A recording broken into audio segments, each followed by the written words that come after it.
Okay, so since we apparently broke Aetheris, we are going to switch over to the Pale Beyond.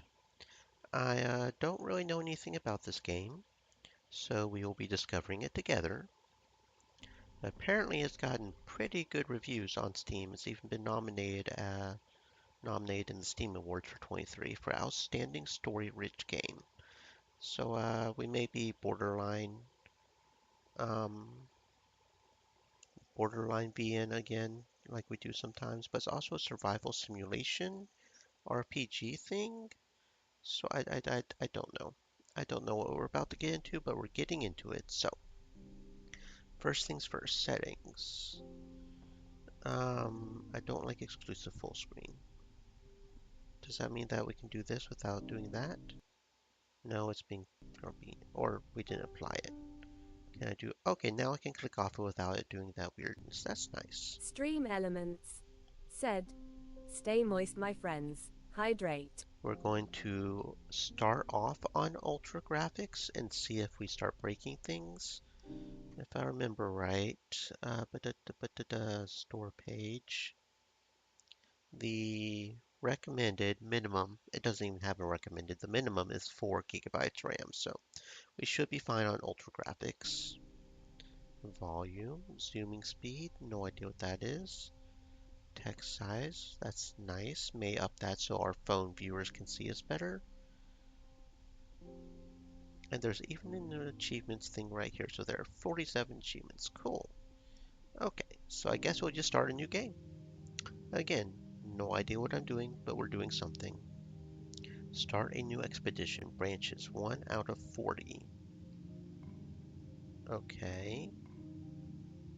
I click this thingy, I guess.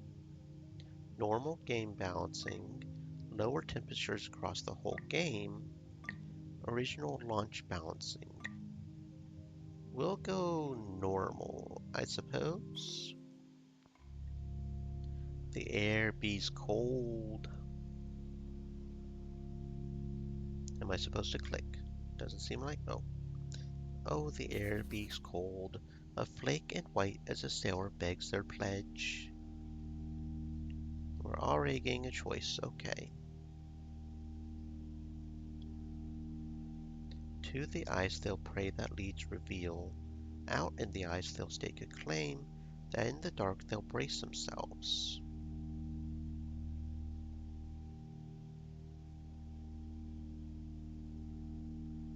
So we're begging the pledge that in the dark they'll brace themselves for horror still ahead.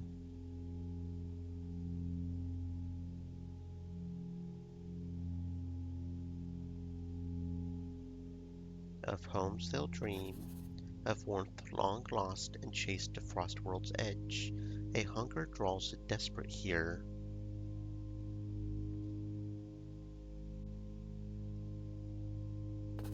It's one that can't be fed.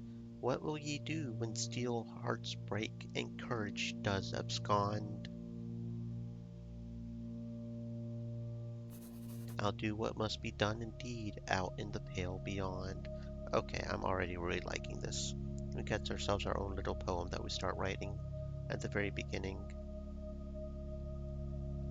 Let's begin our journey.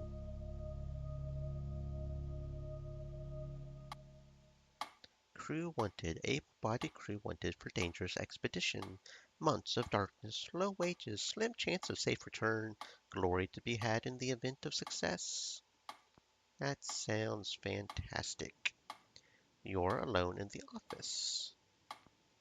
Okay, looks like I need to move the turtle. Maybe? Maybe. Turtle zoom, turtle zoom. Which also means we need to move the head pass in case somebody does do that. I always keep forgetting to do that, but yeah. The tea in your hand has long since gone cold. I would rather coffee. Looking around the room, you can make out a collection of military books. On the desk is a ship in a bottle. A metronome ticks away steadily.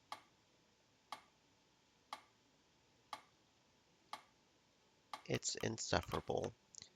The constant chime begins to wear at the patience. You attempt to stop the ticking. The needle breaks off. You leave the needle to the side. It stops. You hear footsteps climbing the stairs that brought you here. The door behind you swings open. The captain bounds past you to the other side of the desk. Do you have all your teeth?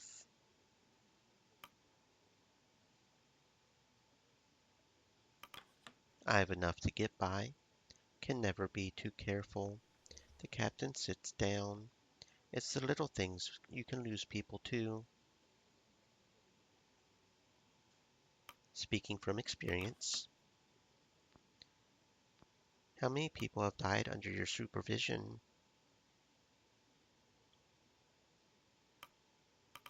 More than I would care to admit. Can you remember their faces? Every single one. Please take a seat. The chair is uncomfortably large. The seat feels worn. I'm Captain Hunt. The pleasure is mine, Robin Shaw. He nods. On your desk, which ship is that? This? Detailed, isn't she? Incredibly. An old sailor superstition. I hope you weren't waiting too long. It's fine. There's been a lot of candidates. Some good, some bad. Interesting mix. I'm sure you understand the need for discretion. Months of darkness, low wages, slim chances of safe return. That didn't deter you, did it?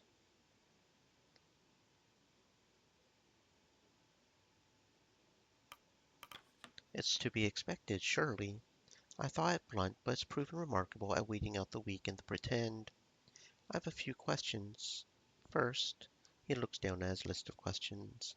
Were you born a landlubber or a sea dog? Apparently this is going to affect things. The oceans, same as yourself.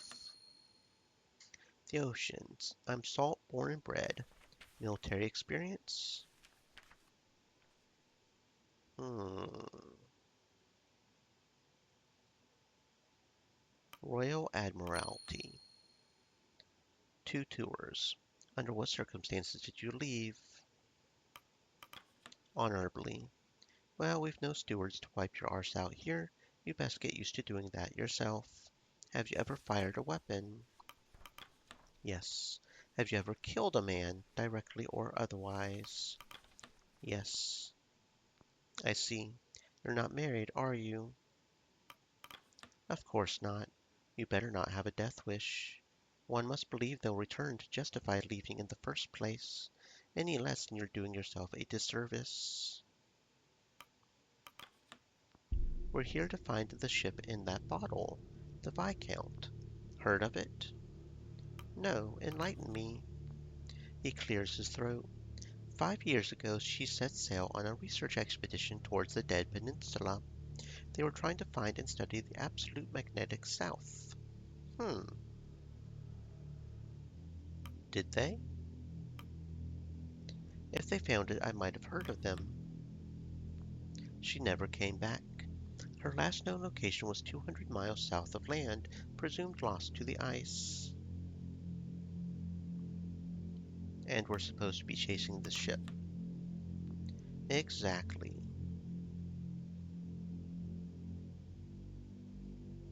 I'm going to need more than rumors about lost ships if I'm putting my life at risk.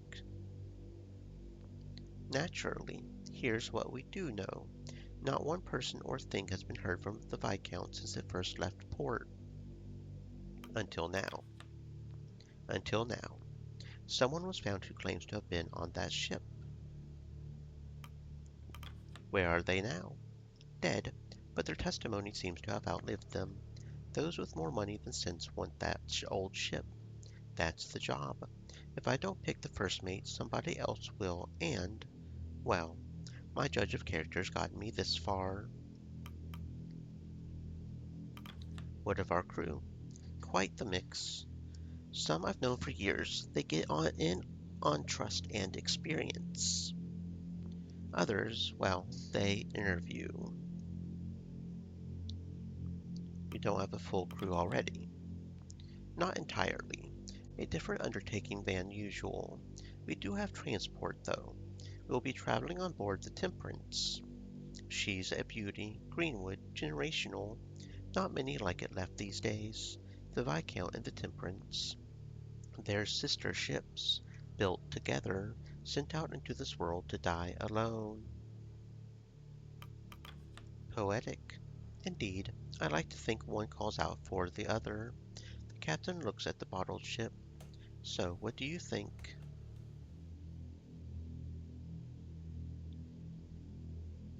It's not that much to go on.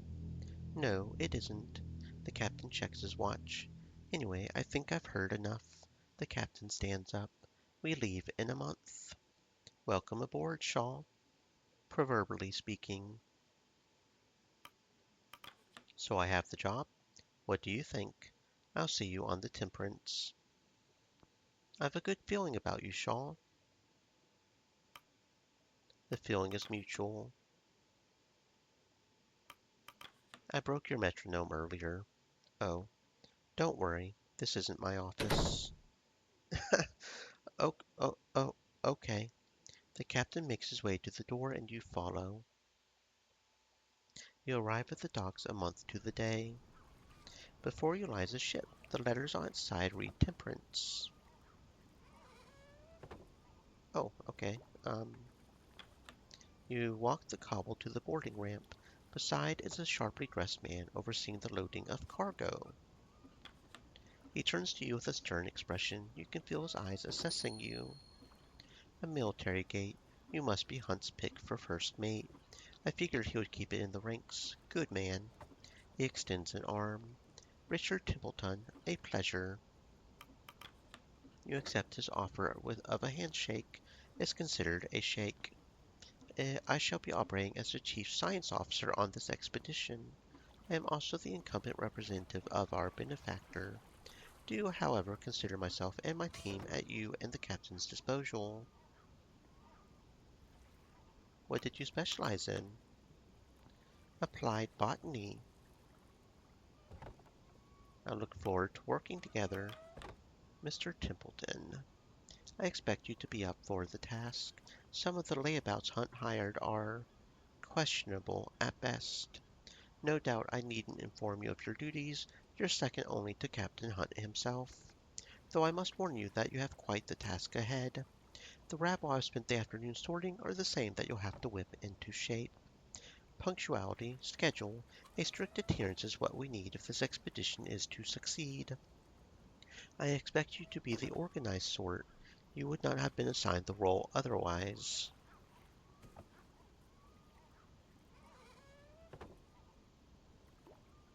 I have more than enough experience with a crew of this nature. That is comforting to hear. It would seem for most of the crew the captain favored personal history over expertise. It is good to know he found the capable sort for such a vital role. Let me know when you're ready to depart. I'm certain you're eager to be back on the ocean. The less valuable time we waste here, the better. Okay.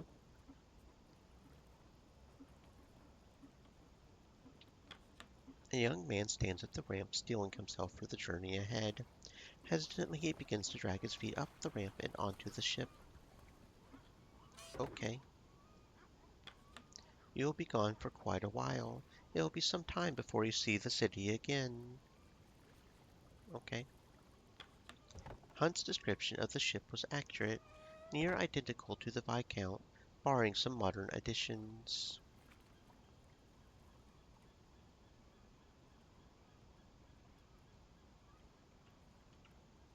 Set sail, I guess?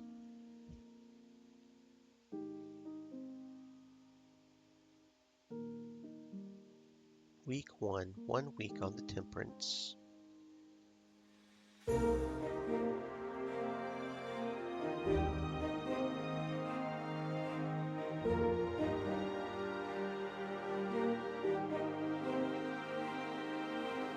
It's been a month.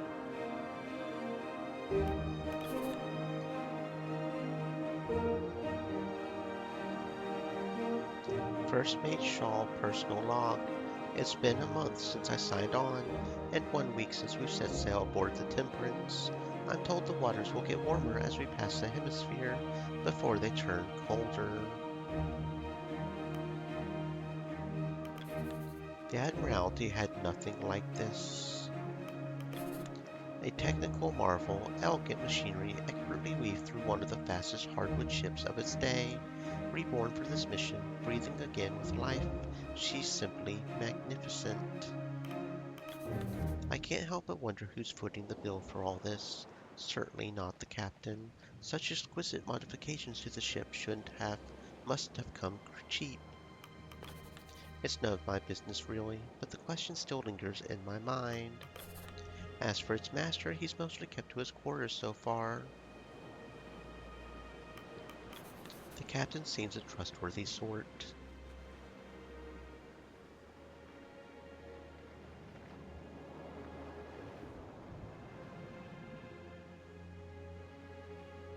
Um,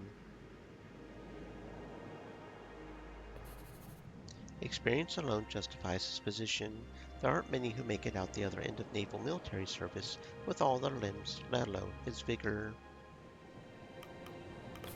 I can't shake the feeling that he's not telling the whole truth.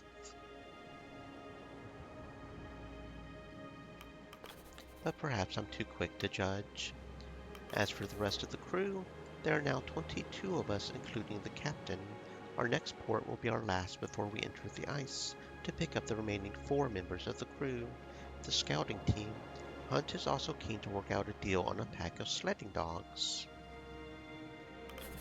I've sailed with worse. The Admiralty had its rot, just like anywhere else.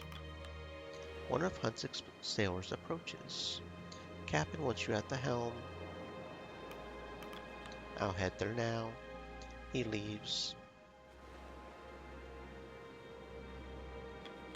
The Crow's Nest currently stands unoccupied. The scouting team are expected to join at next port.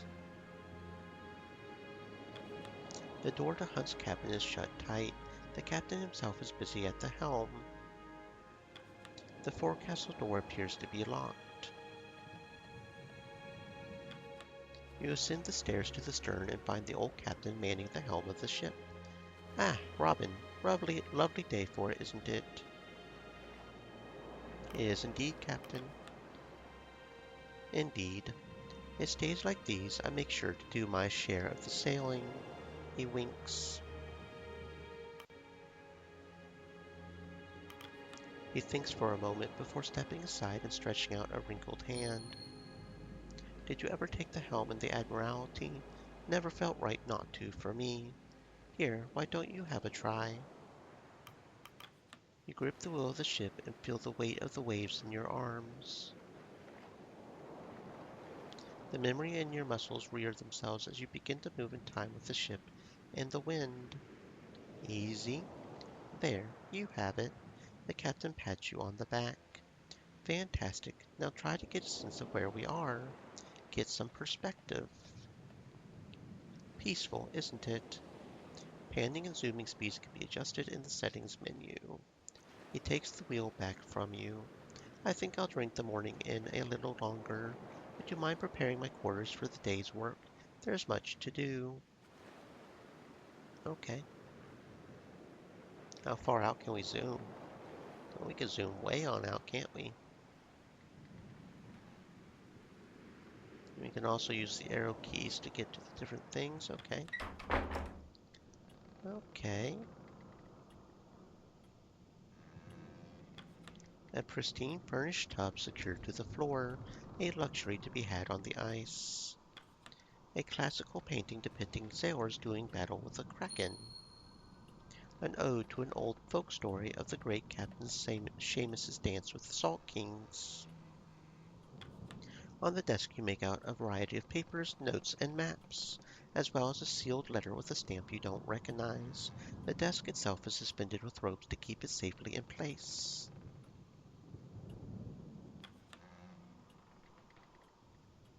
You take a seat at the end of the room. The captain joins you. Now let's run through our provisions before taking requests. To start, there's 23 souls signed onto this expedition, ourselves included.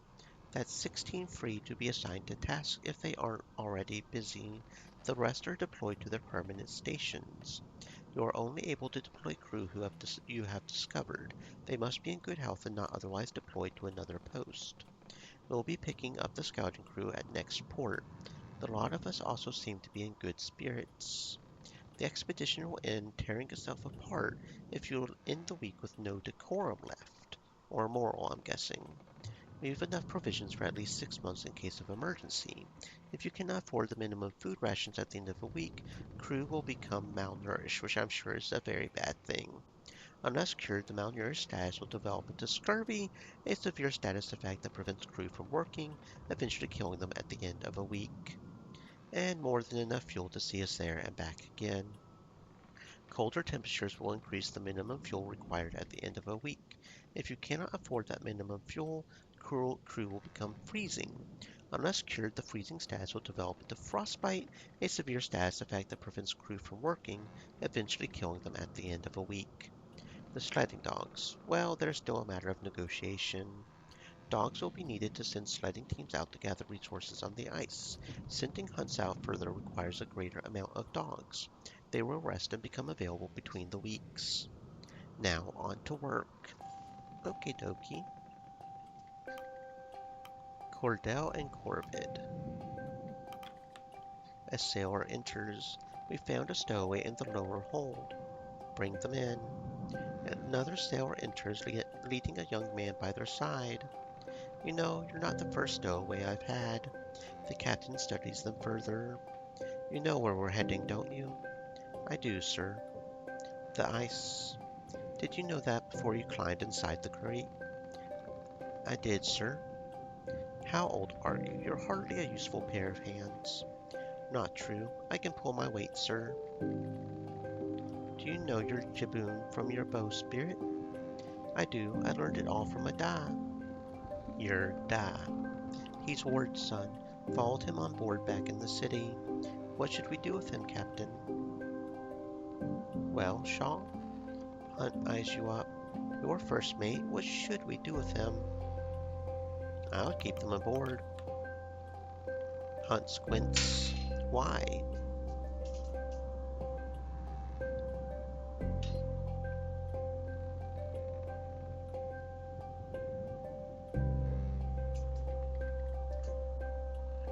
He's clearly here because his father is. It would be wrong to separate them again. Alright, boy, consider yourself part of the crew. Be sure to keep your nose clean and follow orders. I will. Thank you, sir. Captain, not sir. Aye, Captain. The stowaway joins the two sailors below deck, now a member of the crew. Well, it seems the litter has a new runt. I hope the rest won't mind sharing their rations. I sure hope so. What of the father?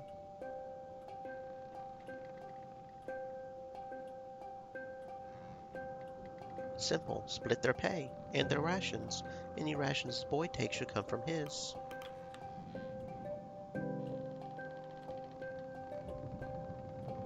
Yes, that works. Maybe we'll make a sailor of him by the end of this. Well, that matter's sorted. Have you agreed upon my conditions? To the point. Shaw, this is Lady Cordell. Cordell here is to provide us with a kennel of hounds for the sleds.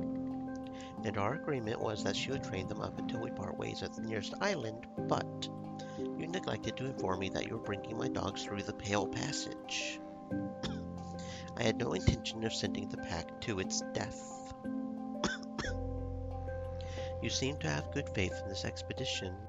It's one thing to ask for my whole kennel, it's another to drag them into the ice to chase a myth. Dooba dooba dooba. Reload this page over here. Oh, my package has arrived. BRB, friends.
Okay, tasty package has been secured. Never before has a buyer been so dishonest, and never before has a seller made such strong demands. And what exactly are these demands? She demands we allow her to come along on the expedition as a member of the crew. None on this crew have the experience and familiarity with these dogs that I possess. If you are taking them to such a brutal location, they will need me to guide them if they have any chance of survival. The humans on board too, of course. Of course. You can see my dilemma, Shaw. We've just accepted a stowaway. Bringing on another member of the crew is a risk, but our hands may be tied. Your thoughts? I don't see the harm in having an expert on the sled dogs. If anything, maybe she can go out and pull her own weight by having the doggies bring in food and stuff, right? Like, I don't know, seals on the ice or some shit. I'm not a professional explorer or survivor, obviously. But I would think there would be seals on the ice or something, right? A good point, Shaw. He turns to her. The deal is already to your benefit. Do you have anyone on board with extensive training in the management and ruling of dogs? Your sleds are useless if you can't control the dogs efficiently enough to haul them, which is very true. And I would like to ensure my dogs are treated properly.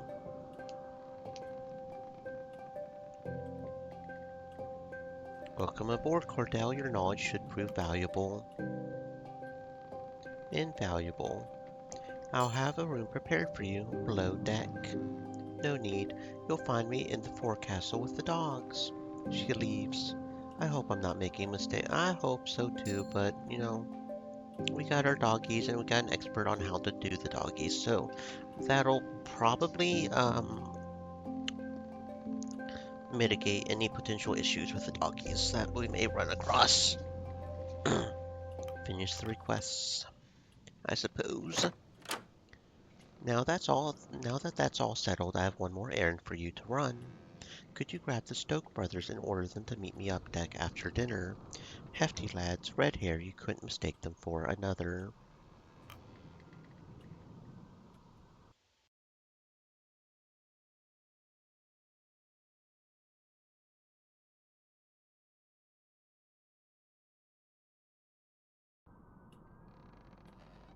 An urgent matter? Not at all. Nothing you should concern yourself with. They'll be down and on the middle deck. In the meantime, you should grab a copy of the crew manifest and get acquainted with more of the crew. Oh, okay. I will see about doing that.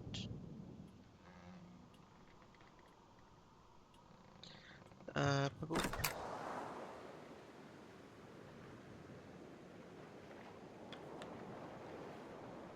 you can hear the kennel master preparing the room inside. Okay,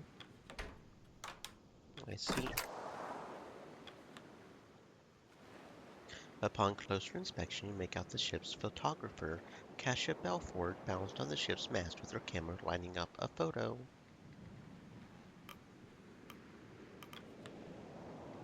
Snapping a shot, she clambers down, only noticing you on her landing. Oh, Officer Shaw. It's about time I met the first officer of this ship. Kasia Belford. Nice to meet you, Kasia. I suppose there was some sort of rule against what I was doing up there. Deepest apologies, but sometimes there's a shot you just cannot pass up.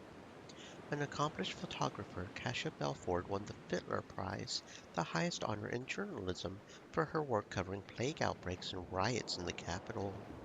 It came as a surprise to many that such a reputable journalist would take such an interest in this expedition. There was scarcely any chance of Hunt or the benefactor turning her away. You expected someone of her accolades to be older, more experienced. This is likely her first time on the sea like this. Her accomplishments surely outweigh her youth. I mean, if she accomplished something, she accomplished something, right? Inexperience is a matter of interest, but her accolades speak for themselves. There are some very accomplished young people. I mean, age isn't necessarily a factor in being able to do stuff. The cold game. Picture that as a header. For the piece on this voyage, I am trying to come up with a snappy name. Nobody will read it if the title sounds like the work of an amateur. I'm not the creative type. I'm sure you would know better. Kasia tilts her head and grits her teeth, holding an inner debate with herself. Maybe not. How about Hunt's Incredible Voyage? Too fantastical. I suppose I'll find the right name when the time comes. Yeah, you're not going to be writing the article anytime soon. You've got plenty of time to come up with something. I'm getting ahead of myself, aren't I? Apologies, I'm just a little excited. I've never been on a voyage like this. I suppose someone of your experience finds it all boring at this point. A trip to the ice may seem dull compared to the Royal Admiralty. I'm not averse to thrills. Well, I hope we have some coming this way. I'm hoping to capture something right out of Kurt Darling's old escapades. That reminds me, he'll be joining us at next port. I should get his picture at some point. Kasia holds up her camera with a sense of pride before holding it up to her face. Stand still, Shaw.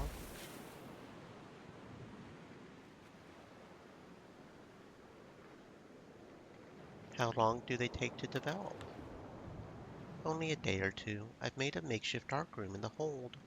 Speaking of photographs, she hands you an annotated document. Here it is, the crew manifest. Okie dokie. Cool. Timmy Runt Ward, Sailor Stowaway Saltborn, Joseph Joe Gren, Sailor and Ice Savvy, Killian Smurf Sanders, Sailor and Ice Savvy, Amelia Corvid Sparrow, Sailor and Ice Savvy. So we got most of these are pretty similar. This one doesn't have Ice Savvy, but he is a runt. He is also a sailor, and he's saltborn and a stowaway. Sailor, scout. Oh, and there's even different. Okay. Scientist, specialist, Rufus Hunt, Captain, Ice Savvy, and Muttwash. Kind of wish I could see what these mean, though. You know, like what the resource cards, key items, camera, Cash's camera, an accordion, Grimley's accordion. Apparently Grimley has an accordion. Okay, I can just do that like that. Okay. It's a work in progress. The scout team are to join us at the next port, and the captain's forbidden me from the boiler room. If you could ask the others to get their portraits taken, I would be very grateful. Don't want to leave anyone out. Thank you, Kasia. She smiles.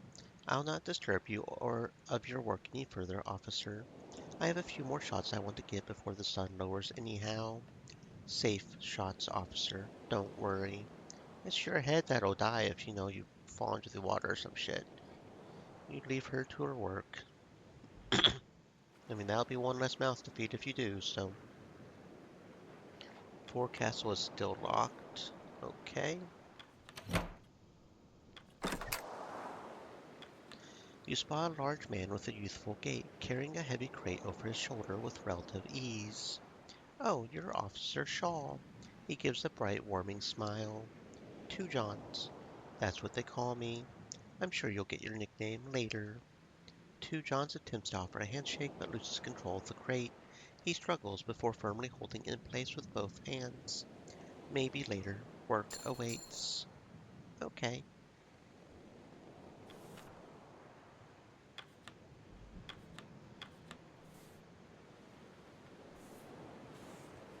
I guess we'll go below deck now. Ascend above deck and descend to mid deck. One of the crew, a red-headed man with a thick beard, sits proud, playing on an ivory accordion. He spots you and ceases in his playing. Need something? Nice accordion. Do you mind if I see? Accordion player takes a step back as you approach. You can see from there. No touching. Who are you? The man grunts. Grimly, I'm the ship's carpenter. I was just looking for the Stoke brothers. Emergency? Just a meeting with Hunt. You're speaking to one of them. Grimly Stoke. We'll head up after dinner. You can go now. The man gestures to the cook across the room before resuming his playing. Okay.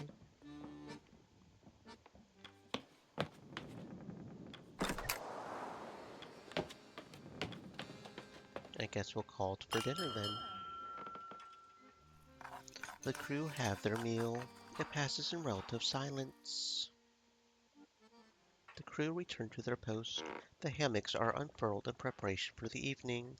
Twilight falls. Over dinner, you overhear the newly picked up stowaway speaking with a one-armed man. But you're lucky Hunt didn't throw you overboard. Half a mind to do that myself. Come on, I'm here to help. Better know that involves work. Don't expect special treatment. I won't. You're an impossible child, Timmy. Yeah, well, he just wants to be with his paw. I can't completely hate on that. You spot one of Templeton's science team pacing around the middeck, searching through some luggage that's been pulled from a cabin. Let me look in the light. Where was it now? He notices you. Officer Shaw, correct? Dwight worked glossily. Apologies, I seem to have misplaced something while settling in the cabin. A bottle of wine, actually. Can't be hard to miss. It will turn up eventually. I would hope so. My wife and I brought a bottle to celebrate with. To be saved for the journey back, of course. Well, if you find it, please let me know.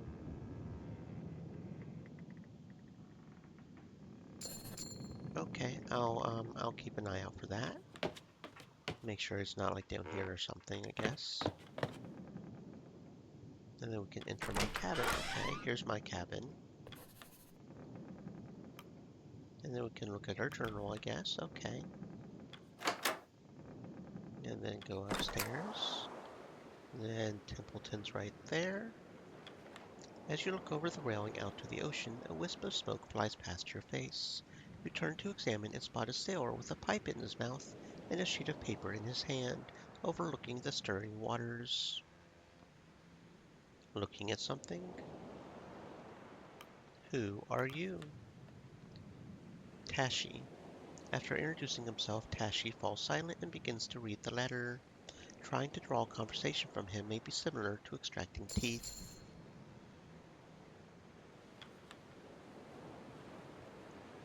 Okay, so the captain's turned in for the evening. Fair enough. You spot Templeton looking out into the sunset. As you approach, he turns to you and nods. Officer Shaw, it will be some time before we see a sunset such as this again. The light distribution towards the southern pole is quite the change. Sentimental? In a sense. Templeton keeps his focus on the reflection of the setting sun over the stirring waters of the ocean. There is great expectation upon us, officer. From who? Who is this benefactor of ours? That is not for you to know. Not yet. Templeton looks down, catching his reflection in the ocean's surface. He looks back up at the sunset. Quite the sight, but I wouldn't linger upon it too long. We should retire for the evening. It's important the first officer be well rested. Hold E to advance to the next week. Okay.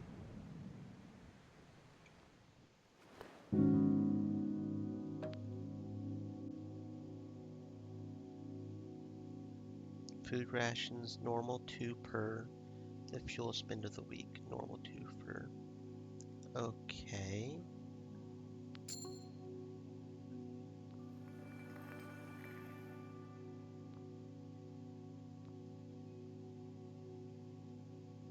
The ship makes its last port at Orea Island. Cordell's sledding dogs are picked up. The scouting crew and Kurt Darling are picked up. The days are getting brighter as you move further south. Okay. Week 2, 2 weeks on the Temperance. There's a rap on your cabin door. Come in. The door swings open to reveal Kurt Darling, all but filling its frame, grinning ear to ear. There you are. Officer Shaw. The ship's navigator is a difficult man to miss. Stature and reputation precede him. Adorned with a slew of apparatus, the seemingly one-man expedition would be known to anyone following the heyday of exploration. And the mechanizing that followed. It's an honor, really, a wealth of invaluable experience in such hostile environments. A wonder he's not been swept up to some other post. Hiding away from the rest of us, are you?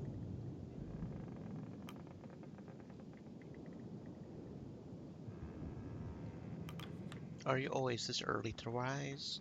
These days I tend to enjoy a good lie-in, but not during an expedition. You know what they say, of early birds and worms. Apologies for not stopping by sooner, Shaw. It took a while to set up my team, and a great deal of the crew were quite eager to meet me. It's not often they work with a film star, is it? Certainly. It's completely understandable on their part. There aren't many who haven't seen my films, particularly in this line of work. More than one fellow on this crew said my work inspired them to explore the world. Quite the honor, is it not? I'm certain you receive that praise often. Not as often as you would think. I suppose I did get distracted, didn't I? Anyway, I was hoping you would join me up deck. Of course, but why? We finally entered the pack. I thought you would want to see it for yourself. I'll be right behind you, Kurt. Kurt turns to walk away before turning back. Oh, and enjoy your morning. It's a good day, Shaw. Is it? Sounds like a plan. He leaves. Okay.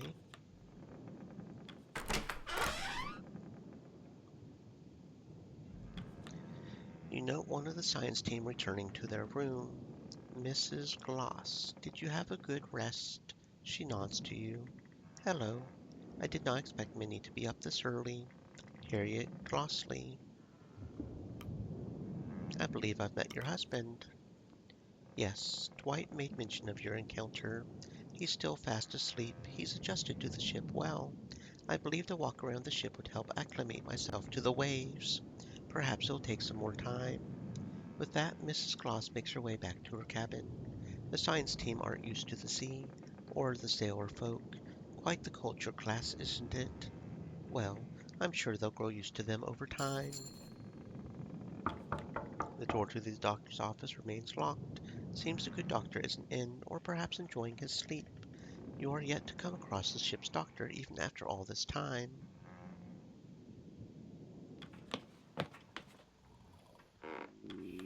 Many of the crew are still fast asleep, lying in hammocks. Best not disturb them, Shaw. You don't want to find yourself dealing with an abruptly woken sailor. Best head up deck. The sounds of snoring are rather obnoxious.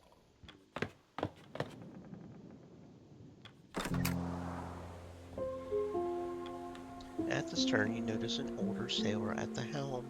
The old man takes in a deep breath of the cold air before letting out a satisfied exhale.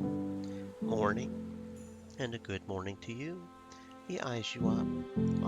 Officer Shaw, right? Lefty. Call me that on account of, well, should be obvious. He chuckles.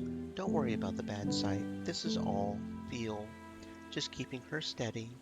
He examines you. Surprised hunt picked from outside for his first mate.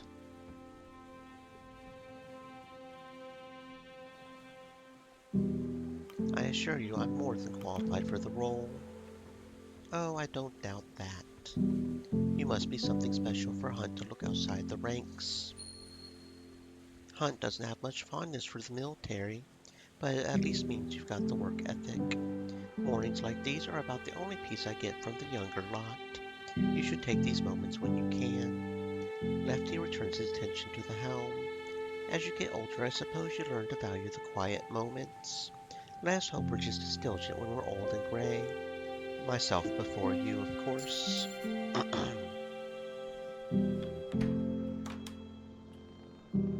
I guess the captain's already up and about or something. You join Kurt at the bow of the ship. You both feel the temperance break the floes before you. Gripping the railing, he draws an enormous breath. The footing beneath rises as the ship mounts an impending ice floe. There's a moment's hesitation before a profound crack relieves the ship. Cascading across the ice, he exhales. See, nothing else is like it. You weren't wrong. It's something all right. Look at the ice. No two cracks are the same. All caused by us. By the laws of nature, this place wants us dead. And yet, here we are, traversing in harmony.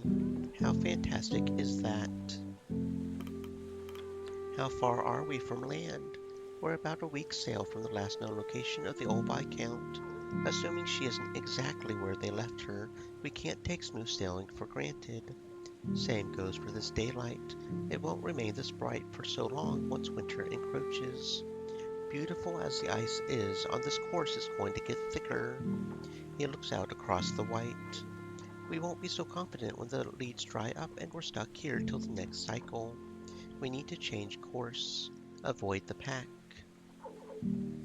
Have you informed Captain Hunt? He won't listen to me. Thinks I've been dulled by retirement. I've probably seen more ice than he has whiskey. It's not my decision. Yes, but you have the captain's ear. Have you ever experienced the long night winter? It's not pleasant, to say the least. I can't say that I have. We're only as good as the unhappiest man, Robin. I'll do what I can. Thank you for bringing this to my attention. Kurt nods and turns back to look across the ice. I'll do what I can, no promises, man.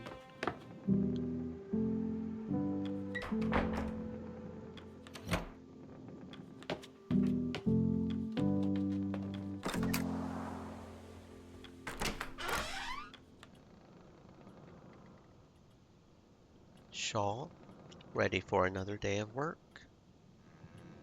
Did you hear Kurt's advice? He wants to switch course. Aye, he had a few words to share. He may have been an expert in his time, but these days Kurt is one with more money than sense. Anyway, back to work. I was hoping you would help me work through a few more requests from the crew. You may have noticed the line pulling up outside. Everyone wants something, it seems. Call them in as you please. A short, sour-faced man in engineer clothing approaches. Are ye acting daft, Hunt? Not with intention. Not bloody surprised you didn't notice. Shaw, this is our chief engineer, Clive Hammond. An opinionated one. What is it, Hammond? We've hit the ice and you haven't assigned any extra men down on the boiler. You have your engineering team, and we've only got 6 arms between us. I need more manpower maintaining this. Sailors. Many of the crew have their own tasks they're busy with. I know I've already assigned Smurf on the matter. How many do you think is fair? 1, 3? More. Open the crew manifest and choose how many sailors you wish to assign. Some choices require you to assign from your manifest. In this choice, you may choose the amount to assign. Well, honestly, he's an extra anyways, right?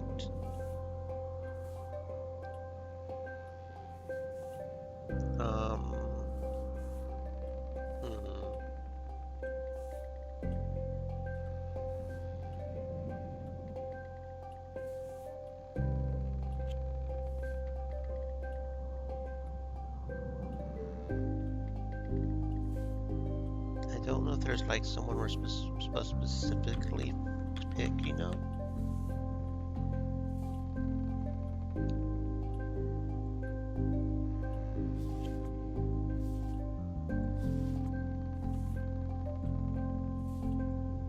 Okay, so it can't pick the scientists. I thought that might be good. You know, scientists would be good for... But apparently they're not letting us. They have to be sailors. Okay, I see.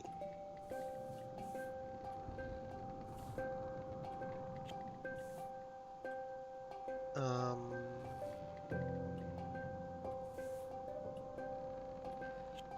yeah, okay. You can take Tashi Runt, Lefty, and Runt staff. You're giving me Ward, Ward with one bloody arm. Young Runt could use someone to teach him on the job. Who better than his father? Don't get me started on handing over the bloody stowaway. Would you rather none? The engineer holds his tongue. Fine, but you can tell me how right I was when we're buried under the ice. He leaves. A good spirit, that one, beneath the oil and the timber. You won't be seeing much of him, though. Prefers to burrow himself into the boiler room. Captain Shaw. A thought occurred to me the other day while looking through the crew manifest and, well, it might be too late for this now that we've already entered the ice. Out with it. I thought it would be good to have individual photos of the full crew for your report. Not only my report, it would be good reference for the manifest. Put faces to the names. Much of this crew have served me for years, some decades. I have little problem putting faces to the names. Your thoughts, Shaw? It seems a good idea. If nothing else, it would make for a good souvenir. Sentimental of this expedition, are you? Some proper photographs will have some historical weight to it. Well, Belford, I see no problem there. I'll arrange for the pictures to be taken before the crew have their dinner. Thank you, Captain Shaw. In the meantime, I'll attempt to get as many individual crew photos as I can. You're still welcome to help on that matter, Officer Shaw. She departs, satisfied. Corvid enters the office. Hunt, you asked for a report on how the stowaway was doing. I wanted to see if the young boy has been settling in well. He has indeed. It means another mouth to feed, but the boy works hard and doesn't ask much. He has his dad to guide him as well. I'm sure the boy's father is ecstatic, worried sick, but happy eye. Well, what do you know, Shaw? Perhaps we were right to keep the boy aboard. She leaves. Well, yeah, I mean, as long as he pulls his weight, he just wants to be with his dad. I mean, yeah, no reason not to. Of course, if he starts not pulling his weight, we'll throw his ass overboard, but...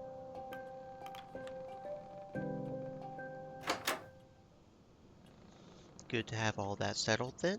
Perhaps we shouldn't rule out old Kurt so easily.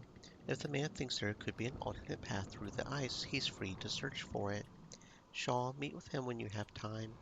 Changing course or not, we'll want one of his scouts to set up in the crew's nest. Take care of that, then you'll be done for the day. Okay.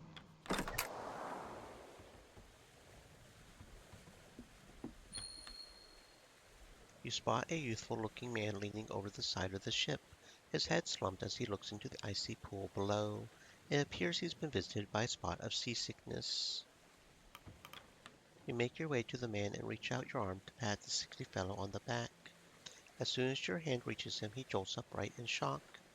A bespectacled young man, shaking with unease. He stares at you for a brief moment, a look of shame plastered upon his face. So sorry. I haven't seen you around. Who are you? I'm very sorry. Arthur turns around and hurriedly runs in the opposite direction, avoiding your gaze. Okay, I was just saying hi. But, you overhear two of the newly arrived scouting crew talking. Quilsey, have any trouble settling in? Not too bad. I can't wait for a chance to sleep, though. A proper navigator never rests until their work is done. Of course, of course. I take it you had no issue with settling in? Not at all. The crew are a funny lot. Old Kurt certainly caught their attention. Do you think any of them would mistake Kurt and myself? I think you would collapse from joy if they did. Perhaps.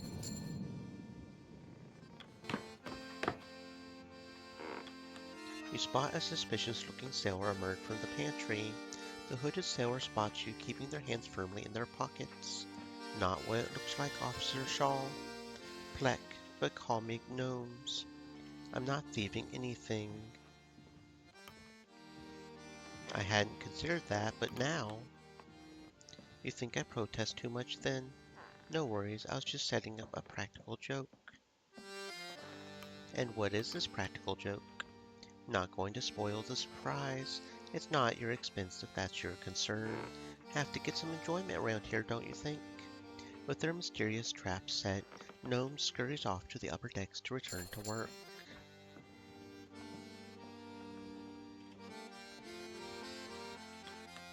You must be Shaw. Seems you've met my brother already. You're in Stoke, but nobody calls me that. On this ship I'm known as Junior. I take it you're the cook then. Aye, and a damn good one at that.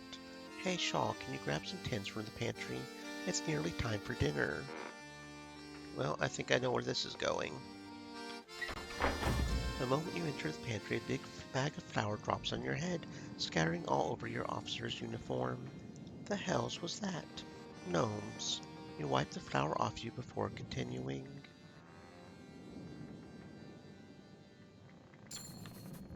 You lift a crate of tins from the shelves.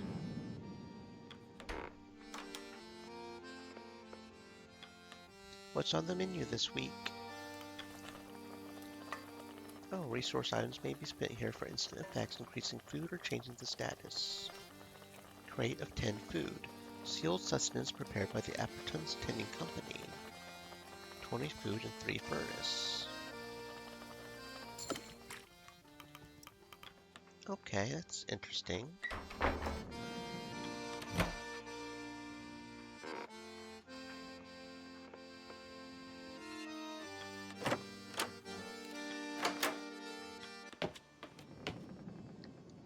Okay.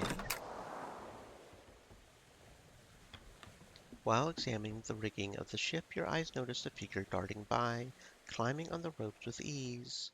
The figure lands on their feet before dusting themselves off. Their outfit denotes one of Kurt's scouting crew. No problems. She looks to you.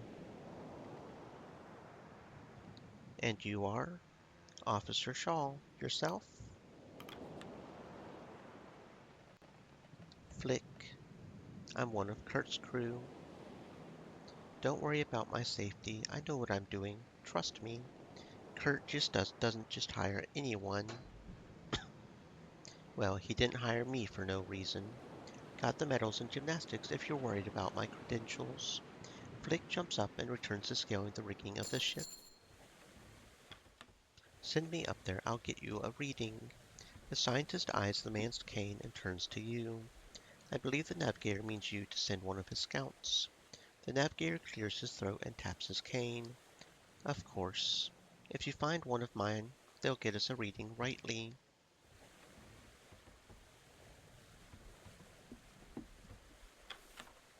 Okay. So we need to send a scout, huh? Stream elements. Said. Stay moist, my friends. Hydrate. They ascend to the nest and take a reading with the sextant. All clear from up top. Oh, look at that. We got some scouty thingy. Okay. That's a ship. That's Orca Island. That's Viscount Island. The last port you made where you picked up Kurt and the scouting team from. The last known location of the Viscount. Your destination. Okay. Cool.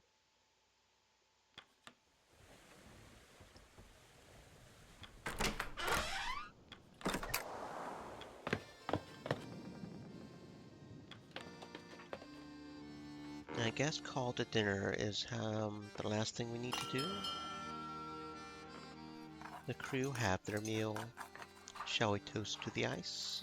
Aye, the days get longer, but dinner is fixed. It will see us through the long days and the darkest nights. The crew return to their posts. The hammocks are unfurled in preparation for the evening. You can't help but notice that still bright light outside. You notice two sailors passing by from the dinner table. An inebriated sailor on wobbling legs, leaning on the shoulder of another. Good times, good times. Need to learn to handle your drink, Tucker. But I'm fine. My mates can carry me, eh, Cavity? They can also drop you. Have two Johns carry you next time. Are you asleep? Shit. LOL. You knock on the door. No response. You can hear the sounds of rustling inside. After knocking on the door several times, it finally swings open to reveal one of Templeton's science team. Yes, do you require my presence? I'm acquainting myself with the crew. Who are you? You should know I am the meteorologist of this expedition, Andre Isaac. If I am not required for anything, I would ask not to be disturbed any further.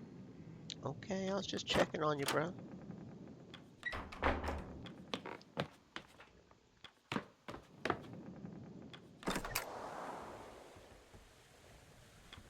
You overhear two engineers chatting above deck. Or rather, you overhear one engineer speaking with another. Don't know how the chief could stay down there all evening. You ever see Mr. Hammond eat? I haven't. Maybe he doesn't even eat. Man's not human if he can work all day and night on that boiler. Probably doesn't sleep either. He probably sleeps. I, Dick, it's figurative. Right.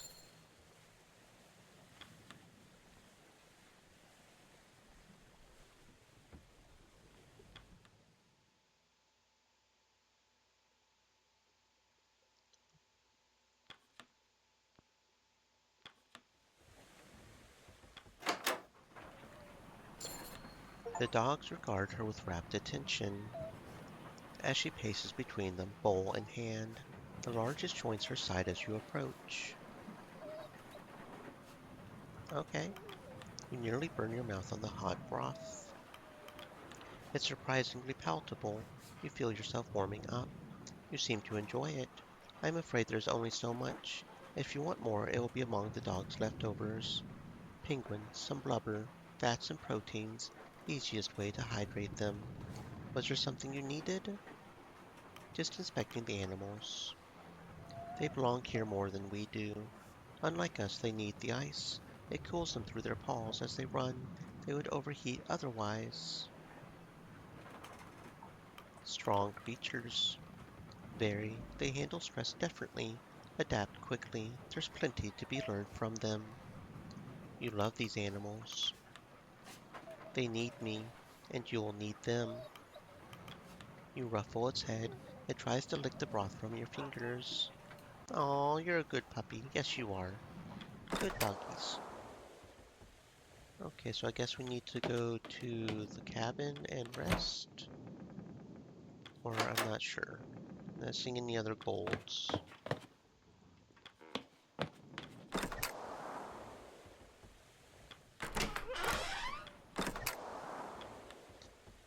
I guess we go to the cabin. Oh, right, I have to press E. That's what it was.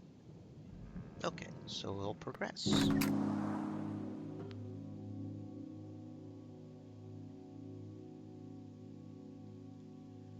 I see.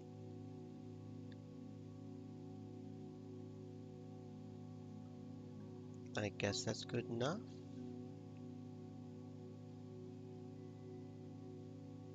Thou earnest -2.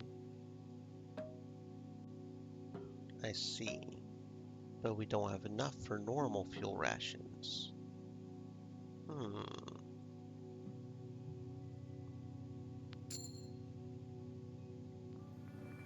Another week passes, the Temperance has finally entered the thick ice leads. The days grow ever brighter. Week 3, 3 weeks on the Temperance. Okay.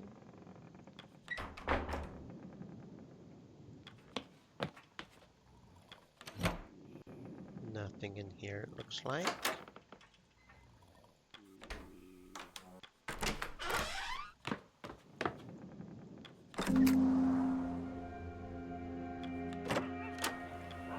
You tickle it behind the ears. Oh, are you good, doggy? How many times can... Oh, how many dogs are there? Can we just infinitely rub the... all the doggies? Okay.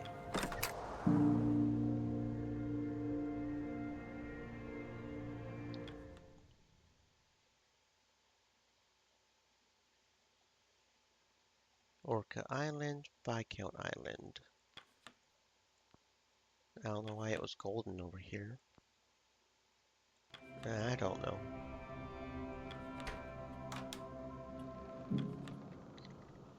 Okay, let's take request. Captain Hunt appears to be absent. His chair is unoccupied. Huh. A whole room shutters.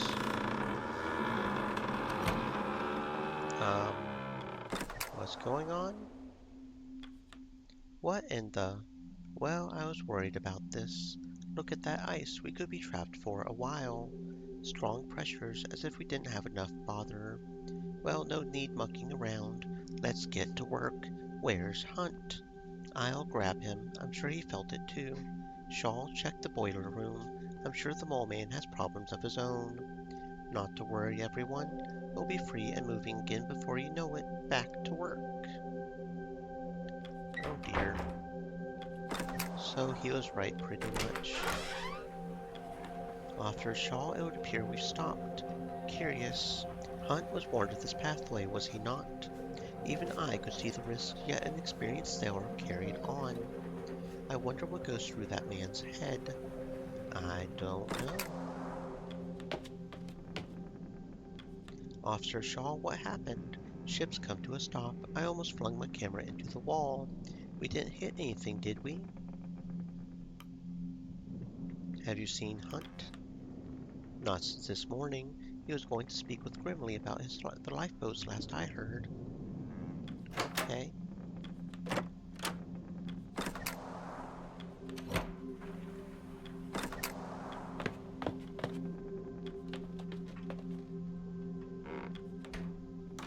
Oh, I found a crate of tinned food. That'll help at least a little bit, I guess.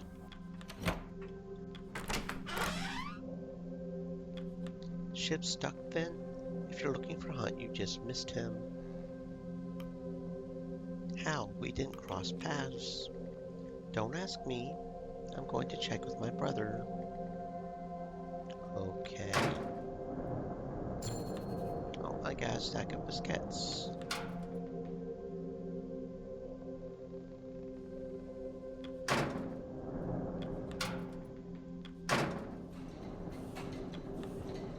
If I had made any errors, I would tell you. It's secure, don't you worry. They notice you. Impressive machine, this boiler. Aye, she'll keep us steady, no doubt. Be grateful we have it. I am ensuring that the boiler was not damaged in the sudden commotion. And I told you that if it was, you would already know. I'm not in the business of making mistakes. I know that if the furnace goes, we go down with it. Yes, but you're only one man, with just a pair of engineers as assistants. Just looking at the number of valves, it seems far too much for you to handle. Maybe your bloody benefactor should have considered that. I've gotten used to it by now. It will hold. Trust me. I will. Well, I will have to, won't I? I don't fancy staying on the ship any longer than necessary. It's imperative we break free from the ice as quick as possible. Hammond eyes you, a grimace on his face. First mate's here, but where's the one who got us into this bloody mess? I was hoping that Templeton knew. I was informed by one of the Stokes that I had just missed him. I have a suspicion as to where he may be now. We're on a ship, an unmoving one at that. The man cannot simply disappear. If he is anywhere, he must be in his cabin. When you find the man, give him an earful on my behalf. Can't do it myself, too busy keeping us alive. Templeton gives a nod. I believe you and I both owe our good captain a visit, Shaw. But you should call the crew for dinner first. Routine is important, especially now. Not before we fed this furnace. Mind grabbing some coal from the bunker, Shaw? Or are ye afraid of dirty hands like Mr. Templeton over here? I'm not afraid of dirty hands. Can I go get some more? Or is the coal that I grabbed already the coal that I'm supposed to use? Come down to the depths, she goes. So do we.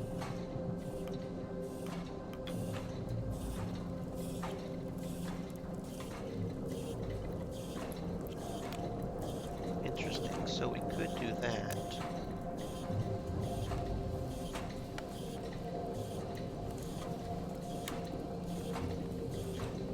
Okay, I see.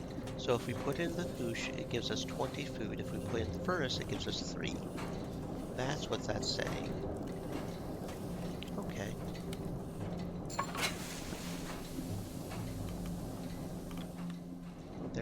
There's us some fuel.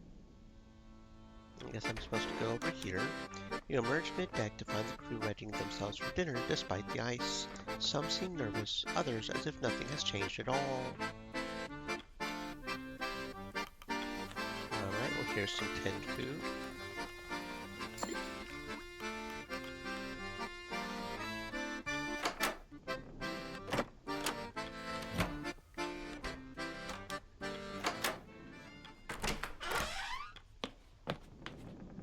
Okay.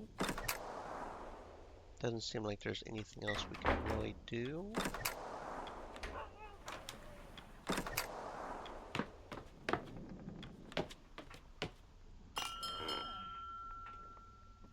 The crew have their meal. The dinner is shared.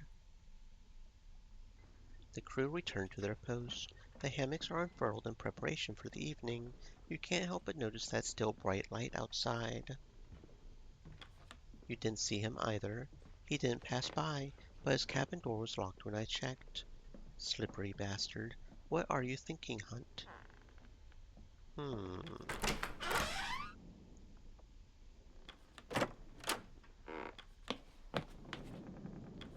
No sign of Hunt, I take it.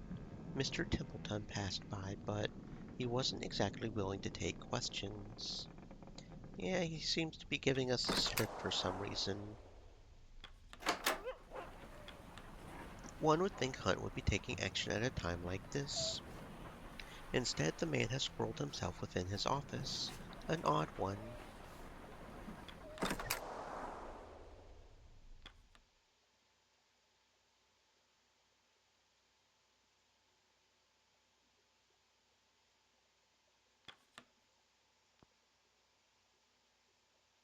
Oh, the ice shifted. You see that?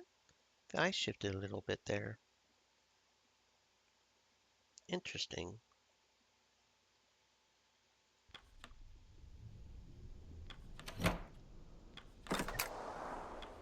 Keep it up, lads. We'll set ourselves right in no time. Shaw, I just saw Templeton entering the captain's cabin. Seems Hunt's holed himself up inside. Maybe if you had a word with our good captain, he would be willing to lend a hand.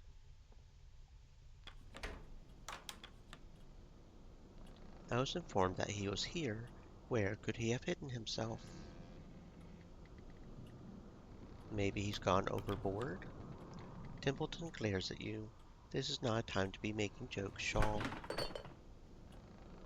The captain's laugh rings out from behind the door. The captain watches you both, his head swaying as he chuckles to himself. You are a surprisingly difficult man to get a hold of, Hunt, seeing that this is your ship. I know it well. Hunt's eyes turn to you. I believe you two are already acquainted. How long have you been drinking? I just don't suppose you care to join. Hunt shakes his hip flask as he holds it out, whiskey sloshing and spilling from the top. And what of you, Shaw? I can't tempt you with some sweet nectar. I'm fine. You'll be more than fine with a drink in you. Well, your loss. You intend to offer drinks at a time like this? This ship, your ship, is trapped in the ice. It's my ship now, isn't it? Is it? What do you expect me to do? Get the shovels out? You could have heeded Kurt's warning. Kurt, are you still hanging on his word? You would have some luck relying on that old lout. He's a man chasing a spotlight, nothing more. There is no safe passage here. This was always going to happen. Mr. Hunt, Captain, if you're not fit to stand, then you should retire for the night. Shaw will stand in your stead, and we can continue in the morning. Abandon my duty? No captain would do that. Who would do that is a fit captain. Wouldn't you agree? Well, not you, Shaw, isn't that right? What do you think makes for a good leader? Being able to do the job I've been doing on your behalf. You sound bothered. Is that your concern? One day you're already sick of it. Tried decades. I'm serious, Shaw. To you, what makes a good leader? We don't have the time for in a word, then. What makes a good leader? Understanding. Understanding. Explain.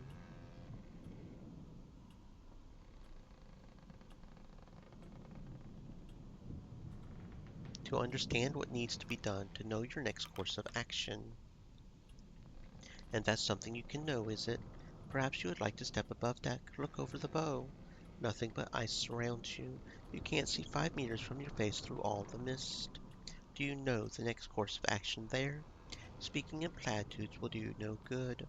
A good leader is something more than a single rule you were told to follow. When you see one, you just know.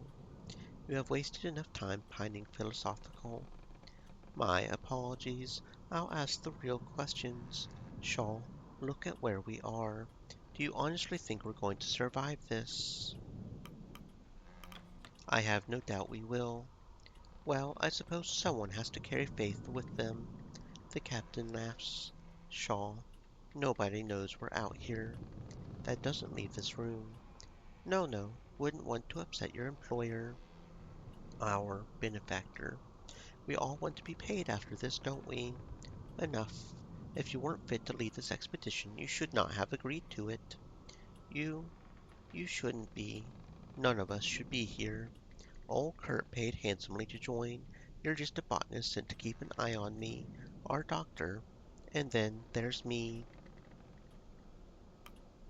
What of you? Hunt laughs to himself, his head dropping low.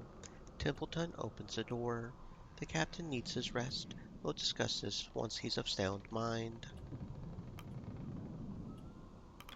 Let him speak, Templeton. I wish to know more. It's all right, Robin. Go on now, Shaw. I'll be all right here. The captain appears to have fallen asleep. Captain Hunt needs his sleep. It would appear the pressures of command have greatly affected him. You should find some rest yourself. The crew have their commands. Clear your head and we'll continue on the morn.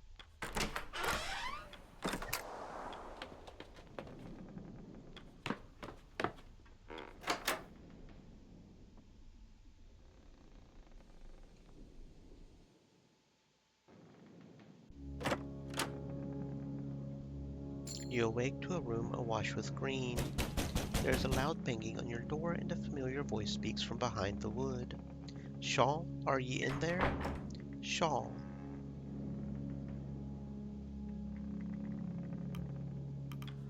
Are we sinking? Not if I can help it, we're not. The boiler's in serious trouble. Pumps need manned and we need to stop the whole system overheating. And I don't need to tell ye if the furnace goes, we go. Lead the way then, we don't have a moment to spare. Right, let's move. We need to find the captain, now. Cassia runs up, holding her camera tight as the ship rumbles. What's happening? Are we going under? Not if we can help it, out of the way. It's safe to go up top, right? That aurora, it's a shot I can't miss. Cassia steps back before snapping a photograph of the ensuing chaos.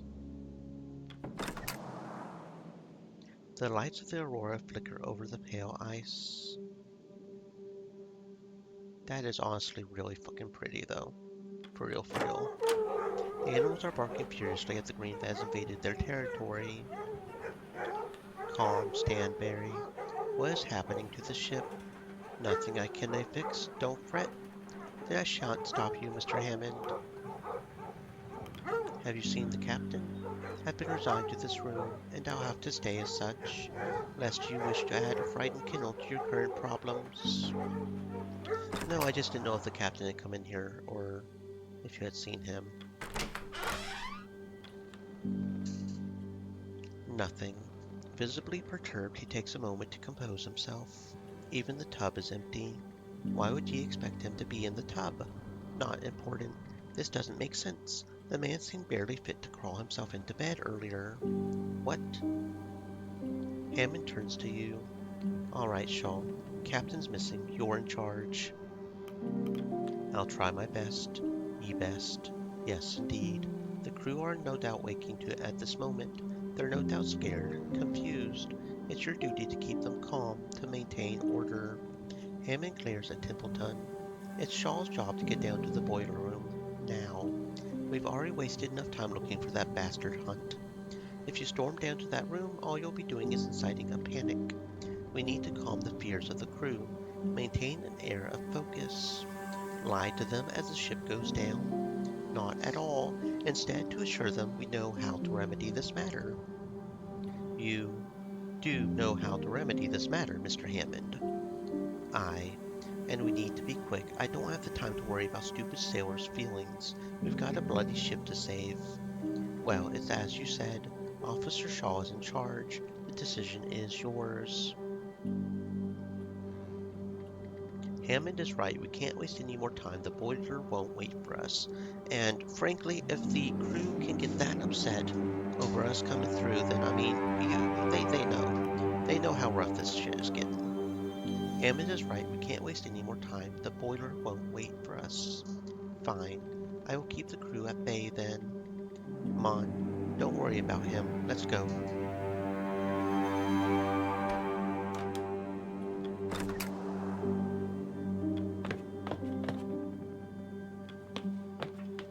As more of the crew notice you and Hammond descending below, the whispers begin. Soon the crew pick up the pace, walking directionless with hurried footsteps. Kurt approaches. Boiler trouble, I take it? I'll lend a hand. Not when you're walking with that cane, you're not. I have enough strength to go tell the crew to hit the lower decks, as many as possible. Let's go, Shaw. It's time to save this blasted ship. You descend the ladder. Ahead you can see the brothers trying to open the door to the hold. Trying to get in. Same. Door stuck. Pull harder, you bastards. We need to get in there. Can you help us? The metal door unsticks. Grimly looks to you before darting off into the dark. Where's that bloody idiot running off to? To sound the alarm. Bloody hells. Let's get moving. You enter the boiler room. As you enter, Hammond's engineering team are hard at work. The larger of the two engineers loses grip of their valve as steam begins to shoot out, causing Hammond to dash forward. Watch it! Hammond tackles the engineer to the ground, saving him from a nasty steam burn. Made it just in time. What's the word, Chief? Keep those valves pumping. We need to avoid a water hammer or we won't be making it off the ship. Shaw. The rest of the crew aren't here. Grab a valve and start turning. Grab a valve and begin turning, trying all you can to keep the water at bay. Pump. You feel the ache in your muscles as you continue to push the valve, keeping the pressure at bay.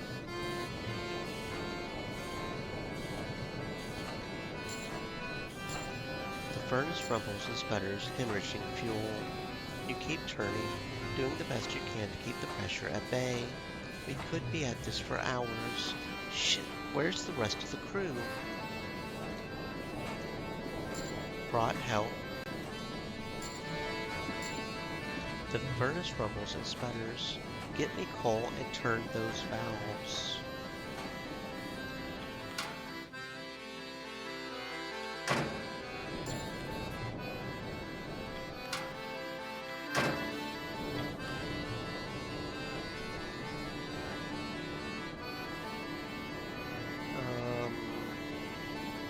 Let's see.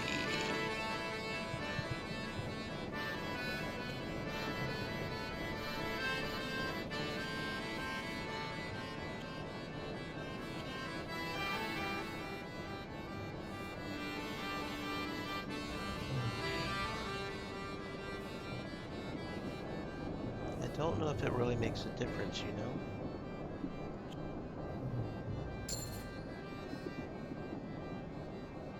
Okay, but that gives us three more, so that's important. Okay, and then bam, and that'll get us a lot more fuel.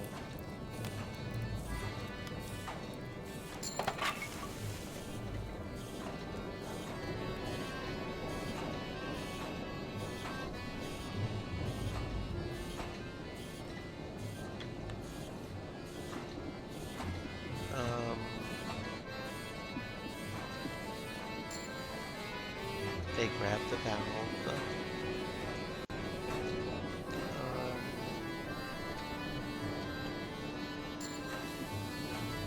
With enough hands working on the boiler, you begin to fight back the potential water hammer. Someone's going to have to hold the furnace in place.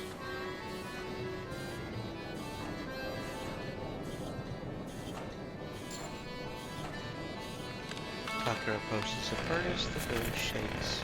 Water hammer. A jet of steam paints Higgs. It subsides as they writhe in agony. When a person gains a severe status effect such as wounded, scurvy, or frostbite, that person will become invalid and unable to work. You keep up the work, shifting the valves until the boiler has fully calmed. The ship is saved, and you won't be sinking today. As the crew gives assistance to the wounded Higgs, you feel your muscles tense. You fall back, collapsing from exhaustion.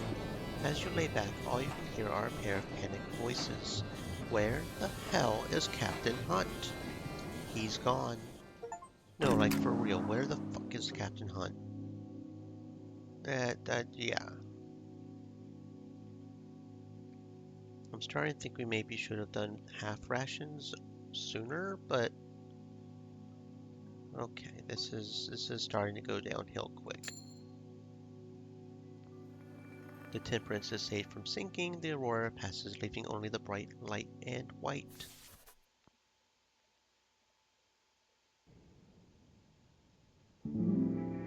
Week 4. You are alone in the captain's cabin. Out across deck can be heard the commotion of the crew. Word has spread quickly that Captain Hunt is missing. Templeton slips in through the door. Shaw? Still no sign of Hunt? I'm afraid not. Hunt is still missing. And he isn't alone in that regard. Sanders, Sparrow, and Grin are also unaccounted for.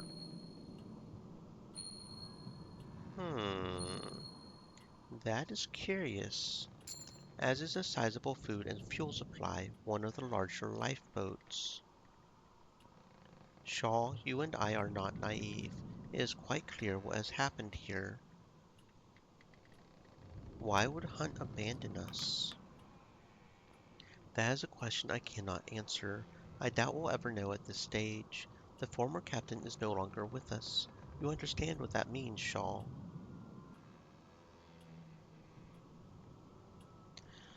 That would be Captain Shaw now, I take it.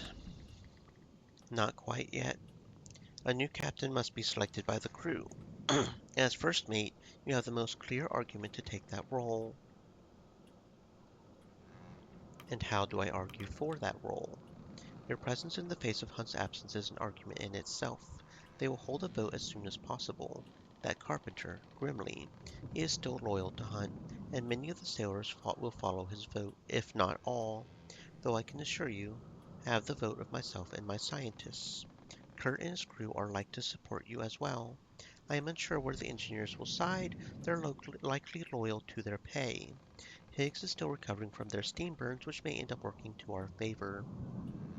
And the civilians are a mystery. But I believe when all is said and done, you will just about make the vote. You have clearly given this a lot of thought. Of course, it is vital to remain aware of the crew's intention. They're waiting outside, Shaw. They're scared. They don't know where to turn. You and I both understand the importance of maintaining decorum. Though times seem dire, remember, there is a rescue ship on its way. Even if the Temperance falls, we still have a potential escape. 35 weeks. The ship will arrive at Viscount Island in 35 weeks from now. We should focus on surviving that long. That is all we need to do, Captain. How can we be certain the rescue ship will come? I can assure it. Our benefactor will ensure it. Another 35 weeks, Captain. Keep it in mind. Here, you should have this. Templeton presents you with a fancy-looking hat. Hunt's hat. He left it behind in his cabin. That tells us what we need, doesn't it? The commotion outside grows. I choose to willfully observe reality. I suggest you do the same, Captain. The scientist refrains for a moment. I think it's best we declare that the captain and the missing crew are dead. There's no need for us to complicate things any further.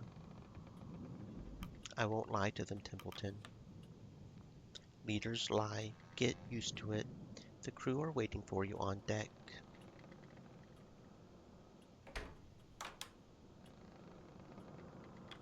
The last place you saw Captain Hunt, there's still drops of whiskey, frozen.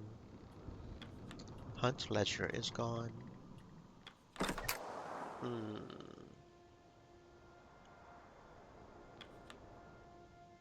The hushed voices become more distinct as you make your way back out into the open air.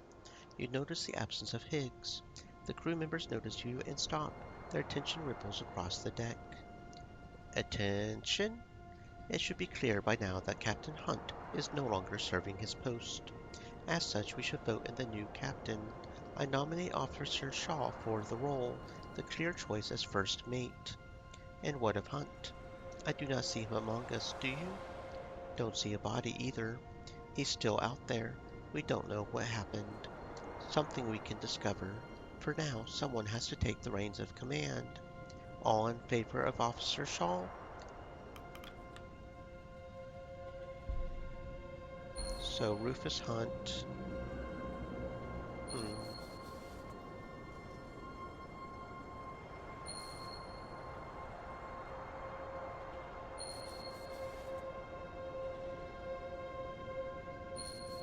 Oh, looks like we got some people voting for Hunt apparently.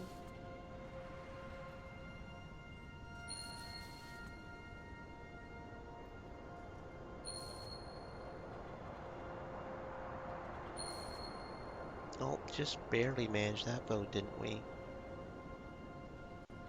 Just barely managed that vote. You have been confirmed as the captain of the expedition.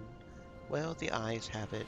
Shaw shall be acting captain from this point forward, acting in Captain Hunt's stead. The crew look at you expectantly as Templeton gives you a knowing nod. A moment passes in the cold as they await your next words. Curious murmuring scattering between the crew.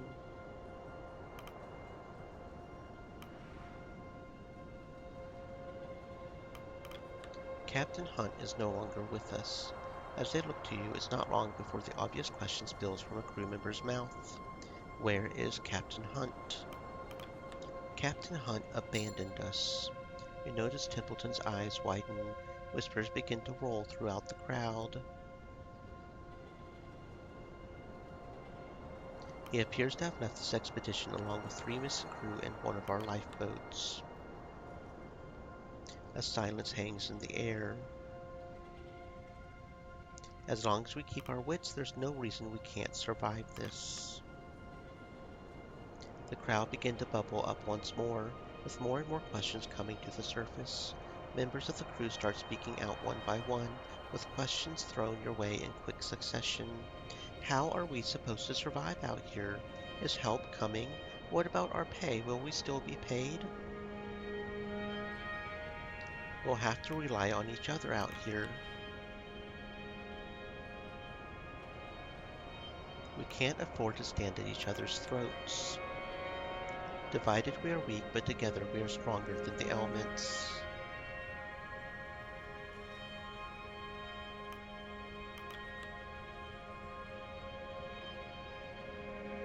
I know this isn't what we signed up for.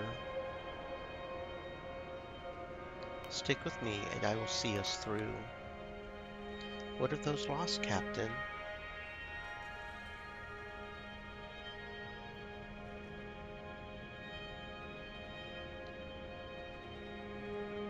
A memorial service will be held once the ship is freed from the ice. Understood. Well, you heard the captain. Get to it. The crowd dissipates, returning to their roles aboard the ship. You pass Templeton. He glares at you.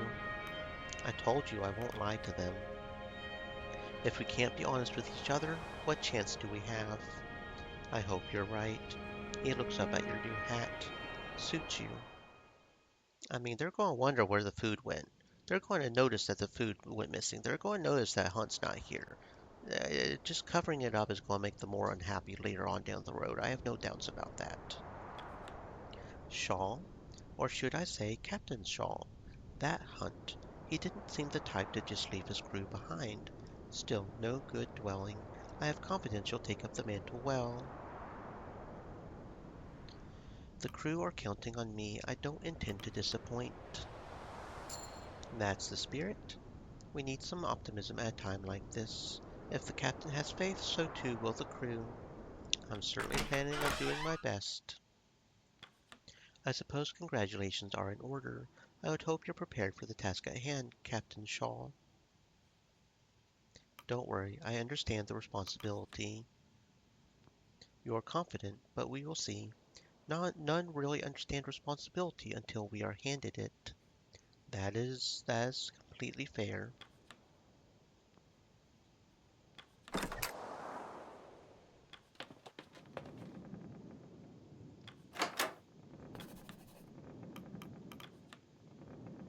Mhm.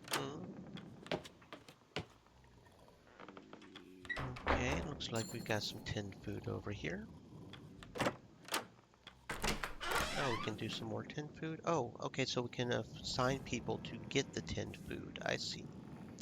So Tucker is hurt.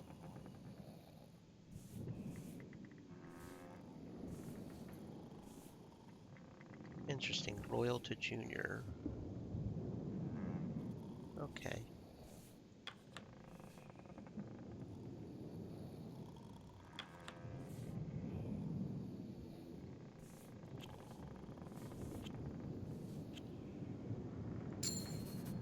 Okay. Sounds like a good idea.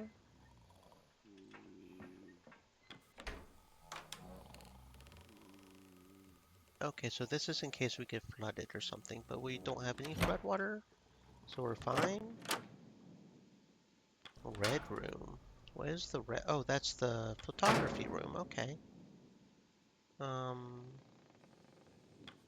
coal bunker. Get a free sack of coal, and then we can assign people to do the coal.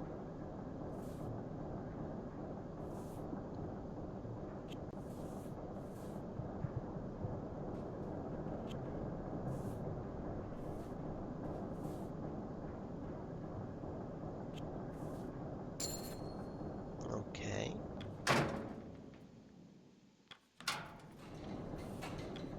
Captain now, are ye? As long as ye aren't in my way any more than Hunt was, I'm happy. How's the boiler keeping? Well, we aren't dying. That's a relief.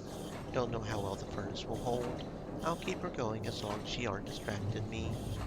Fair enough. I just, checking on you is all. We've got a bit of fuel we can do right here.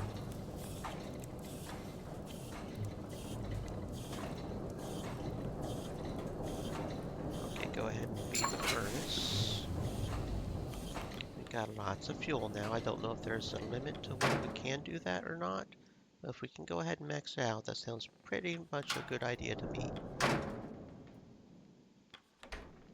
Okay, then we'll go ahead and give the food to you.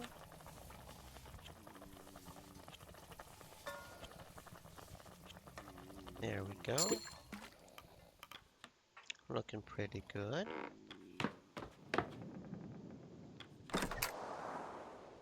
Don't have a thingy we can do there. There should be no hesitation, Shaw. You are the captain now, and you must carry that authority instantly. It's best that we carry out the daily routine as normal, show that you're capable in the role. We should take the day's request immediately before seeing to our resources. You saw the duties of the captain firsthand while serving Hunt. You're acting captain now. It's time you take up that mantle. A line is already forming at the door. No surprise given the circumstances. Take them as you may, Captain. Captain, I've brought the kennel master with me. This is something you will both want to hear. I have a strong suspicion on what the matter is. I was planning to speak with the captain on it myself. Fortunate happenstance, then. Captain, I know these conditions well. I've seen them before. Any idea of the Temperance being freed from the ice any time soon is a pipe dream. We need to press on. We need to become aware of our new environment. Trust me, Captain, we will be living off it for quite some time. And what of you, Cordell? Do you agree? Indeed. The dog sleds will need to be exercised regularly, and there is no better way than to engage in hunting. We're quite lucky despite the circumstances. Now is the peak time for hunting and navigation. Traversing the ice may be a possibility in the future. We need to be prepared for that. If we're to survive out here, we need to know what lies ahead. These are uncharted territories, Captain. We have no idea where we are. Your current rations are not set to last forever either. Send any hunting party to me as you please. My dogs and I will ensure their survival. Cordell exits. The same sentiment for myself and any scouting teams.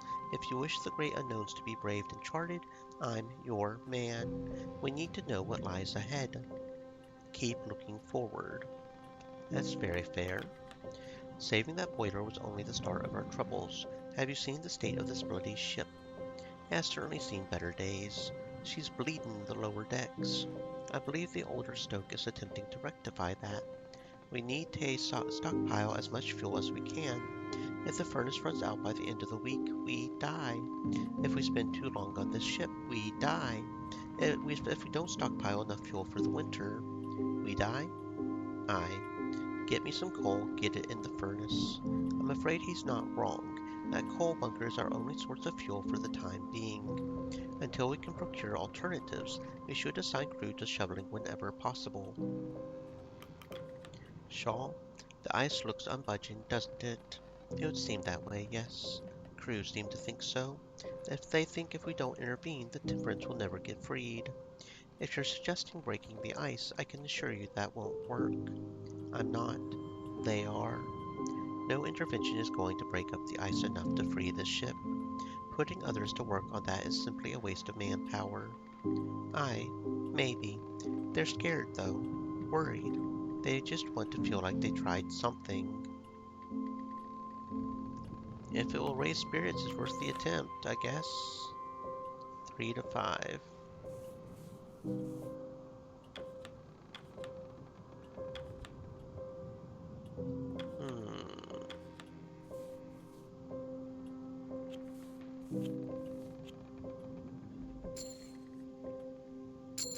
Agreed. 9 decorum, lost Richard Templeton's loyalty. Is there a way to see that? So that went a little faster than I would have preferred. I'll see you for dinner, Shaw. Don't forget the hosh pot needs fed.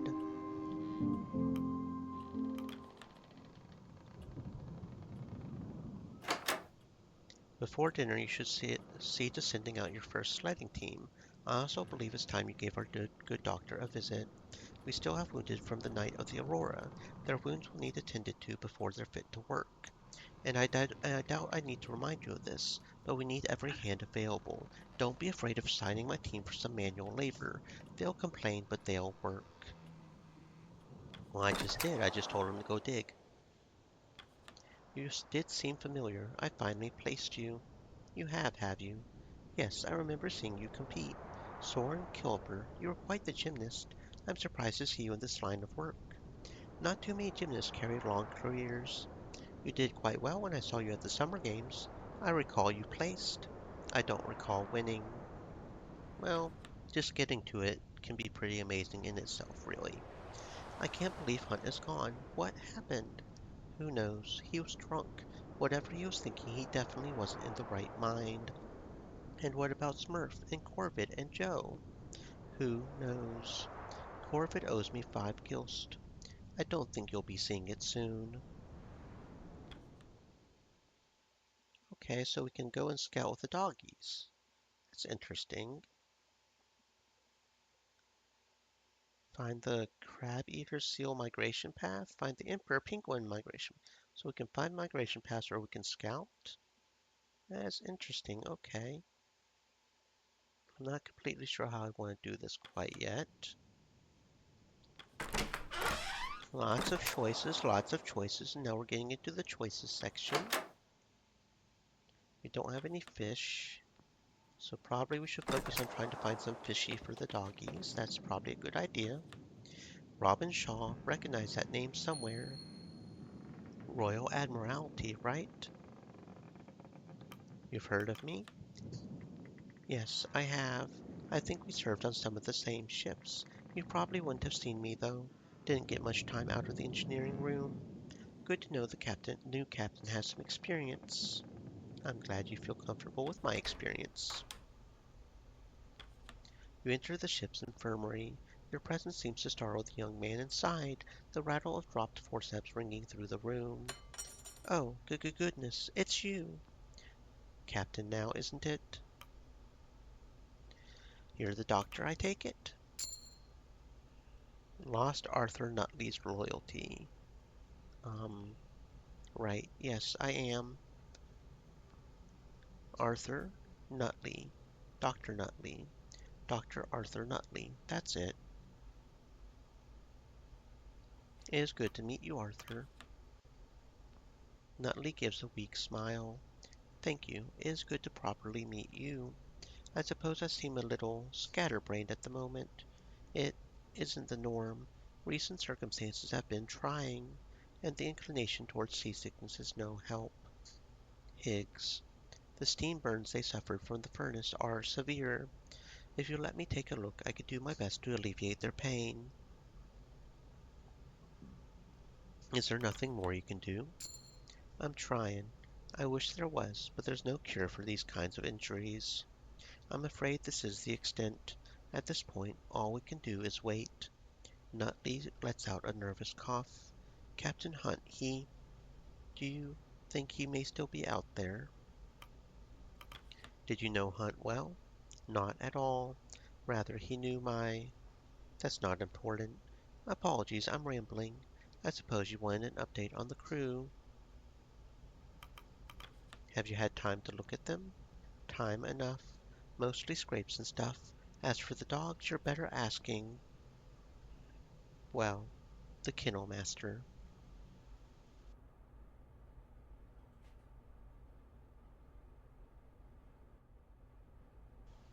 That's fine. I wouldn't expect you to be a veterinarian.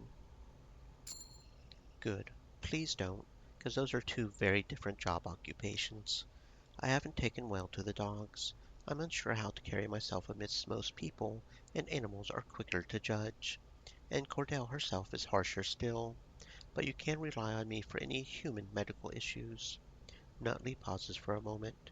Is everything good? I mean, is someone coming to rescue us? I won't lie, we're in a difficult situation here. I'm going to need your help. Then you can count on my help.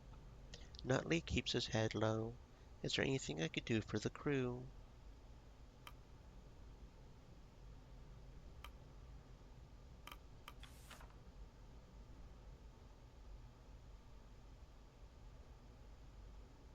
After people are signed, they will be cured of all status effects by the end of the day. So like Tucker.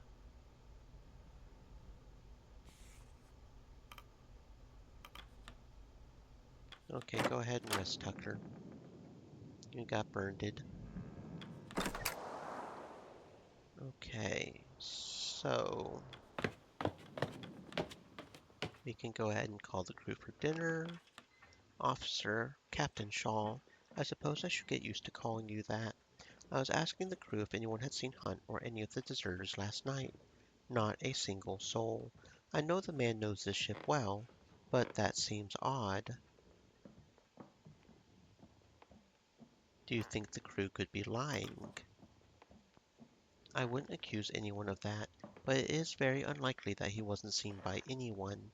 I suppose the boiler troubles caused a great deal of distraction.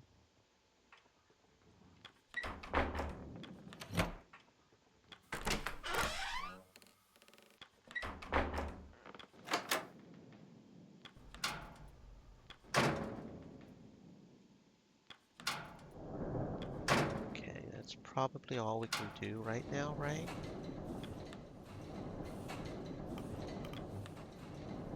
Okay. Um,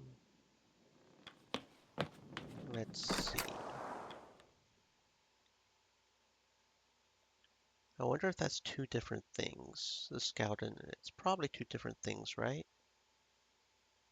Elephant seal, emperor penguin, crab eater seal, Adelie penguin. 0 out of 10 research.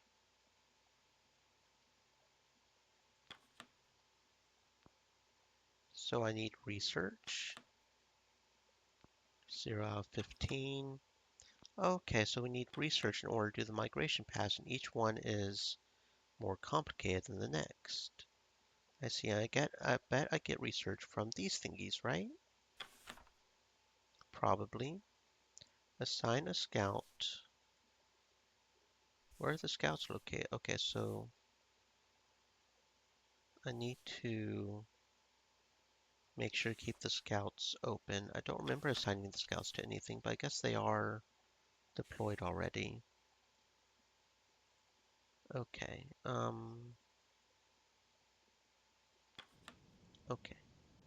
Guess there's not much else we can do, but go ahead and rest. The crew have their meal. Shall we give a toast to our new captain? Hear, hear. The crew return to their posts. The hammocks are unfurled in preparation for the evening, despite the time it's still bright light outside. Evening, Shaw. I'm proud of what I've been able to cook up for the crew lately, considering the rations. Though I do wish I had something better to work with. I would kill for a good beefsteak. You do excellent work, Junior. You have a knack for this. I've been told. Hunt would say he couldn't eat a bite that wasn't prepared by me anymore. I should hit the hay, or, well, hammock. Guess there's hay in there.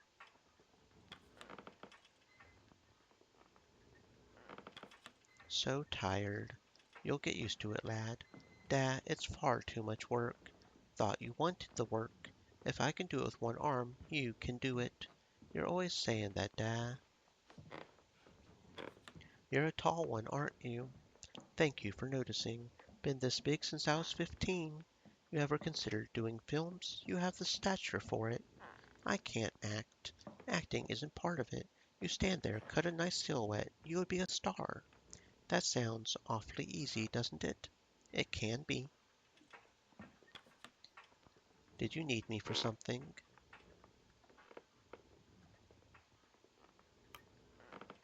You served with Captain Hunt for quite some time. Tell me about him. It's none of your business. Oh, okay. I was just trying to learn a bit more about the dude. Good evening, Captain. I was growing used to sleeping on a moving ship before we became trapped in the ice, you know? Now I think I won't have a good night's sleep until we return to land. I think that's something we can all look forward to. A good motivation, then. I know a hot bath and a warm bed are the first order of business when we return to land.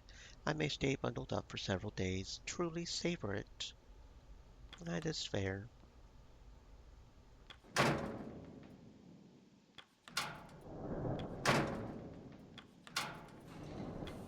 Bloody cold, isn't it, Captain? Don't know how ye spend your time away from the furnace. It would be even colder without your hard work, Hammond. I know.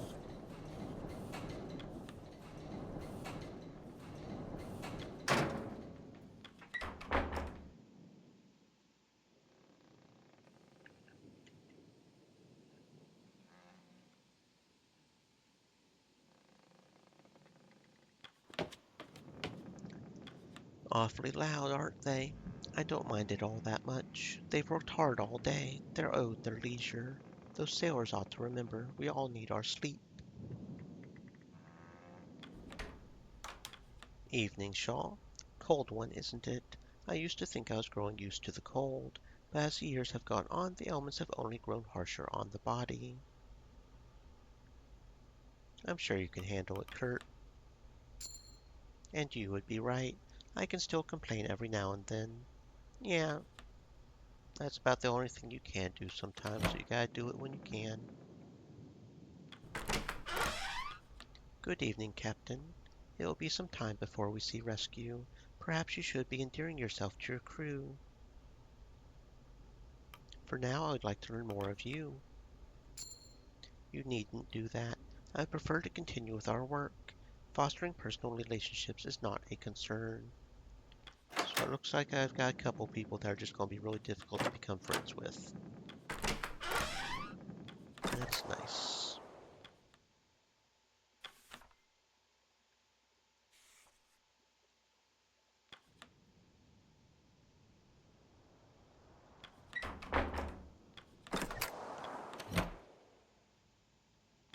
Captain Shaw, I presume you're here to see the dogs. Yes, how are they faring? They have already acclimatized, though recently they've been exhausted and in need of rest.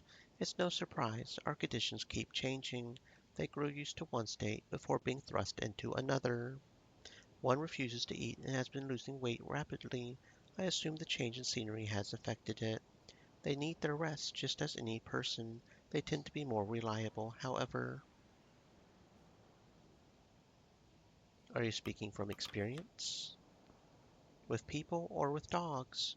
Regardless, I will say it's a matter of both. Captain Shaw, you recall my conditions with Hunt, do you not? Like it was yesterday? My demand was that I work here, with the dogs. Your people may help with the sleds, but they are not my responsibility. They are not my people. I am holding up my promise with Hunt. I do not intend to join your crew. That dog, does it have a name? This is Stanberry. How long have you been raising dogs? A long time, Shaw. I've raised this pack since they were naught but pups, and a generation before them. She goes quiet for a moment before petting Stanberry, collecting her thoughts. I wasn't exactly in the financial position to pass on Hunts, but I had no intention on leaving all of them out here without me. The dog arfs happily as you ruffle its ears. Such a good puppy. You plant the hat on their head. They become excited before tearing the hat to pieces. Stanberry. Okay, that was worth it just to see Stanberry get a hat on his head.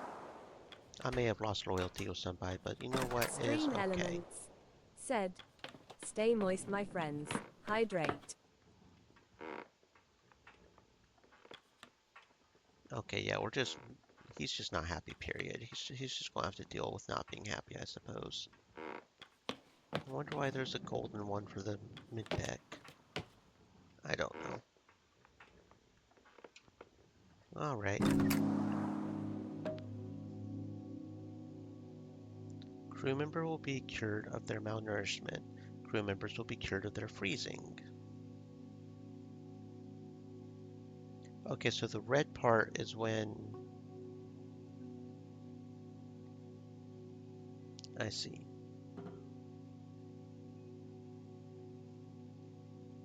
I see. Okay. Another week on the ice, the ship holds barely. Tucker was cured of their wounds. Okay. Week 5.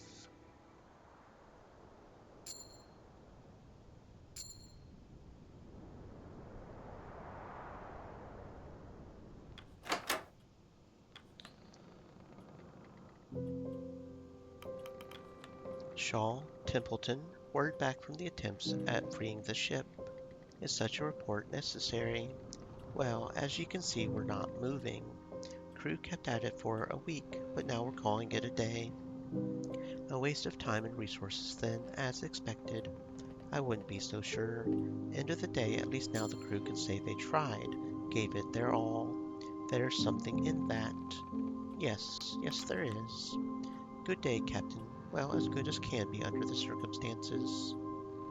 Good day to you as well, Kasia. Well, I'll be sure to spare you any more obligatory small talk from here. In truth, there is something I've been meaning to ask you. It's a matter I brought up with Captain Hunt, though he was less receptive. I'm not merely interested in the story of this expedition. I'm interested in the story of the people on this expedition. When the crew have the downtime, I would request that I be allowed to conduct interviews with them. I would like to know more about them, maybe learn more about what happened to Hunt. I see no issue there. Conduct an interview as you please. Just make sure they are in their downtime, please. Don't interrupt people during their work. Thank you, Captain. You won't regret it. I'll mark anything useful I discover in the crew manifest. Send them to the Red Room on the lower deck when you can. Okay. Word around the crew is that we might end up having to move to the ice. If we can't free the Temperance anyway, it would be wise to gather what we want to take off ship with us if we do. Indeed, we'll need to prepare for what could be the inevitable.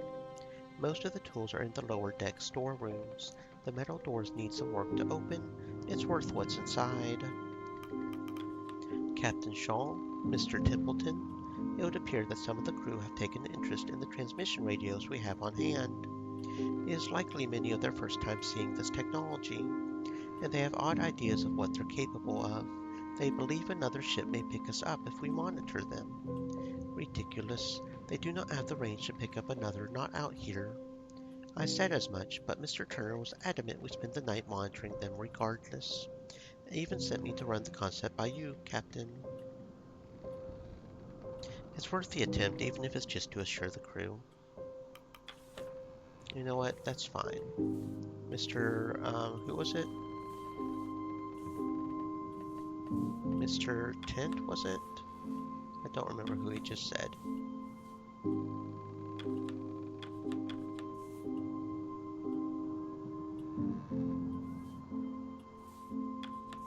Oh, that's interesting. The specialists have loyalty thingies here.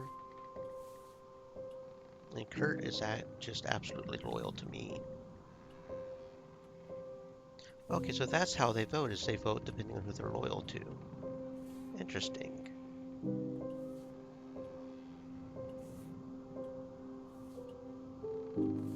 Okay, it looks like we have to do the scientist, so we actually don't have a choice now that I notice it. Because, see, that's a science item. Okay, go ahead. It's worth the attempt, even if it's just to assure the crew. Yes, Captain. It won't work, but at least this way the crew will be certain. And a character with a demoralization status effect will cause you to lose 5 decorum. Decorum at the end of the week. Cash to make your demoralization. I know who we're getting. I know who's getting interviewed, apparently. Yes, otherwise they will ponder the alternative until we're all frozen. Okay. The question persists as to how long the Temperance can hold. Will we be able to wait out the ice? If there is no change by next week, abandoning the ship may be considered. Okay. Feel that air. Nothing better than a cold wind to keep you awake. You're an odd duck, Yorick the Third. How many hours of sleep do you get a night? Well, on second thought, better not hearing it. I already know it isn't enough. As long as he's able to do what he's got to do, it's all good. Okay. Scout. Scout. Interesting. Oh, what is this? We found some thingies. Assign any amount of people to gain that many animal resource items at the end of the week. Okay, we found some thingies. Timmy, Doug. Ooh, we get some crab eater seals. Okay, so yeah, we'll get a lot of people out here on this. 4 crab eater seals. And that'll get -3 doggies, but that's okay. Yeah, go. Runt, Tucker, Cavity, and Runt's dad are marked down to hunt for the week. Research a pressure ridge. Well, we'll need the scientist for that apparently. And we don't have that, but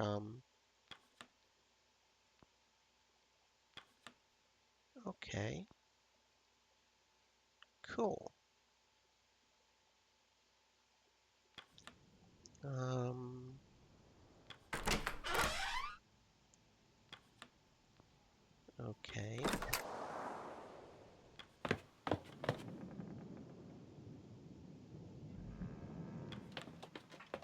We'll definitely need to get some food.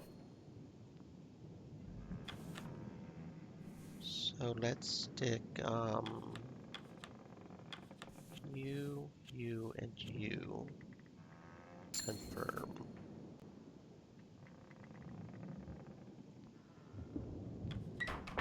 And then we can stick the food here. That gives us to 53, that's 73, 93. Very good, and we still have one left over. Okay.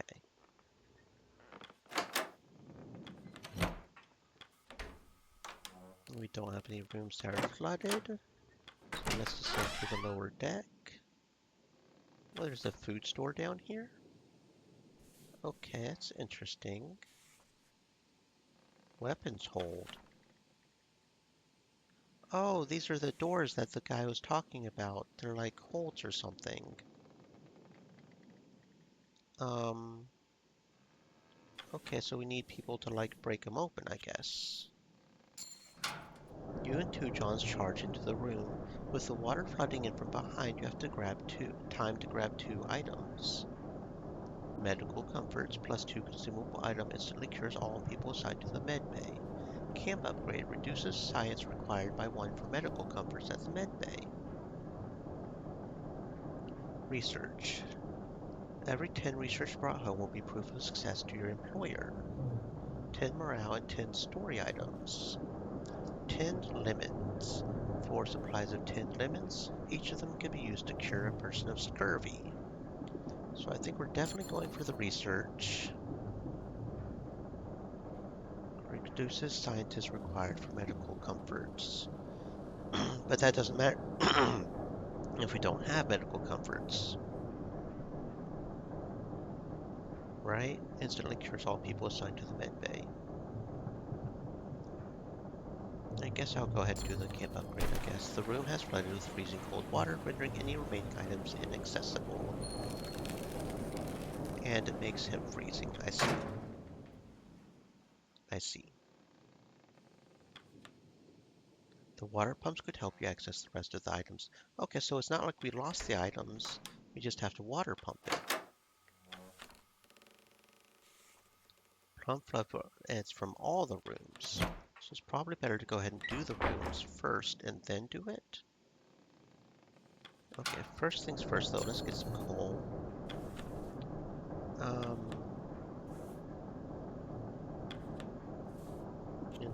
Engineer. We have 3 people left, so if we do all coal, yeah, we'll just go ahead and do that. Until I'm more comfortable with how many basic resources we have piled up. Feed the furnace. Though we really do have a lot of coal, we're doing pretty good on that. I may stop doing the coal at least a little bit, so yeah, but that's fine. Okay. I may actually overdo it a little bit, but then again, if you have hyperthermia... Photographer. Anyone free for an interview and a portrait? Okay, so we can view the portrait. Cool. We've got some pretty cool photos here.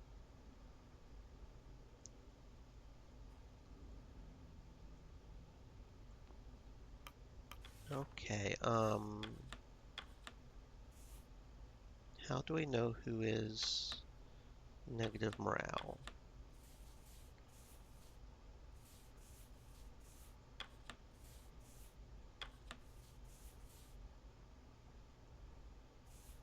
You can gain a research and cure that person of demoralization. Well, where's our demoralized person?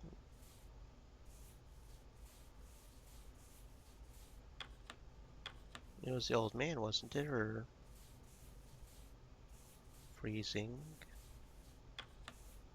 I probably should have kept one. Oh, there he is. But he's already doing so. Yeah, he's a scientist doing something else. Okay. Okay.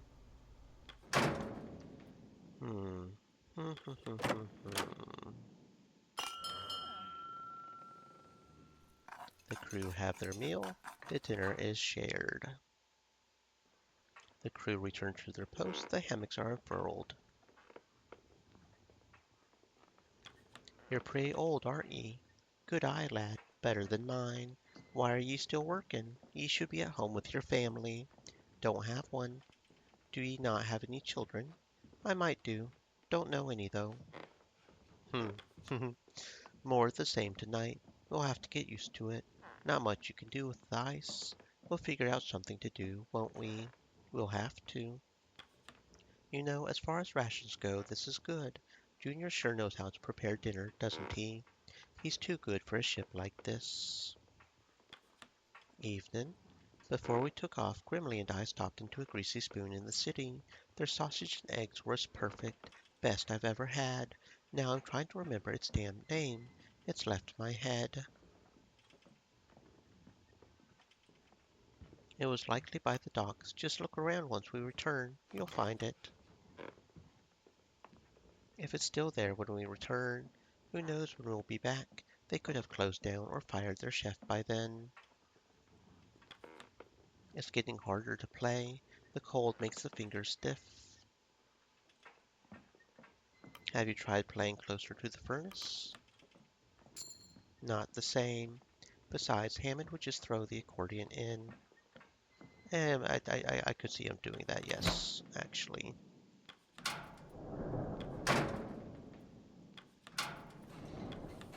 You ever get the feeling you're being watched, Shaw?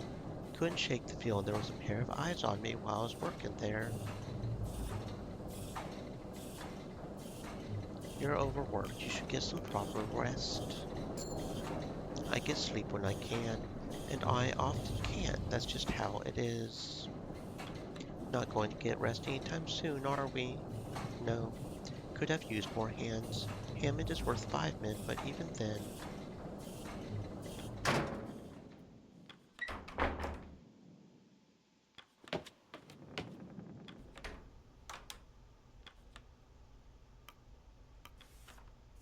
Can I cure him of hyperthermia?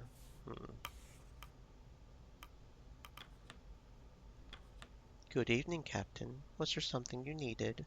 If you need the latest medical report, I'll have it prepared soon. I was simply curious about you, Arthur. Me? Well, I'm nothing to be curious about, to be honest. I'm simply trying to get by like the others.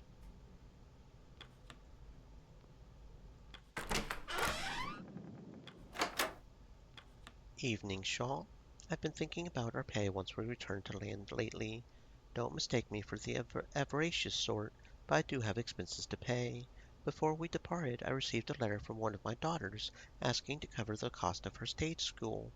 It would be a shame to promise a luxury only to retract it, don't you think? I wasn't aware you had a daughter, Kurt. Two, in fact, both with the first wife. Hmm. Captain, if you find yourself stricken with boredom, I do have a book I would recommend. A textbook on different classes of wildflowers. The topic is more interesting than it may seem, I assure you. I would enjoy that, Templeton. I will be sure to bring it to you when I have the chance then. Thank you. Anything? Afraid not. I didn't expect anything to come of it. Well, at least we can say we tried.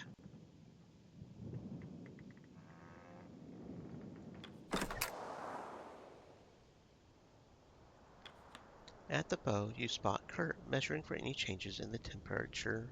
Still fast, no signs of any change. He notices you and gives a wave. Doubt we'll be moving any time soon, Captain. Of course, sometimes you never know with the ice. You should get some rest. I'll let you know if anything changes. See that you get some rest yourself. I will. But we have to be alert. In my experience, change comes fast. Take care, Captain.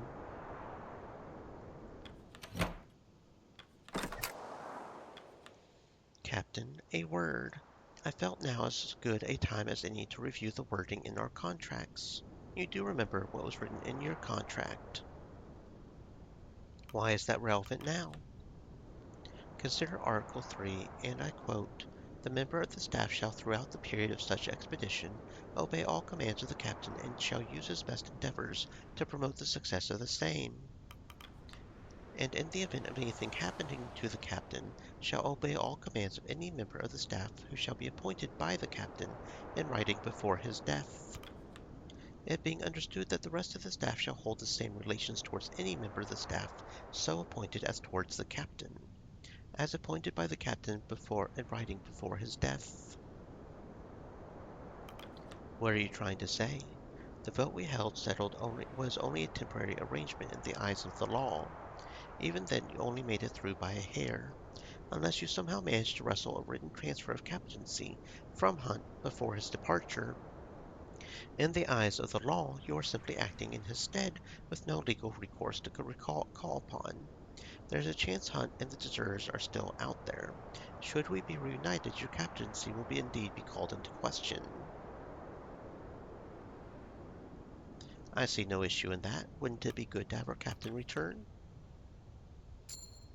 You saw Hunt in his final moments with us. Do you trust that man to lead on the ice? The loyalty of the crew means everything. Get them on your side, Shaw. Keep them on your side. I see. Thank you for bringing this to my attention, Templeton. Remember my words, Shaw. I suggest you start with the Stoke brothers. It seems they speak for many of the sailors. I will keep that in mind, I suppose.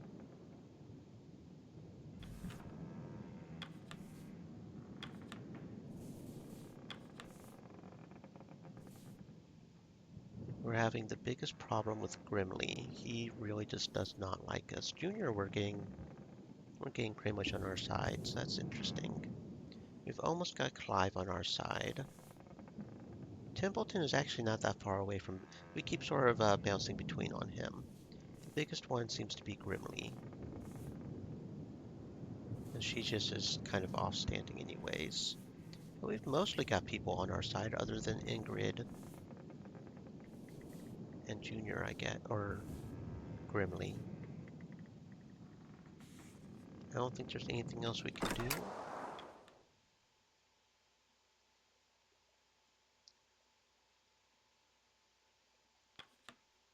We have enough research to hunt the migrating Adele penguins.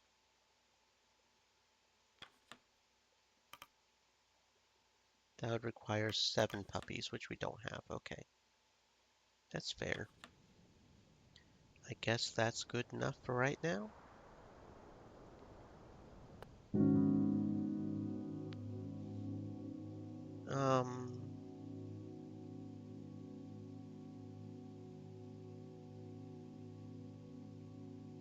Okay, so he will be cured of his freezing if we keep it on this, right? That's what that says?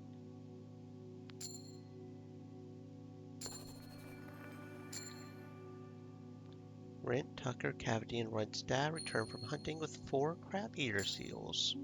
The dogs are rested and available to be sent out. Another week on the ice. The ship shan't hold much longer. 2 Johns has been cured of their freezing. Good. Mr. Gloss is demoralized. -5 decorum.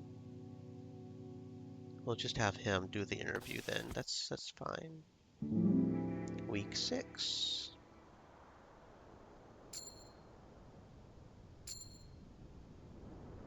Okay. Templeton, Kurt, Cordell, and Hammond stand inside the beginnings of a meeting. Well, Captain, it's been 3 weeks. Kurt tells me there's still no change in the ice. None, and best I can estimate, what change we will see won't free the ship. I predict the Temperance is more likely to be crushed under the pressure of the ice. And how long will that take?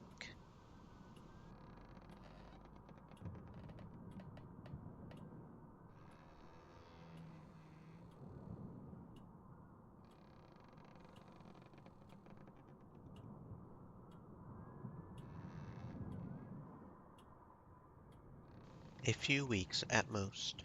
Unfortunately, we may have to look at alternatives rather than waiting for the ice to break up.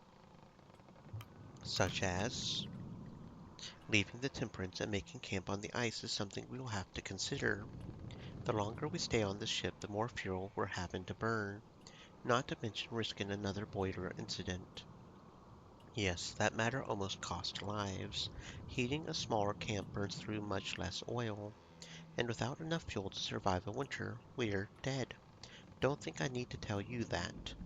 I would not be quite so quick to pack up and move out just yet. And why is that? The ship is shelter, the ship is safety. Currently, there are quite a few hunting opportunities presented to us. We will need to gather more food if we are to survive. The ship provides a safe area to hunt from. Right, and most of the crew aren't ready to give up either. They're stubborn, just as any good crew should be. I would rather not play into stubbornness when lives are on the line. He has a point. Crew thinks we gave up too early. They'll resent the captain for it. Though we now have a serious bloody flooding problem. We do? Aye. He might have noticed if he had left your damn forecastle. It is safer to take the time to gather what we need before we leave, rather than raid the ship once we make ice. Well, the answer lies with the captain. Should we move off the ship this week? Not yet. We'll remain on the ship for now. Very well. When we remove the boiler from the furnace, that is when we make our move. When you feel we're ready to go, just go to the boiler room and give the order.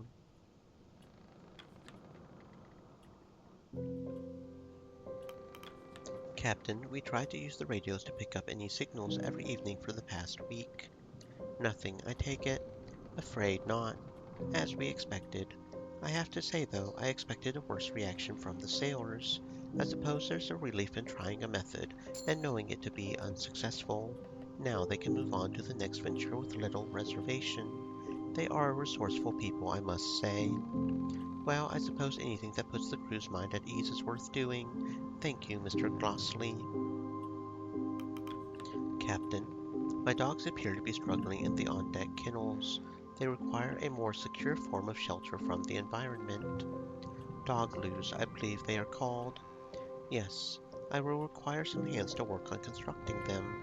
It is for the health and safety of the pack. I'll put some of the crew to work on it. Thank you. We must focus on keeping the dogs safe. Without them, the crew stands little chance of safety themselves.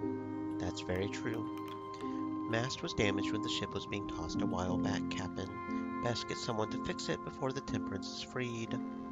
Freed? Aye, the ship could come loose any moment. Heading up to repair the mast is a dangerous task. We don't even know if the ship will sail if the ice clears. It would be worth it, though. Someone could get injured. I would rather avoid that. Suit yourself, then. Yeah, that's not going to work. I was summoned by Mr. Templeton. Yes, Mr. Isaac, this is regarding your personal item. What do you mean? I felt it pertinent to let the captain know that you are carrying a weapon. Why did you bring a gun with you on an expedition, Isaac? Personal safety, of course. Perhaps this is my unfamiliarity with expeditions, but I was surprised others did not bring an item to protect themselves. Many of the crew cannot afford such an item to themselves. Captain, it is up to you on what to do with this revolver. With all due respect, this is my personal item, Captain. It is the captain's right to requisition any weapons on the ship. That includes your own. You are free to hold on to it, Mr. Zack. Be careful. I will, Captain. I will take the utmost care with it. We would do well to avoid creating an imbalance of power among the crew. I doubt the sailors would take too kindly to such a thing. Well, they'll be okay. I mean, it is his personal weapon. He brought it. I mean, I can't in good conscience just take it from him.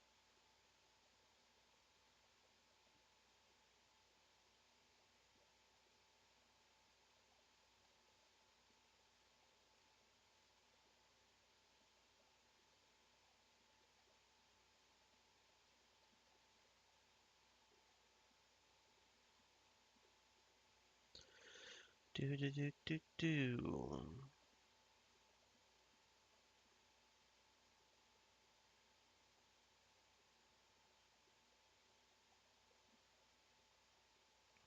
Hmm.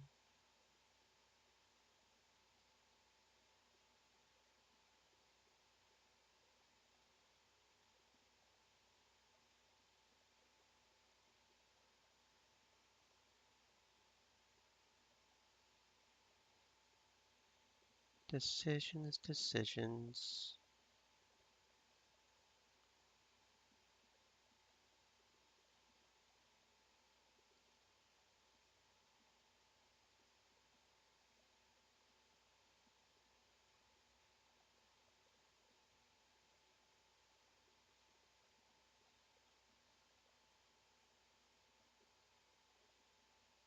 Hmm. Okay. Shaw, there's a rumor going around amongst the crew. They're saying the ship is haunted by the ghost of Captain Hunt. What ridiculous tripe. I thought you would want to put a stop to it. Hmm. They're just stories. I see no harm in them. I'd wait until they spread. How many would like to be on the Temperance after that? Here's hoping they don't go too far.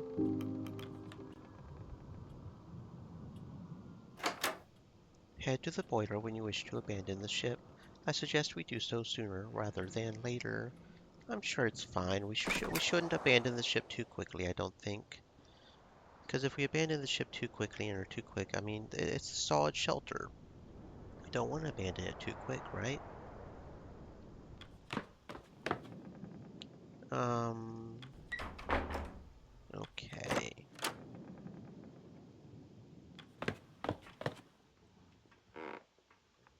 So let's see. Go over here, get some food. That gives us 2, which means we have,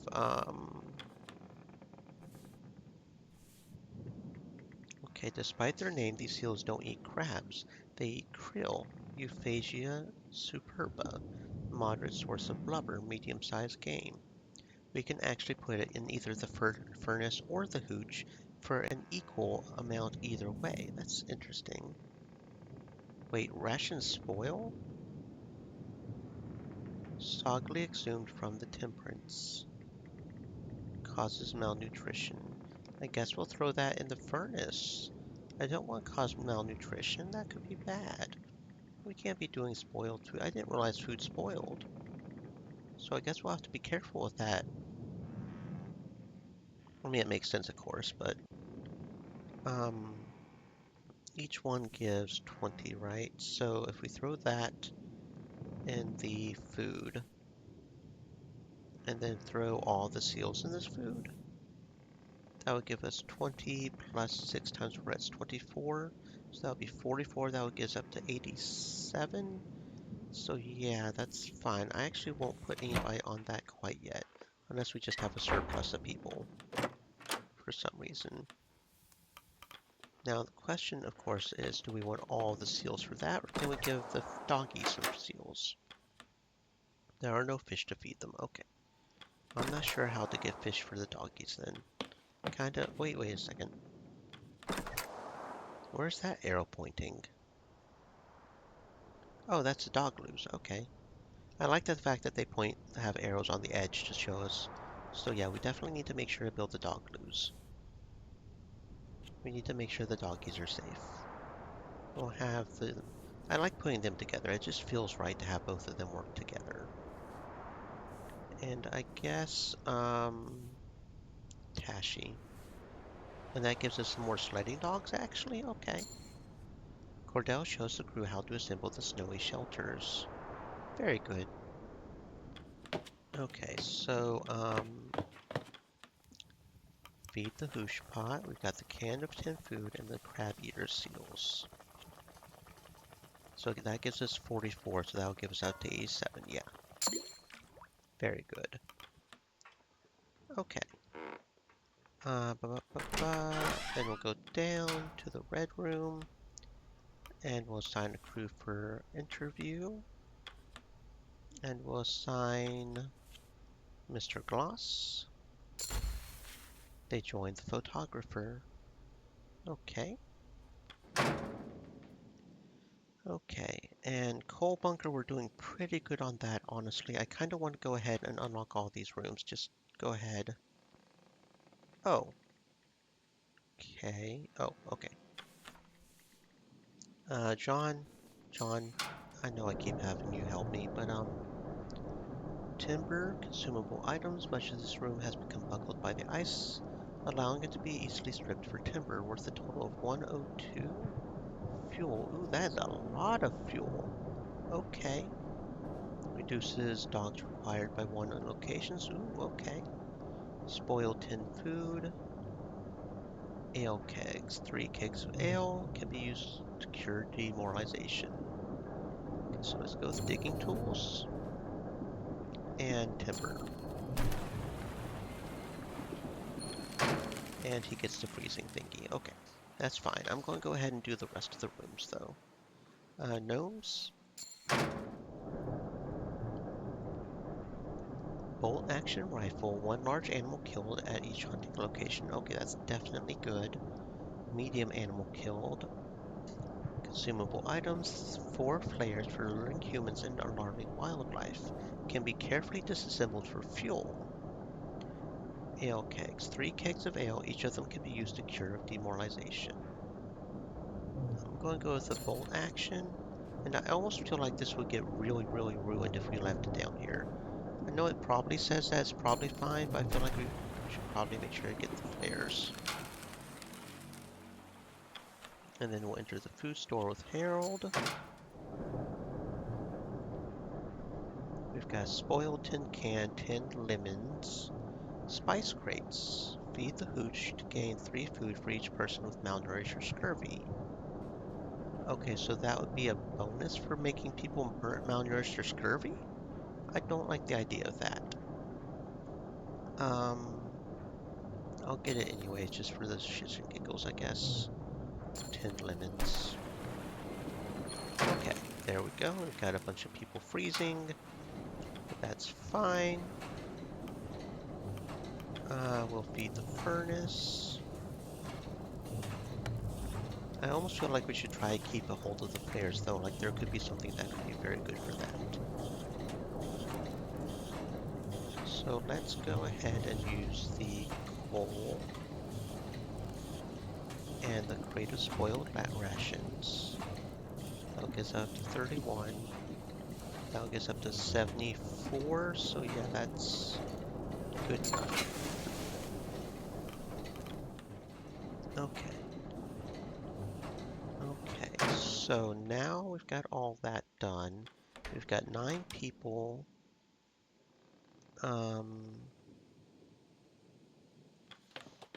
What shall we do now?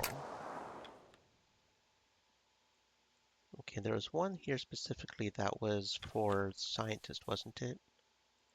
I don't know if we can do it with only 2 scientists. I mean, it says 1 to 3, right?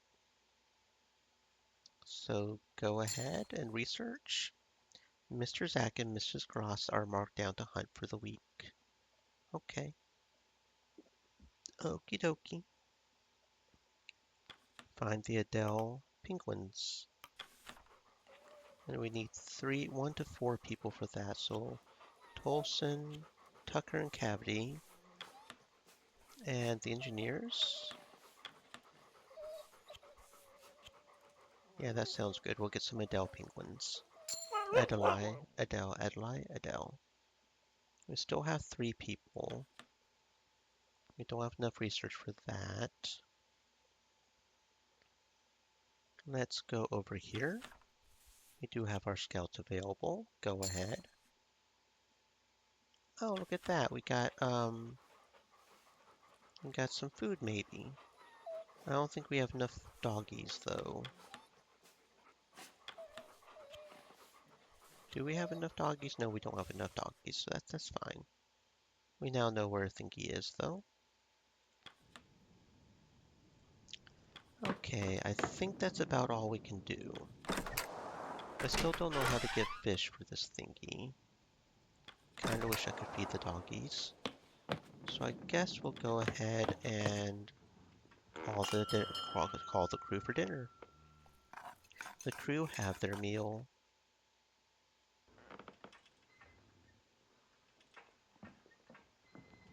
Okie dokie. And I swear, when that hook came swinging, Captain Hunt had to pull me down. This was 5, 6 years ago. I had no clue what I was doing. Both of us nearly lost an eye that day. Same expedition Ward lost his arm. Half the time I don't think Hunt knew what he was doing either. I'm sure he did. He seemed a good captain. Aye, he is. Served us well, no doubt. Did you need something? Just checking in on my crew. God damn it. You are just so hard to make happy, aren't you, Grimly? Last time we asked about the captain, you got upset. You are a very difficult one to make happy, Grim.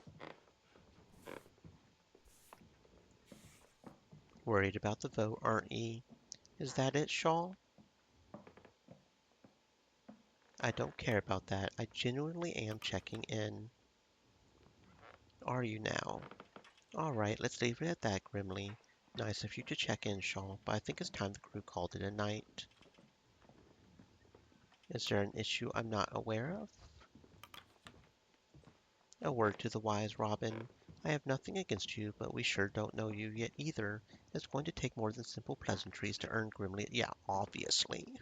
He is a very, very, very strong-willed person.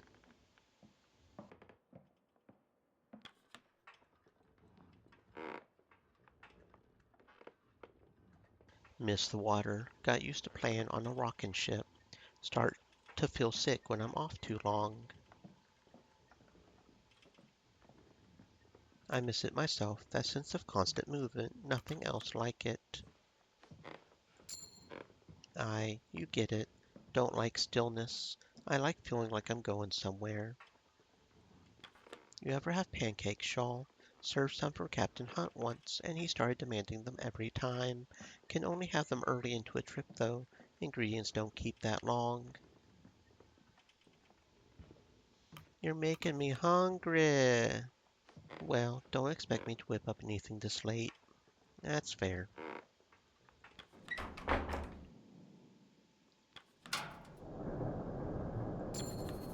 I almost didn't take the thing of baguettes, didn't I? I almost missed out on a free thing of baguettes, Baka. One of Templeton's team tried to talk to me while I was working. They were going on and on about their spouse or something. Ended up telling them to fuck off. Think they got the message.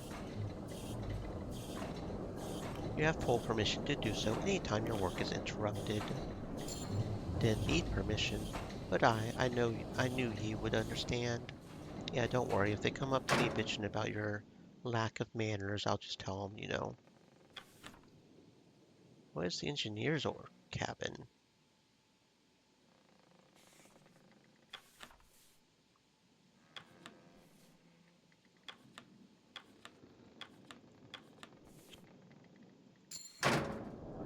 Oh, there was another cabin I didn't even notice. Whoops, Daisy. I almost missed out on cabin. Coal digging tools reduces dogs required by 1. Engineering tools increases secured by 1 when raising the heat. So let's go with digging tools and engineering tools. That sounds good. And now we have all of them. There are a lot of rooms down here. I guess I could try to bilge them out. Okay, I can't now apparently. Anyway, I doubt I can do it with one person either. Okay. Evening, Captain.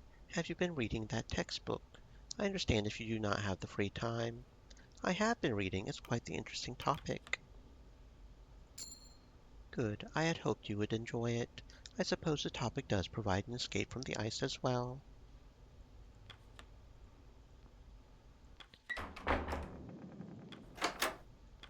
It's rather morbid, Shaw, but our last conversation had me wondering about those children of mine. Specifically, I wondered on whether I would ever see them again. It's not something you should imagine, I know, but that threat always exists on these expeditions. I signed on knowing that.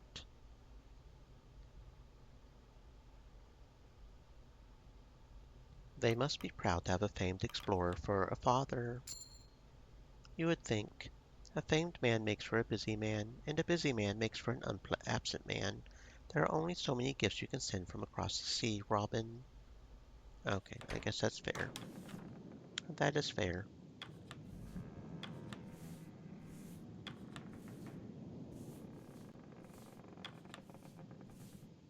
I wonder if the tinned lemons go bad. That would be kind of bad if it does, but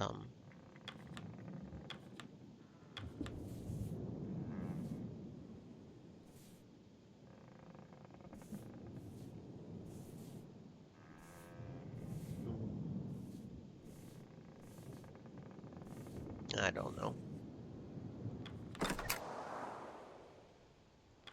What do you have in your pocket? What does it matter to you? Hunched over, clutching something, it's suspicious. I'm holding an egg. An egg. Why? Keep my hands warm. Boiled egg keeps heat. That is actually rather ingenious. We know the cold, better than you lot anyway. Good evening, Captain. Will this take long? The dogs are fed and rested, however I dislike leaving them alone. You've trained them well. There won't be any issue. That would be my hope, but you can never be certain.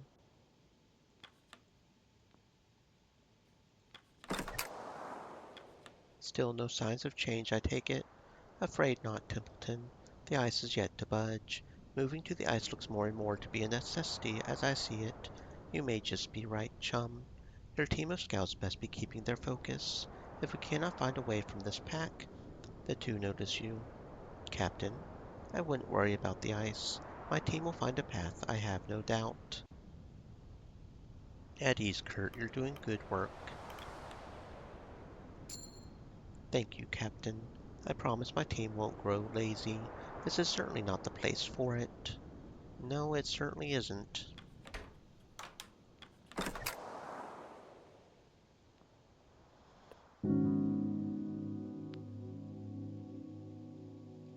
Yeah. Mr. Zack and Mrs. Gloss have returned from hunting with 2 researches. Tucker, Cavity, Grips, and Dick return from hunting with 4 Adelie penguins. The dogs are rested and available to be sent out. Another week on the ice, naked in the wind. Mr. Gloss raised her spirits, speaking to Kasha, no longer demoralized. Why didn't Gnome and Lefty get cured from frost? I don't like that. We may have to send them to the doctor or something. Okay. We got our doggies available. Very good. Doop-a-doop-a-doop-a-doop. Okay, let's listen to the requests. Cordell. Captain, thank you for building some proper shelter for the dogs. I appreciate the assistance from the crew.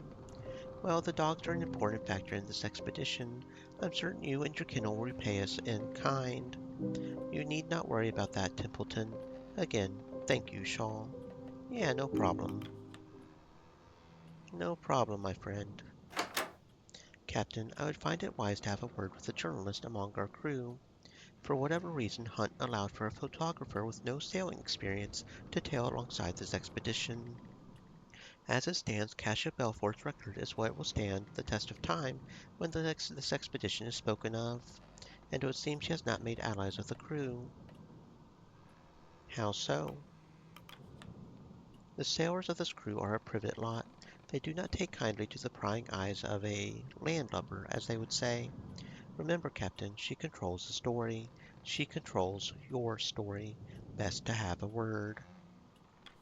Remember, Shaw, reputation can be fragile. You do not need an unflattering image at a time like this.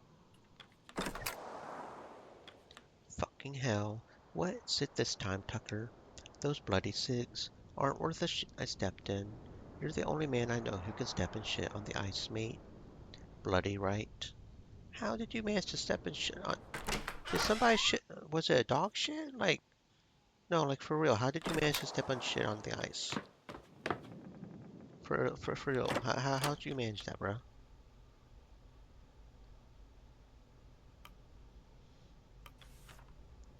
Can we cure the frostbite? I thought they would be a lot better able.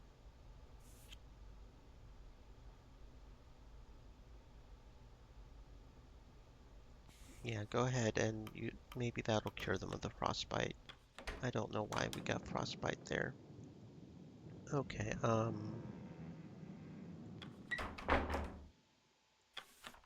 oh, apparently we can do science papers here or something. Okay, go ahead, scientist people, do your science thing. They take to emptying drawers and boxes of all the valuable research they can find. Okay. Ba-da-ba-da-ba. Okay, so, I don't know if the lemons go bad. We did get some penguins. Smaller and faster and exceptionally curious, a small source of blubber.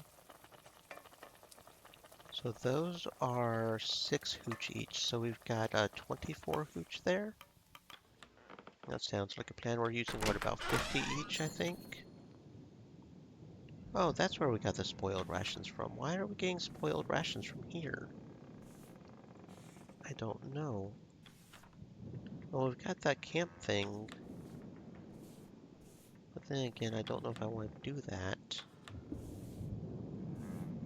Causes malnutrition. I don't like that.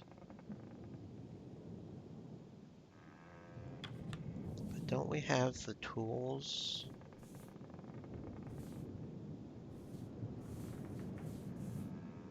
Once a week, feed the hooch to gain 3 food for each person. So we kind of gain more food for each person with malnourished. But I really don't want to do that either. Hmm.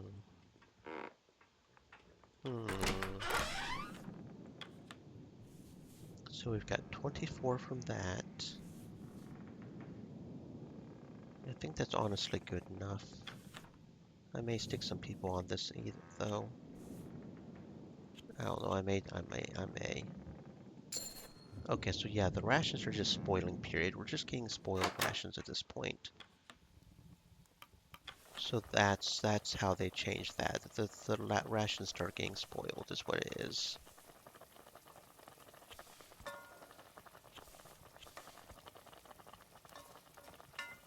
But that said, the lemons, it said that malnutrition goes into...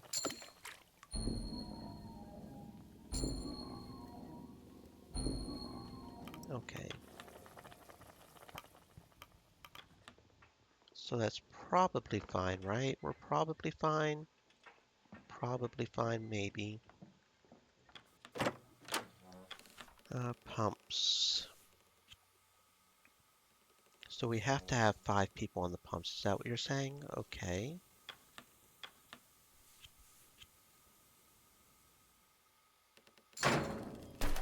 Heading back to the lower deck, you can see that the unlocked flooded rooms can be entered again. But it still requires 1 person to do that. Only ones we have left are the scouts, and I kind of want to keep the scouts on the upper part. So interview Quilzy, I guess.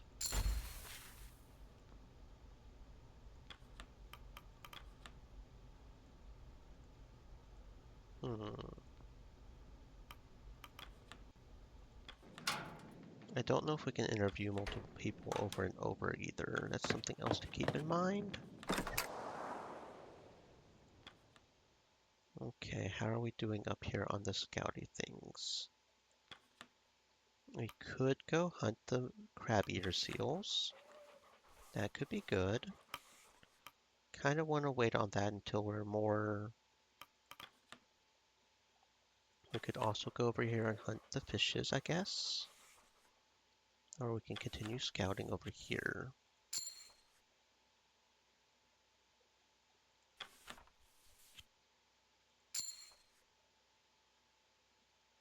Research the formation of ice leads. Okay, I guess that's all we can do right now, right? I guess. I guess. Oh. Oh dear. Oh dear. Dinner is interrupted by a torrent of flooding.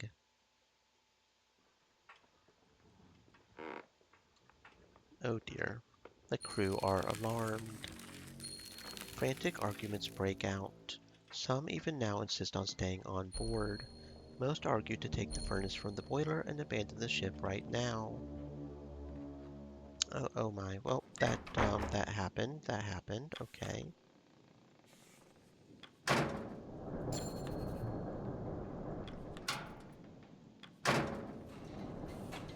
Worked with a lot of captains in my time. Half of them don't know their R's from their elbows.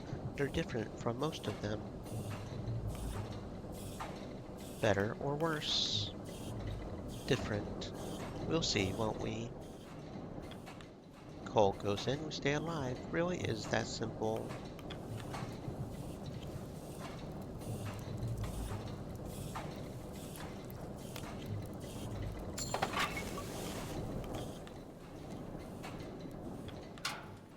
Hmm.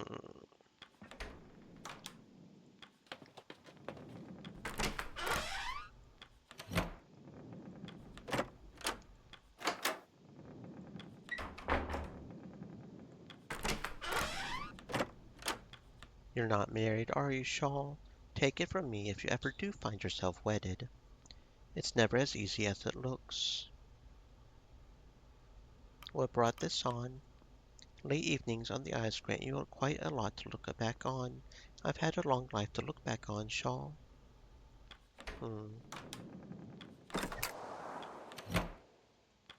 The building next to my kennels would often play music on a phonograph. I would hear it through the open window. For months on end, I would hear it as I worked. Over time, I had grown used to it. I'm sure one of the crew brought a phonograph. Perhaps you can pick up the habit once more. That is not needed. I would not attempt to impose in such a way.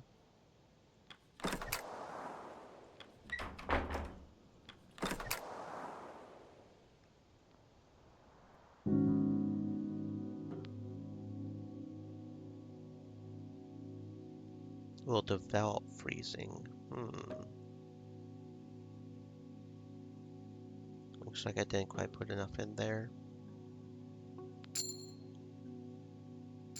I thought I did, but I didn't.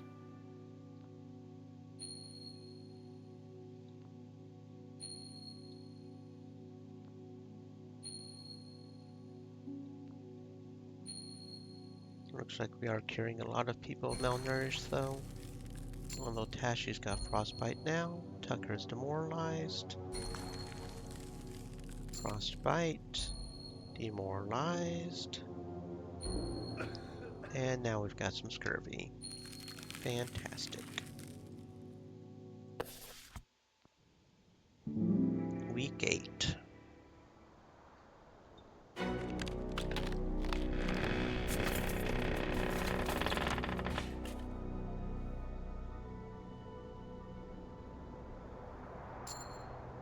You can't escape. What? Oh. Oh shit, it actually does fall in. Oh, shit on a brick. Oh. Okay. I guess that happened. Oh. Shit. Oh. Okay. Well, that happened. She's gone. You, along with the rest of your expedition and your hopes of rescue, now lie at the bottom of the unforgiving ice. Oh, that was a game.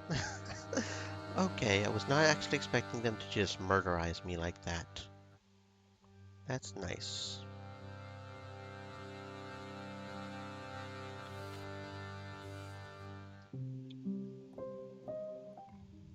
Load the save tree system. How does this work?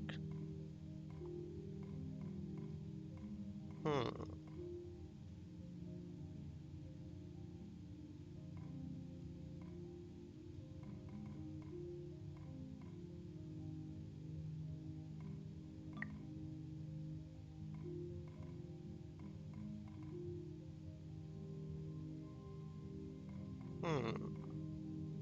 Interesting.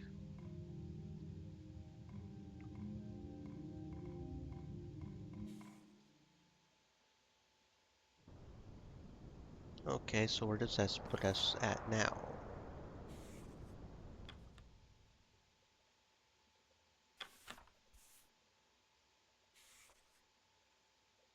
Okay, and I don't like how it does that. I don't like that right there. Okay. Dooba dooba dooba.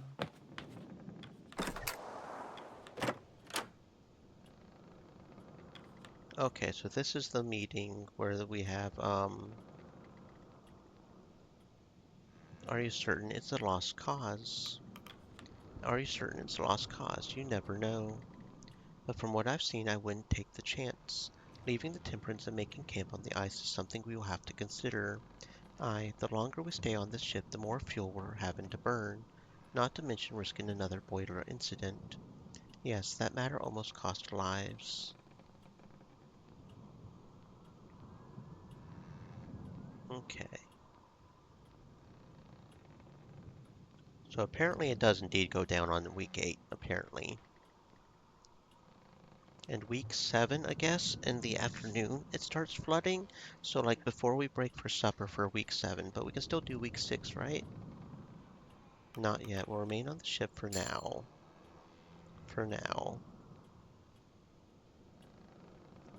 Take requests. Mr. Gloss. 5 Decorum. Cordell. Dog Loose. Yes, we'll put some of the crew onto it. We got you. Tucker. Someone could get injured, plus the ship is apparently about to just completely, totally break down.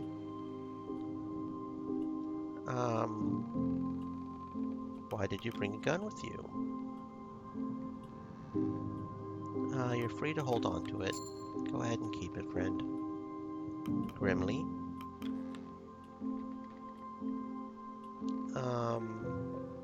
We can't allow rumors like that to run Stream rampant. Elements said, "Stay moist, my friends. Hydrate." Absolutely, we can't allow rumors like that to run rampant. Crew won't be best pleased you're stopping their stories. It's better than allowing fear and suspicion to run wild. Aye. Okay. We've got plenty of decorum, so that's fine. We will not abandon ship this week, but we will on week 7. Although since the ship is apparently going down, we should probably focus on getting, right? Okay, so yeah, I don't know if that carries over, so I'll do that as a minimum. Spoiled rations. Okay, so let's go down here. Let's remoralize the scientist. That gives us a bit more decorum that we lost. Then we need to go over here and start doing this, apparently. Digging tools. Timber. Then over here. Confirm. We'll get the digging tools and the engineering tools. And then over here,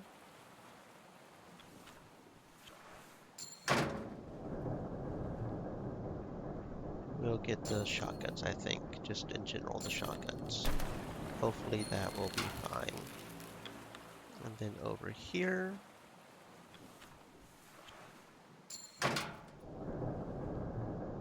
we will get the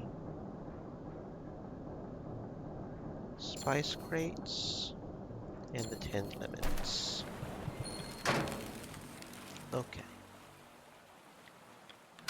Sounds good. Feed the furnace.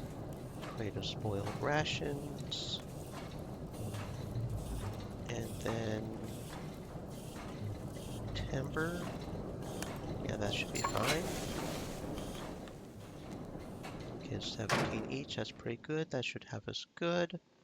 And then we can go up here, go over to the pumps, and then just use most of these guys to pump this out.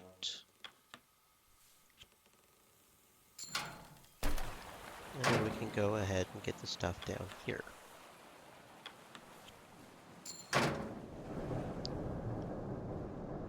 Coal. Well, I wonder if we could have saved time on this. I don't know. I don't know.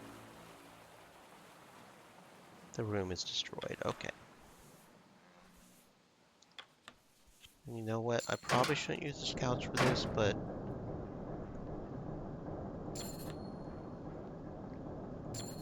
okay.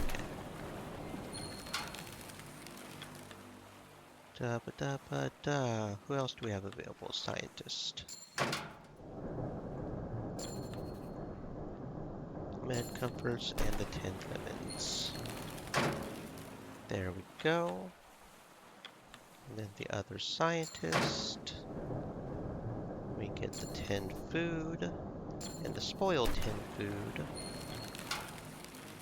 And then we go into the weapons hold. Last but not least, we still have 2 people. Our 2 scouts, so we'll do you. And that gives us the flares and the ale keg. So we have got everything in the rooms now. Very good. Tempted to go ahead and stick something else in the furnace just to make sure that we're good. And we did just get some spoiled rations. I guess I could feed those to the crew, but I would prefer not to. Okay. Yeah, so that's got that covered. We still have 1 person, so we could do 1 scouting maybe. So we can still do 1 scout. I guess over here? Yeah, okay.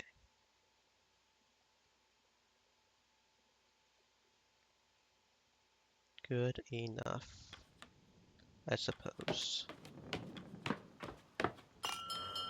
Wait, wasn't I? Oh, I forgot to make the dog lose. Crap.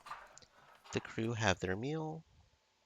She's not going to be happy we didn't make the dog lose.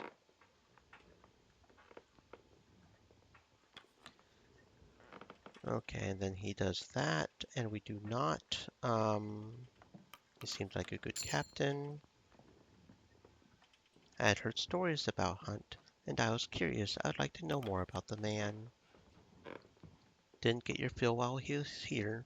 Worried about the vote, aren't ye? No, I'm not.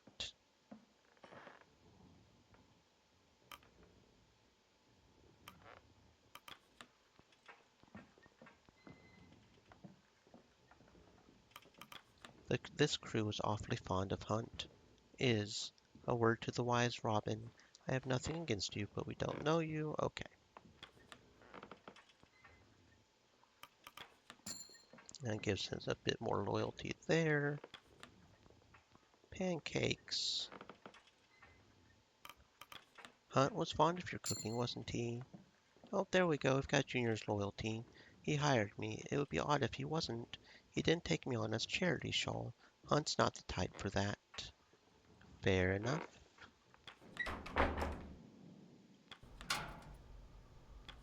Captain. On evenings like this, my good friend Caroline and I would often play chess by the fireside. It makes me wish I had brought a board with me. It would have made for some light entertainment.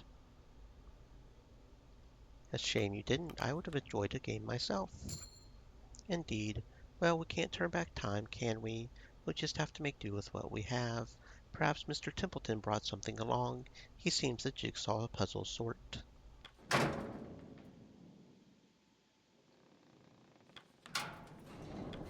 One of Templeton's men. Yeah, okay. And then full permission.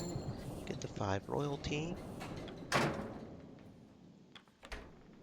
Okay, and we've talked to everybody here.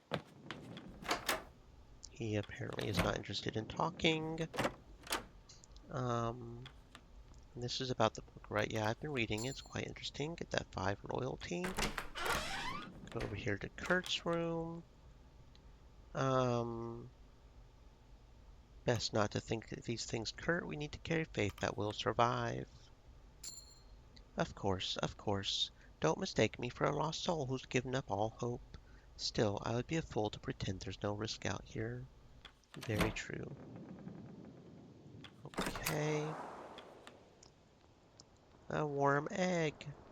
An egg in these trying times. You've trained them well. And I am very sorry that we didn't do the dog glues. I apparently just didn't even think about it.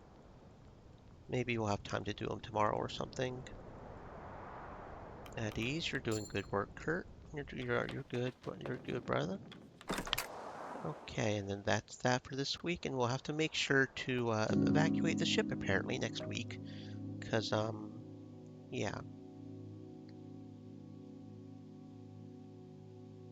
Okay.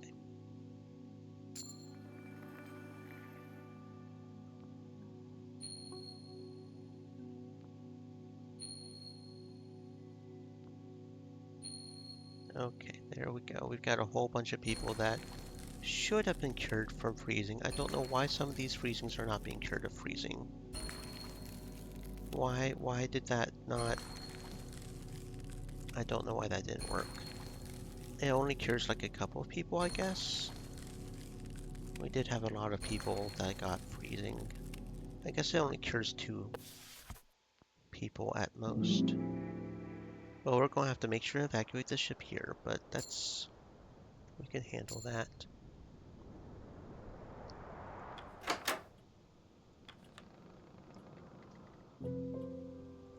Grimly. That's simple. The sailors do seem to listen to you. You'll not be hearing them whispers again. Okay. Thank you for taking care of that, I suppose. Okay. She doesn't seem the type to make enemies. Not with purpose or malice, Captain. The sailors are a privet lot. Understood. Okay, can we still do the doggy thing? I want to hurry up and do the dog things before I forget again. Okay, there we go. And then the poo thing. Okay. Go down. Get the spoiled rations. Although I guess if we fully do it, it cures the spoiled rations. I don't know. So we'll do that.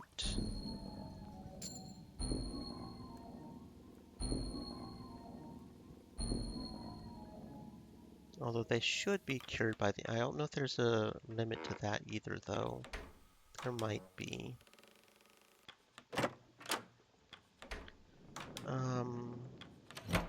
How are we doing on food? As usual, even if I had them do that, that would be... We still have 5, so okay, we're doing pretty good there. Interview. Go ahead and do the engineer, I guess. And then coal bunker. Go ahead and get the stack of briquettes. Okay. How do we... What happens if we do this? So it doesn't cure them of frostbite, it just... I don't like that. Probably should have done that on the last one then, I guess.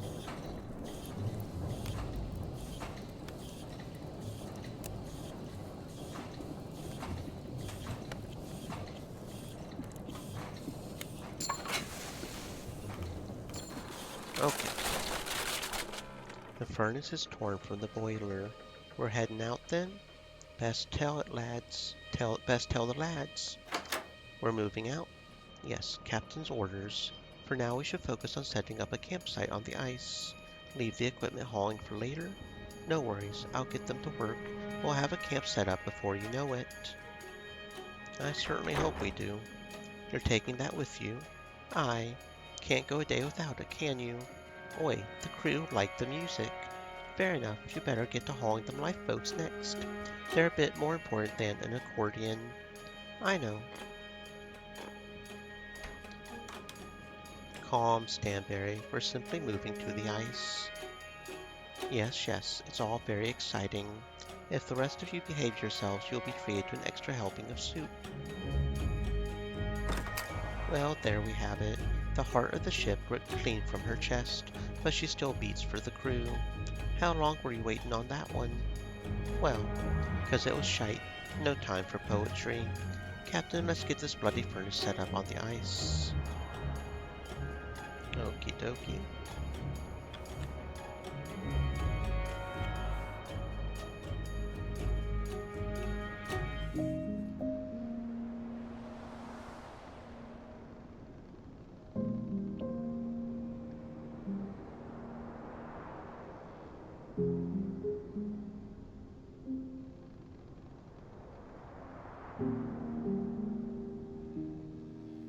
What are you doing up there? Now's the last chance to get a shot like this. Isn't that dangerous? Don't worry, I've done it before. Don't tell the captain. Okay. There. Perfect. Farewell, Temperance.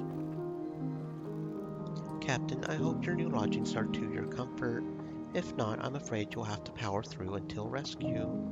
We say goodbye to the Temperance, but our work is far from over. And what is our next order of business? You've done well to already strip the lower decks of the ship. Perhaps the wildlife should be our next focus. Regardless, we need our wits about us. We stand alone against the ice now. Remember, Shaw, reputation can be fragile. You do not need an unflattering image at a time like this. Thank you for the words of wisdom.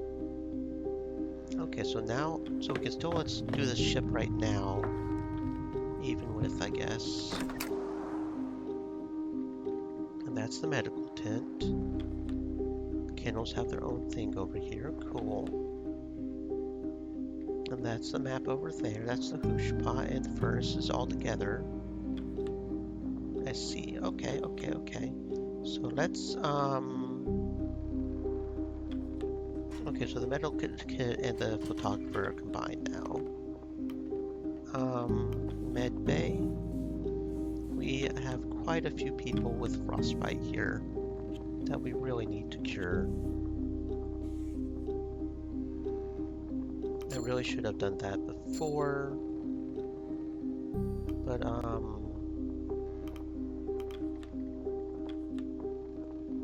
okay, so that doesn't allow us to put more people in the med bay. It just allows us to have them this for the day. Hopefully I don't lose anybody from frostbite, because that could be bad. But as for, I mean, there's nothing else we can do for the furnace though, right? Because apparently we cannot cure frostbite, we can only cure freezing. I don't like that. I guess. Okay, I kind of want. I don't know. I have a feeling we're about to lose a bunch of people and have to go back just because I didn't realize that. I don't like it. Scout. Actually, no, this isn't the scout thing, is it? Yeah. Get us some fish. Oh, that's fish. Very good. Okay, and we can give some of that to the doggies. I guess scout, confirm. And we can't scout without a scout, so some more fishy there. Is there anything else? I don't think there's anything else we can do. We did already do an interview, right? Okay. Call the crew for dinner. Return to their post despite the time. Okay. As you pass by, you see Kasia adjusting her camera as she stands, partially obscured as she finds the right angle for shots. As you step to her side, she raises her head and looks at you. What are you taking photos of?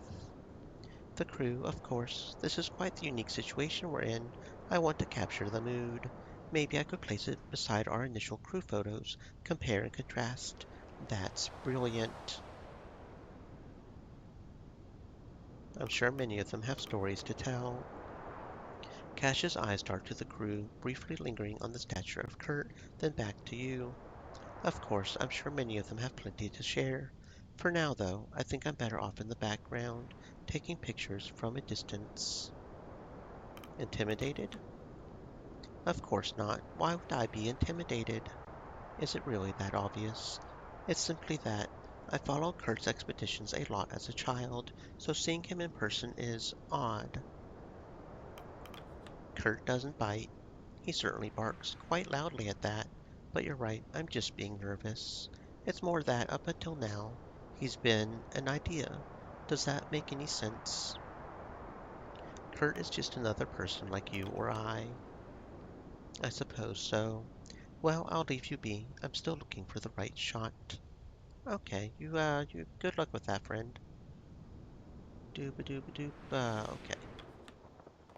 So nothing more here.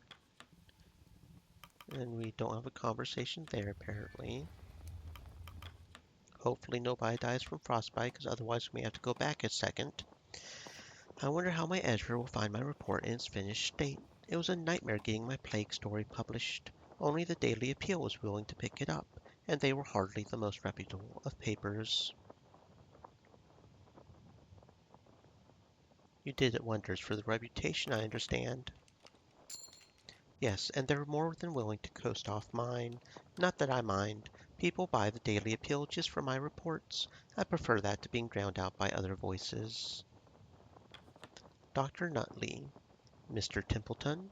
I trust all is going well. As well as can be. All thanks to your expertise, I take it. I try my best. You should continue to do so. We wish not any further incidents. What's that supposed to mean?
Captain, is there anything you miss from home? I don't mean anything important. I'm sure there are people you miss. I mean small comforts. Does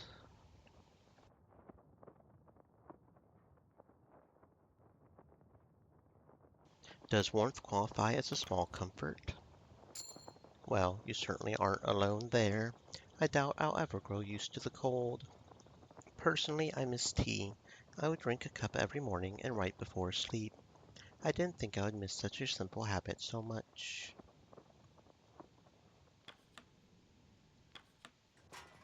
We can't stick anybody else on here, can we? Nope. Okay, who do we have on crew that's not even doing anything, though? It's a scientist, isn't it? Hmm. Okay, there we go. We'll just do that. So we don't have anybody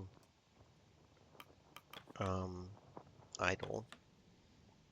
Assuming we don't just end up dying, but here's hoping.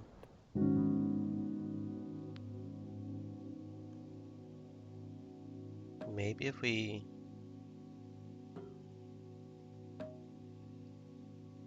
Okay, but we don't have that many there. I guess we should have. Okay, yeah, and see it says just right there that it is only one member. That's how you... No, I see, I see.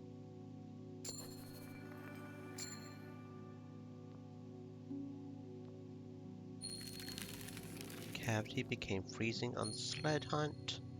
That's fantastic. And yeah, we lost some people. Yeah, okay, okay. Okay, so that's nice. So apparently we can only cure one or two people of the thing, so we really need to make sure to be careful about that. Apparently.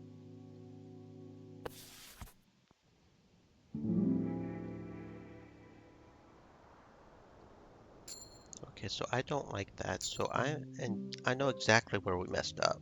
So I'm going to go ahead and go back to week 6. And we'll do that same thing more or less, but we'll do it slightly differently.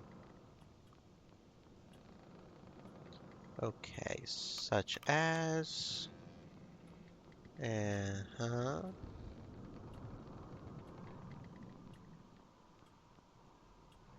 Not yet. We'll remain on the ship for now. We can remain another day or so. It's fine.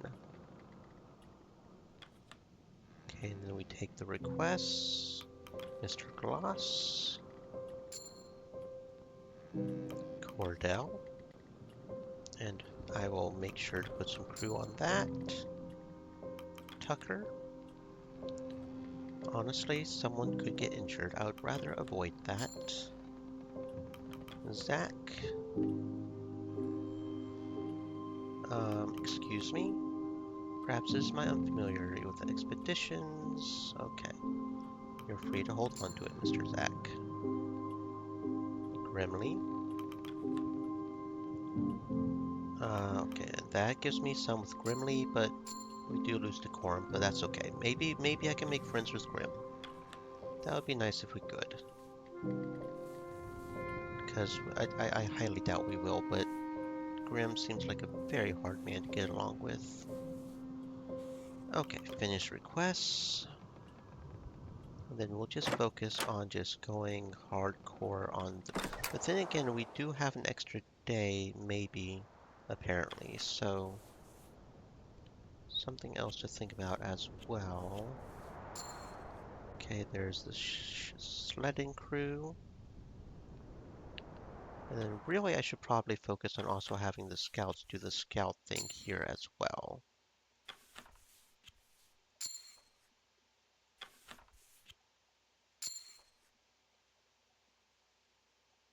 Okay. And it doesn't feel like some of these are maybe worth it, and then there's also the thing of the thing. Okay, so over here, we do that. Even if we put this, we are able to cure one person of malnutrition as long as we keep properly fed, right? So it doesn't matter if we do that and that. We'll put that there. So that's fine. That's fine. Yeah, but you'll be cured at the end of the day, so that's okay. And then we can go over here, do the interview with the scientist who is demoralized. There we go. And then we can go over here and open some more doors. It doesn't matter because I fully intend on grabbing all of them, so...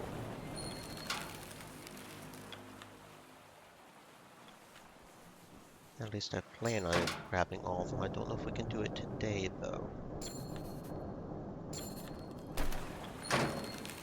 I want to at least grab the first round, though, so we can get everybody that's freezing cured.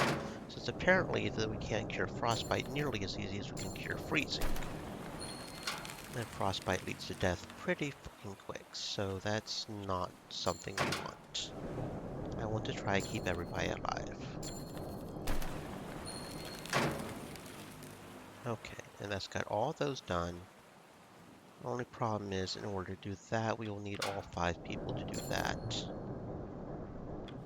Which is fair, I suppose. Okay. Raise the heat, cure the crew of freezing. And in order to do that, we need the engineers, I guess. 1 to 3.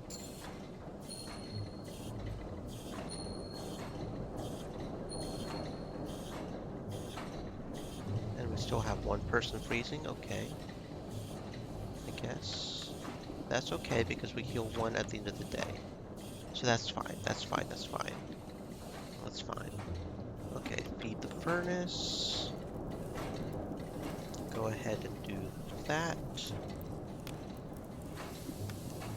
Feed the furnace. Okay, yeah, we should be fine. We should be fine. Anything else we need to do? I don't think so. I think that's pretty much good. No, we need more furnace. We need more furnace. Hold up, we don't have 50 furnace. Need more furnace. Feed the furnace.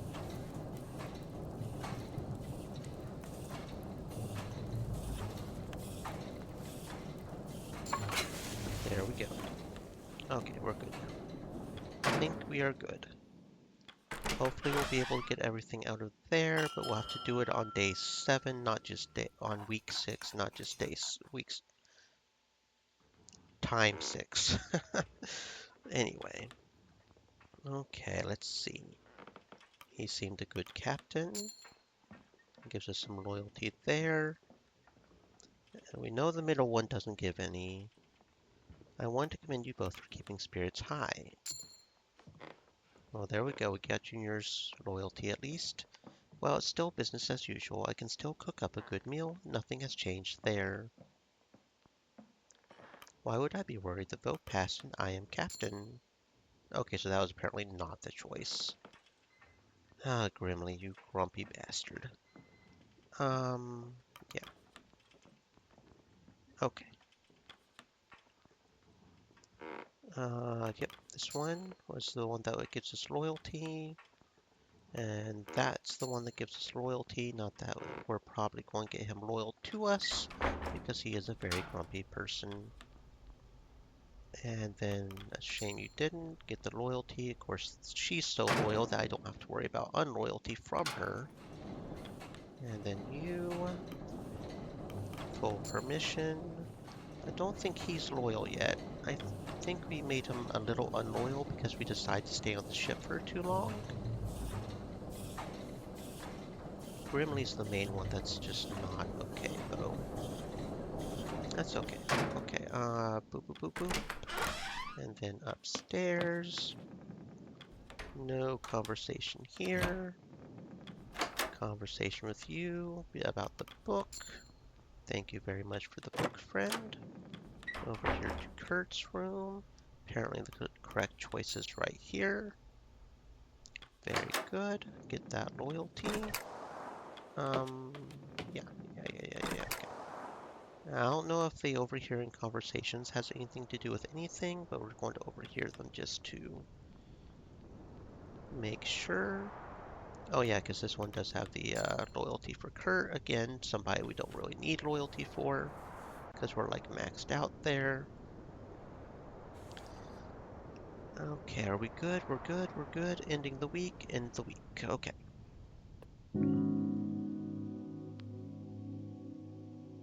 Yeah, so it's like 1 crew member will be cured. So we do have it where 2 people will be cured of their freezing, I guess. Okay, that's fine. So confirm rations.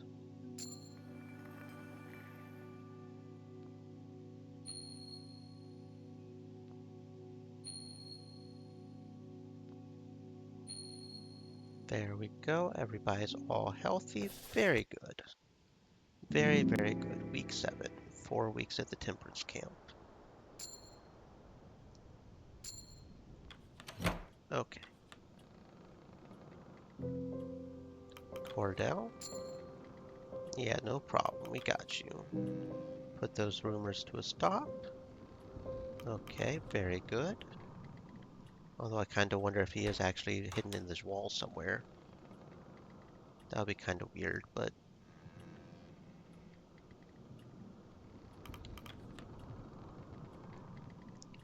Okay. Doop doop doop. Over here, he stepped in Depupo. And then we will, I think, start researching the formation of ice leads. Get all the scientists on that. Okay, and then we should probably find the Adelie migration path. Hunting is very good. 3, 4, go. Okay, and then we can also continue to scout at least 2 more places. Oh, there's some seals. Very nice. Scout some seals. Large game is dangerous despite how many people are assigned. A person will be wounded. Oh, that's something to keep in mind. Okay, that is definitely something to keep in mind, apparently. Let's see. Okay, so before I put too many people on that, I do need to make sure to get the ship cleared out, right? But we only need 5 people for that, so we should be good. Should be, theoretically. And then we get the spoiled rations. I don't think we need any spoiled. We have got a lot of spoiled rations. The main problem with spoiled rations is making people sick. 10 lemons. But then again, we do also have 10 lemons. So even if people get malnutritioned, we should still be good, right? Because we've got the 10 lemons. If we really need to. I would prefer to keep those probably just for like extreme backup, but we're about to have 5 people malnutritioned in here. But that cures scurvy, not malnutrition, so that's a little different. Yeah. Yeah. Okay. We're about to have a lot of malnourished people in here. Okay. That's fine, though. That is fine. We can manage that, probably. Okay. So 2 of those will get cured automatically, and even if 3 go into scurvy... Unattendum said, "Hello, sorry for bothering you. I want to offer promotion of your channel, viewers, followers, views, chatbots, etc. The price is lower than any competitor. The quality is guaranteed to be the best. Flexible and convenient order management panel, chat panel, everything is in your hands.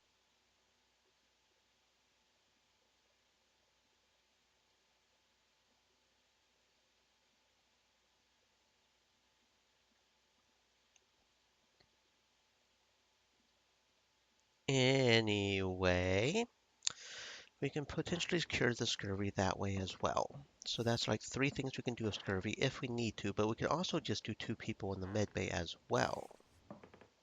Now that being said, I think scurvy does take them out for the day. Oh, right, and we actually need to pump the rooms too. Shit. We probably won't get all the days, will we? Da da da da da da da da da.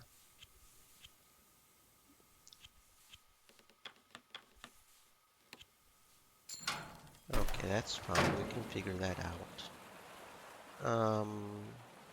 Okay. I think the main thing is like the engineer's hold, right? So we can get 2 of them. We can get 2 of them. Because it'll completely sink on the 8th day, right? That has coal and coal. Okay, so I already got all the things from here, but I guess we can get the coal either way. I feel like the weapons hold was one of the ones we really wanted to make sure we got to.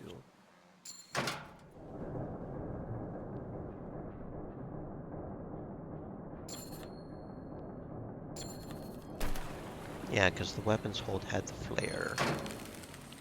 Okay, so we'll cure 1 person of freezing. So we'll need to put 1 of those into med bay. But that's okay. Med bay.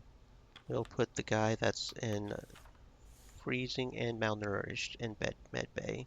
Cure 2 things with 1 thing. But we can't. Because he's busy. He's deployed. Okay, that's... Hmm. This could get interesting quick. This could get interesting quick. Okay.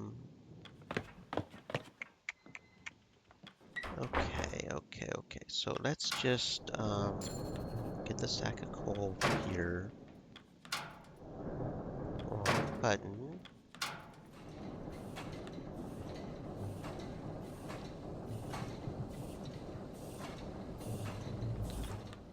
Okay, I might just go ahead. No, I can't, can I? Feed the furnace. 1, 2, 3, 4. And maybe if I just overpower the heating on this first day, we can cure both of them of the cold. Or maybe I could put them in the thing. I'm not sure how I want to handle that. I think I will go ahead and just feed the furnace all the wood, though. But we definitely need to abandon ship now, because if we don't, everybody will die. And we don't want everybody to die. We're trying to keep everybody alive.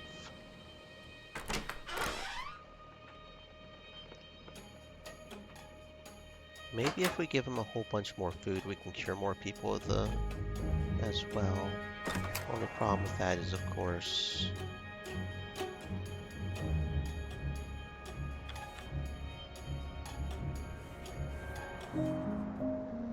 I'm just glad we don't have to assign a person to actually take it out like that. That's good. Dooba dooba dooba dooba dooba dooba dooba. Okay, now we are officially on the ice.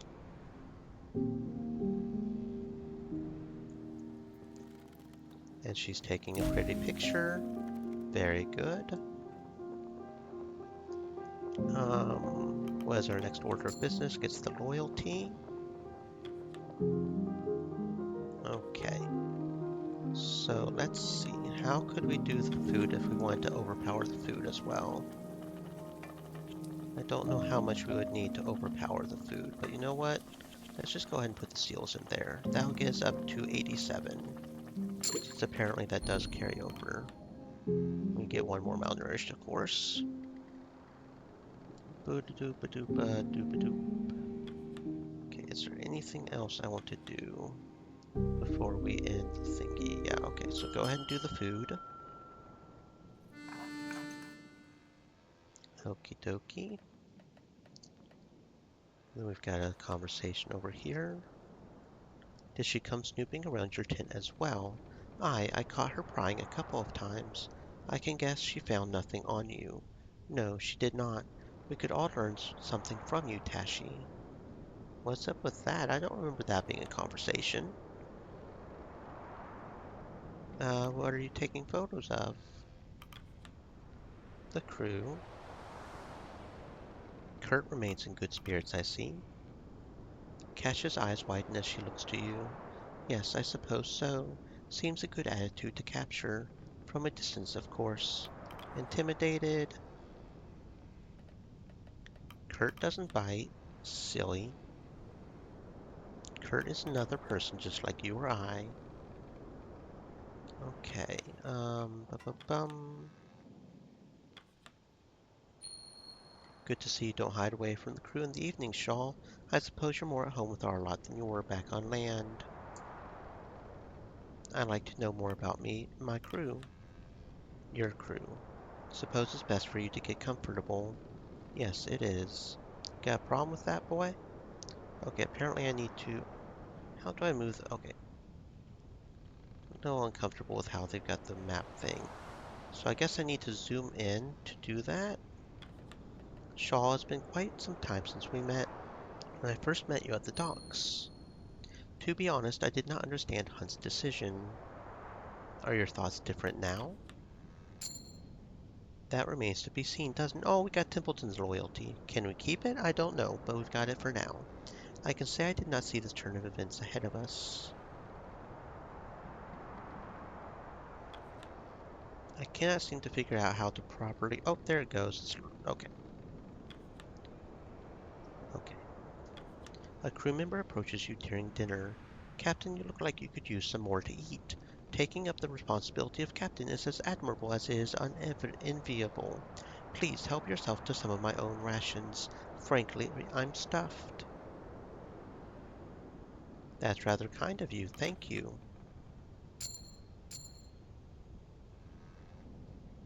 Yorick the Third smiles and nods.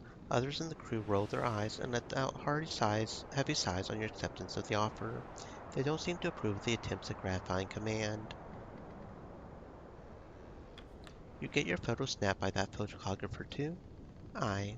She's a landlubber for sure, treating us like we're some novelty. I don't have much problem with it. Good conversation at least. I would rather less good conversation out here. And there I was, face to face with a leopard seal. Dangerous creatures cannot be mistaken for your average seal. Natural hunters much faster on land than you would expect. How do you deal with that then? I was lucky I had my hunting shotgun at the ready. We were feasting on leopard seal that night. Of course, all the times the crew weren't filming. Pull the other one. It's true. This other time we... Kurt continues to ramble on. It seems he will be at this for a while. Worked with a lot of captains in my time. Half of them don't know their arse from their elbows. You're different from most of them.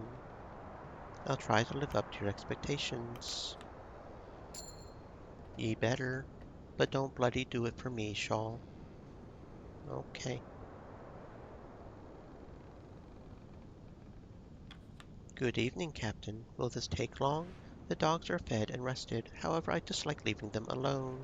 You've trained them well. We don't have any fish yet, but I know where to get fish. So that's good. Been trying to come up with a new song. Something about seals, I'm thinking. Hard to think, though. Winds are too distracting. But I haven't had a new song in a while. Keep it light. I'm sure the crew would appreciate something jovial. Aye, that's the plan. Harder to think jovial out here. You're not married, are you, Shaw? No, I'm not. Leave the melancholy behind, Kurt. We're only as good as the unhappiest man. You're right. I suppose I should follow my own advice. Yes, you should. Okay, I don't think there's anything else we can do. Again, I kinda don't like how they're doing that right there. That should be fine. Hopefully, I manage this right and we can make sure nobody gets hurt.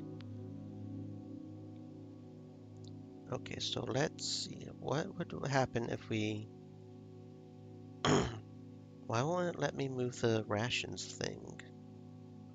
For some reason I can't move the rations. That's weird. I don't like it. If we up this, that would cure both of them of the freezing. We do have enough, and I don't know why we can't do that.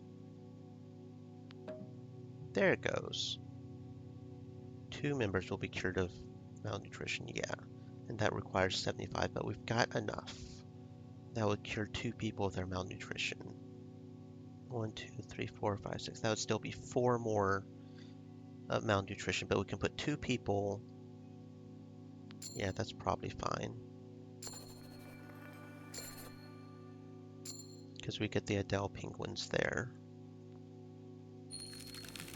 And apparently Mr. Gloss decided to get freezing on the sled hunt. Very nice.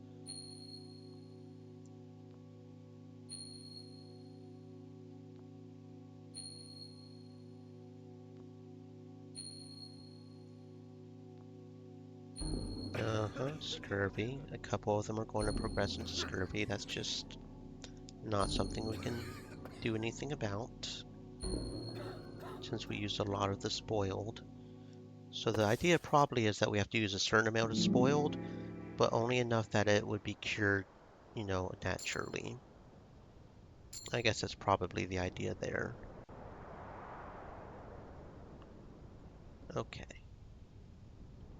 So, Doctor, how are you holding? Still finding yourself with bouts of sickness? No, that isn't a problem. It was only seasickness. Now that we're no longer at sea, my stomach is settled. For the most part. If you ever feel the queasing set in once more, I learned an old trick in my travels. Simply close your eyes and count backwards from 10. It worked me a treat in my youth. Right, I'll try that. Okay. So, whoa, where'd my mouse go? Going blind over here. So, over on the med thing, we'll definitely have to cure somebody. Scurvy, freezing. So one of the freezings will definitely be cured by the naturally. Scurvy is not cured naturally though. Scurvy. And he's got freezing and scurvy. So let's go ahead and put him in the command to rest. Okay, so you'll be cured naturally. You've got scurvy. Yeah, so we've got 3 people with scurvy and a freezing. So let's go ahead and cure 1 scurvy. And then we'll use 2 of the lemons to cure the rest of the scurvy. We'll go ahead. Oh, I thought we had some. That was one of the things I didn't rescue from the ship yet. That being said, no, we can't go into the ship, can we? No, the ship's broke. Okay, fine. I guess we'll just have to deal without them for right now because of that. 10 lemons.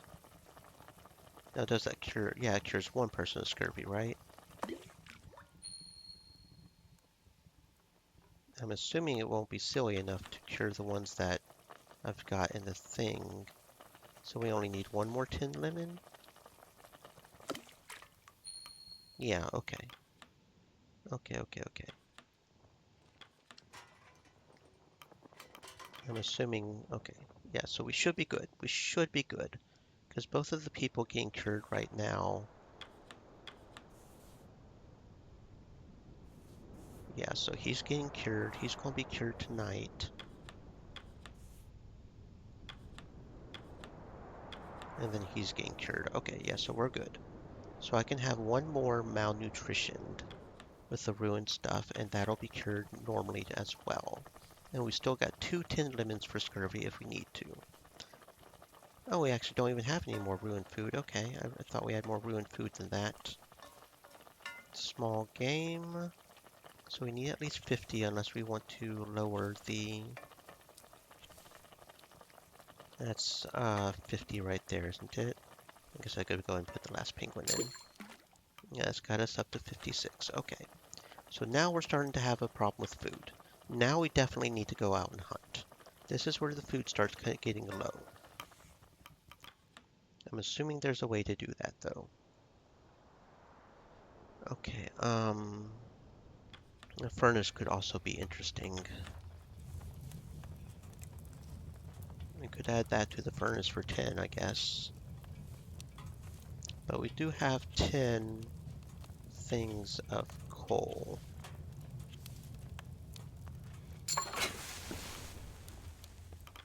So that'll last us at least a little while, I suppose. Okay.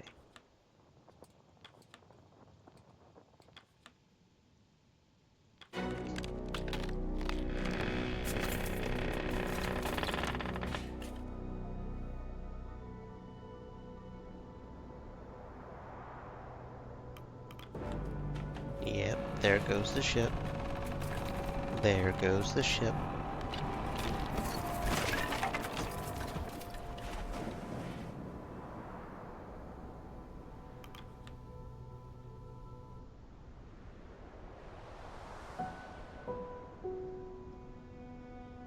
She's gone. Heads hang low amongst the crew. Yeah, I bet there's going to be a lot of demoralized right up in here. A lot of demoralized. But being in the med bay, that 1 person will be cured of demoralized anyways, right? Right? Med thing, photographer. Assign. So yeah, he's probably going to get cured of demoralized anyways, right? Medbay cures that too, gives him the antidepressants. Yeah. Interview the scout. We still have one person that's demoralized though. How do we use this? Cures demoralization. So we could just give him some hooch, I guess. You know what? Go ahead and give him some hooch. That's fine. Request tent. Time for the requests. Kasha. Captain, take a look at this. Before the ship sank, I was checking the cabins of, well, the missing crew. Seems they left behind a good amount of their belongings, a good few books and the like. Not much use for them now. I would put them at the top of the list to burn for fuel. We can't do that. Yes, we can. We are in need of as much fuel as we can find, Belford. You will need a good reason to preserve them. These aren't simply novels for the missing crew brought with them for leisure. They left their journals behind, their diaries, logs of their life on the ship and before. This can't be burned. Captain, I request I hold on to these journals for use in my report. I think the rest of the crew would appreciate their stories being preserved. I suppose the sailors would not take kindly to burning the remnants of their lost colleagues. Aye, but what else do we have? Not much else we can burn, is there? We don't need the fuel that badly, Hammond. We'll be fine. That won't be necessary. Kasha, keep the books for your report. Better find something better to burn then, Captain. We can't hold on to bloody well everything. Thank you, Captain. I'll ensure that their story is told. We won't be able to do that if we freeze to death. Shaw, I don't suppose you've been keeping track of the days. Of course I have. Well, you'll be pleased to know that today is Imbolg. I am not aware of such an occasion. Not surprised you wouldn't recognize it. To us, it's a major holiday. Shaw knows it well, I'm sure.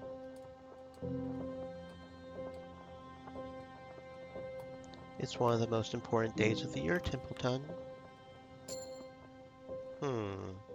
Don't expect to ask the day off. No, Imbolc often comes with a traditional feast. I thought it might be good to hold one, for the sailors' sake.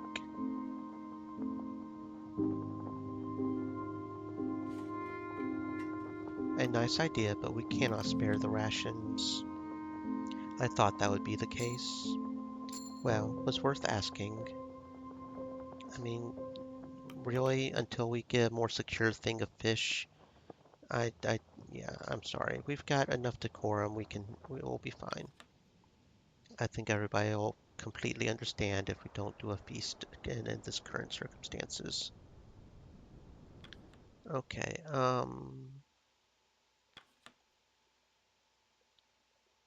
let's hunt the missing migrating crab eels. We can do that. Actually, we probably shouldn't do him. I don't know if he'll get freezing on the trip. We probably shouldn't do him. Okay, so that'll give us a lot of food right there. That's good. Yeah, go. Okay, so let's see. Do we have the scientists doing? We have two of the scientists, but that's okay. We'll do that. And then we'll go scout over here. We got some penguins, okay. So we're starting to find more and more scouting opportunities. That's good. Let's see. Let's go ahead and scout with our last scout. Observe the effects of the summer melt. And that's got all of the scouts. We still have 3 people, an engineer, and these two here. I probably should go send them to go hunt, actually. Hopefully he won't get, but that would be, right? I would think. 1 to 4.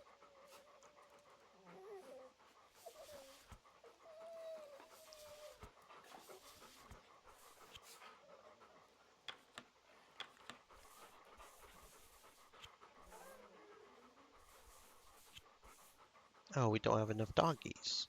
I thought we had more doggies than that. Oh, we're out of doggies. Okay, never mind. I thought we had... Okay. I think that's about all we can do. I think that's about all we can do. Do you have any experience with cameras? No, but they can't be too complicated. Why, did ye go and break yours? No, but I was wondering if something did happen, you would at least have some parts to fix it with. Aye, I should. Question is if I want to waste good parts on a bloody camera. Spare parts, you're hardly going to be wasting them. What more could some spare scrap be used for? Ye have no idea. Gotta make sure to be able to zoom in close enough to see those thingies, I guess. Okay, go ahead and call the crew for dinner.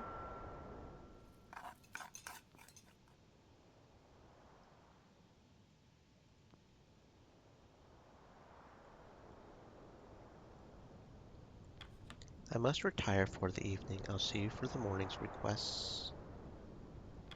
Well, to Imbolg. Not quite the same with leftovers. Sorry I can't serve up more. Shaw wouldn't have it. Don't worry about the food, Junior. It's not about that. We get to celebrate it. That's what matters. Sure, sure. Hey, we are very limited on food right now, bruh. Watching those young pups, don't know if I had that much energy once. You're not alone there, friend. Hard to remember days I moved without this cane. Harder to remember having both eyes. They'll look like us one day. Well, let's hope not. Can't tend to the furnace if I'm yapping to ye. Night. I'm going to call it a night. See you for breakfast. At the kennels, you spot a pair of dogs engaged in aggressive conflict. Teeth bared and snarling, the two creatures snap at each other. Cordell is nowhere to be seen, but the kennel master's whip has been left aside, resting atop a crate. As you look on, the fight begins to intensify. With Cordell out of Said, sight, you elect to stay break up the moist, my fight among friends. the dogs yourself. Hydrate. You take the whip from atop the crate and turn your attention to the two sparring animals. As you raise the whip, readying it to crack, when a voice from behind interrupts you. Just what do you think you're doing, Shaw? You turn to see Cordell standing before you with a glare. Put that silly thing down. The whip is only for matters of life and death. Neither of them are going for the throat. These boisterous displays are common among the pack. A simple feat and they'll stop. Cordell takes the whip from your hand and places it back atop the crate. Shaw, if you see something that concerns my pack, inform me before you decide to do something foolish. Cordell returns to the kennel as you make your way back to camp at large. He stares at you before nodding to his sleeping bag.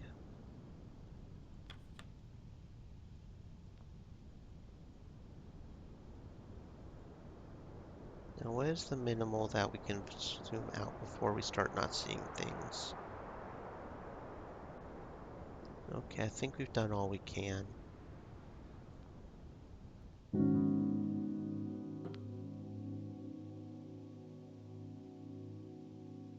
Yeah, that's fine.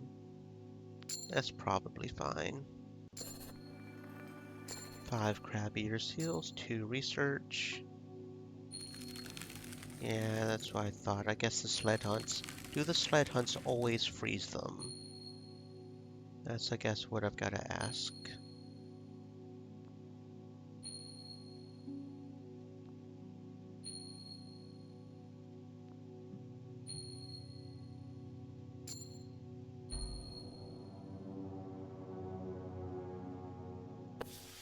Okay. Week 9.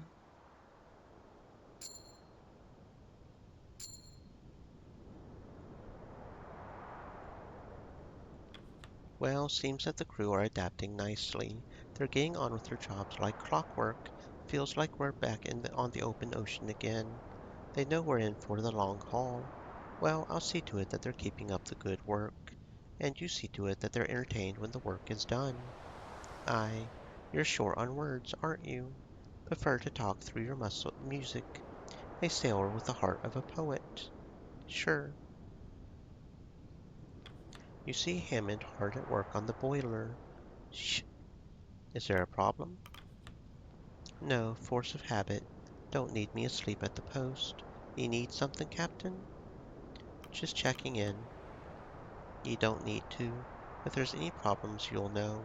I know what I'm doing, Shaw, if that's what you're wondering. If you don't need anything, I'm getting back to work. Didn't say you didn't know what you're doing, just, Captain, we have had our share during the hunting season, but that appears to be winding down. I wouldn't put my faith in there being any abundance of game in the coming weeks. Okay, I don't like the sound of that at all. I tried to separate my developing equipment from your tools as best I could while setting up. We wouldn't want for any of them to be mixed up, would we? It's quite all right. I hope my work doesn't distract from your own. We'll just have to make do. I suppose if tent space is the chief of our worries, we should consider ourselves lucky, right?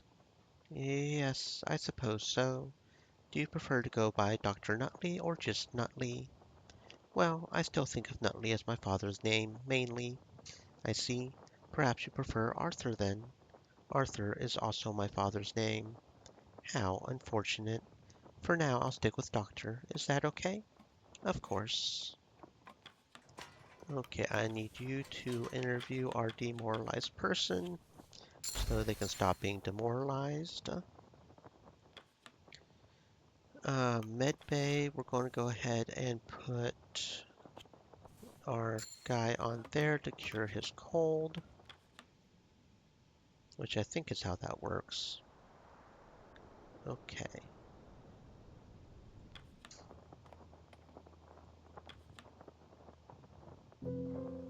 Junior, Shaw, got a matter we need to settle with you. I don't see the problem here. Tucker was going through his personal belongings on the ship and we found this. A tin of treats. Biscuits, confectionaries, quite a lot. Now, I was hardly hiding them away. They're just my own private selection. A gift from my grandmother before the expedition. Baked them herself. I understand you see these as your personal effects, and that was true at a point. But as it stands, food is food, and we need all we can. You cannot reasonably hoard it to yourself. They're hardly filling. They're just some biscuits. They're filling enough. Listen, now's not the time to keep something like that to yourself.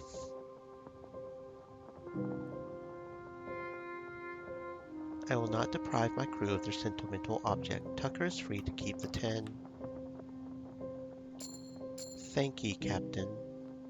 If we run low, we may still have to dip into your supply. Don't go through them all in one day. Of course, of course.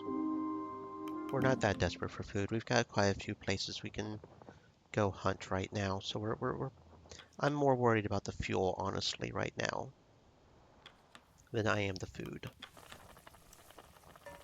Although that being said, I guess we could theoretically use the crab eater seals for the furnace since it's 6 as well. Really, we could use the ale kegs if we really wanted to. And the flares, so we're not too bad, I guess. Actually, I guess we are doing the worst on the food, aren't we? Shit. Yeah, actually, we are doing the worst on the food. That's not good. Those seals really are not doing as much as I would like them to do. Um,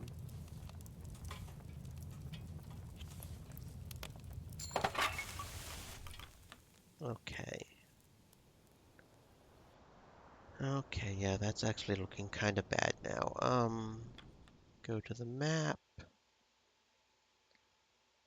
We don't have enough for that, do we? We need 2 more research for that. Okay. I guess we're going to have to go for some big game hunting. I don't like it. People are going to get injured. But I guess it is what it is. And that'll give us an elephant seal, I guess. 3 elephant seals.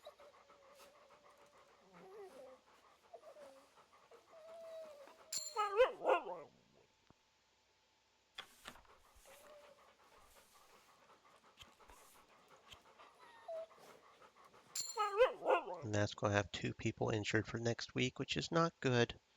but not a whole lot we can do about it at this point. Okay. Our scientists are mostly caught up, so we won't do that. Some more penguins over there. 1 to 4. 1, 2, 3,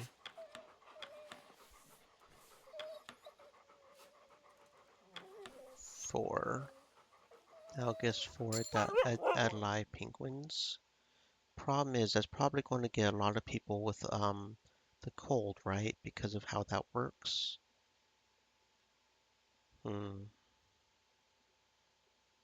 Not much we can do about it, and that's all of our doggies, isn't it?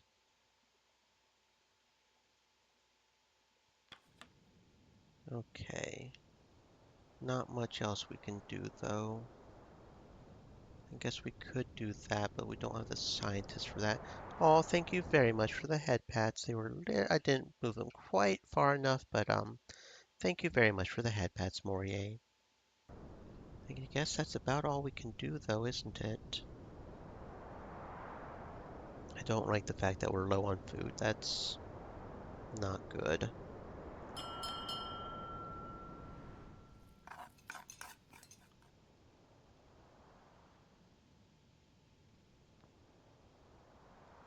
Okay.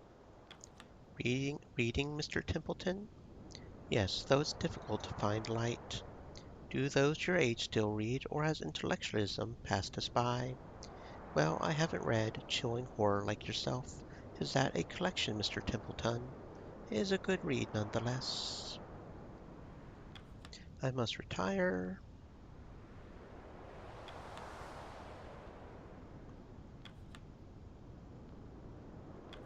What's that? One of the doctor's books. Since when could ye read? It's got pictures, da. You're interested in medicine, are ye? A little.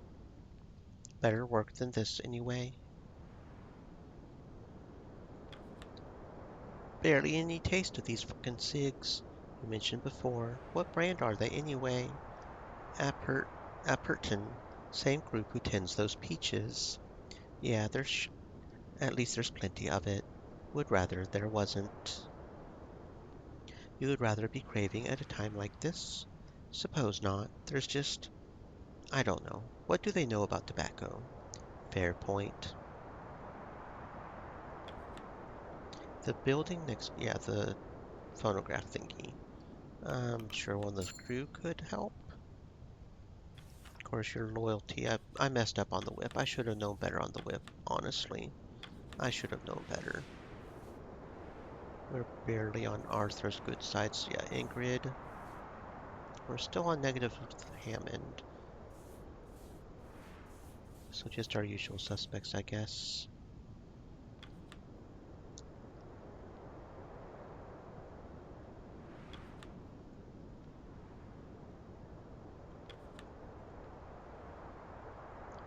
Okay, and I guess there's nothing else we can do. Gonna have to go easy on the rations tonight, and people aren't going to like that, but we didn't get as much as I thought we were going to get.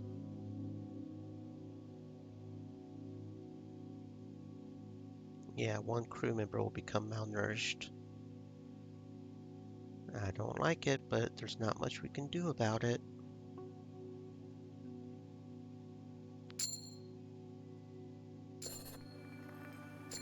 Maybe the elephant seals will help us. And we got 4 Adelaide penguins as well. Mm-hmm.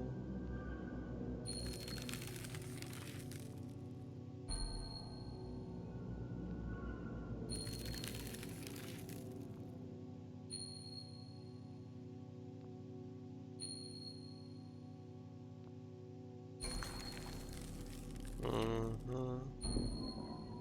Mm-hmm. Yeah, just a whole bunch of bad.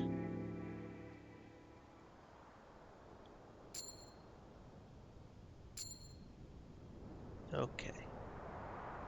So first things first for sure.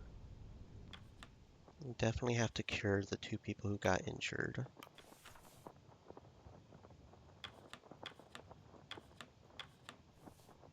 John, 2 John. So that also cures freezing, right? So that's 2 birds with 1 stone. And then Tolson Tucker. Okay, and then that leaves us with what?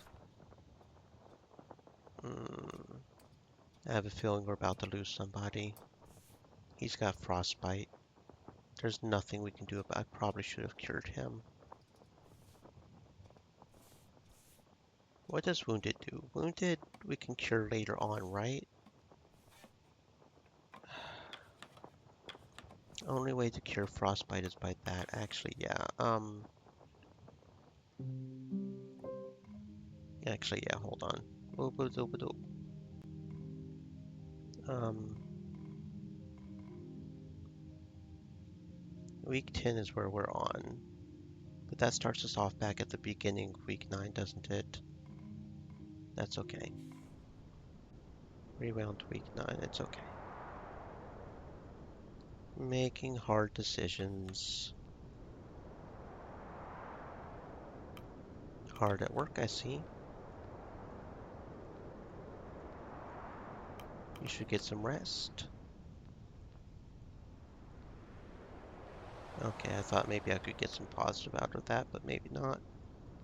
Either that or I just chose the wrong ones again.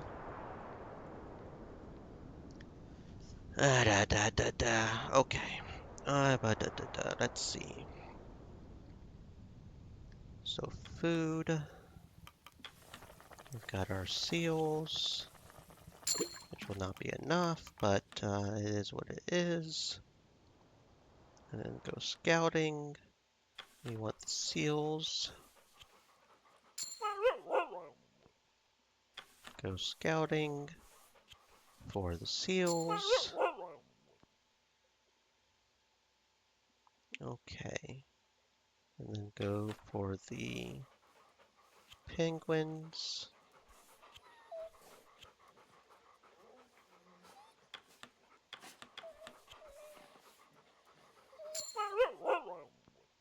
Okay, and then go for this.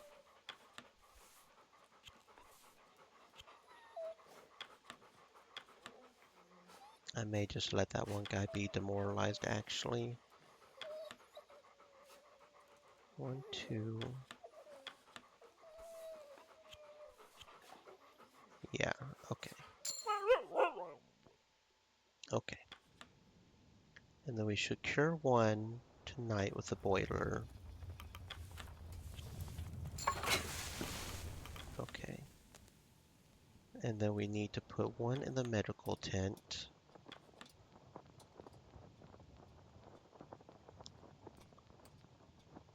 And then we'll do the demoralized scientist. Then we'll do this right here. Now to get some med comfort so we can instantly do that one thing. And then we'll do the med bay.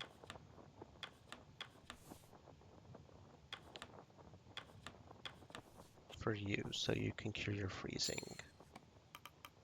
Yeah, that should have us all good. That should have us all good. That should have us mostly good. We need more food, but...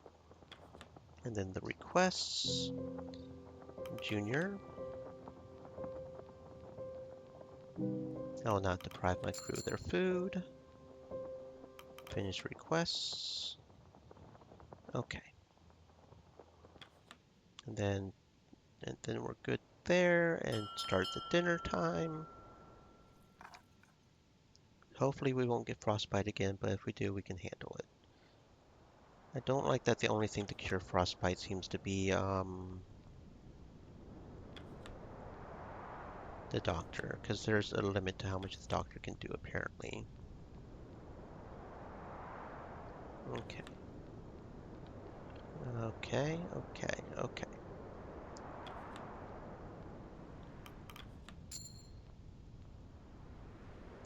And then nobody else had anything else, right?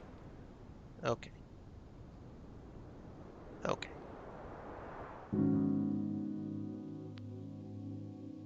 Yeah, we'll have to get a little demoralized with the food.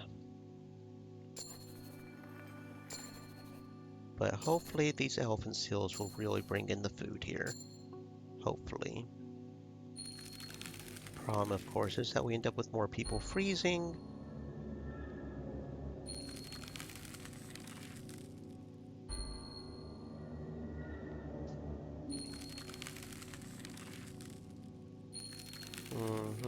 All the people are freezing.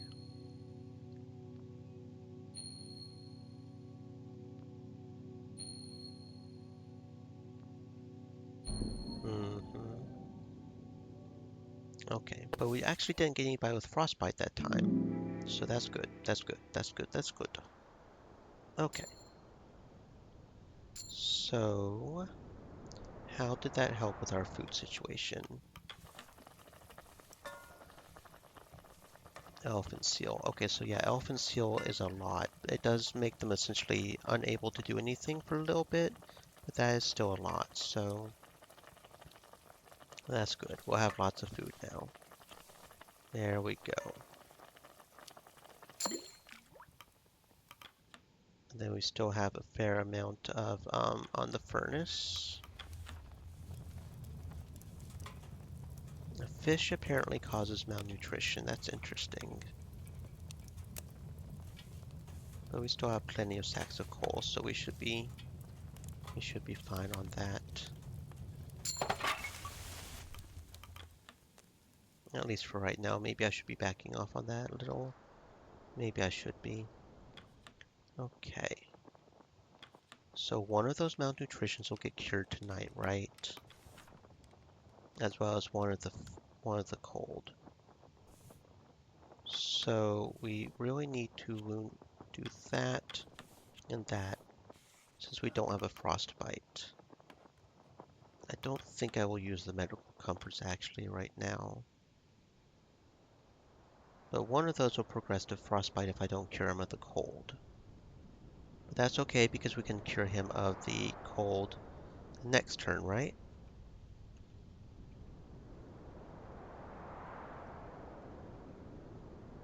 Okay.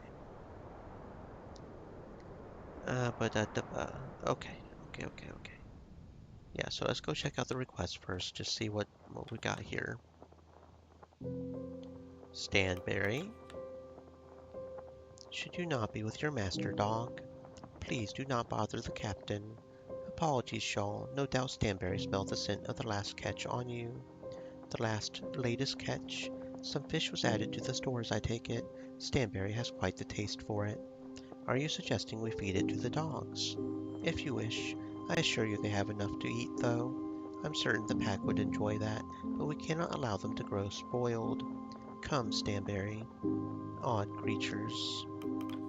Days are getting darker, Captain. Crew's been asking about using more oil to fuel the lamps. I told them to piss off, but I figured I should ask you. Lamplight is not an unreasonable request. That oil's for the boiler. It's more important than making dinner brighter. It also makes it easier to do their work, Mr. Hammond. Um, they'll make do with what they have. The furnace comes first. I thought so. Now I can tell them it's Captain's orders if they come sniffing round again. Captain Templeton, I won't keep you both too long. After dinner, we should have a discussion about the future direction of this crew. I suppose we should consider moving camp closer to the direction of rescue. Indeed, as for when that should be, well, we'll talk later. Very well. That is a smart move, though. We probably should. It would probably help. Okay. Dogs need to be spent first before you can replenish them. Wait, so that replenishes the dogs? Oh, that does sound pretty freaking nice. Okay. So we still have two more over here we can do. We need two more research for that, and then we would need another 10 for that. So let's see. So fish is apparently, okay. So let's go observe the effect of the summer melt. There we go. And then scout over here. That's got us some more fish. Some penguins, okay.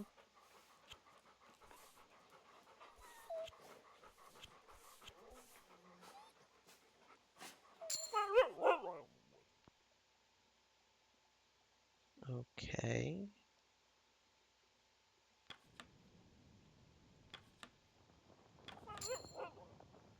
Okay, so it gives us 2 available dogs. Each one is 2 available dogs. Okay, that's pretty cool. That is pretty cool. So then essentially we cost us 2 fish, but we can go get some more fish if we wanted to. I kind of want to keep scouting, but we can only scout so much. Okay, there's some more penguins. Yeah, we'll probably go ahead and put the rest of the people on that. Oh, I really hope he doesn't get frostbite from that. That could be bad. Okay, there we go. There we go. And we're looking pretty good on that and that. Yeah, I would say we're doing more or less pretty good, I would say. Call people for supper.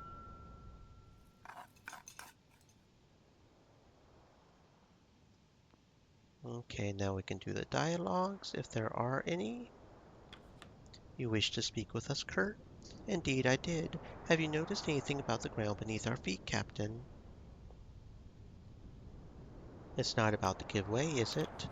It's not about to give way, is it? Not immediately, no. We are looking at the early stages of this ice breaking apart. If we don't want to join the dear old Temperance, we'll need to be moving out within the week. Is that so? If we start packing from tomorrow, it will be safe to move on at the beginning of the next week. Any longer than that, and we'll be dipping our toes into the water. Well, it is inevitable that we should keep constant movement. Even ignoring the changing ice, our rescue vessel will not be searching for us here. Get the word out, then, Kurt. We will leave in a week. I will, Captain. To stay is death. We're moving on. Thank you, Kurt. Have a good evening, Templeton. Captain. We'll have to move camp within the coming week. Aye, we wait around here any longer and we'll be swallowed up. Captain Shaw has been cautious, and we are still set to match the arrival of rescue. Aye, let's not waste any more bloody time. The boiler can't last forever. Because the not following his advice is exactly what got us in this situation in the first place, right?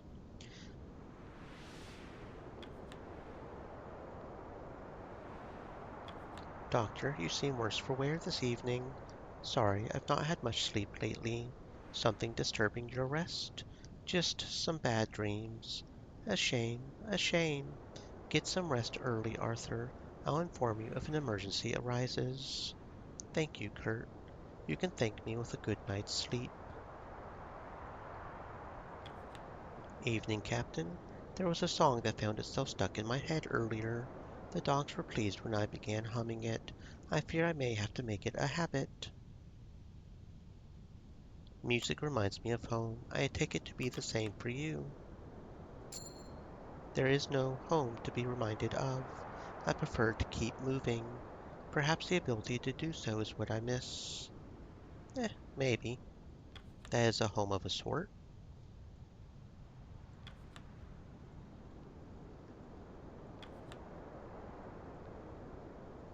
Okay, I think that's all we can do. I do believe that's all we can do.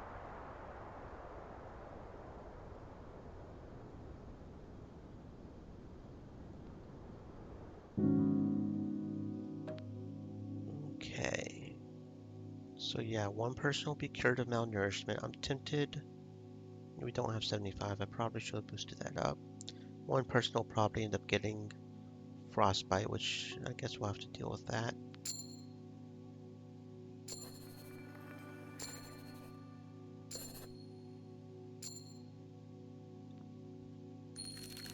Mm-hmm.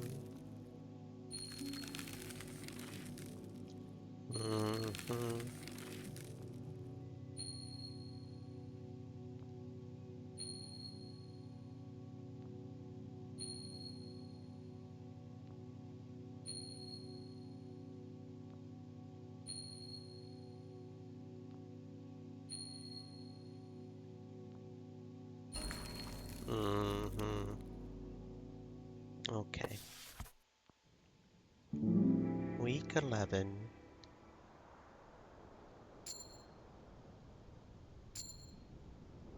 Okay. Oh, are we already moving out? We're already moving out, it looks like. After a hard morning dragging the boats, the crew come across deeper snow ahead. Captain, the snow on the ice is getting deeper. We'll need to find a better path before dragging the whole crew through it. I'll be happy to take up the reins. Best we leave that to one of your scouts, Mr. Darling. The ice behind us is encroaching. We needn't lag behind a man with a cane.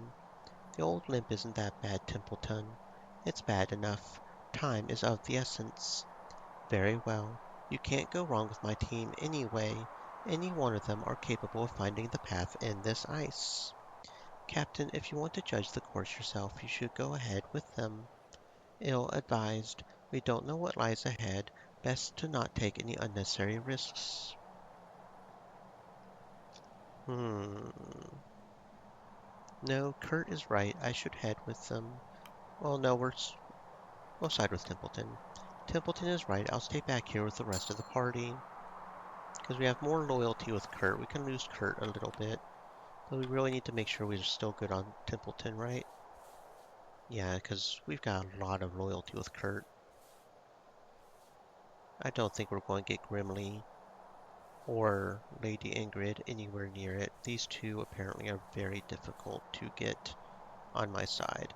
Maybe we can get Clive, but yeah. Okay, so now we need to go scout, I guess? We need to choose a scout to send forward. Go ahead, Flick. Flick, scout ahead and see if you can't find us a safe path to the next flow.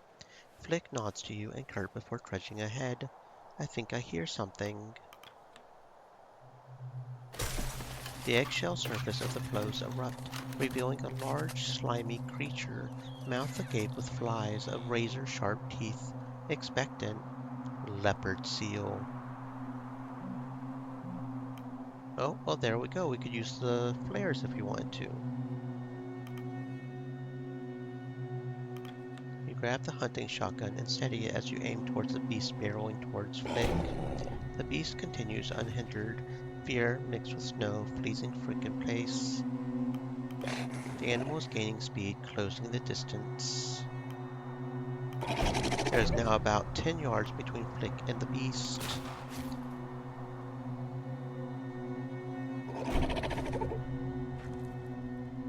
Okay, I should have waited one more time. Shite bags. So it's like 4. We're not losing Flick. We're not losing people. We're just not going to lose people. I'm just not going to let it happen.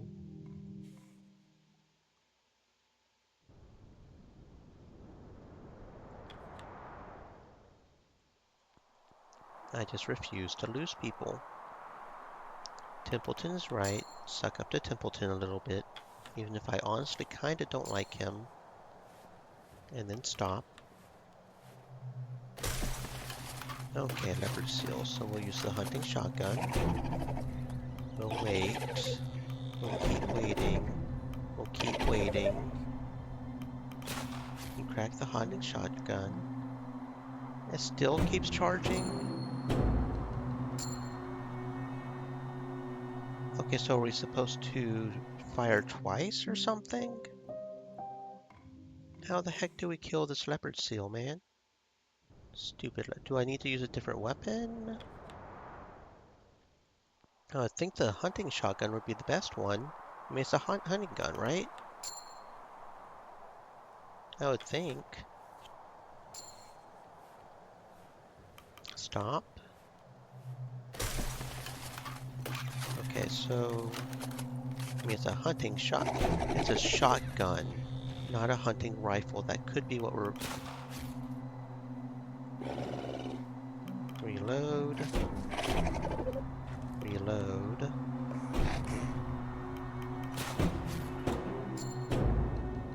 Inches from Flick, shaken but alive. Okay, so that's what it was. We just needed to load, we needed to shoot, and then reload. We needed to essentially shoot it twice. And we're definitely harvesting that for food. There's no way we're not harvesting that for food. It takes 2 sledding dog teams to drag the creature onto stable ice. After processing and packing the sea leopard's meat, a trove of undigested fish is found inside its stomach cavity. Feed the fish to the dogs. We don't know how viable the fish are. Better left to the dogs. Cordell claims their digestive systems can handle the meat better than us. The dogs seem pleased with their treat. Oh, and apparently that is Act 1. Okay, cool. I have no idea how many acts there are. We're just sort of bumbling along, I suppose. Captain Shaw personal log. A new camp has been erected on the ice floe. The prospect of land is still far off from here. The Temperance went under, finally consumed by the ice. She will be missed. The old vessel had become a home for the crew. Even when trapped in the ice, it served as a constant presence, a monument of the world we traveled from, the world that was left behind. To see it go weighed heavily upon the crew. The crew were ambushed by a leopard seal whilst moving camp. It was fortunate that all managed to escape with their lives.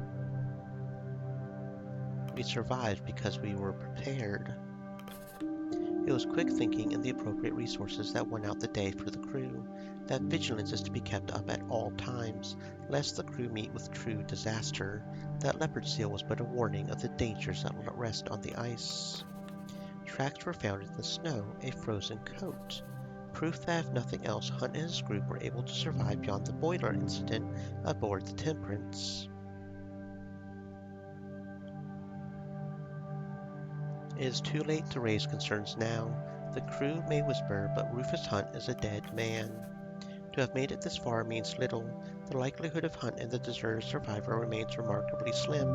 Regardless of what the crew has seen, there's no doubt in one's mind that Hunt has already perished.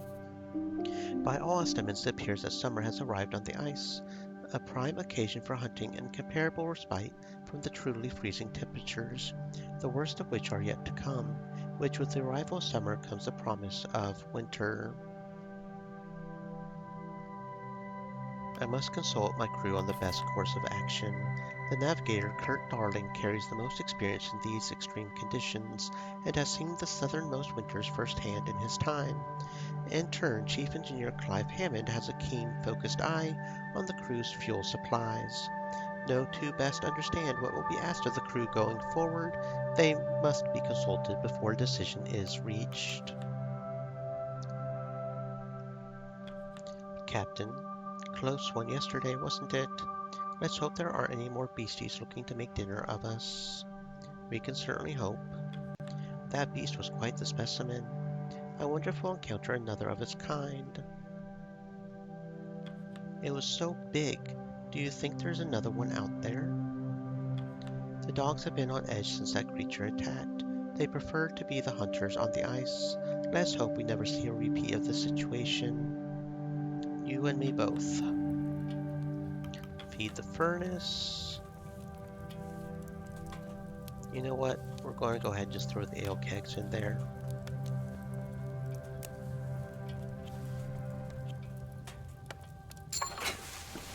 Okay. Leopard seal, 24 and cures demoralization. Interesting. I guess I'll save that for a little bit later then, maybe? And then elephant seal is just big. That cures freezing. I didn't realize putting the elephant seal in the furnace would cure freezing. That is interesting. 88.93. So yeah, let's put one of those in there. There we go. Okay, so then we'll put the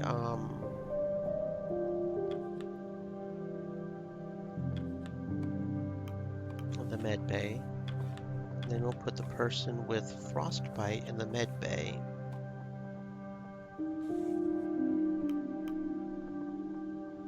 Actually, probably should. No, that's fine. Yeah, okay. Interesting. Feed the furnace. Wait, no, not the furnace. Not the furnace, not the furnace. Baka. Food. Push pot. is put all the penguins in there. There we go. Okay. No other dialogue option thingies. Doesn't look like it. Let's go to the request tent. Captain, this territory of ice we find ourselves on, it would seem we have our pick of the litter. This ice is teeming with life, life that has never encountered our like in the past. We'll be able to hunt to our heart's content. Until we come across another leopard seal, we should be cautious. Indeed, we will not be able to stay here forever. Kurt has left me his assessment on the coming dangers. This ice is not stable. Put simply, we have the dead ice encroaching behind us, and the risk of a pressure ridge bubbling up and forming ahead of us. We cannot stay for too long, lest we find ourselves trapped here. Still, that is a worry for another time. For now our main concern is the crew. They are shaken from the attack. Of course, but that is not what I meant. Your time as captain of this expedition has surpassed that of Captain Hunt. But that is not the case in the eyes of all. Sailor loyalty runs deep in their veins. Take the Stoke brothers, for instance. They voted against you. They would still speak of Hunt as the captain and refuse that moniker on you. Every song that Elder One plays on his accordion, they're traditional songs of the sea folk. His loyalty to Hunt is clear as day. I would be careful around those two. All that is needed is one insubordinate with enough pull to lead the crew astray. Duly noted, Templeton, I will be careful. I'm simply stating what we should look out for. Regardless, you have some requests to deal with. They're waiting outside. Captain Shaw, this area is teeming with life. Naive life at that. These creatures have never seen humans before. They do not even know to run. Some will even approach out of curiosity. In my opinion, we should be engaging in hunts as often as possible while we can. Agreed. Thank you, Cordell. Cordell exits. Well, despite it all, we've managed to land ourselves a hefty piece of meat. A leopard seal and the fish in its belly. It's up to you how we prepare it, Shaw. Feasting on the thing would be nice. You know what? Go ahead. Tonight we feast on leopard seal. Good to hear. I'm sure the crew will be ecstatic. Captain, I have this bottle of wine in my personal stores. My wife and I plan to enjoy it on our trip home, but it seems that's much further out than we first believed. So we thought, why not share it with the crew? Ring in the new camp proper. An excellent idea, thank you. Agreed, a little drink will help raise spirits. Pardon the pun. Oh, we even got some royalty from the one dude. Doop-a-doop. Yeah, we're probably not going to make him loyal, but we can keep trying, I guess.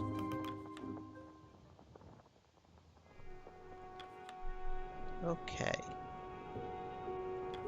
Are you just waking now? Couldn't sleep?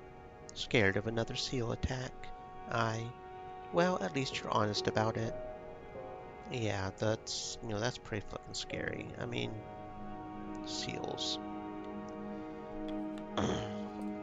Okay, let's go and see what we got over here. And it is indeed an entirely different area. That's interesting. But these things down here are the same, it looks like.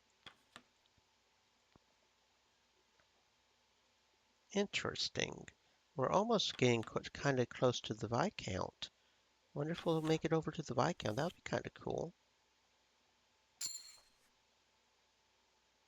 How are we doing on food? Got quite a few Adele penguins. We've even got elephant seals if we really want to. I think we're using the leopard seal tonight. Yeah, main thing we're actually going to have a problem with is fuel, but I'm going to go ahead and scout with the other scout too.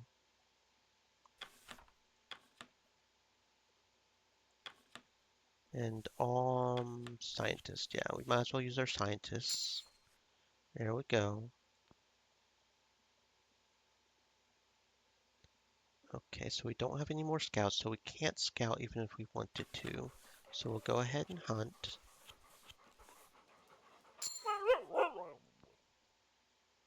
And yeah, that's pretty much all we can do, isn't it? Because without the scouting, there's literally nothing, and we don't have the dogs. But we could do the fish, but that's okay. That's okay. So you know what? We're going to just do an interview just for the research. Again, I don't know if we can interview multiple people or if, you know, like, do we get a photo of everybody we interview? I don't know how exactly that works. These are some nice photos, though. So I guess we'll just do you, I guess.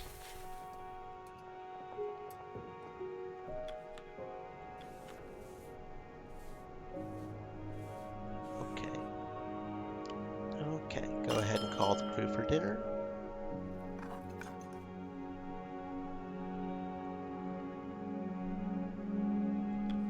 Timmy, don't be wandering off.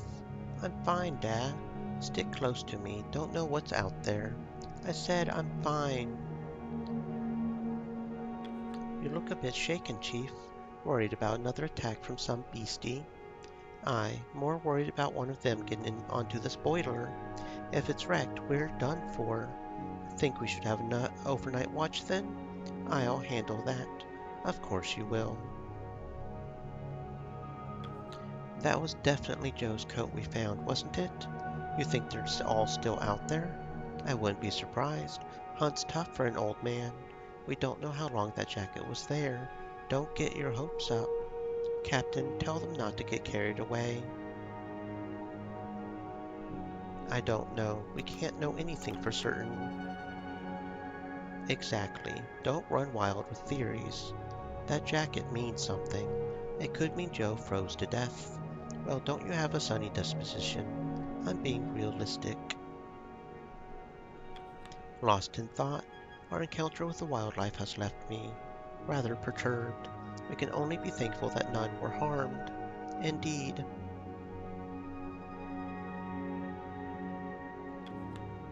Overheard some crew talking about how they missed proper food back on land.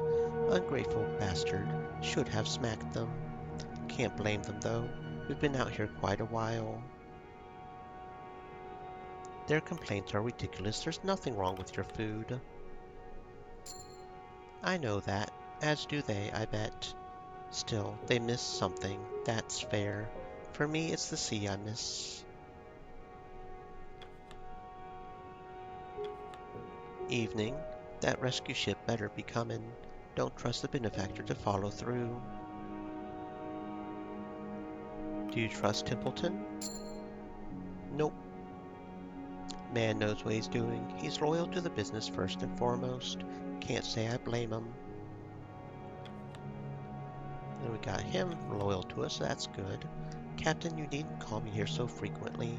You receive your updates each day. You should focus on the crew or your own rest.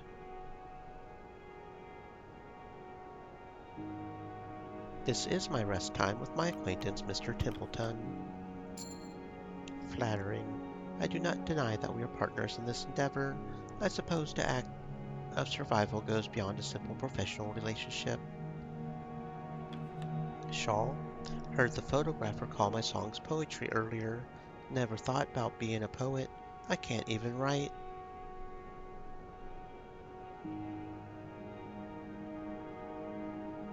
Music and poetry are similar. You can see the comparison, can't you? Suppose so. Still don't like it.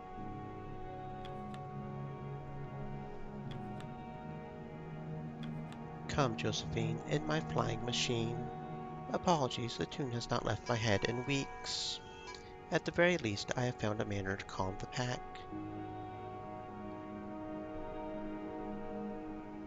If it calms dogs, then may that tune never leave your head. I had forgotten the melody to much else.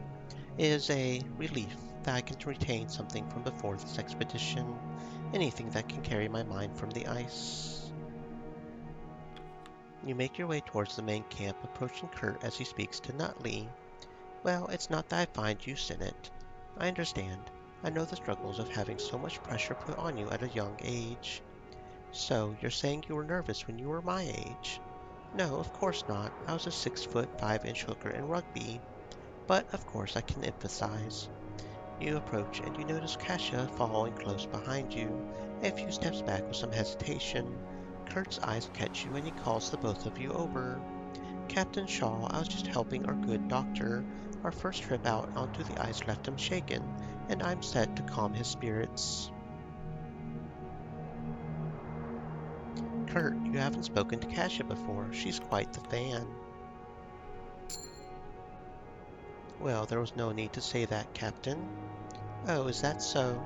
Kurt smiles as he puffs out his chest with confidence, happy to hear of a fan aboard the crew. Well, fan sounds childish. I've simply followed your career for a long time. No need to be modest, I've encountered many a fan in my time. That must explain your habit of snapping photos of myself from a distance. Cassius shakes her head. That's not it. Your stature simply makes for more impactful images. It's the same with Nutley and his constant look of abject. That makes for good photos. They look amazing. It's great work. Keep it up. Thank you. Let us not sell our good doctor short. I'm sure with time he'll feature in images with stature rivaling my own. Nutley stares at the floor. I probably don't have it in me, not compared to the rest of the crew. The rest?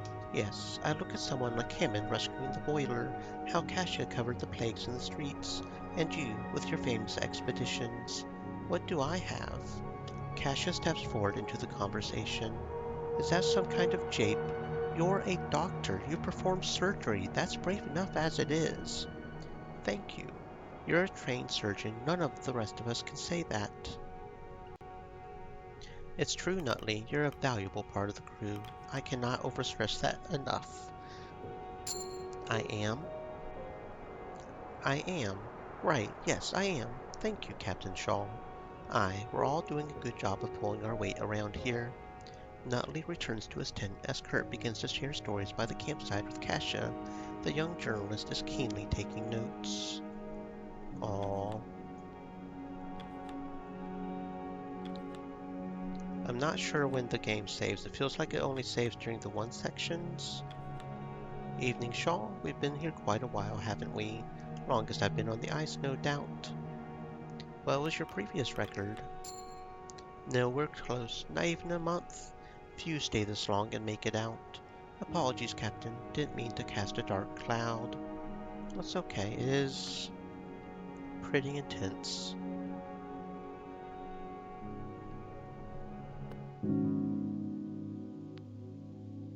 Okay. Whoa, shit, a brick. Are you serious?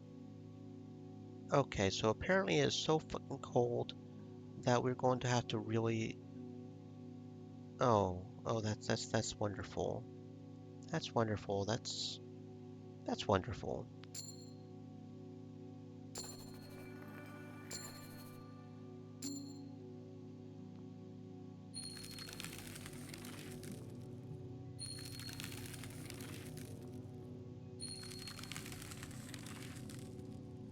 Yeah, this is turning out good. This is turning out good.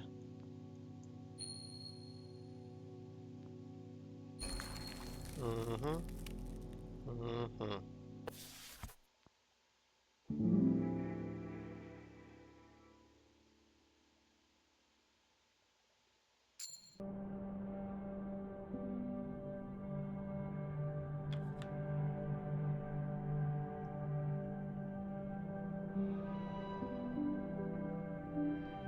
You approach Hammond at the boiler. Morn, starting to miss that ship. I've got spare time on my hands now. First time for anything. I'm sure you'll find something to do. Aye, spare time's a poison. You would want to avoid it when you can. Mm-hmm. You'll find something to do, I'm sure.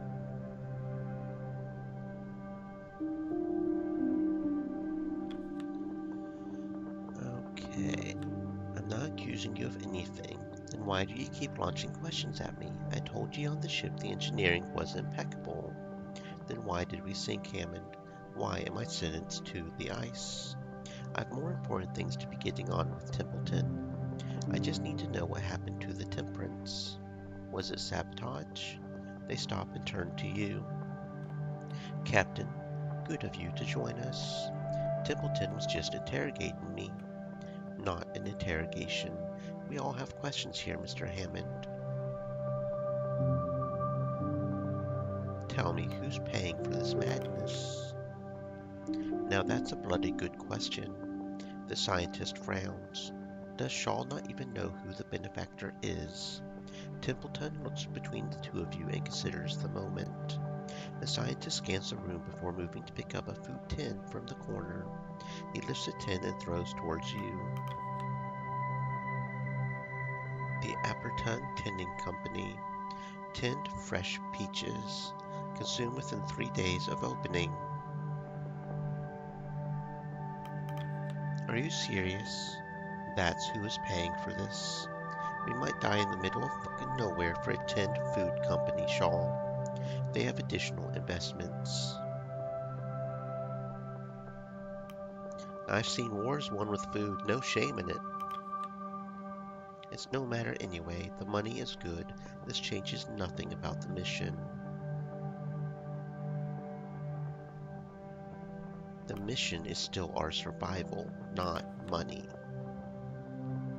Of course, but I'm certain you would appreciate handsome pay as a reward for said survival. The two men observe each other. Are we all in agreement, Captain? Aye, for now. Hammond exits.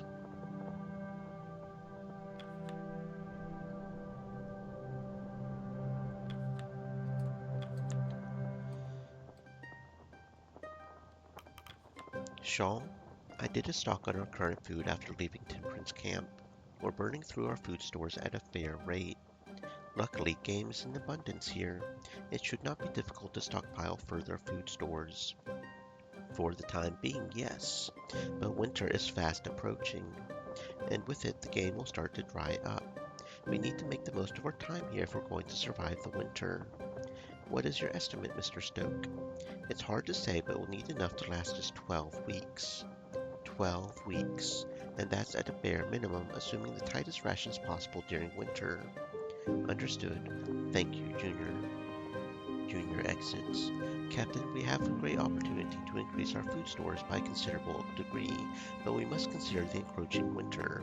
If we do not have enough to last the winter, survival is just not possible.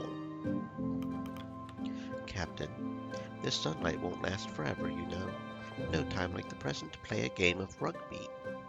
A game with the crew, that's what you're suggesting. Why not? Keep spirits high and the blood pumping.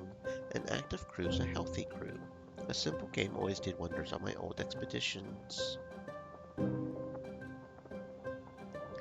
Perhaps another time. Every bow and RA has work to do.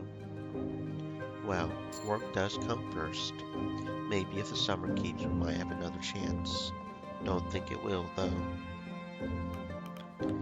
Shaw noticed something. Crew go into those interviews with the photograph are all shaken, but they're always feeling better when they come out.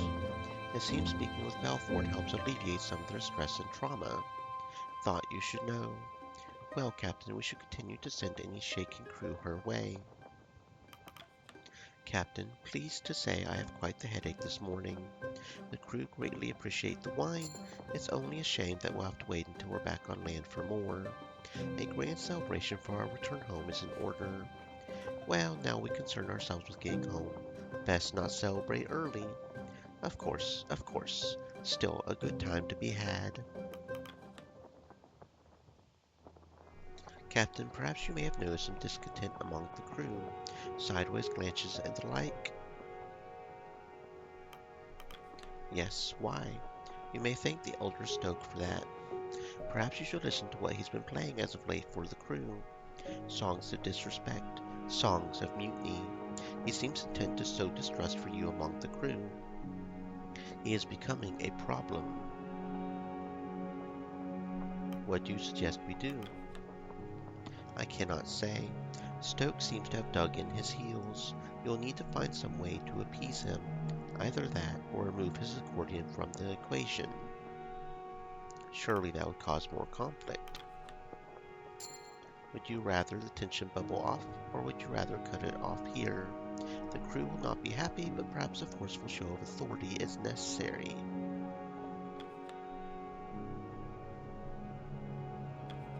Life's better when you're not lugging equipment off a ship, don't you think? And you're one of the young ones. I was throwing my back out every day. Some well-deserved rest is coming our way. If you think this is the end of our work, you've another thing coming. Okay, let's try to assign some scouting. Let's see. Viscount Island, last location of the Viscount. We're getting kind of close to it, aren't we? Okay, let's scout. Okay, so there's some fish there, but we don't really want fish. Actually, how are we doing on these thingies? Do we have enough research yet? We could hunt the migrating emperor penguins. That could be good.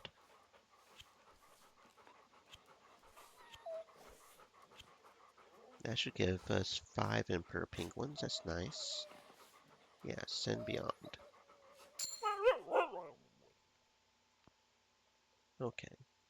And we are 5 research short for the elephant seals. Okay. So let's go scout over here. Well, there is some large game here, so somebody might end up wounded, but we can handle that. So we'll do Doug and Harold. That'll give us 3 elephant seals. And that's all of our doggies. Okay. So then let's fill up the food thing. Feed the Hosh Posh. We could get some more fish, actually. We could actually use the fish to get more doggies. Because that seems to be the main point of the fish. Oh, that's not what I meant to do, son of a bitch. The crew have their meal. Can I still go out and... Okay, I can still go out and scout. Ah, okay. Kennel. Because the fish seem to be mainly for, because hoosh causes malnutrition. It does give 15, but it causes malnutrition, so it might be better just to use that for dogs, right? Since we have 1 scout, we can go ahead and scout some... Oh, we can't, because we only have 2 dogs. I need to do 1 more fish. Fish. There we go. And then we can go ahead and scout over here as well. And then we can send these guys here and get some more research. Except we don't have the doggies, right? Because that still requires doggies. Okay. So, hoosh pot. Let's, we really need to save the elephant seals for the furnace, because that can cure freezing, which is pretty good. Adlai is slightly better for the hoosh. Leopard seal is good for hoosh.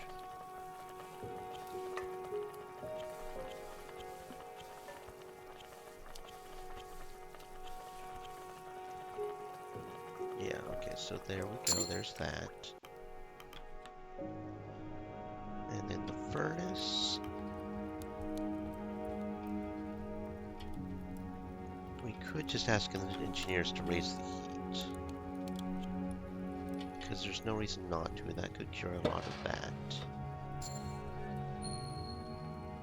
So that's got that, and then we probably need to do a doctor on whoever's got the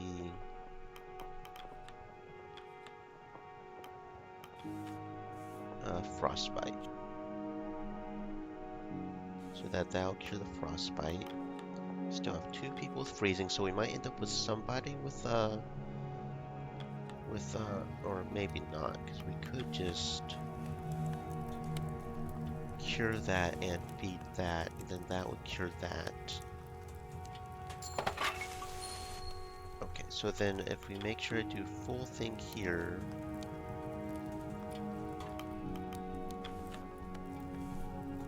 we are quickly running out of fuel as well, so that's something to keep in mind. I guess I could put the flares in. Although we're going to have to start putting the animals in eventually too. Yeah, so that's something to keep in mind.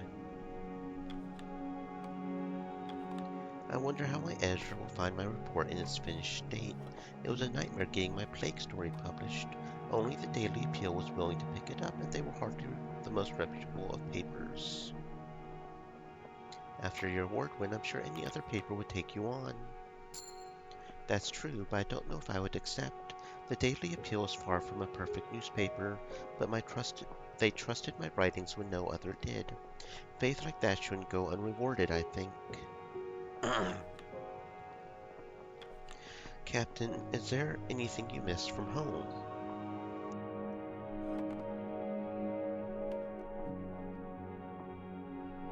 I don't mean anything important. I'm sure there are people you miss. I mean small comforts. Does warmth qualify? Well, certainly aren't alone there. I doubt I'll ever grow used to the cold. Personally, I miss tea. I drink a cup every morning and right before sleep. I didn't think I would miss such a simple habit so much.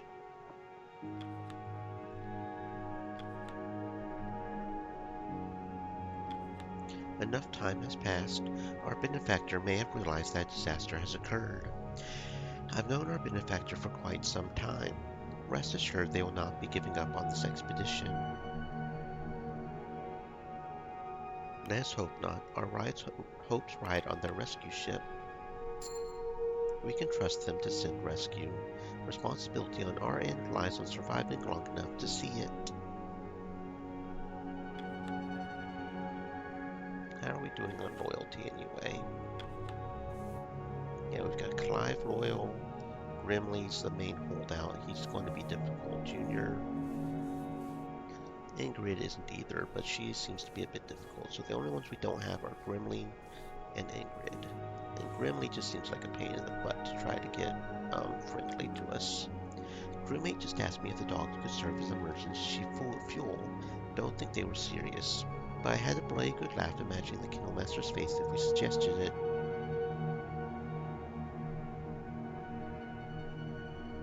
Sure, you tell Cordell. I'll watch. Cassia will work with on your obituary. You're a funny one now, are ye?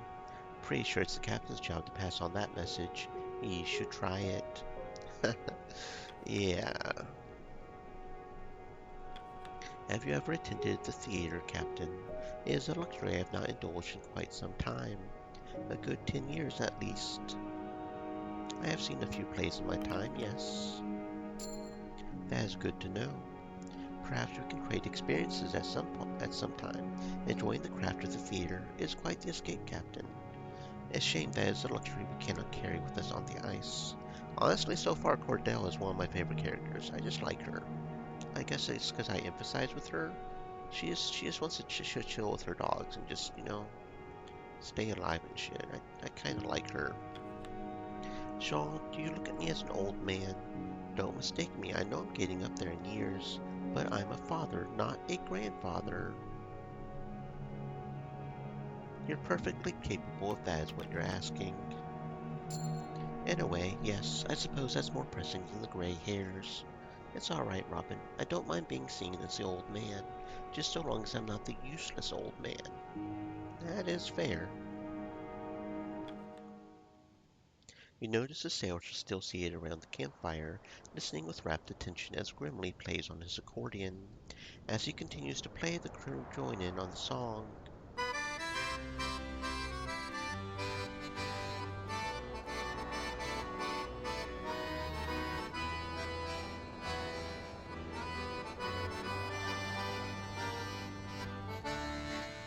Captain has a frozen arse, hard as rock, no thawing soon. Never tells which way is south, hardly tells their arse from mouth. They never had a notion for taking our command. Send us to the hells for biscuits we eat out of their hands. out of their hands. Captain Hunt could take a ship further than his fingertip. Captain Shaw can't move a pace. What a waste of hauling space. They never had a notion for taking our command. Send us to the hells for biscuits. We eat out of their hands. We eat out of their hands. You let out a laugh and the crew look at you. They begin to laugh in turn. The festivities of dinner wind down as all return to their business. We're not going to smash his accordion. One thing that we definitely need to make sure we keep is freedom of speech, man. I mean, sure they can. They've got to express their discontent somehow, right? Shouldn't you be with your father, lad? I've grown enough. I thought the same at your age, long time ago. Consider yourself lucky someone's taking care of you, lad. It's good to have some music with your dinner, is it not? I suppose we should take what is given to us. I intended to bring a phonograph, but there was no space among my equipment. A shame, but I quite enjoy what we have now.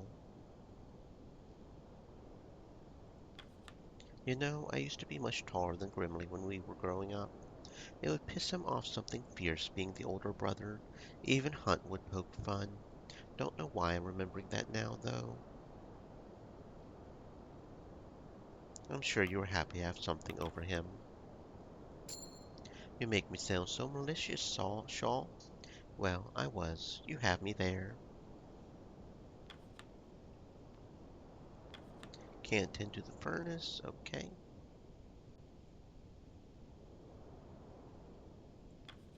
Hunt had a musician on his crew when I was a small one. Learned how to make and play the accordion from them. Then they just left. Always wonder what happened to them.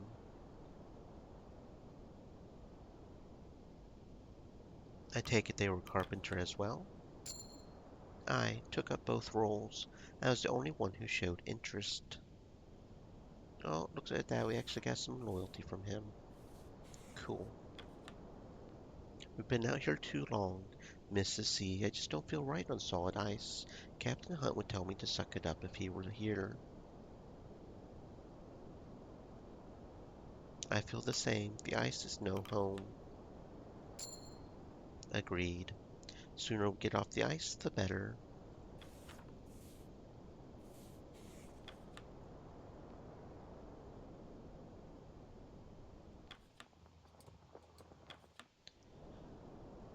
Captain, I never thought I would say it, but I'm starting to miss being on proper land.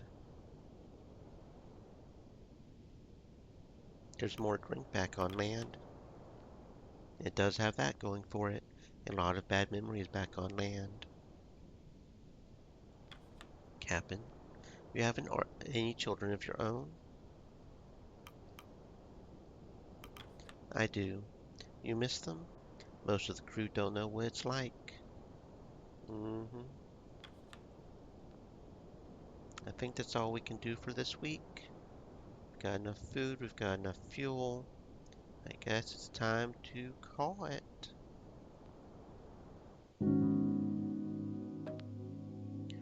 And then I think I'm going to bump this down. And that's okay because we'll cure it next time. But we want to keep the fuel rations up as well because we do have one person that's freezing. Although really we could allow him to go into hypothermia if we wanted to, couldn't we? 2 members will develop freezing. 1 will develop freezing. I see. Okay. So even at 50, 1 member will develop freezing. Tempted to go ahead and do that just to... Because I don't think it'll be the same member. Even if that crew member develops frostbite, I don't think it would do double, right? It wouldn't. Yeah.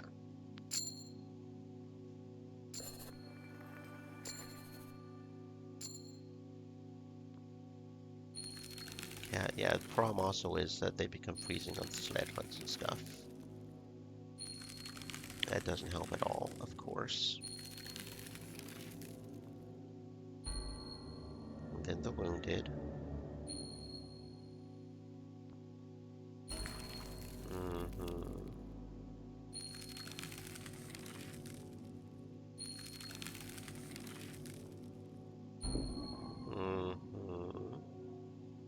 Okay.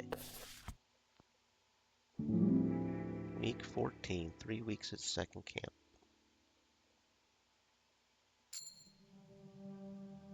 Okay. This one wandered into my tent this morning.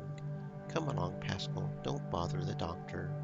Did he get into your stores by any chance? No, he just woke me from my sleeping bag. He was licking my face. A friendly one. No need to be frightened, doctor. I'm not. Of course.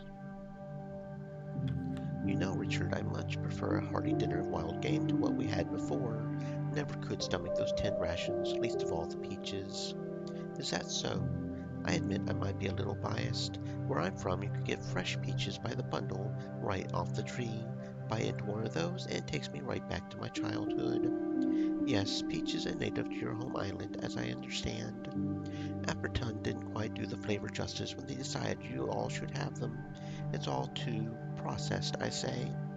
Well, concessions have to be made in order to encourage further production. Are you sure there's an issue with the flavor, or do you simply prefer to live off the land? You know, it may just be that. I admit there's a certain satisfaction in gathering your meal yourself. It's how we all did it back hundreds of years back. Thankfully, those days are long behind us. Anyway, I must attend to the day's rations.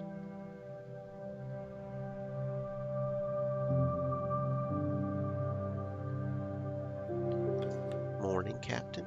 I think I'm going to miss the summer when it leaves us. Why is that? Winter means colder. Colder means having to waste more fuel on this bloody thing. Not looking forward to that, let me tell you. And the fact that we already have to spend so much fuel, even though it's supposedly,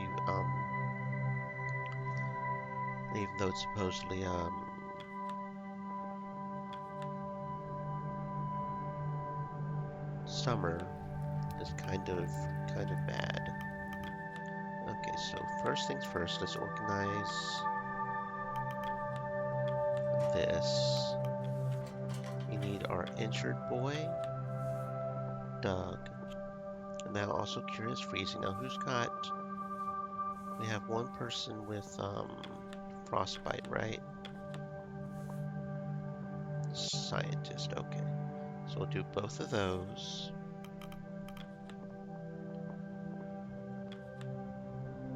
And then we'll do the furnace. And then if we do that, that'll put it up really high. That'll cure one person of freezing. I guess I could go ahead and have the fuel there and cure 2 people of freezing. So that would be 2 people still freezing, right? That'll put us to 68. If I put another one in there, that would be 78, 83. But that would cure 3 people of freezing. So that would still be 1 of freezing, which means maybe 1 gets frostbite, but we can cure that by putting them in the med bay the next day.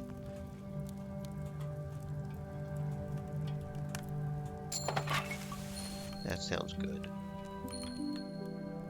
Because those 2 will get cured. Then we got 1 that'll get into frostbite, and then we'll cure the malnutrition.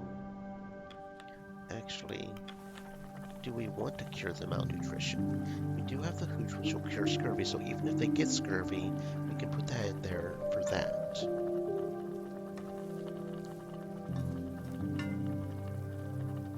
Something to think about for sure. Okay. Let's go ahead and take the request now then. Runt. Captain, I've been thinking. What is it, young man? Well, I'm not a very good sailor. I'm small and I'm not very strong. Well, we're sorry to hear that, but I still want to help. There's plenty of sailors, but there's not as many scouts, or scientists, or engineers. Well, those roles require quite specialized skills. I can learn, Dr. Nutley loaned me his books, and I've been learning to read. I can still help, just a little. Well, earning a doctorate is out of the question in this scenario, but training isn't out of the question. If you're diligent, I suppose you could be taught some of the basics, enough to lend a hand at least. That's what I thought. Captain, please. You're fine as a sailor, Timmy. You'll grow into the role. You think so, Captain? Well, I'll keep trying then. Bright-eyed young man. Perhaps in the future he'll find his purpose. But you're right to keep him in his current role, Captain. We don't have time to train children. No, we really don't. And it also looks like somehow that made Grimly happy, so that's good. I'm telling you, you're jumping the gun here. And I'm telling you, you're out of your bloody mind. Gentlemen, what seems to be the issue here? Apologies for bursting in like this, but winter's on its way. We need to hunker down as soon as possible. If we want to survive the cold, we'll want the camp to be set up for the winter in 2 weeks. And you disagree with this, Kurt? You want protection from the elements, I understand, but I know just how long the winter can last. If we haven't stockpiled enough food, we'll starve to death waiting for the weather to clear.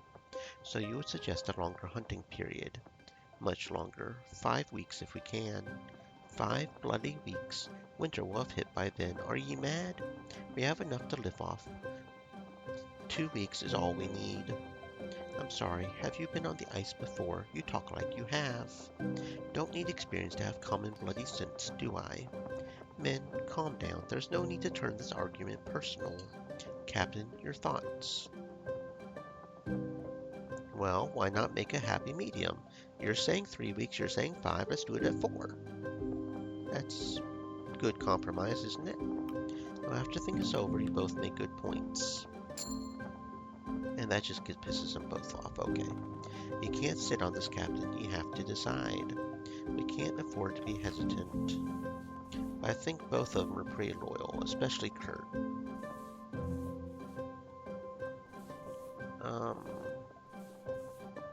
Yeah, he's still loyal.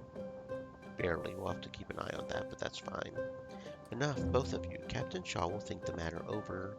I trust the captain's choice. Perhaps 2 weeks from now circumstances will change. We will see. Now, if you'll both carry on with your work. Fine. Okay, I trust you, Captain. Okay. The earlier debate between Hammond and Darling was quite worrying. If our navigator and our engineer are at odds, a divide will form amongst the crew. Neither are endearing themselves to the sailors, it seems. A cause for concern, no doubt. This crew is like the body. Each organ must be working in tandem if we are to survive. So this is as warm as it gets down here. Still cold, isn't it? You think you're cold. Wait until you have old bones like mine. I hope I'm not still stuck here when I'm old. Warm one today, relatively speaking. I never understood how we could grow so used to the cold. I can't even handle a proper summer back home these days. An island summer might just be what I need when this is done. Okay, so map. Let's go ahead and get the research. I kind of would prefer if we had 2. How much are we short on the elephant seal migration path? 5. So maybe I should keep the research until we have 3 scientists. That's fine. We could do that. So let's go scout. Some penguins. That could be good. Scout. Some more penguins. Okay. Scout. Penguins. All the penguins. But these are different penguins, right? Those are one kind. That's another kind, I think. So we'll assign you guys. Yeah, because those are Emperor penguins and the others are Adelaide. I think Emperor are slightly better, if I remember right. Yeah, because Emperor is 6 and 9. Adelaide is 3 and 6. Yeah, so the Emperor are slightly better. Not much better. They're only 3 and 3. They're only 3 better on each, but they're still slightly better. So we'll go ahead and do that. I don't think we have any fish, so we can't do the dogs reach, so we can get both, but that's okay. Because we're stocking up, we're doing fairly good. I feel like we're doing fairly good anyway. So, double check here. Okay. Call the crew for dinner. The crew have their meal. Dinner is shared, stories are traded. Was looking at my contract, Captain. After you and Templeton, I'm next in command. So don't bloody die. I don't want that responsibility. Better you than Templeton, I say. Templeton would love it. Let him have the bloody hat. I want nothing to do with it. Okay, so we lost his loyalty shit. I've been thinking, Shaw. If this expedition is indeed the end of the line for Kurt Darling, I wonder how they'll speak of me when I fail to return. What will the newspapers say? They'll herald your return and nothing more. Don't lose faith. Ever the optimist, Captain. I suppose I should think the same, for the crew's sake at least. Funny, isn't it? No matter what you do in life, you never get to see your own legacy.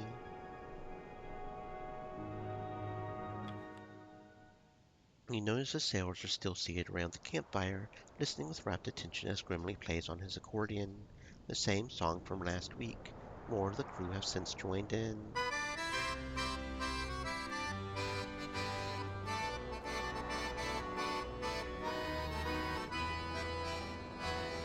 Templeton approaches, speaking to you in a hushed tone. Captain, do you hear this? This has gone long enough, don't you think? It unites the crew at least. Against you, is that what you want? This will continue until you put a stop to it. Your leadership is in question. You have to act. I've elected to leave Grimly be. Please respect that, Templeton. Very well. If you won't do something, I will. As the music comes to a close, Templeton marches up to Grimly. Glossley, return to your post immediately. The old man catches himself before returning to his tent in shame. Problem? Good song. What's it about? What? What is the song about? The crowd of sailors stay, watching the confrontation. Did Shaw set you up to this? Just tell me, Mr. Stoke, what is that song about? Piss off. So you won't tell me? Grimly reaches forward and grabs Templeton stiffly by the collar. I said piss off. Templeton, I told you to leave Grimly be. Sowing seeds of mutiny is not something that can be left be. Grimly resists his grip on Templeton's collar. Sounds like you're the one disobeying orders. We've got to let free speech be, man. I mean, trying to tamp down on the free speech will not help things. It'll just make them foment dissent and secret. It's much better to have those dissent out in the open. You can't do that. If you'll excuse me, Templeton slinks off to his tent as the crowd disperses. You've got to, you've got to let people speak their minds. That's just, and we didn't lose his loyalty anyways, but we're getting really close to Grimly, so maybe you can actually get everybody loyal to me somehow. I don't know if losing some of the fives earlier, I don't know how close it is to getting Grimly, but how are my favorite crew members, Lady Cordell? Tired, they need their rest. I won't disturb them then. You should treat them more often. They receive all the treats they need, I assure you. I've noticed old Kurt has been butting heads with the engineer lately. Not surprised, Mr. Hammond has butted heads with just about everyone so far. That mole man ought to be careful who he speaks to. He's fortunate Kurt is so patient. Let's be fair, Kurt can be as stubborn as the rest at times. I will respect your decision, Captain. Believe me, though, he will only continue to cause issues for us. I see the chief's got into a bit of a spat with Mr. Darling. Aye. Hammond's brilliant, but he's adamant to make everything harder on himself. Not that Darling is any better. Starting to miss the brow-beating heat. Calling this summer feels like a joke. Bundle up more, old man. It will only get colder from here. Yeah, it probably will. Shaw, if anything happens to me, make sure Junior has my accordion. It's all I've got to give. I'll make sure of that, Grimly. Aye. Thanks. Yeah, man, I got you. I got you. Oh shit, maybe we will get Grimly happy. In that case, we just need to make sure Clive doesn't go down. Which makes me honestly tempted to restart this week and just make sure we keep Clive going. Maybe we can get everybody loyal. That would be fucking beautiful. So actually, I think I will do that. Save tree system. Let's restart week 14.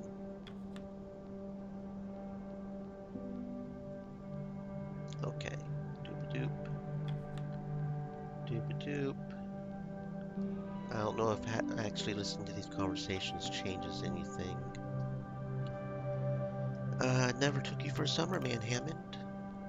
I'm not. Winter means colder. Colder means having to waste more fuel on this bloody thing. Not looking forward to that, let me tell you. I don't know if we can get loyalty from that one. But we're still early in the week, so we'll just go ahead and see if we can get... Oh, that's not what I bloody well meant to do. Clicking faster than I can... Come on now.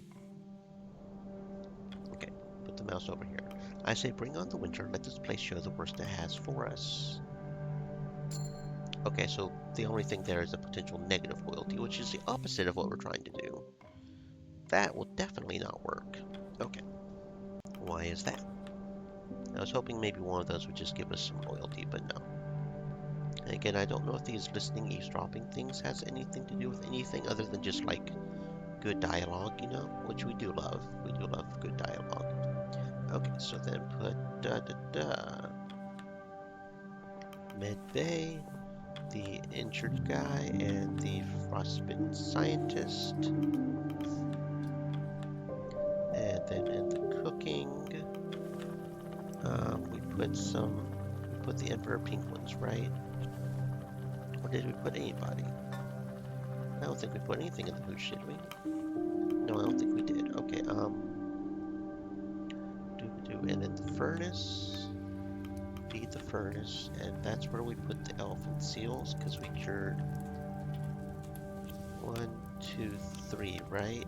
Yeah. Yeah, because that one will go to frostbite, that will go to scurvy. Yeah, okay. Okay. Runt. And we definitely want you to stay a sailor, because, not only the fact that we don't want to train a kid in this particular situation, but it'll also give us loyalty for him, which we may actually end up getting max loyalty, or we may end up getting him loyal to us. That would be awesome. And this one we will actually agree with Hammond. We have got enough points for him that Hammond really is the one I guess we'll agree with. You want protection from the elements, I understand, but I know just how long the winter can last. If we haven't stockpiled enough food, we'll starve to death waiting for the weather to clear. So you would suggest a longer hunting period. Much longer. 5 weeks if we can. 5 bloody weeks. Winter will have hit by then. Are ye mad? We have enough to live off 2 weeks, so see, why don't we just hit in the middle? You're wanting 2, he's wanting 5, so let's do 3 or 4, right? Don't need experience to have common bloody sense, do I? Men, calm down. There's no need to turn this argument personal. Hammond is right. We can't risk waiting too long. But, Captain, we wouldn't be prepared.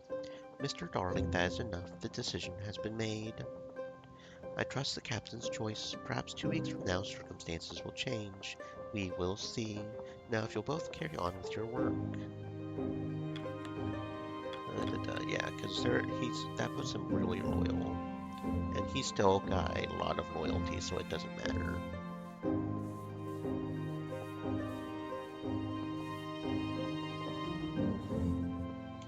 Fine. Okay, I trust you, Captain. And then we'll finish the requests. Um, they're both reasonable men. It won't come to that. We can only hope. I was hoping the sailor choice would also endears to the one guy, but the crew's like the body. Each organ must work in tandem. Yes, we are aware of that. Okay. Now this time, I'm assuming the nodes are always the same, right? So I kind of want to see if we can find also, since we went ahead and reset, some seals, because seals seem to be the best thing to find, right? Nope, just more penguins. Lots of penguins. Lots of penguins. Okay. So we'll send somebody to get these penguins. That'll give us 5 emperor penguins. We don't have enough dogs to do one besides that. Okay. Yeah, we're good. Okay, we're good. Let's go call for supper.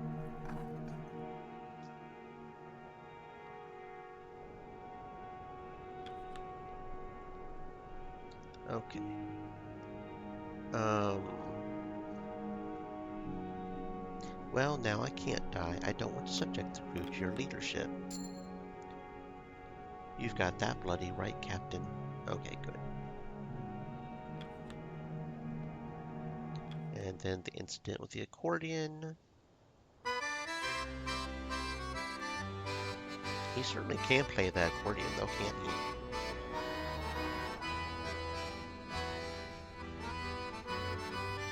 Yes, I hear it. It ignites the crew at Captain least. has a frozen arse. Hard as rock.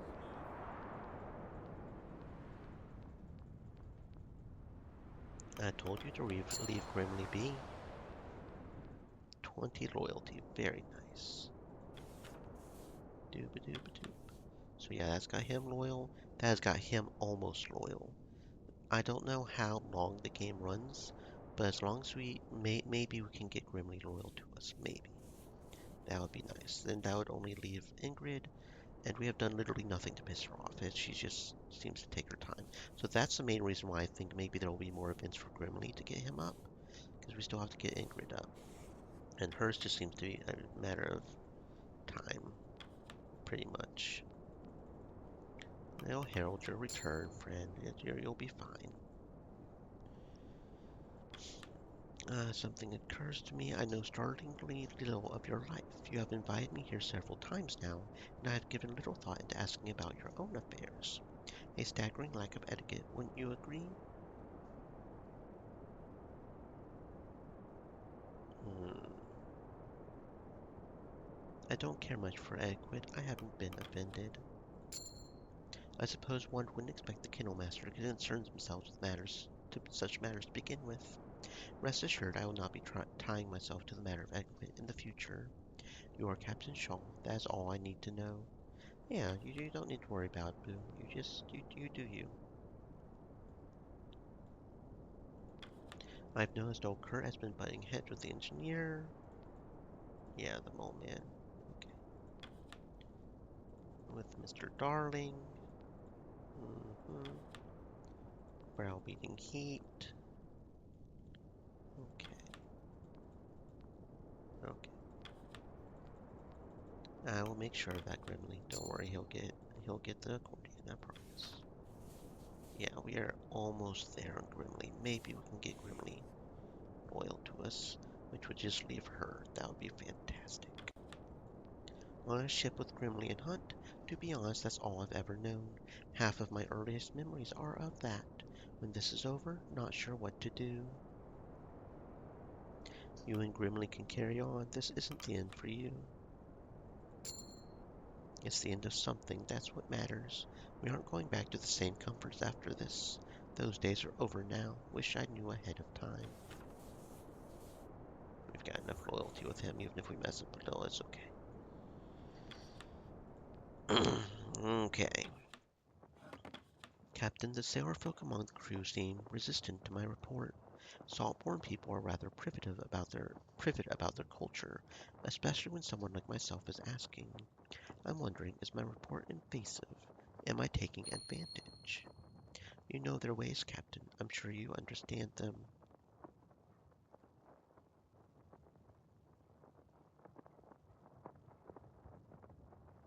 You're telling an objective story, nothing more. If the sailors take issue, they'll speak up. Part of me hopes that they will. Then I would know where I stand with them. As it stands, it's hard to tell what they think.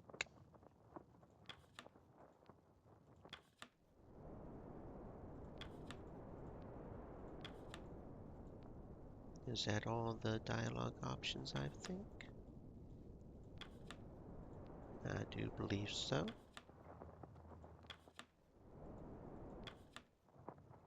Where's the doctor? I guess he just doesn't have anything to say tonight or something? I think even if he doesn't, he would still be here, right? Okay, so I guess that's the end of this week. Okie dokie.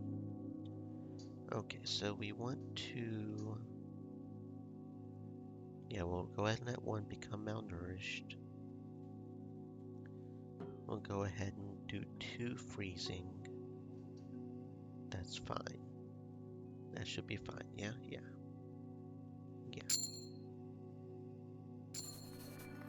5 emperor penguins.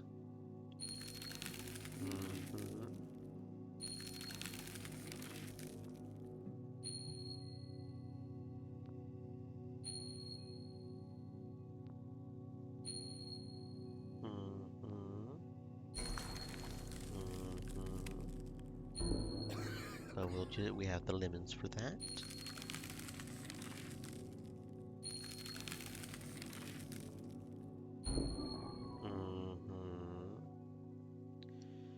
Okay. Week 15, 4 weeks at the second camp. Okay. Oh, what's this? Some random penguins over here? Small group of emperor penguins have waddled near to camp. You notice Mr. Kloss and Mrs. Kloss studying them closely. Look, dear Aptenodytes, how extraordinary. Astounding, this must be the first sightings of the rookery. Can we please go hunt them? Please? Kurt, do I seem afraid of the sled dogs, that is? Well, are you? No. Have you ever owned a dog as a pet? No, my family does own several cats. I'd be more afraid of those clawed beasties before I feared a little pup. I suppose you're right. That Kurt doesn't know what he's on about. Lost in his own little world he is. Must think it's still 30 years ago. Man begged and pleaded to even be here, just to feel important. Glad you're not listening to him. You listen to a man living in the past, you'll never see the future. Okay, so we'll have feed the hoosh pot. We'll have 1 thing of hoosh for that to cure the scurvy.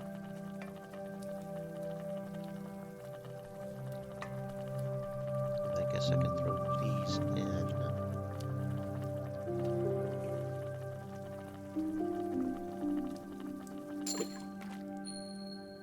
Heal the scurvy, okay. And then for the doctor, we'll have, who's got the frostbite? You for the frostbite.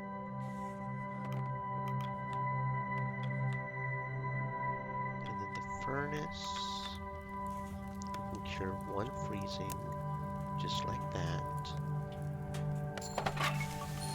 And then the other freezing will go into frostbite, and that's fine. Okay. And then scout, we probably should just focus on getting the penguins, but we only can do so much in the scouting anyway. So let's get the 3 scientists over here.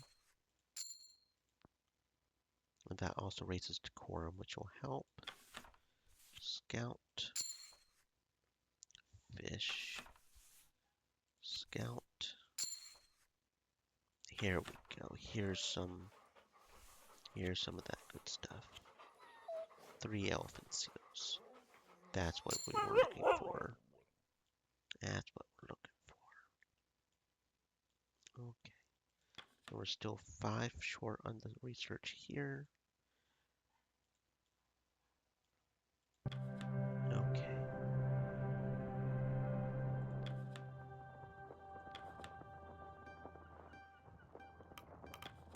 An emperor penguin waddles into the tent. Templeton looks to you confused, Captain, and watches you carefully. An emperor penguin waddles into the tent. Ridiculous.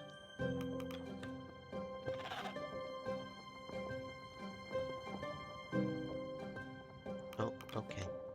Captain, that Hammond has quite the temper on him. He's one to dig his heels in at any opportunity. We have enough time before winter. We should focus on hunting. I know you agreed with Hammond last week, but I asked you to reconsider. I'll take your suggestion under consideration. Kurt puffs his chest out as a smile forms on his face. I knew you would see sense, Captain, sooner or later. Captain, a truly urgent request. Well, perhaps not urgent, but well, when inspiration strikes. Collect yourself, Mr. Gloss. Right, well, this is the perfect opportunity to write up a proper study on the birds of this region.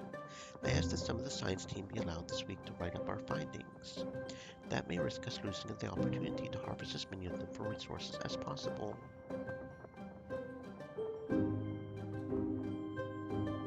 No issue there, go ahead. Okay, so actually I guess I need scientists for this. Apparently. That's nice to know. Penguins.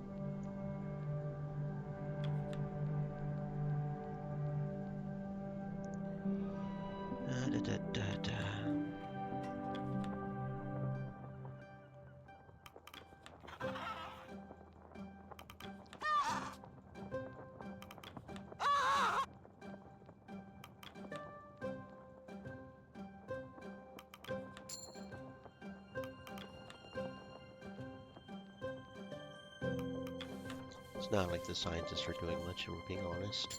We usually have the crew left over, because we only have so many dogs to go scout anyways. Thank you, Captain. The history books will smile on you for this. And that gets our decorum up, so, you know. Okay, go ahead. Guys, go do you, I guess. It's okay.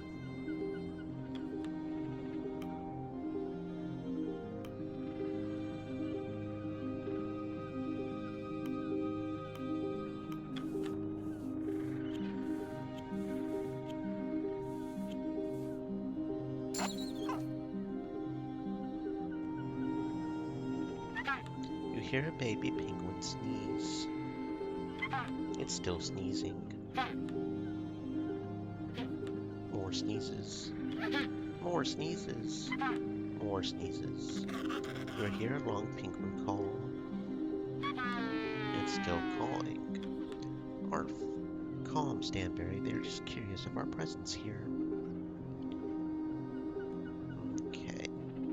So let's see. How did we have this? Furnace. Elephant seal. That'll cure 1% of freezing. And then the doctor. You notice a penguin has made its way into the medical tent. No, you stay out of there. A new patient. This one's more ornery than the rest of the crew. Is pecking at my medical bag. I'm sorry, but you can't have what's in there. Did you just apologize to the bird? Well, I don't know how you remove a penguin from your premises. Having trouble, Doctor? Captain, I could use a little assistance. Seems we have something of an unwelcome guest at camp.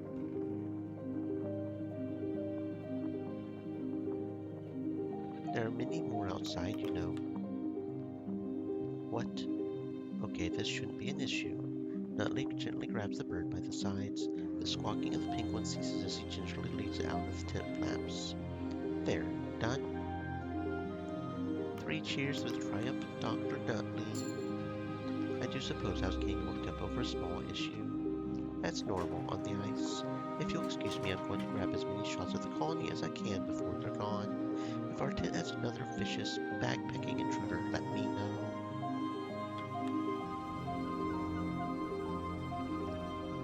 Alright, I went in there to cure the people. Instead, I got distracted by a cute penguin being cute.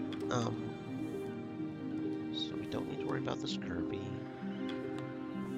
Didn't somebody have frostbite? you have frostbite? There it is. Oh, thank you very much for the follow, Mars. Mars Cat. I'm glad you are enjoying. I hope you're having a fantastic existence. So yeah, we'll command him to get rest. And then we'll cure the scurvy by putting the lemons in the cooking pot. And we'll go ahead and put the Adeline penguins in there as well. And then that will progress. Okay, yeah. Yeah, so we're good. We're good. Okay. So let's scout over here. Over here. And over here, I guess. Mostly fish, but we will at least get these seals over here. Yeah. Somebody's going to end up wounded, but that's 3 elephant seals, and elephant seals are pretty good. That's okay, that's all the dogs.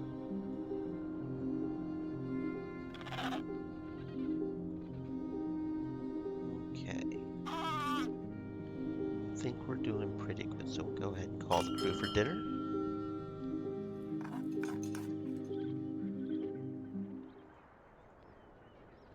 Penguin colony moves on.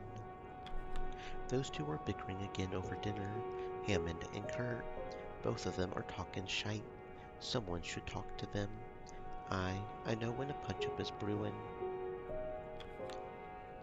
Eyeing up my dinner, are ye? You ain't getting a sniff of this. Get running back to your master.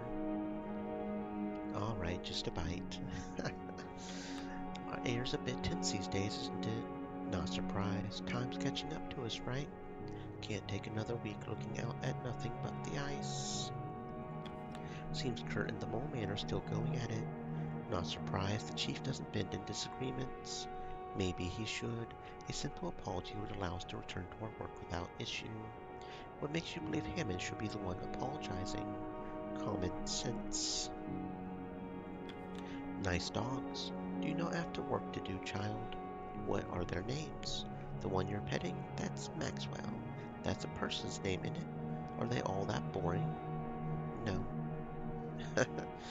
No, just no. Do me a favor, Shaw. If I don't make it back with the rest of you, take care of Grimly. Losing Hunt is one thing, but both of us... I'll try, Junior, I can promise you that. Aye, thanks. Make sure he's set up well. He deserves that much, at least. Was thinking, if I die, the crew's fucked. My work would be wasted if I end up going under. Captain... AATMG said, best viewers on asterisk asterisk. Interesting how Automod caught that last time, but it didn't catch it this time. Interesting.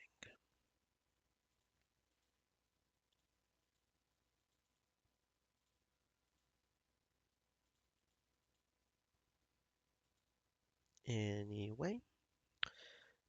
Captain, if I go, you better keep them alive. I'm not keen on dying for nothing. I'll keep everyone alive. That includes you, Hammond. Nice to think that, but you know how tough that task is. Still, I trust ye better than most on the ice. Don't worry, bruh, I got you. He stares at you. Okay. A good evening to you, Captain. Apologies for the distraction. I was enjoying a textbook. Anything interesting? This was the first textbook I ever read when entering the field of botany. I'm more than familiar with it front to back. Still, it's more than beneficial to reacquaint myself with my field of expertise, particularly when I have spent such time now removed from it. You would recommend this text? The wording can be quite dense for most, but yes, you are free to peruse it if you wish. Do you know why plant life interests me to this degree, Captain? Enlighten me. A plant's primary goal is to ensure the continued survival of their species, yet the plant is stationary, vulnerable. What I find truly impressive is how they have developed to take advantage of their circumstance. They take advantage of the actions of others to ensure their own existence. Take your average apple tree, for instance. Birds come, they feast upon the fruit, and the seed stored within scatter to the ground, ensuring another will grow. Quite ingenious a system, is it not? A form of life so seemingly simple has outsmarted just about every other species that would otherwise cause it harm.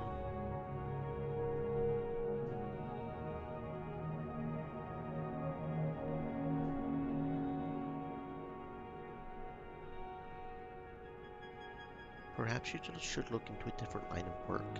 10 food companies don't seem to be your passion. One could assume, but you would be mistaken. As I told you before, the Apperton Company carries ambitions much greater than a can of 10 peaches. I am proud to work with them. Well, I assume this topic is quite a bore for you. I won't keep you any longer, Captain. Well, I tried. I'm still not sure about him as a general, but he's still loyal, so that's fine. We're still doing more or less fine. Okay.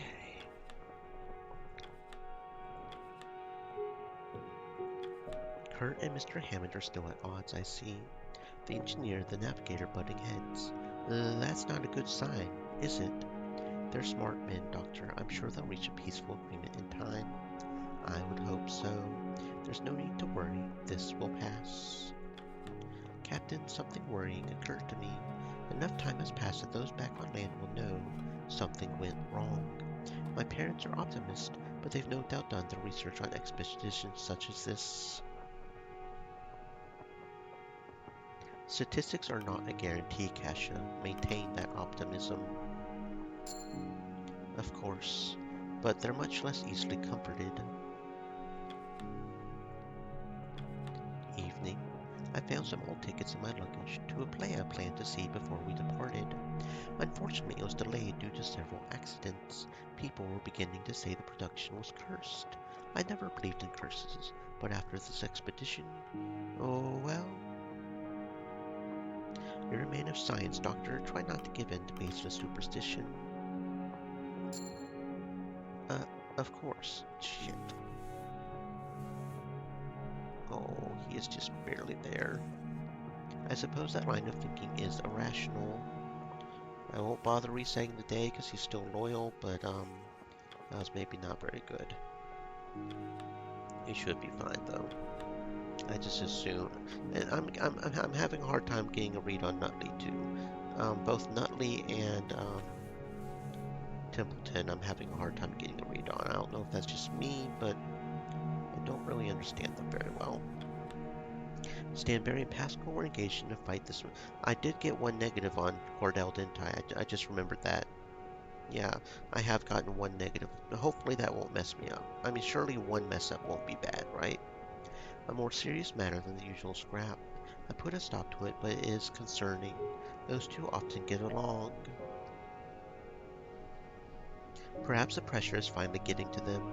The ice can do this to people. Dogs are no different. I would hope not, but you may be right. The stress can affect us all, can it not? I will have to be more gentle with that pair in the coming weeks. Yeah, make sure you take care of the doggies, okay, please? They are our most important asset right now. Captain, you have a pen, don't you? There's something I need to write. Of course. I've been giving a great deal of thought. I'm going to make sure we all make it back home. But if I don't, I want you to pass something on.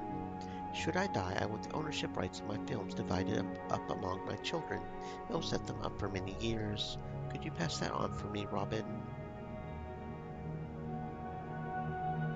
I would be honored to carry that out, if it comes to that.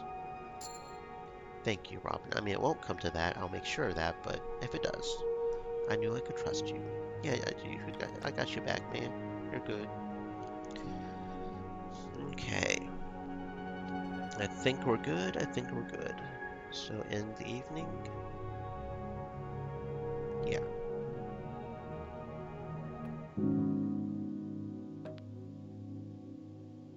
Okay, and we're fine with having one person become malnourished. Honestly tempted to just go ahead and do 2 malnourished. I don't even know if I could do lower than half rations. Then we'll go ahead and do that, because fuel's one of our biggest problems. But we're not having too much problem with freezing anyways, so.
Cassia charges into the tent.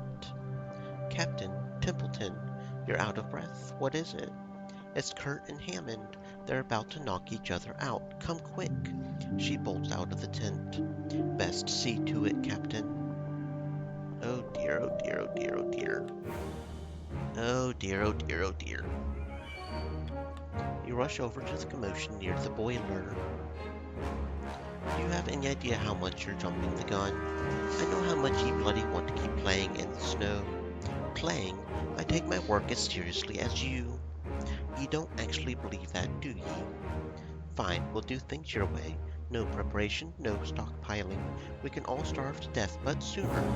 Great idea. We're not going to get any more prepped raiding around. We need to hunker down. You just feel like feeling useful and you don't want to stop. You don't care about the lives on the line. Of course I do. I have experience on the ice. I know the dangers of the winter. You're just too stubborn to do anything any way but your own. And when you don't get your way, you make a big song and dance about it. You even go sneaking behind my back to the captain. You can't help yourself. You're a bloody glory hound, always looking to be the bigger man. Not hard. Sorry that you can never be the big man. Watch it. It's clear this could quickly turn ugly.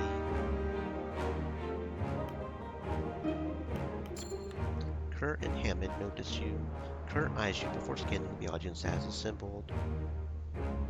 Captain, I'm sorry. I just cannot let this matter go. You're going to get us killed, you idiot. I'm not the only one who agrees with this course. Then get them killed. Get yourself killed. I don't care what ye do. Before you can unholster your weapon, Zack reveals his revolver, firing it into the air. The blast startles 2 of Cordell's dogs, who goes jolting across the ice and out of sight. Still, the sudden noise grabs Min's attention and puts a stop to the fighting quick. The scientist is quickly removed of his weapon by Templeton. The crew looks uneasily at the man. Isaac's gun. The scientist keep his weapon. Okay, now that I've got that achievement, honestly, considering we just lost dogs, I sure as don't want that. So we're restarting this week. Only reason I even let the scientist keep his pistol... Actually, you know what? Hold up. What does the pistol even do? Pistol, pistol, pistol. find stills. It gives us one more small animal. That's not worth it because essentially it would have been worth it if we had taken it from him at the very beginning, maybe. But it's not worth losing potential dogs over. That's not going to work. That's not going to work. Okay. Well, we got the achievement for letting the scientist keep his pistol, and that's what we were aiming for. There. What the hell is going on here? Kurt and Hammond notice you. Kurt eyes you before scanning the audience as assembled.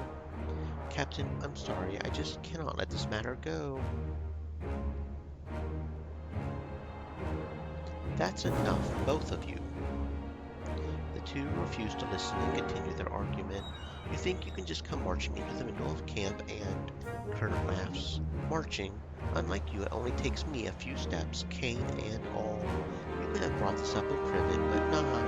Men like you can't survive without an audience, can ye? I'm trying to be reasonable, Hammond. This is just like the ship. You're incapable of considering anyone else's point of view. Everyone else's point of view isn't 10 feet off the ground and still up their own hole. For such a short man, I thought you would be above name-calling, Hammond. I told you to watch it. You're being heartless, Hammond. Heartless. I'm the one bloody playing it safe. Cassia turns to you. Captain, aren't you going to do something? Oh, so he still does that no matter what.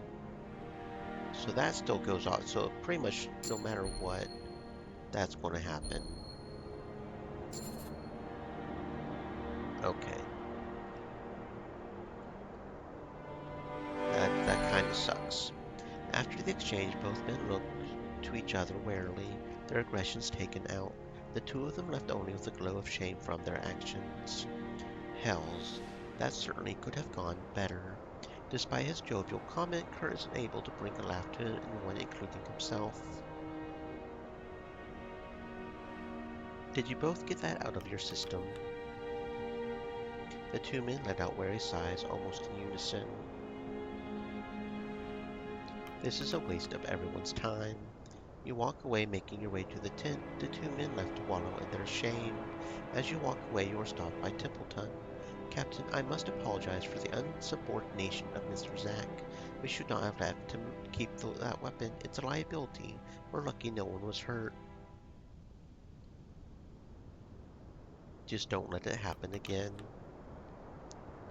Very well. Now that this interruption is dealt with, we should return to work. As you walk away, you are stopped by Grimly. Next time, do it yourself.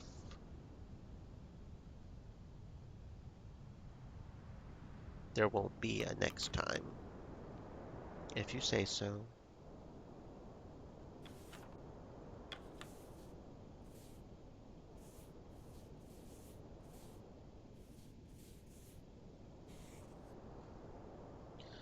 Right, so that happened.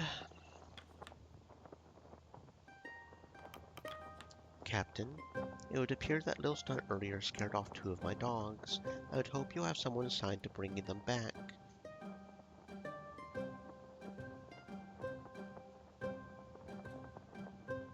Of course, I'll send a team to return them to camp. Yeah, no, we need the doggies. Yeah, we'll definitely have somebody go figure that out.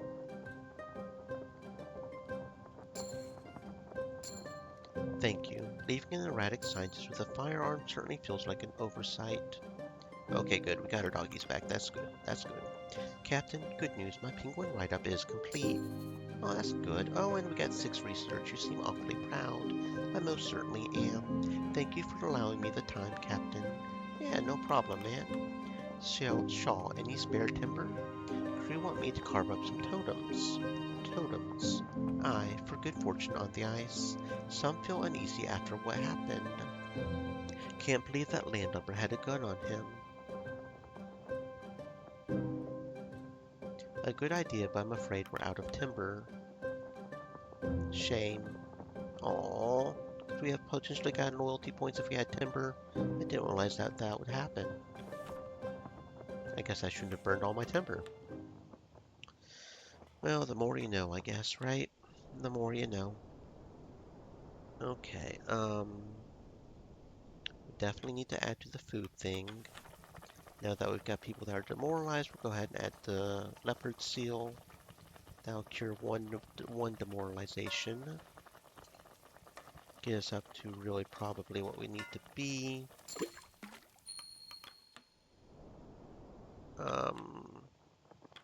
I guess we could go ahead and assign some crew for an interview. Demoralized, yeah, that could be a good one. You're freezing and demoralized, so yeah, let's go ahead and do you. Okay, and then we need to do the med bay for you because you're wounded, and you because you've got frostbite. You're just freezing and malnourished. You're freezing.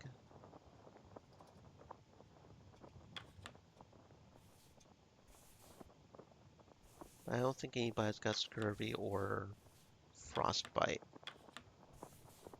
You're just freezing and demoralized. Yeah, so we'll command you to rest. Okay. Yeah, okay. You've got enough fuel. We did get some elephant seals, so I guess we could cure some people of freezing if we wanted to. So how? Because we've got those two. So that leaves us 1, 2, 3 people freezing, right? Yeah, okay. Feed the furnace. 2. That'll cure 2 freezing. So those 2 are getting cured in the med bay. So, and that one will turn into frostbite. Yeah, okay, that's fine. That's fine. Tempted to go ahead and put some more in the hoosh pot just to be sure.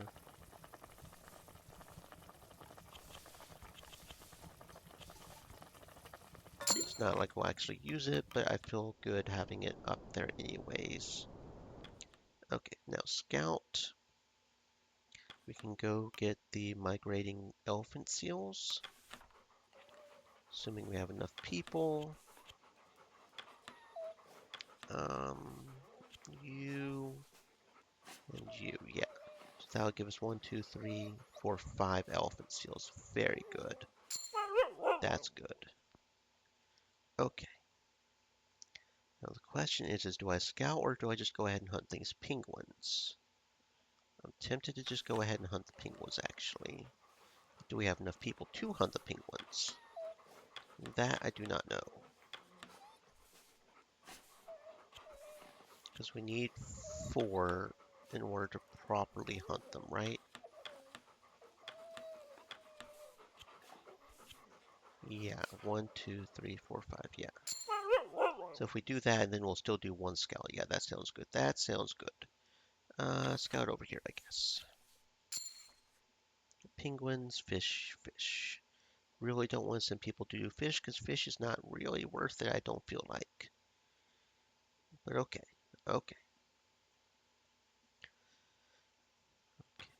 That sounds good. Nothing else we're missing, I don't think. Okay. The crew have their meal.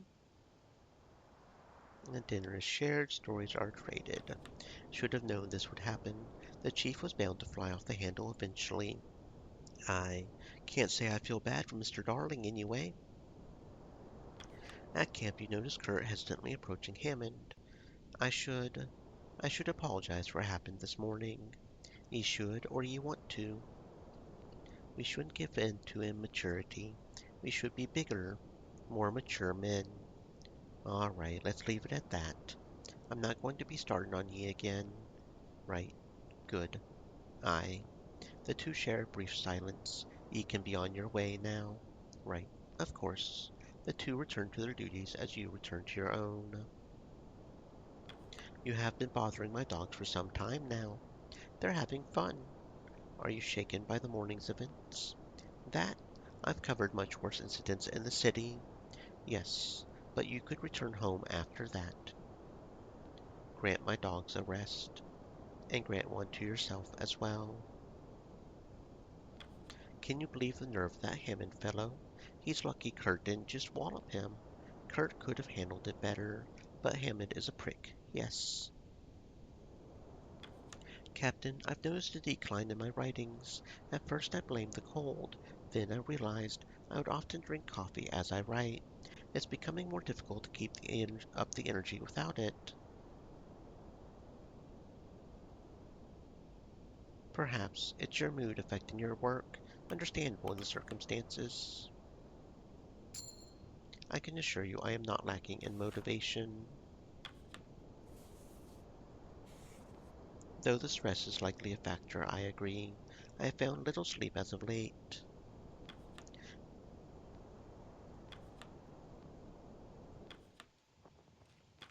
Captain, I was playing with Cordell's dogs earlier.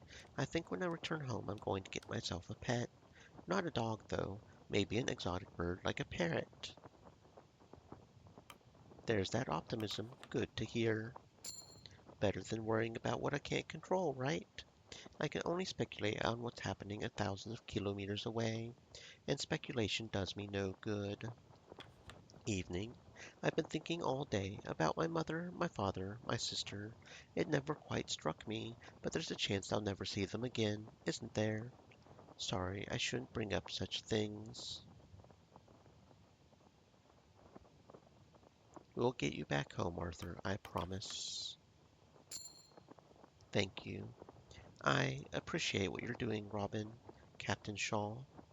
Thank you.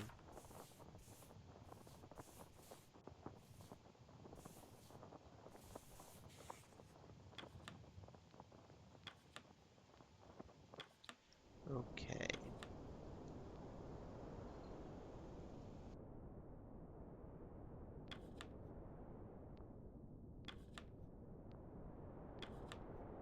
Captain, there's a matter I wish to bring to your attention.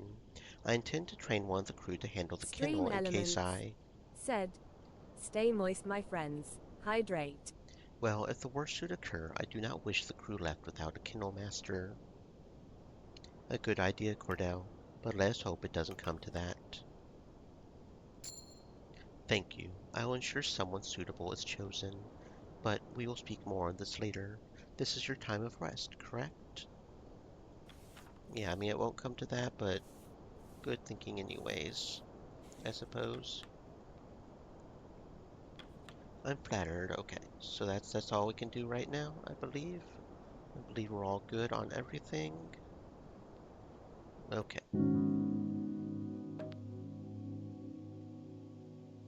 So we don't want that. We want half rations, right? Yeah, half rations. Even if that one guy gets this curfew, we still have some lemons. Yeah, that's fine. That's fine. We're pretty much trying to, because I don't know how bad the winter will be. So we're trying to pretty much cut back as much as we can. Although we may have to go hard a little bit just to get the morale up. We'll have to see, I guess. Because we can't let the cohort decorum get too low either, of course.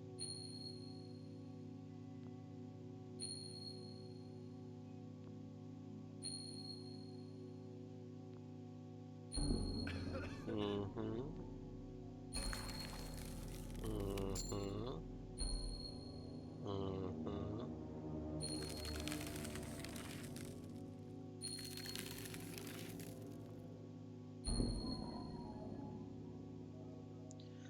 Okay. Start the next week, week 17.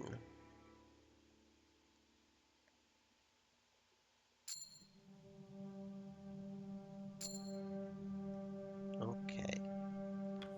Captain, about what happened last week. Sorry. Okay. Fuel goes in, we stay alive. Really is that simple. Okay, so this is when we can start locking down camp and preparing for winter.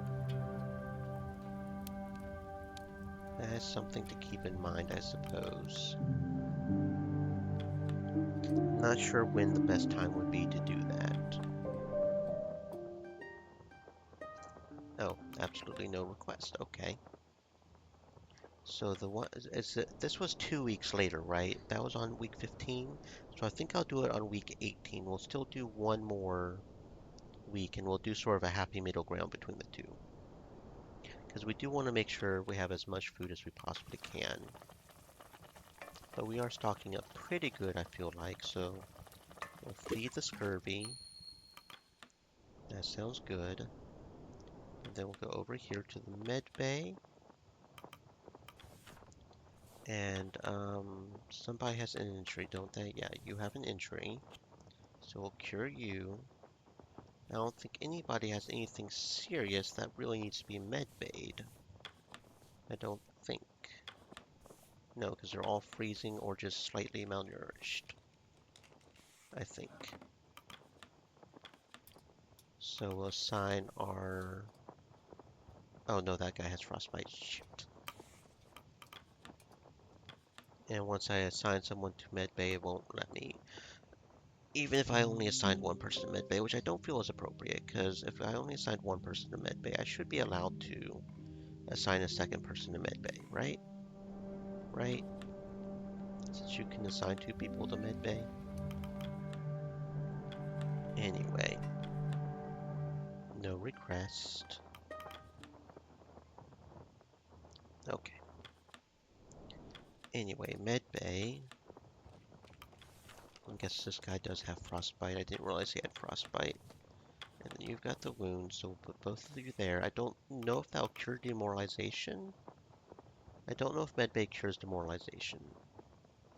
So that's... And would that cure scurvy? Do we really need to waste, If that cures scurvy, we don't need to waste one, do we? Now that I think about it. Okay, anyway. Anyway. Yeah, let's try to do a bit more scouting. Maybe we can... Oh, here we go. Here's some seals. That's the main thing we need. Let's to go get some seals. Crab eater seal. I don't know if that's good as the other seals, but seals seem to be pretty good as a general rule, so go get the seals. Okay. Scout. We don't really need more research at this point. We really need to focus on food. Scout, not that matters, probably. Oh, that would be good. I don't know what happens if we don't lock down for winter, though, so that makes me a little nervous. Maybe we can make it just one more week just to go get those seals. Maybe we can push things a little. Could do it on week 19, right? Good evening, something on your mind? I was curious, you have been awfully quiet after last week's scrap-up. Your visits have been scarce, and you've kept to your own at dinner. I suppose I am still licking my wounds, proverbially speaking. Last week's incident was something of an embarrassment. Well, I just wanted to check in, see if you were okay. I'll be fine, just need to settle this damned pride of mine. Thank you, son. Doctor. You're welcome, I suppose. Hammond, a question. I told ye I'm not getting quoted in your bloody report. Calm down, it's not about you. You've worked with Templeton before, yes? Regrettably. Do you happen to know his age? It wasn't listed in the records, and estimating based on appearance is difficult. He's younger than he looks, that's all I know. You got close to Shaw quick. I was designated by our benefactor to be the second officer on this expedition. I'm simply doing my duty. Sure. Summer's winding down. We hunkering down soon? We still have a few more weeks at this camp. Weeks to spare at this camp. Can't tend to the furnace if I'm yapping at ye. Captain, I've been looking over the contracts, and I feel an update should be made to your own. Your work has far exceeded your pay scale as first mate. Once we return to land, I will arrange it so that you receive Hunt's promised pay, in addition to your own. I'm honored, but that pay should be divvied up among the crew. among the crew. Well, your humility is admirable. Well, I shan't argue with your wishes. I'll arrange for it once we return to the land. I'm certain the crew will be pleased.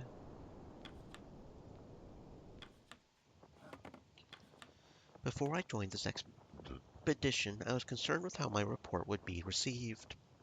I'm certain the wreck makes for a more interesting story, but before that, it feels like interest in the great explorers is waning. Perhaps we can renew that interest. That's what I'm hoping for. I grew up on these tales, don't know where I would be without them. Others may not care these days, but they stick with me. I hope another child latches onto the story. Captain, I realize something. Enough time has passed now. My family, they'll know something went wrong. My father must be mortified. My mother, I can't imagine how worried she must be.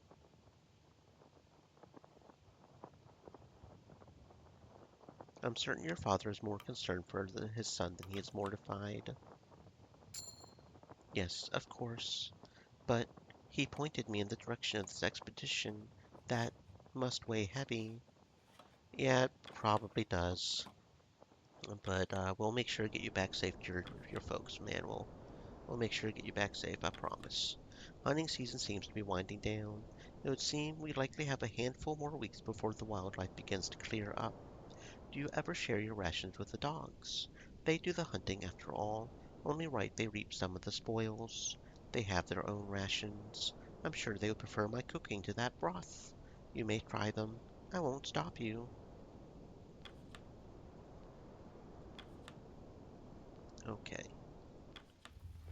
I don't know what happens if we take our time lollygagging on the lockdown. But I think I'm going to push things just to make sure we have enough stuff. I'm going to push things. I'm just going to push things. Okay. So we'll do half rations.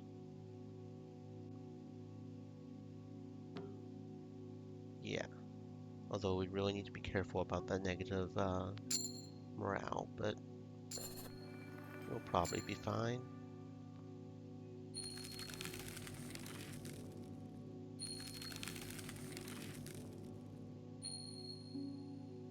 Okay, it does cure scurvy and negative morale, so that's good. The doctor just cures everything pretty much.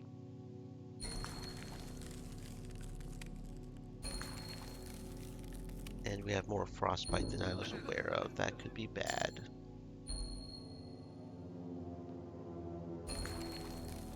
I didn't realize we would get so many people into frostbite. I may have messed up. I may have to redo that week.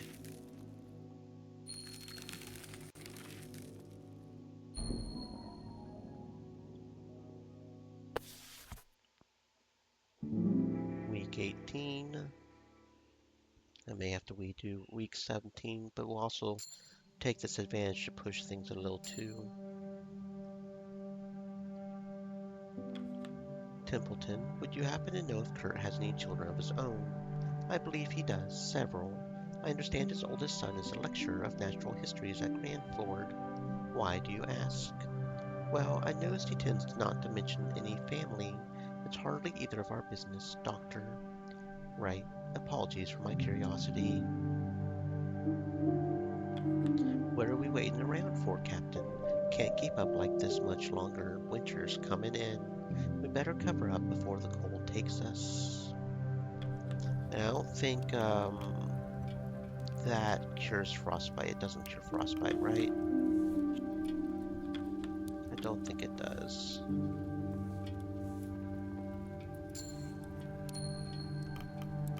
Yeah, it doesn't cure frostbite. I may have messed. I didn't realize that many people would get into frostbite. That's bad. Because I think they die immediately next week if we don't. Yeah, I'm going to go ahead because I know it will mess up. I know it will. I know it. I know they'll die. That's not something we want. Okay.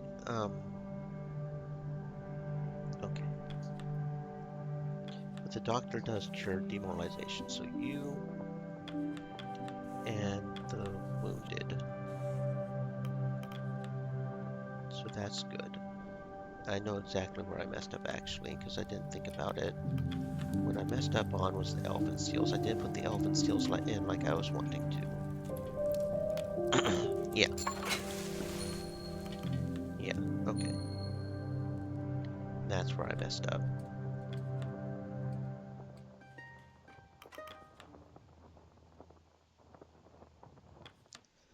Okay, so yeah, then we'll have 2 frostbite and scurvy, but we still got a thing of lemons. It'll be our last lemon, so we'll have to watch out for scurvy after that, but that's okay. Because hopefully we've got enough food stockpiled at this point to be okay. So that said, over here, scout. Over here, scout. Over here, scout. You and you and you and you and you. Okay, yeah, so that'll give us the crab eater seals. Too bad we don't have another dog to get even more seals. Okay. We still have 7 people. Yeah, okay. So I guess I could really do this because it's not like they're doing anything else, right? So that way they don't get frostbite and we can use them next week, just even if we probably don't need to use them next week. Yeah, that's probably fine. Okay.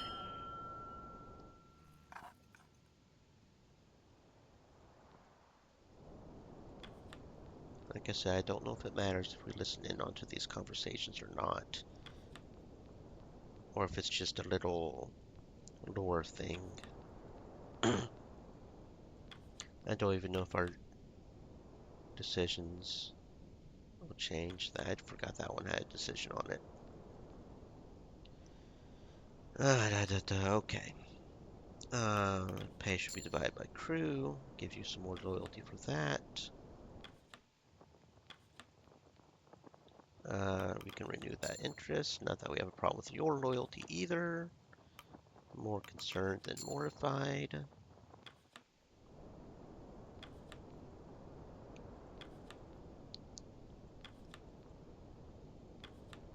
Okay, and then we'll end for that.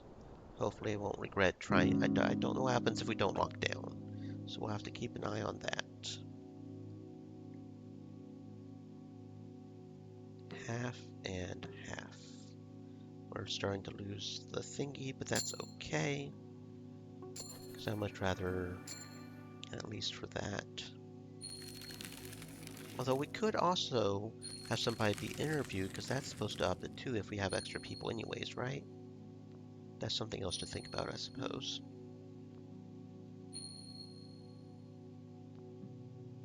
That's something else to think about.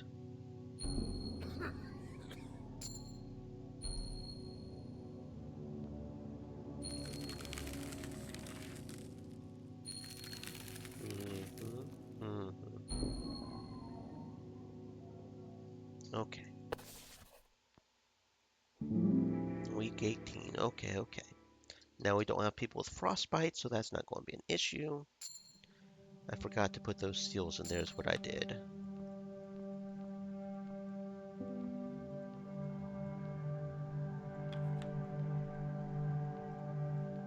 Okay.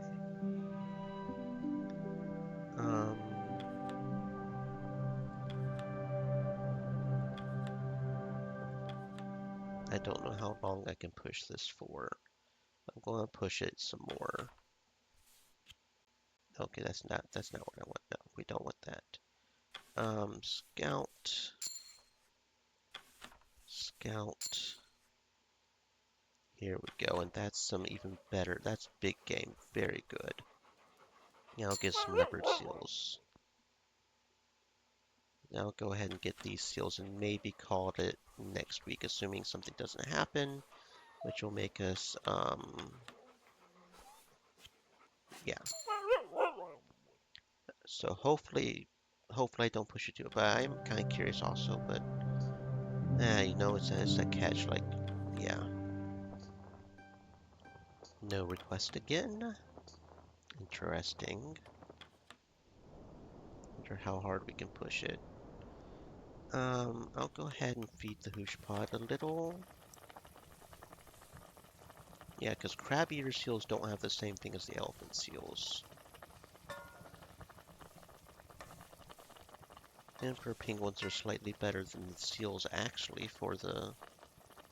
Oh, the emperor penguins are actually slightly better than the crab seals. I didn't even realize that. That's certainly something to keep in mind. Okay, so we have 7 people. We might as well do this because we have the engineers to spare. And then we do have one person with frostbite. No, he's just free. Okay, that's fine. That's fine. That's fine. That's fine now. Okay. And then we'll go ahead and assign a crew for interview. Just to, because we've got the extra crew, we might as well get the decorum, right? Might as well. So we've got one that will probably get the frostbite, but we can just heal him. The one get the scurvy, we'll use the lemons. Yeah. Yeah. And then we'll call for the winter, assuming nothing happens this week. Because then we'll get those seals coming in, which we really need. Junior, what is it, Runt? Crew are talking about us hiding under some canvas all winter. Is that true? We'll need to soon. Can't let ourselves get swallowed up in the snow. We've enjoyed the summer long as we can. Do we really have to? Not looking forward to waiting around in the cold. No, I can. It's just, do we really have to? Yes, we do. So you say it's going to get colder from here. Indeed, we've been tracking the dates and we've approached the end of summer. Winter is fast approaching. Shh, it's cold enough already. Yes, I dread what lies ahead of us. Well, maybe you're wrong. Maybe the weather will hold. It would be a mercy, but I rather doubt that. Mr. Darling, it seems some of the crew have been curious regarding your family. Is that so? Hal is your eldest. I recall him beginning to work at Granford while I had one foot out the door. Henry, he's been having a whale of a time. Last I heard, he was beginning to settle down, start a family. Perhaps he already has. I should speak to him once again when we return. Something to look forward to. We've been preparing for winter all afternoon. How fares you, engineers? Dick gives a silent nod. Good to hear. Here's to the cold being kind. We're closing up for winter soon, I understand. Aye. Something on your mind, Stoke. They're still out there somewhere. You have to let these things go eventually, lad. We'll see. Winter's here. Yes, the pack are eager to move to a new location. I'm afraid we will be staying put for quite a while. Here's hoping they can sit still for a few months. My dogs will manage. The crew, I have some faith they will as well. I'm worried about how our equipment keeps more than anything, more so than the crew themselves. Losing our equipment dooms us all, your dogs included. A practical mind is rather appreciated.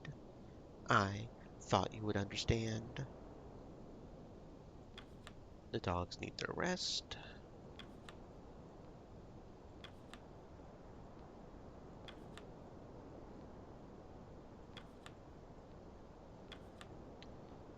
Okay, so no dialogues, huh? Doctor, did you happen to have a hobby of collecting insects as a child?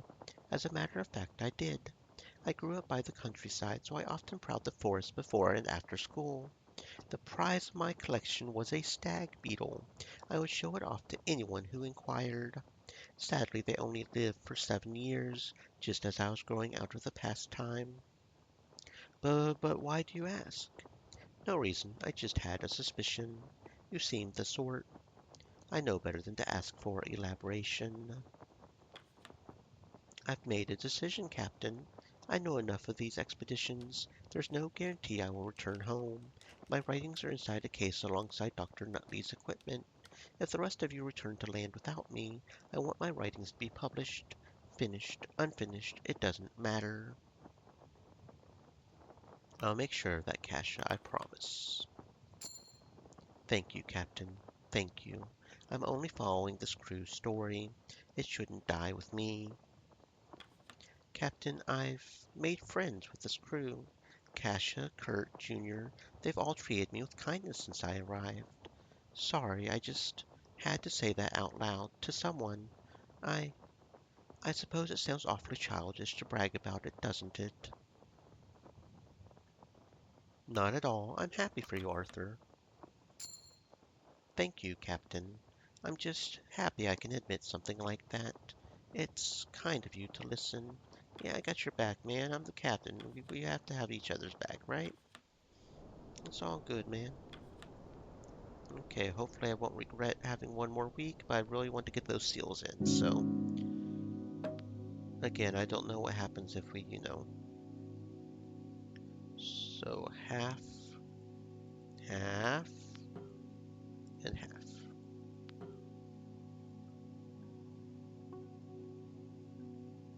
Yeah.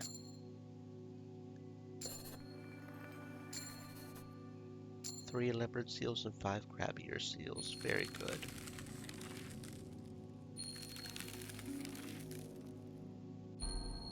Mm-hmm. Mm-hmm.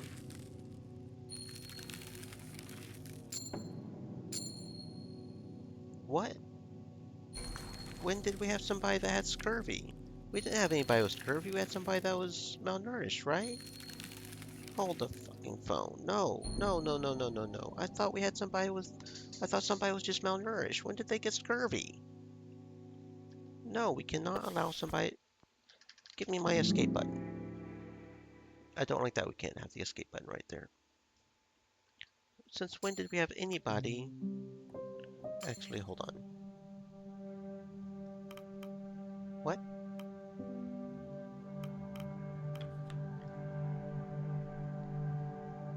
Oh, okay, so those are... So I don't think we're... Okay. Um... Since when did we have anybody with scurvy? I didn't think we had anybody with scurvy.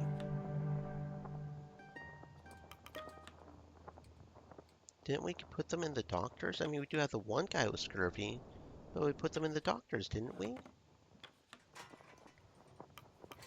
Why would he die from scurvy just because we put him in the doctors, right? Yeah. And then we just put a random person here just to get the morale up. The decorum. And then we'll ask the engineers to raise the heat because we've got the engineers. Yeah, no, there should only be one person with malnourished. She's got malnourished, not scurvy. So why did he die of scurvy? Because the guy with scurvy is in the med bay. Right?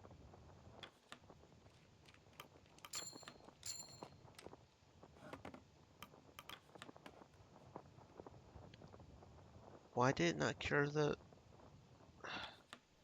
Does the med bay not always cure everything or something? What's... I'm confused here. I am confused.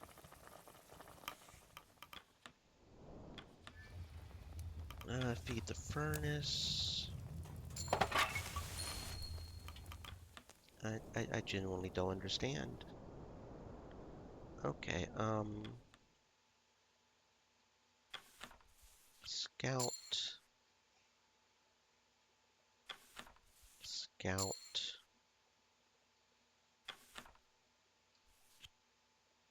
Scout.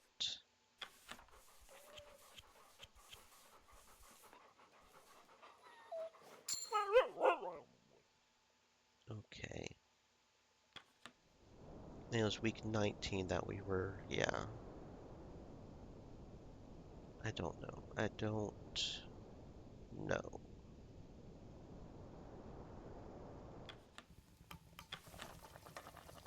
Hmm.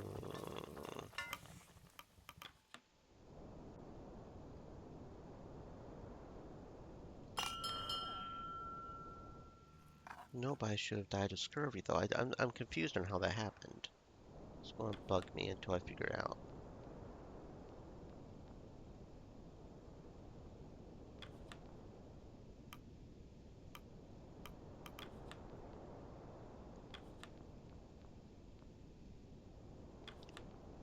Because we're trying to make sure everybody makes it back alive.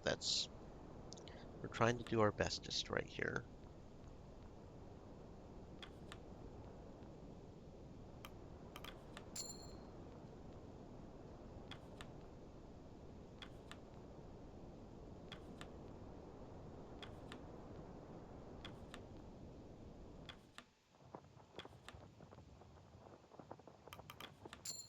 Yeah, because it was week 19. I think I accidentally went a week too far back, but yeah, I went a week too far back. Because that's how much it startled me that we had somebody die from scurvy. I don't know how that happened. I should have gone to week 18, not 19. Okay. Um, half rations and half and half. Confirm.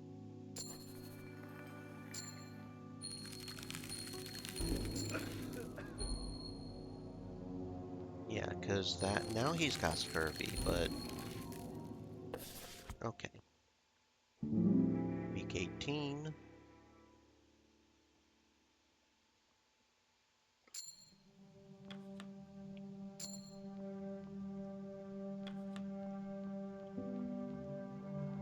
Okay. Okay, so yeah, we no request again, right? No request again? Yeah, no request again. And then we do this. Feed the hosh pot, cure the scurvy. Did it not cure? Why didn't it cure? Hold up. I'm just not. Okay.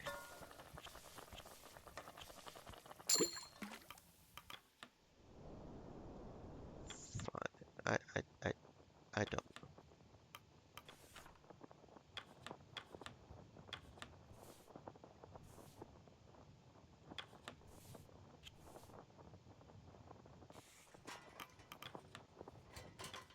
Okay.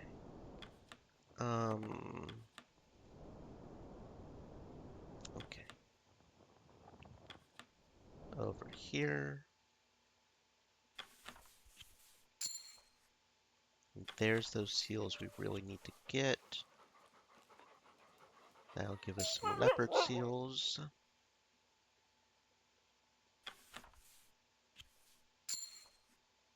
And that just is a research. So yeah, we'll go over here for the seals again.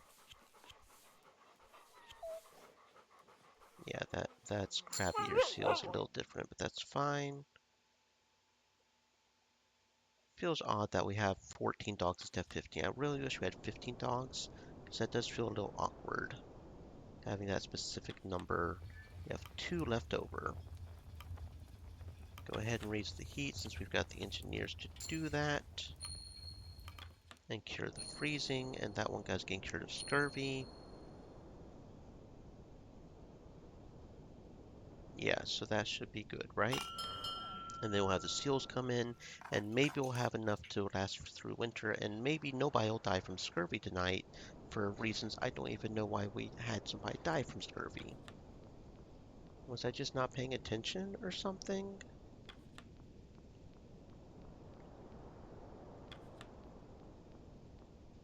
I guess I could have just not been paying attention or something.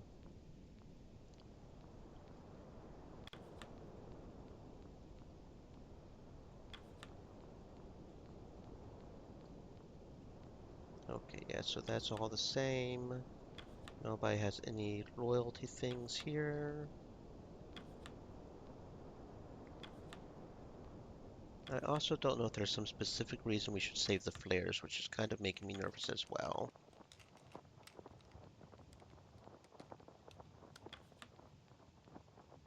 I'll make sure that Kasha, I got your back. Nutley, happy for you. Okay, I think we're good. I think we're good. Okay, okay, let's try this again. So, half rations. Come on, half. Give me. Oh, we can actually do no, none.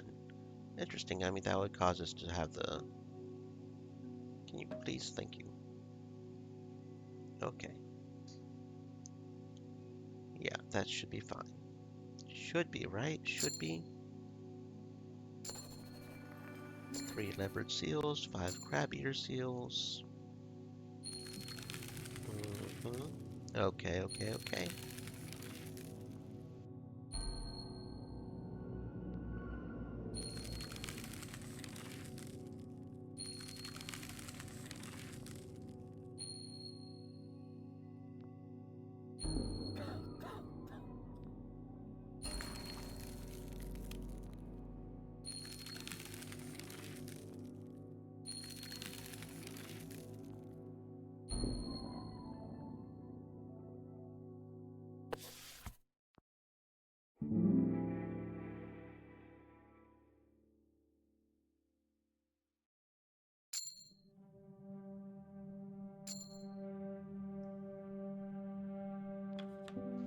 Captain, winter's here. It's time.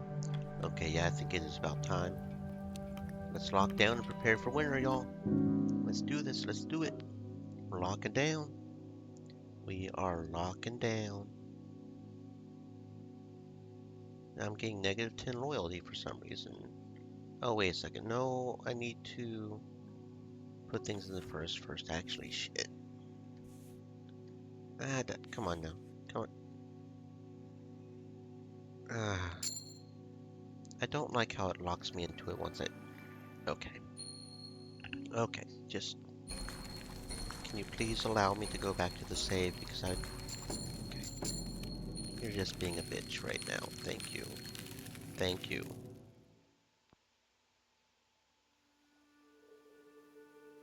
Can I please get to the save menu? You're not allowing me to get to the save menu. Okay.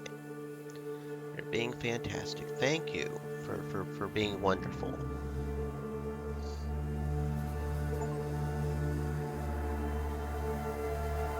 The expedition tore itself apart. We can jump to an earlier point and through the save tree from the main menu. Oh, so somehow we ended up with negative decorum anyways, so okay. Well, I got an achievement for it, so that's something. The crew ended up tearing each other apart because we had negative decorum. Okay. Anyway, we need to make sure to fill up the hoosh pot with all these seals. Since apparently it's going to end the night.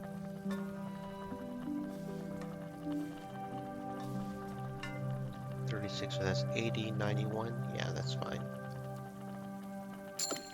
Okay.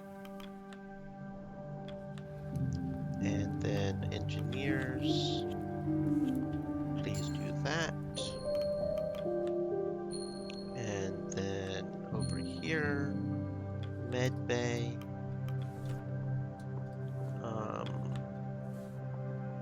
Freezing and wounded.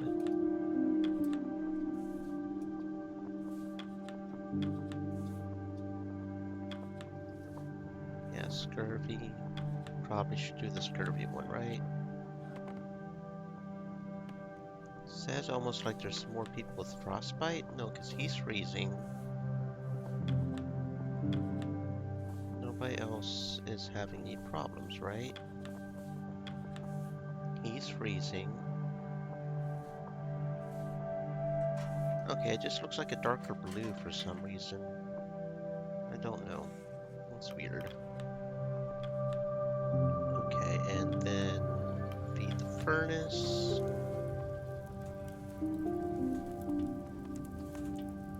With the elephant seal. Sure, we'll feed the furnace with the elephant seal. And I kind of want to keep at least one player, but I think I will go ahead and use one player. There. And then 2 of those should be... Yeah, so we should be good. Let's lock down and prepare for winter. And this time we'll go ahead and allow them to just... Can I please scoot that over? Can I please scoot that over? Because it should cost 75 and we should have it. Thank you. Now give us some boost. Just give us an initial boost here. No, I don't think I will do that one actually. 2. 1 member will develop freezing even at high. That's how fucking cold it's going to be. You know what? Yeah, we'll just go ahead and do it that way. Yeah. You know what? I guess that's just how cold winter is. Man, that is cold. That is cold. That is cold.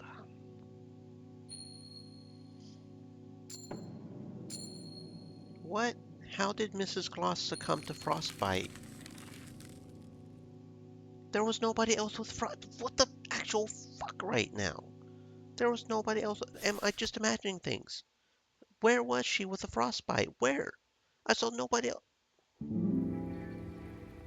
I'm calling bullshit on this shit. I am calling bullshit on this shit. I am calling bullshit on this shit.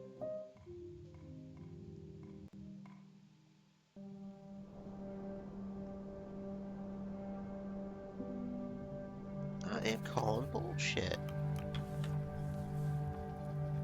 Because you're freezing. Didn't we used to have 3 engineers? Why do we only have 2 engineers right now? I'm also confused about that. So nobody died, right? We haven't lost anybody, right? We've always had 25 people, right? I don't know.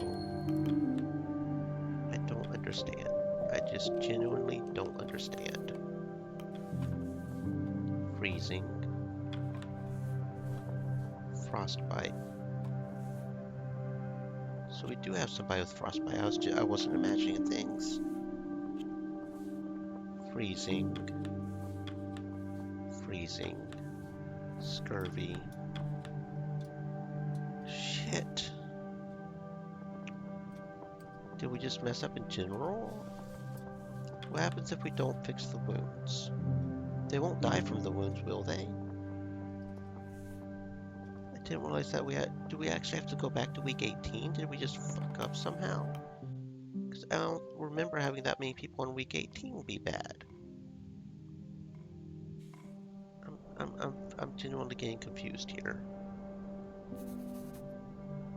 And now we're just whatever. Now we're just not getting any nodes in the period.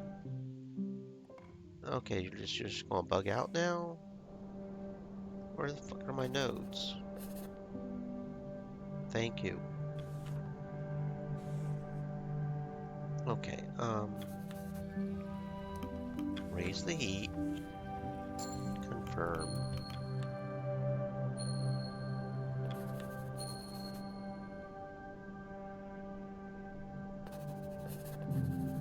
Okay, I don't know why that's bugging out. That's not cool.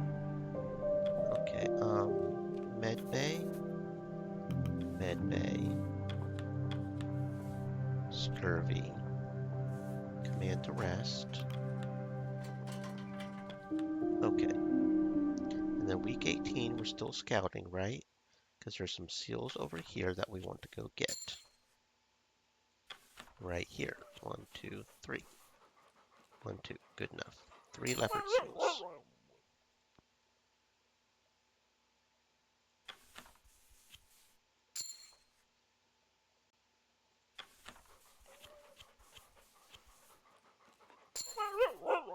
Okay, good enough.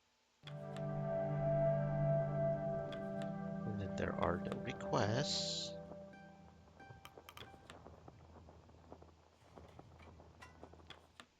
We call them for supper.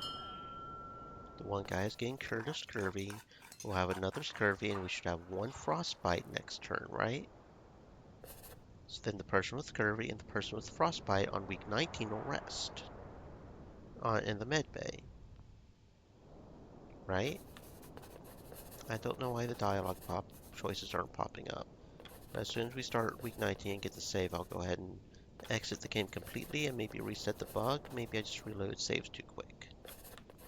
I don't know, but now we've got a bug, so that's...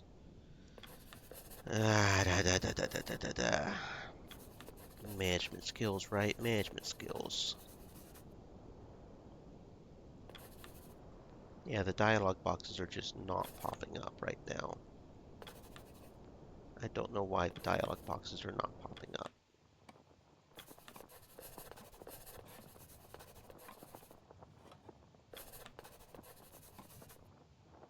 Well, at least those are popping up, so that's good.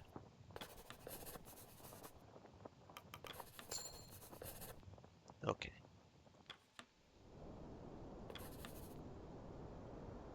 Okay. Maybe it'll just reset itself whenever I do the next week, right? Yeah.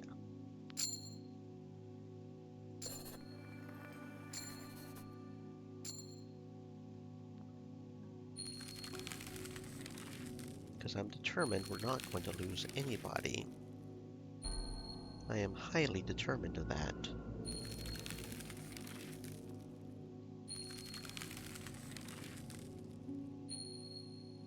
Okay. The malnourishment has progressed into scurvy. Progressed into frostbite.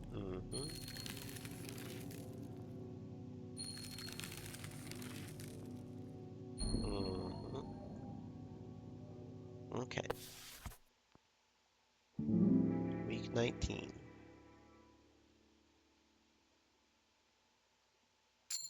Okay. Now we'll go here, feed the hoosh pot with all the penguins.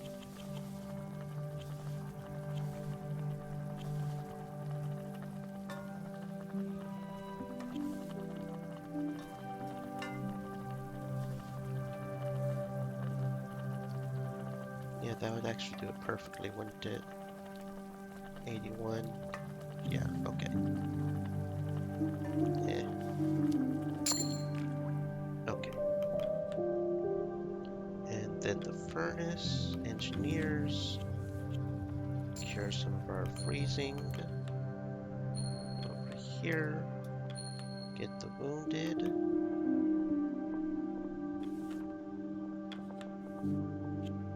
And the frostbite.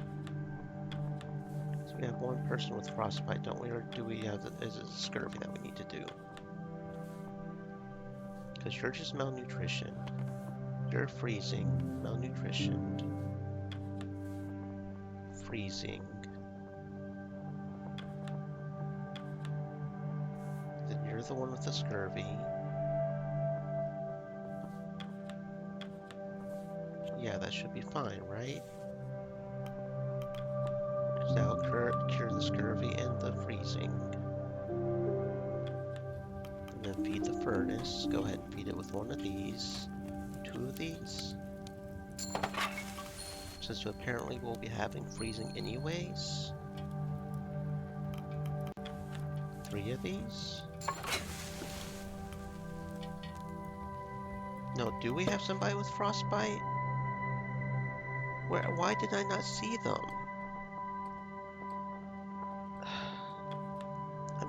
I'm genuinely confused why I'm just not seeing some people with... Because that almost looks like somebody has frostbite. You're freezing and wounded, but you're getting healed. You're malnourished, but we'll cure that here in a second.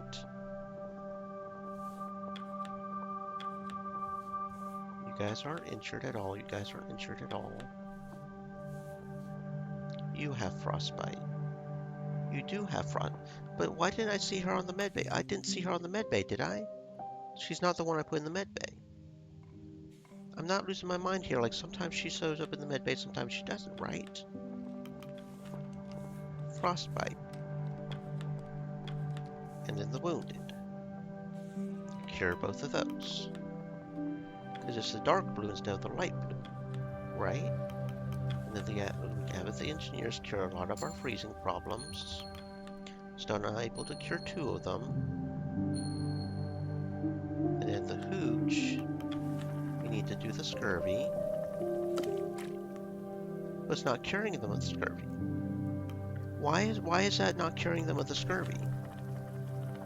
Something is not fucking going on right now. I'm not appreciating it, I'm not understanding it, and I'm not liking it at all. Because we've got one person with scurvy, right? malnourished. Yeah, you have scurvy. Andre has scurvy. So when I go over here to feed the push pot, that should cure a scurvy. Why is it not curing the scurvy? Why is that not curing the scurvy? That's the entire... Why is it? Because we can't survive if it's not doing its job.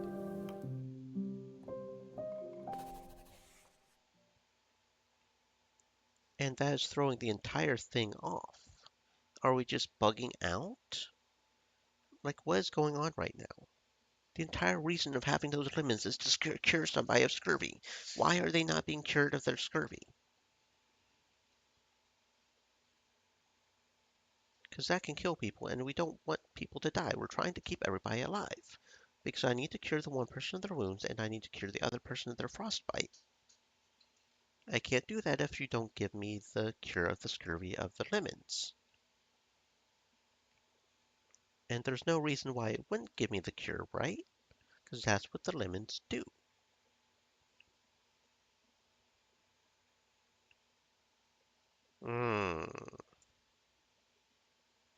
Game, are you loading? Are you loading? Are you loading or are you not? Come on now.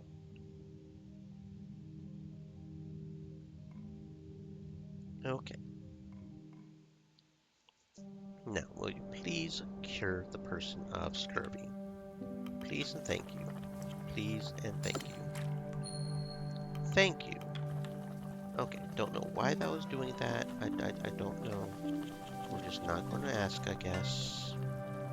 There we go. Now they're cured of scurvy. So it was bugging out. I guess it was just bugging out. It's not cool. You make me panic like that, bro. You can't make me panic like that, bro. It is not cool. Okay, so then that'll cure the wounded and the that. And then we go over here, do this, and ask the engineers to cure freezing. That'll cure almost everybody of freezing except for 2. And when we feed the furnace, we can feed the furnace with the elven steel, which will cure 2 more freezing. Because apparently we're guaranteed to get freezing tonight because it's that fucking cold. And you know what? I'm tempted to just put some of these in here, maybe? Instead of this, but I'll go ahead and do that. So feed furnace. Hopefully we won't be having only 1 flare. Hopefully 1 flare is good enough. Okay. So those 2 are being healed. Do have 1 malnourished, but we're pretty good otherwise. So let's go ahead and lock down camp and prepare for winter. Okay. And this time, I think I will keep food rations on normal, as long as 1 is cured of malnourishment, which is what we want. But we'll go ahead and do double here. We'll still, even at high fuel rations, we'll still get 1 crew member with freezing. But we'll get 20 morale, so we have a bit of leeway there.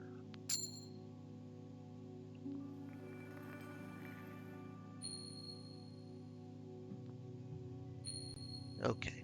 Here we go, here we go, here we go. We're going somewhere. We're going somewhere. Slowly but surely figuring ourselves out.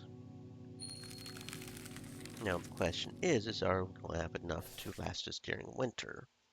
Which I'm not sure about that at all. I was kind of saving the leopard seals for negative morale, but we may have to do that, anyways. So, Captain Shaw, personal log. The crew have settled down for the long winter. It will be many months before the canopy is removed, and further travel across the ice will be a possibility. The crew will be here for quite some time. The winter is long and cold and carries out in complete darkness. One can lose track of the days. This crew are tough. They have fared worse already. To have braved the dangers of a shipwreck and the ice, of creatures set to kill and maim. The cold and dark are but another challenge that the crew are sure to overcome. Before the winter set in, the navigator and the engineer came to blows in public amongst the crew. Drastic measures were taken in order to put a stop to the conflict. Tensions were high. This should not hang over either man's head. A professional disagreement turning uncivil is not unheard of, particularly in high-pressure situations. Both men still carried the crew's best interest at heart, and tensions seemed to have calmed since the incident. The coldest part of the world has now entered its coldest stage. In the winter, even words and time can freeze over. The doctor is likely to have his hands full in the coming months, dealing with frostbite amongst the crew. I only hope the young man is prepared for such a task. Wait, so we can still scout? That's interesting that we can still scout. Oh yeah, and look at that, the entire map is just a frozen thing of ice at this point. Because it starts off with the ice all scattered, but then the ice just freezes over. But we can still scout, even though we're in the middle of winter? Well, I certainly won't complain about that. Maybe we can get ourselves some penguins, huh? I just thought we couldn't hunt at all.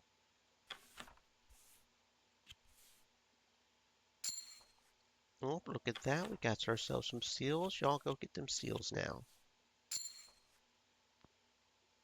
Very good. So we can still scout for some reason. That's interesting.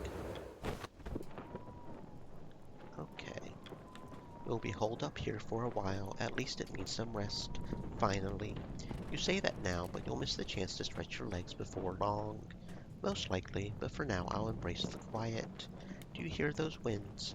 Nothing quiet about the winter, my friend. Also, nothing quiet about being stuck with you. True. Under the canopy, it's almost cozy. If you ignore that, it's colder than ever. Yes. What I wouldn't give to have a nice flask of hot cocoa at a time like this. Why did you have to mention it? Now it's all I want. Well, best save for home. Look at this. It's like we're under one big tent. Yes, I suppose so. No more hunting then. For the foreseeable future, yes. I was just able to sense stuff by hunting, but okay. Alright, here's hoping we have enough food to last us. Yes, let's. We'll be holed up in here for quite a while. At least there's less work on our plates. We should be careful with lamplight. It wouldn't be hard to set the canopy alight. Then we certainly wouldn't want to be trapped underneath. Gloomy one, aren't ye? Sorry, just cautious. Where's the beasties? Earning their rest, something they may make a habit of in the coming weeks, and you're finally afforded a break from them. I am only seeking a modicum of heat. Best get used to that too. Long winter ahead. Indeed. Indeed.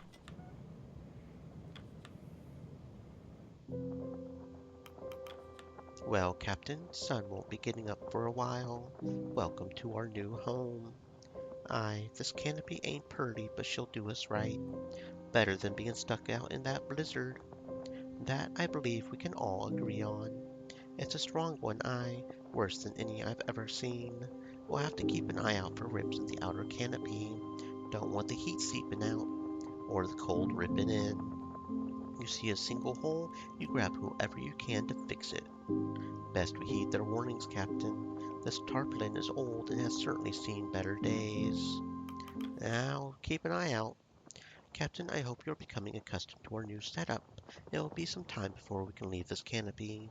21 weeks. I assume you've been taking track of time. It's been 21 since we first set sail. 18 more weeks until rescue, correct? Yes. The winter will be long, but I feel it won't feel as such. Even thoughts can freeze out here. I think the weeks will pass by before you know it. Still, you have been in command for quite some time now. It has made for interesting observation, at the least. All good observations, I hope. Well, Templeton flicks through the pages of his notebook. I still believe it was unwise to claim Hunt had abandoned the crew, no matter how truthful it seems to be. To disparage the man's character did no favors for you amongst his sailors. I didn't say anything that wasn't true. Yes, that was a mistake. Templeton flicks through the pages of his notebook. I am disappointed by your refusal to take action against Stoke and his music. leaving room for such open disrespect to your authority. You now will look weak and ineffectual. Better than the tyrant, I'm not here to abuse authority. Not abuse, enforce. Templeton flicks through the pages of his notebook. I must commend you for your action during the incident with the leopard seal. Your cool head and preparedness meant we were able to avoid disaster. Kudos. Templeton flicks through the pages of his notebook. It will be a long time before winter clears, but when it does, we will be closing in on our rescue point, which is also the last known location of the Viscount, if you may recall. Do you think we can still find it? At this stage, it is impossible to know anything for certain. I wonder, do you still hope to find the Viscount? No matter, we've spoken enough. Best we get back to work. I mean, if we could still complete our mission, that would be kind of cool, because it's like, we went through all this shit to find it. If we can still do it, that would be kind of cool. It says the same compass you carried in your third film. Indeed it is. I'm surprised you're able to pick up on those details. Well, I have seen them quite a few times. My family purchased a print of Through the White Wastes for privet screenings, so I'm quite accustomed to it all. Through the White Waste, you must have been this tall when that film came out. Maybe shorter. That canvas pack of yours, that must be 30 years old by now. I know how to keep my equipment well maintained. You're the same, aren't you? Of course, I would never let my trusty camera even get scratched. You know, we barely had a budget for that first film. Most thought the idea was set for disaster. I had to get the sponsorship of 10 beans to even get the expedition off the ground. I remember those adverts. Newspapers ran them for quite a while. In fact, I had some newspaper clippings for research, building a portfolio. I think one of those adverts is in this folder. Why would you need so much research? Seems a bit much for one expedition. Well, this is for something else. And that is? Well, it's Stream somewhat shameful to Elements admit, said, but "Stay moist, my friends. Hydrate." I keep record of some historical figures I have hopes on one day. Well, writing a biography on. A biography? Yes, I know it's getting ahead of myself, but I like to be prepared for projects that are in the realm of possibility. Maybe. I would like to see that. A historical figure. I would say you fit the criteria. Flattering, but does make me sound old. Okay. So I'm guessing sometimes there may be a thing on here that we've got to make sure to fix.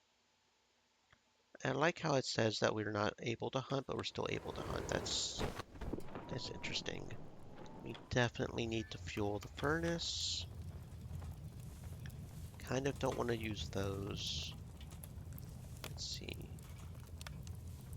Because there are some of these that are much better for hooch, which gives a little bit more points towards hooch. Guess we'll do the crab ear seals because they're 6 and 6 either way. Kind of don't want to use an elfin seal until we have somebody with freezing. So we need, what, a minimum of like 25 maybe? But considering how cold it is, maybe more? And then we do need to do the doctor for the one frostbite person. Oh no, you're not frostbite, you're just freezing. Okay, so we won't worry about that. Oh, we do have one freezing. Okay, I didn't realize we had one freezing. Okay, so yeah, we'll feed the furnace also with one elfin seal then in that case. Sounds good. Okay, and you know what we'll do? We'll go ahead and have somebody interview, just so we get the positive thingies. Get some research into decorum. Since we're probably going to start losing decorum fairly rapidly.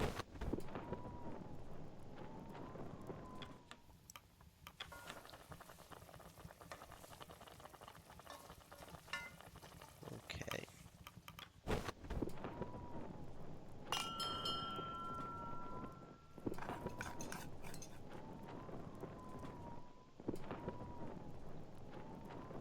You can choose who to spend your evening with. Oh, yep, there's a hole. There's a hole. There's a hole. We got to fix the hole. Absolutely cannot have a hole. Fix the hole. Fix the hole. We absolutely cannot be having that. Captain, we're set in for quite a few weeks. We'll have to find something good to pass the time.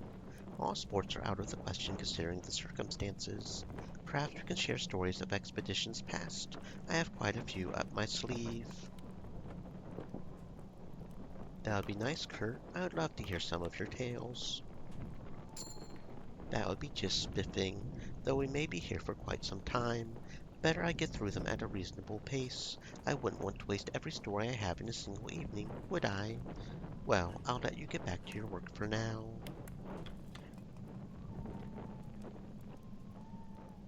Miss Cordell, would you be able to calm that thing down? I am attempting to make note of the day's work. The move has left Stanberry overstimulated, and with nowhere to take them, bored. How long before the creature tires itself out? A pack down can remain active for several hours without taking a rest, and then it will calm down? Perhaps. Then another is likely to act out again. How is anyone to have any work done in their presence? You will grow used to it. Learn to focus your mind. I am focused on my duties at all times, thank you very much. Then you should have no issue. How do you say this one? Acceleration. You said this was a simple book. You certainly picked an interesting time to start reading. I would bet it's too dark to see anything most of the time. What brought on the need to learn? Not going to be strong forever. Whaling work will dry up. Still got time to learn something else. Thinking of going for a stroll? Whoa, what? You were staring at the exit for a while there. Right. You all right? Yes. It's going to be a long winter, isn't it? Should be. And the food we have now will have to last us, right? What are ye getting at? Well, nothing. Nutley scurries off, returning to his tent. You see that, Shaw? Something's up with the doctor. Don't like it. Yeah, let's keep an eye on him, right? Doctor, you're back. You wandered off so soon after dinner. Is something on your mind? No, I was just planning to get an early night. Well, good night. Yes. You okay, bro? You okay? If you need to talk about something, just let us know, okay? -46. That is cold. That is cold.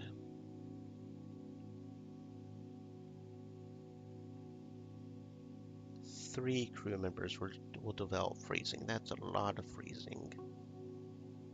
I think I will do those rations, though. Hopefully winter will not last too long.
How's the mutts doing? Overstimulated, bored, cramped. They will grow used to it in time. What is the state of the boiler? Cramped, but it works. Nobody's dying. Good to hear. Thought I heard that one howling through the night. Stanberry. I doubt that. Stanberry is remarkably well behaved. Low bar for those animals. Better behaved than most of this crew. Again, low bar. Mate, I'm losing track of the days. You're not alone there. Can you believe we've been holed up here for 3 weeks already? 4 weeks, actually. Shh, you're joking. Afraid not. Shit. You notice anything about the doc lately? Since winter started, he seemed off. More than usual. I think we should have words. I've had to make a more concerted effort to track the days as of late. By my estimate, we're not even a third of the way through. Yes, I wonder if there will indeed be rescue waiting for us at the end. Harriet, now isn't the time for doom and gloom. Of course, but I can't help but think of the Viscount. The Viscount? Yes, I'm certain they expect us rescue to arrive as well.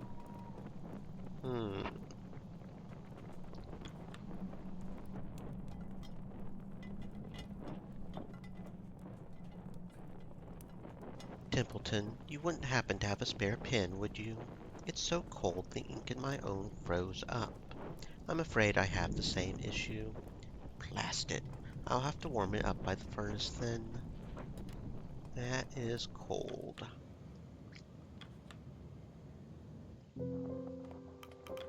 I have had it. I've had enough. Night after night, week after week, those salters. Isaac, some decorum, please. Apologies, but I cannot take their presence any longer. Loud, disruptive, and the mess they leave behind after dinner. I just want some peace and privacy. Is that too much to ask? Captain, I implore that you relocate me to another tent, anywhere else, as long as it's away from them.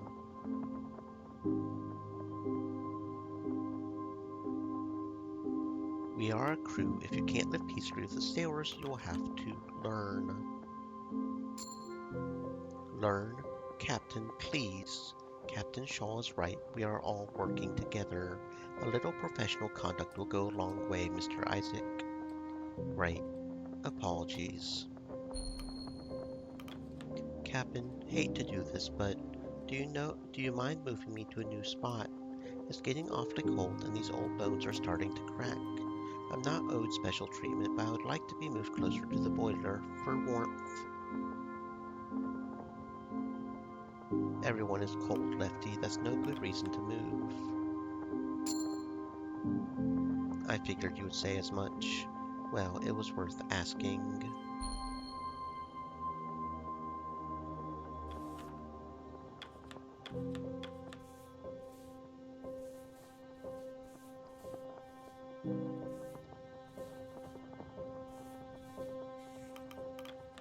Captain, do you mind if I move to a different tent? Worried about the boiler, I'd like to be on hand in case of an emergency. Would you be able to move me closer?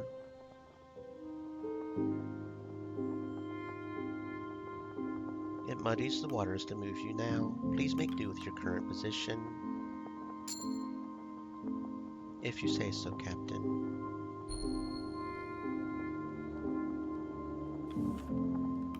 If Grimley's going to ask the same thing, I will let him move. Because he and Ingrid are the only ones we don't have. Said, hey, what do you call a boomerang that doesn't come back? I don't know. What do you call a boomerang that doesn't come back? Welcome to the stream, Vardine. I hope you're having a fantastic existence. Shaw, Templeton, need to do something about Arthur. Arthur, the doctor. Right, yes, Dr. Nutley. What do you mean, Grimley? Since winter started, he seems unwell. Said, a stick. That is fair enough. I guess if it doesn't come back, it's not a boomerang then, is it? A stick. So then I guess a stick that does come back is a boomerang. Since winter started, he seems unwell. I think the pressure is starting to get to him. I'm surprised to see you coming to us with this issue. I didn't take you to show concern to a high-class landborn. He's a good lad, means well. Besides, he's part of the crew. Hunt picked him out. Well, it's no secret that the good doctor carries a nervous temperament. Do you think it's beginning to affect his own health? I'm not alone. Junior, Belford, and Darling all think so too. then it's quite noticeable. Don't worry, Grimly, I'll have words with him. Hell yeah, we got Grimly's loyalty. You seemed like such a stick in the mud. I am really glad we got his loyalty. So that just leaves the dog person, and we've had literally only one negative interaction with her. So assuming that, just that one interaction, which I really should have known better. I really fucking should have known better on that interaction. I'm kicking myself for that. But assuming that there's some way to make up the points for that, assuming that one mistake doesn't mess us up, we should be able to get everybody's loyalty and keep everyone alive. That is a fantastic first playthrough idea, right? Okay, good. Better sooner than later talking to him. Lad's barely hanging in there. Okay, thank you for bringing that to my attention, friend. Captain Templeton, I heard through the grapevine our good doctor was having a spot of bother. Indeed, you may just be able to help. You know the boy well, don't you? I should say so. How long have we been on the ice together now? Then you may just be the right man for this job. We're concerned by the doctor's temperament. He's slowing down in his work and may threaten stopping altogether. Well, his own health comes above his work, wouldn't you agree? Both are a matter of grave importance. You will speak with him, then. I'm afraid that might be beyond me, Richard. What? It's a captain's duty to consult the crew. Right you are, Robin, but it's not just that. I've spoken to the lad quite a bit, but I've never made it through to the boy. A tough nut to crack. I might not have the right disposition for it. Too soft, I say. Excuse me? You treat him too softly. The young man's a doctor. He does not need to be handled with gloves. What he needs is someone to remind him of the duty of behind his role, no sugared words. The boy's temperament is hanging by a thread, and you want Shaw to approach with a saw? You said it yourself. The gentle method proves ineffective. I said no such thing. No use arguing this. We will see what fares best when I have words with the man. Understood. I suppose what presents itself in the moment is best. Yes, no good playing with hypotheticals, is there? I trust your judgment, Captain. Best leave the talk until after dinner. No need to interrupt his work further. Please let me know how you fare, Captain. Best of luck. Okay, thank you. We'll see what's going on with the good doctor. Because we definitely need our doctor friend. That's... Oh shit, we are having holes all over the place now. That's nice. Please fix the hole. We cannot be having holes in our tent. We cannot be having that. There goes the vast majority of our people fixing holes. That's nice.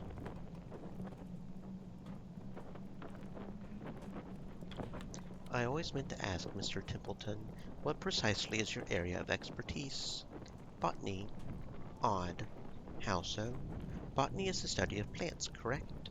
Not an abundance of plants out on the ice. The meteorologist, the biologist, I understand, but why were you chosen? I have a much wider range of knowledge outside of my field. I was chosen to be the head scientist of this expedition. By the benefactor, correct? Yes. Which reminds me, just who is this benefactor of yours? I asked Hunt often, but he always avoided the question. He avoided most of what was asked of him.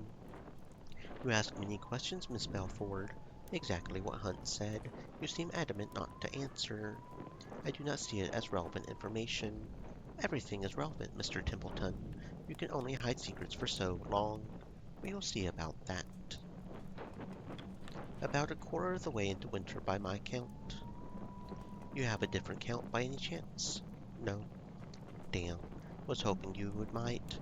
Well, he could have a different count the other way too, though, so you be careful what you wish for there, buddy. Engineers, can we please, defreeze our people? That would be nice.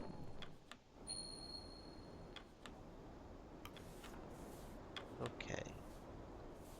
Freezing, freezing, freezing. I don't think we have any frostbite, do we? Don't think so. Although it almost looks like those two are frostbitten. Are we having another issue where it's not showing us the... Because it says we have 3 freezing, right? You're freezing. Yeah, see, it looks darker blue than a freezing, though. Freezing and freezing. So where's the 3rd freezing? You. Yeah, so they're all freezing, but that looks like a darker blue, like they have frostbite almost. I don't know. It's a little weird. Okay, okay, so boiler, feed the furnace. We'll do an elephant seal, that'll cure 2 freezing. That's unfortunately all of our elephant seals, which is just lovely.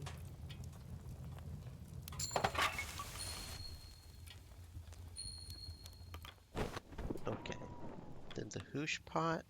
This is a perfect opportunity to do our leopard seals. We'll cure, go ahead and cure all of them of the freezing, of the demoralized, so we don't have to do that, so we can have some people do that, maybe. Yeah, that sounds good. And then the only people we'll have with issue are malnourished and freezing, right? Yeah, you're freezing and then you're malnourished, but that's okay. So we have 6 people we can potentially send on here. It really ate into our things that we had to have 8 people just for the bloody just to fix holes. That was bad. Penguins there. Penguins need like 5 people. 1 to 4. 1 to 4. Okay, so now we can send another scout. Here we go. Here's some lions. Very good. 1 to 2. So we'll send the scout and 1 the scientist. That'll give us 3 leopard seals. Very good. So even if we get...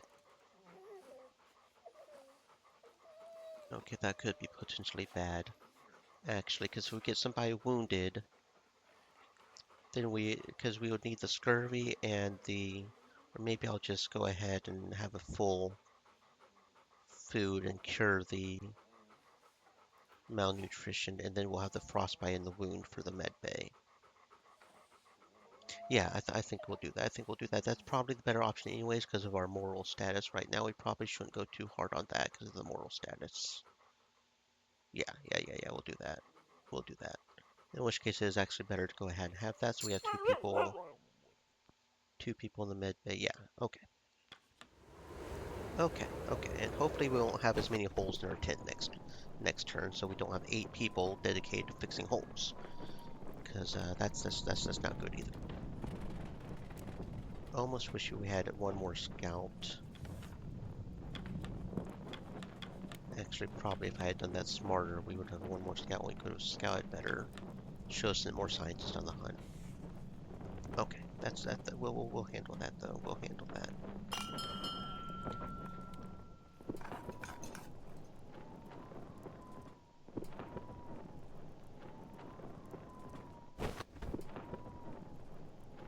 Nutley, what you doing, bruh? Captain, is there an issue?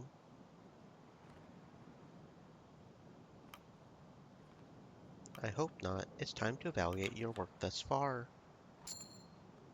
Oh, right. Captain, I must apologize. There's no need to apologize, Doctor. But there is. I know I'm not what you would have asked for in a ship, Doctor. I'm nervous. My mind is often scattered, and the sight of blood? Well, it makes me faint. Hardly qualities befitting a surgeon, are they? You're a fine surgeon nonetheless. Captain, there's something I must confess. The reason Hunt took me on against all other candidates? Well, it's because of my father. Your father? Yes. Well, you see, my father was Hunt's barber. They were quite friendly and, well, my father called in a favor. You think it more likely that Hunt was repaying his barber than the simple fact that you earned the work? Yes. Sorry. My father, he was so proud when I took this expedition, believed it could finally toughen his boy up. He was always obsessed with that. No matter what I did, for him, it always came back to how tough I was. Or wasn't. But you can see how well that worked, can you? I've had no issue with your work. Captain, there's no need to protect my self-worth. I know where I stand. Some of the crew have been quite kind to me. Too kind. But whether it's harsh words from Templeton or pats on the back from Kurt, their eyes are all the same when they look at me. A burden, a mouth to feed. You're no burden. You're the only doctor. To have no doctor is better than to have a poor one, Captain. I've tried, but I have to accept it. My cowardice leaves me a drain on the crew's resources, selfishly so. Perhaps it is better of me to... Nutley, stop this. You're talking nonsense. Right, of course. You're right. I suppose I've been acting foolish. Now isn't the time to lose my nerves. What remained of them. I'm sorry for worrying, Captain. I... Nutley walks off, making his way back to his tent. Clearly, much is on the doctor's mind.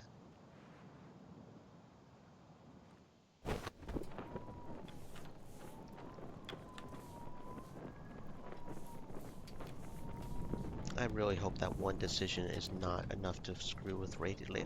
I mean, there's got to be a way to get her just right there, you know? Why are ye so pressed up against that lamp? Trying to read. It's too dark for anything like that. Missing your home, aren't ye? Wherever that is. Not long now. We can hope. Captain, I have heard mutterings among the crew that have raised concern. It would appear that our rations of tobacco are finally running dry. The crew have already been on edge since the beginning of this winter. I doubt this will improve matters. Mr. Hammond and the sailors have been awfully fond of the leaf. I have even spied them trading some of their food rations for it. Ridiculous, I know. The Apperton Company did well to supply us this long, at least. Yes, it was remarkable it was even able to last as long as it has. Hunt must have consumed a quarter of the supply in his time on the ship alone. That lot are quite addicted to it. A simple plant carries so much control over them. Personally, I never much cared for it. I tend to avoid any substance that could affect my body chemistry. Still, I have an odd respect for the leaf. There is something admirable about a plant that can steer human behavior so strongly. No wonder our benefactors saw it wise to supply them in abundance.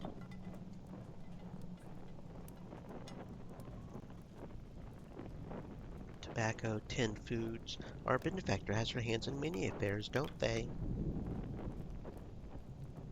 The Appertons are not content with being a simple tinned food company. No, they are building an empire.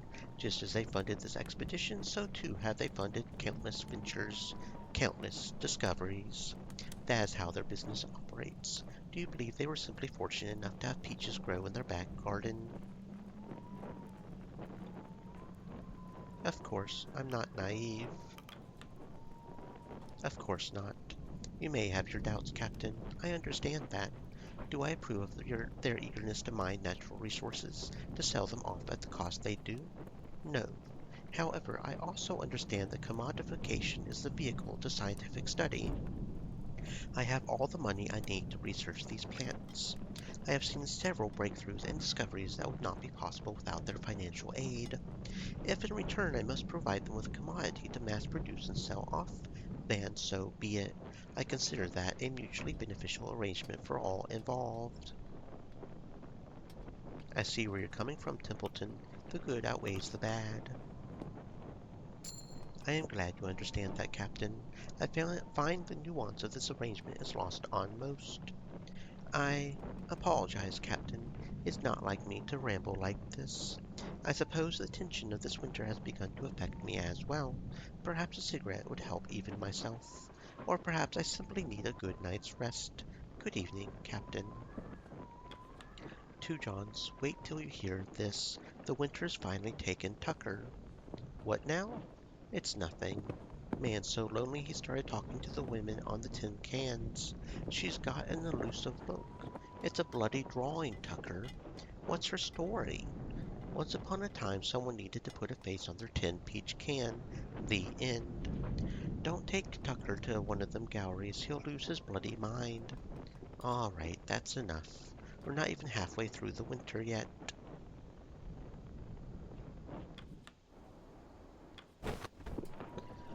Okay. I believe we're good enough. I believe we're good enough. And the week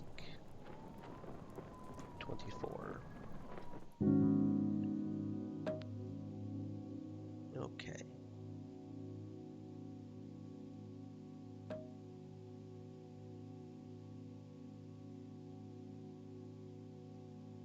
It is crazy how cold it is.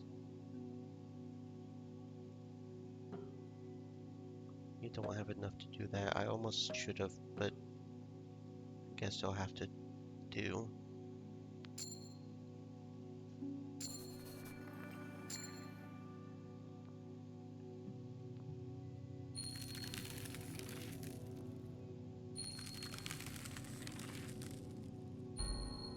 Mm-hmm. Mm-hmm. Mm-hmm.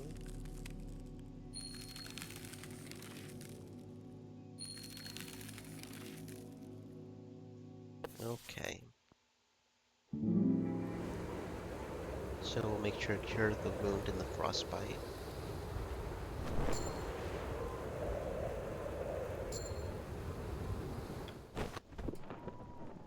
Okay.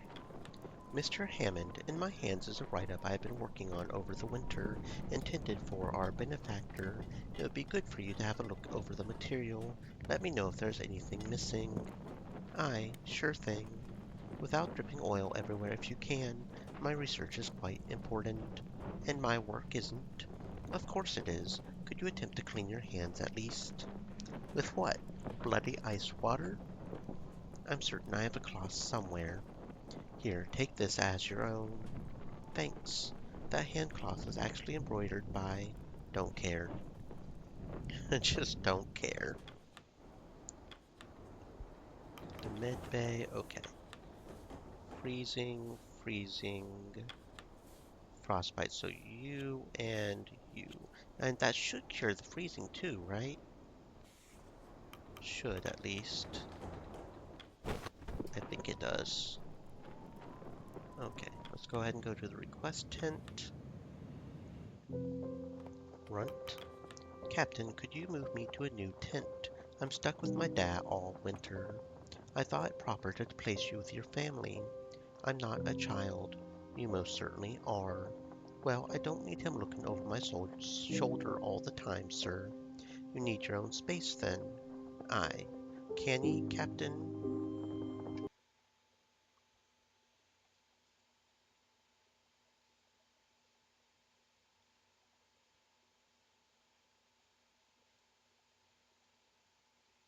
Hmm.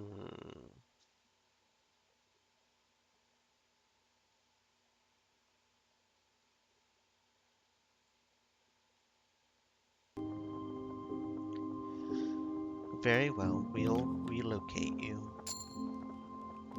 Thank you, Captain. Tucker, Templeton, Mr. Higgs, call me Tucker. Mr. Higgs is fine. Is there something you require? Must be nerve-wracking in here all day. Well, I say day. Can't tell what time it is anymore, can ye? I suppose not, but must fry your head, Captain. Does it? It's not too bad. I've grown used to it. Aye, I suppose it's been long enough now. I'm sorry, Mr. Higgs. Did you come here with a request or not? The days barely exist anymore. Nothing to do around here but pass the hours. So you have nothing to request? Nah. You simply come here to make idle chatter. Aye, nothing better to do. Aye, Captain?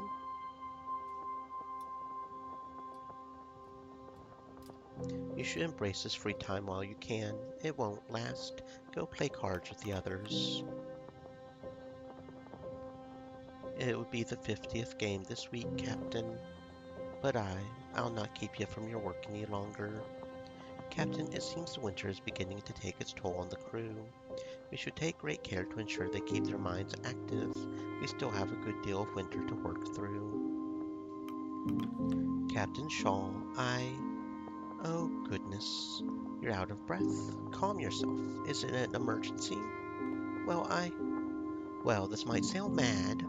Out with it. I saw it, clear as day. I looked out into the snow and I saw it.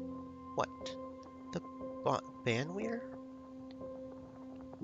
Well, Captain, next order of business is, I'm not joking.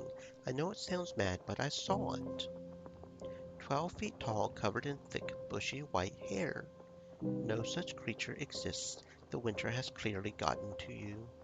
I thought my eyes were playing tricks on me too, but what if they weren't? What if there is a beast like that? If we caught it, it could feed us for 3 winters. No, 4. You are not suggesting a winter hunting party. We won't travel far, Captain. Think about it.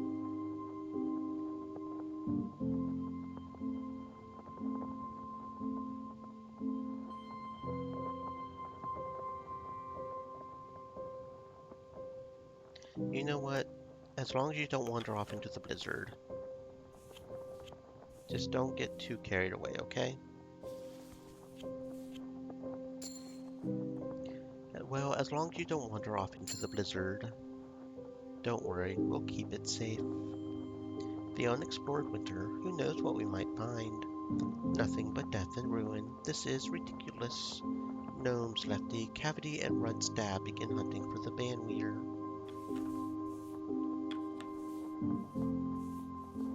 We're still pretty good on Templeton, and who knows, maybe they'll find something. I mean, we don't know, you know? At the very least, maybe they'll find some seals or something so we can get some more food. You never know, right? You never know. Oh, and there's another goddamn hole. Fix the hole, please. Actually, I should probably put more scientist on that because it feels weird to... Fix the hole, please. Cannot be having a hole in the tent. Oi, old man, today's your birthday, isn't it? Surprised you still know what day it is. But these old bones grow even older. I can't imagine what surprise you have planned. I actually asked Grimly to carve a wooden whale for you before we set off. Oh, and where is it? Went down with the ship. Well, it's the thought that counts. You done with that book yet? Almost. Do you want to trade?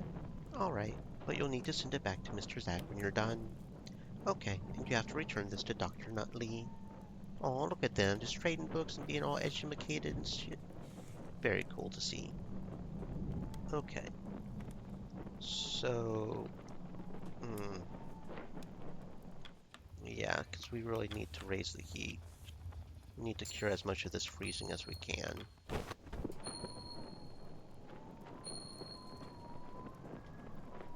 And then those two are there. Okay, what are our options for this? Guess we can go get some penguins. Yeah, because both of you with the frostbite and the freezing are there. And that'll get us 5 Emperor penguins, which will be pretty good. And that'll be everybody attending something. Okay. Back in here with the boiler room, feed the furnace. Because we don't even have any of those one kinds to even do that, do we? So we'll go ahead and do the crab eater seals. We don't even have enough to really... We're going to end up having some sort of negative here, aren't we? Because if we do half, that'll be negative. Yeah, this is starting to look bad. How much longer until the thing is done? That's...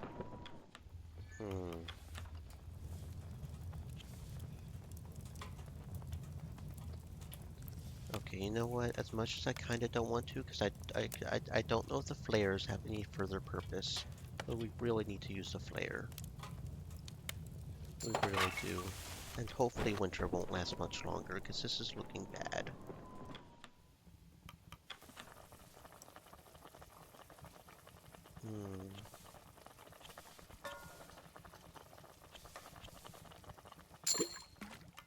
Okay. If we didn't have to keep commending people to do the flaps, we would be doing a lot better, but... Okay.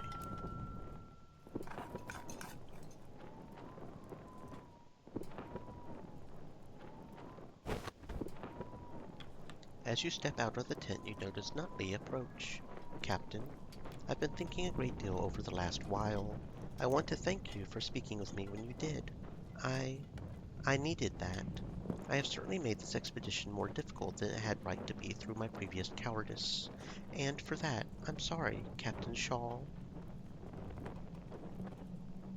No need to be. I'm happy you've seen some sense. I wonder how my father is doing. On the other side of the world, I wonder if he's thinking of me. My mother and my sister, too. There's so much I must return to. He pauses for a moment before presenting you with an envelope. Captain, if I fail to make it back to the world, would you be able to bring this letter to my father? You take the letter from Nutley's hands and give him a nod. The doctor gives you a nod back. Thank you, Robin. I hope I won't need to deliver this. Nutley gives you a nod as he makes his way back into his tent, and you make your way back to camp. The letter rests neatly in your hand. Nah, that's his business. I ain't gonna read a man's letter. Is the winter over yet, Dad? You're sick of it, eh? I was sick of it when it started. I want to move. Not much longer now, I'm sure. I'm sure hoping it's not much longer. I've noticed something. And what is that? Looking at some of the older photographs, a few of the dogs have grown quite a bit since we first landed. We have been here for quite some time, yes. It'll be interesting to see the time lapse. Do not expect the rest of us to grow taller as well. But that reminds me, I've never interviewed you yet, and you just might be the most interesting member of the crew. I am not a member of the crew. There is no need to interview me. I disagree. Is that so? There's too much I'm curious on. What led to the dog handling? Why the accent?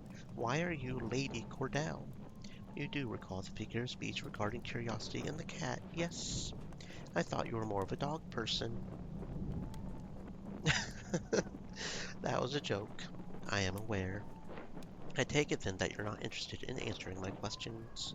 Not in the slightest. Understood. That's fair enough. Fair enough.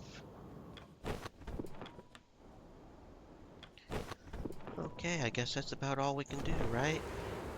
I reckon so.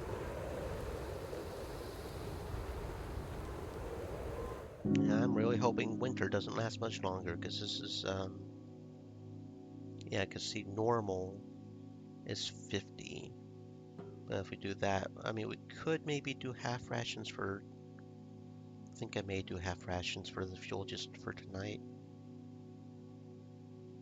That is only -10. Maybe we can get away with it. Hopefully winter won't last much longer, because this is, if we do 2 half rations, though,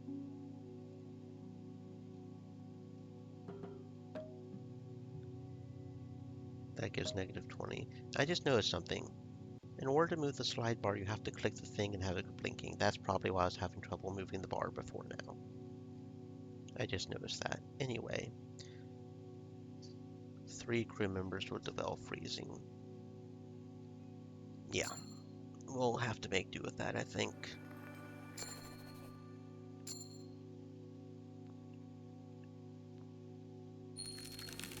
Hopefully we won't have too much longer this winter, because this is getting bad. Cavity was wounded while looking for the bandweir. Lefty was wounded while looking for... I told you... Oh my god. Are you for reals right now? Are you for real right now? Everybody that went looking for the bandweir got wounded. Was it even worth it looking for the bandweir then, or should I just shut that shit down? Well, here's hoping people don't die too quickly from wounds, because we're going to have to test that out, apparently. Because we just got a lot of wounds back to back. That was not good. Okay. Week 32.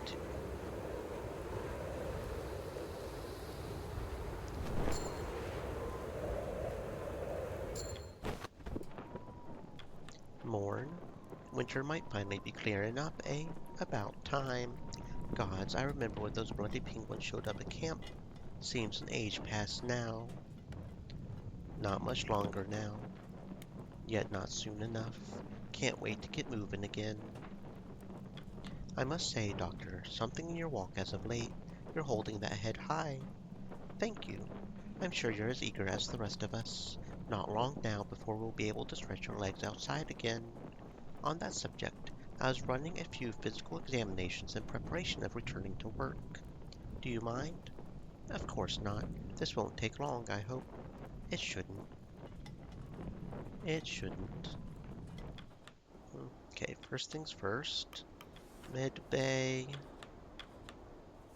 Wounded and wounded. I think that cures freezing as well.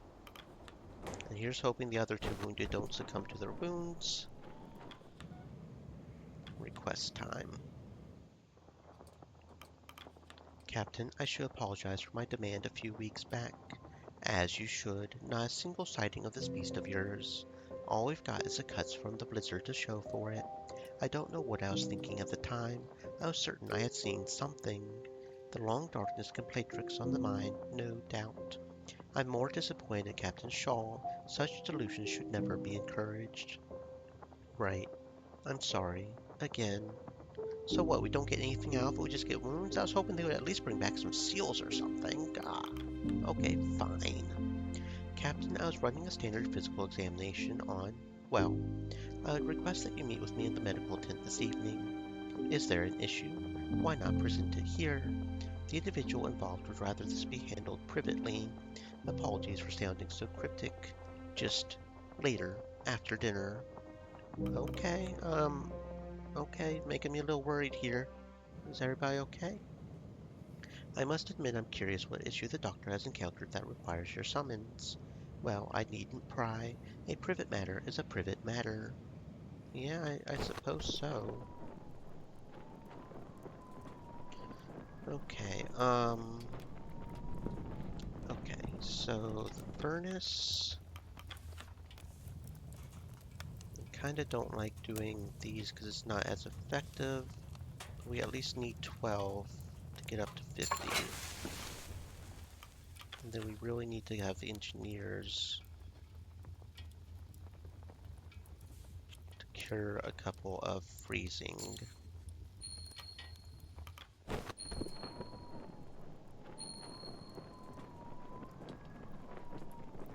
Yeah.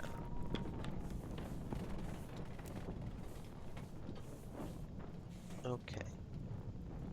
And then the hooch pot. I'll go ahead and do one of these.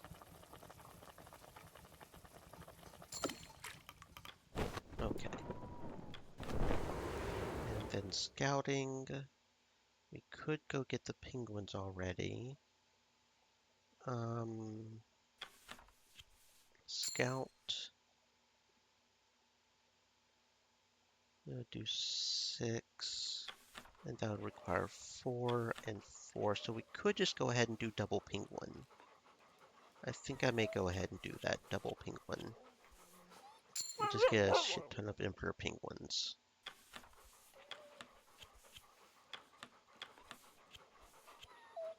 Yeah, that sounds good. We'll just get a shit ton of emperor penguins. Actually, we could do one more scout, couldn't we? Actually, I kind of want to make sure to do an interview as well. Maybe raise our morale up a little bit more. Yeah, that's fine. We'll do that. We'll do that. We'll do that. That's fine. Get a bit more decorum. And then if we do another interview, we could theoretically have 13, and we could go easy on something else if we need to, so.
one of the biggest problems will be, because I think even with a thing, we'll still get, what, one freezing? That's going to be a problem, is if too many people get frostbite, but I don't know what else we can do about that right now. I think it's only one, though, so as long as one of the wounded maybe that get frostbite, main problem will be is if it's this guy that gets frostbite, that'll be the problem. Kind of relying on RNG a little there, but I was hoping that, yeah, so I'm pretty sure the doctor will cure the, so it'll be like a 50-50 chance of whether or not the one I want to get. But then again, it's not like we have any more seals.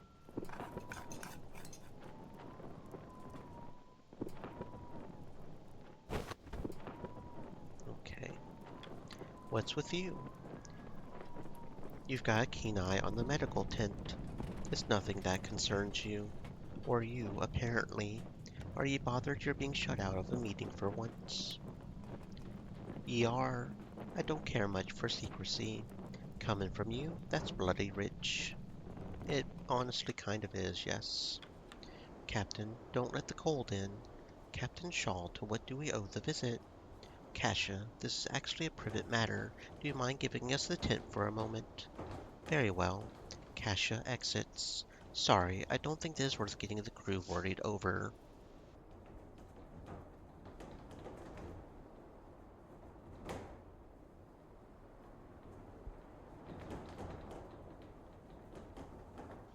You best not be dying, Kurt. Perish the thought. I noticed an arrhythmia in his heart. It's difficult to determine the cause without further examination, but as it stands, my current diagnosis is cardiomyopathy. Years of adventure finally catching up to the old ticker. Well, it could be genetic. That's just a guess. Still, some unusual rhythm is no issue. Have you experienced shortness of breath while sitting down? Well, fatigue, a sudden cough when you lie down, dizziness. I know some swelling in your ankles as well. Who's to say that? Kurt, please, I'm trying to help. Yes, I've experienced it. What does this mean? Well, it's manageable, but you will have to take it easy for the rest of the expedition. No more hauling equipment. Very well. If you're offered a drink by the crew, refuse. Tough but fair. And, well, it's my belief that Kurt is not fit to lead a lifeboat once we set off. Now, Doctor, that's just not possible. I'm the navigator. You can't honestly expect anyone else to handle that sort of duty. You can at least provide guidance, Kurt. Yes, but leading the boats are a separate matter entirely. I can't foreplan the entire sail. Your health comes first, Kurt. The entire crew's health is at risk if I'm not navigating those boats. Kurt, I won't mince words. You could die. We all could. I don't want to argue with you, Arthur. We won't be getting anywhere doing so. It's up to you, Captain. That's true. Do you think it worth the risk? Kurt, you're not fit to lead the boats. I order you to rest. But I won't argue. I trust your judgment, both of you. Thank you for seeing reason, Kurt. And thank you, Doctor. It was a good catch. Let's not tell the crew about this, will we? I don't need them fussing over it, and a man is due his privacy. I'll respect that. Doctor-patient confidentiality, we gotcha, bruh. I suppose I should get an early night then? Kurt exits. Yeah, no, we gotcha. Patient confidential, doctor confidentiality. And you're still very loyal, right? Yeah, you're still hella loyal. Okay. I don't think there's anything else we can do.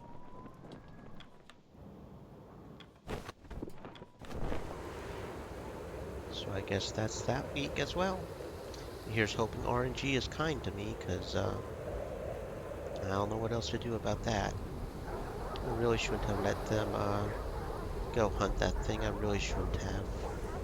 You awake to the sound of distant barking. Seems one of the dogs has been excited by something. You sprint from your tent. You aren't alone in being awoken by the dogs. At the center of the campsite, a crack begins to form, followed by more spreading out. The dogs leap from the kennels, sprinting southwards. Wait! Wait! Cordell runs across the cracks in pursuit of her dogs. The ice shifts beneath you. You hear the sound of something falling, then smashing. The lamps. Hells, what the fuck is this? Oh no, the flow is splitting. Quick, we need to move now. No wasting time. Nutley and Cassia rush out from the medical tent. Nutley carries his bag slung over his shoulder, while Cassia's hands are filled with notes. What is this? Ice is splitting. That all of your work? What I could carry, yes. Not good.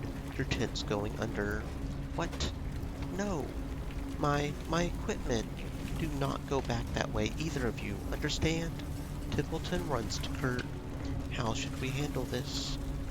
Captain, we need to get out of this tent as soon as possible. Everything past that point is going to be swallowed up. You heard the man. Everyone haul what you can. Move. The crew get to work on the furnace and lifeboats, hauling as fast as they can. The ice advances. The ice splits further. The tents sink below. Oh, fuck me. Are you serious right now? Canopy collapses. The crew barely make it out from the burning tarp. A few sustained burns and bruises from the frantic escape. Oh, shit on a brick on a... This is bad. This is bad.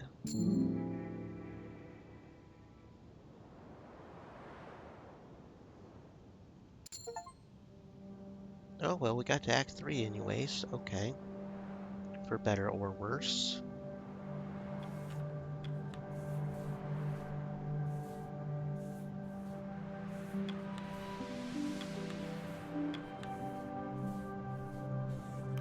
You settled a new camp by the shore. Captain Shaw personal log. New camp has been formed in the aftermath of the ice split at the close of winter. However, the crew cannot rest at this time. After a long journey, the shore has been reached. In the coming week, the crew will sail out on the lifeboats in search of proper land. Soon this ice shall be left behind. The ice split proved to be a truly traumatic experience for the crew. The fact that the crew escaped with all their lives intact is nothing short of extraordinary. A freak accident. None of us could have prepared for such a thing. The ice does not care about the crew's presence. It is an arbitrary thing, a simple force of nature. It will move as it does, regardless. None could have predicted what had happened. The crew has reached the shore, but now a great challenge presents itself. The ice beneath our feet will not hold for much longer. It is destined to break apart and tear as it did before. Solid ground must be reached in search of the point of rescue. To that end, the crew must sail out into the open sea. I trust the crew's capabilities. The team of fit, well-experienced sailors, alongside a navigator of the caliber of Kurt Darling. Though it may seem daunting, the sail may prove to be the most comfortable task for the crew. Sailing is in their lifeblood. They are more equipped for this than they are anything else. Well, that happened. That's fantastic.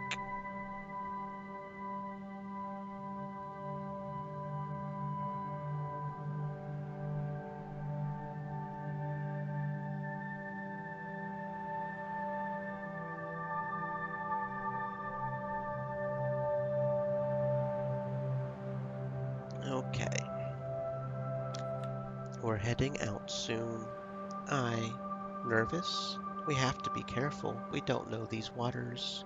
Well, chin up. Better to look confident for the crew. Captain, I'm just triple checking my notes. I'll kick myself if I end up leaving anything behind on the ice. Now to hope my report doesn't take a dip in the ocean. Smell that air, Doctor? If this holds, there will be no better time for a sail, let me tell you. Well, it isn't that fortunate. Kurt, please be careful out there. I will. This is concerning. What is it, Harriet? All readings hint at a fog rolling in, a thick one at that.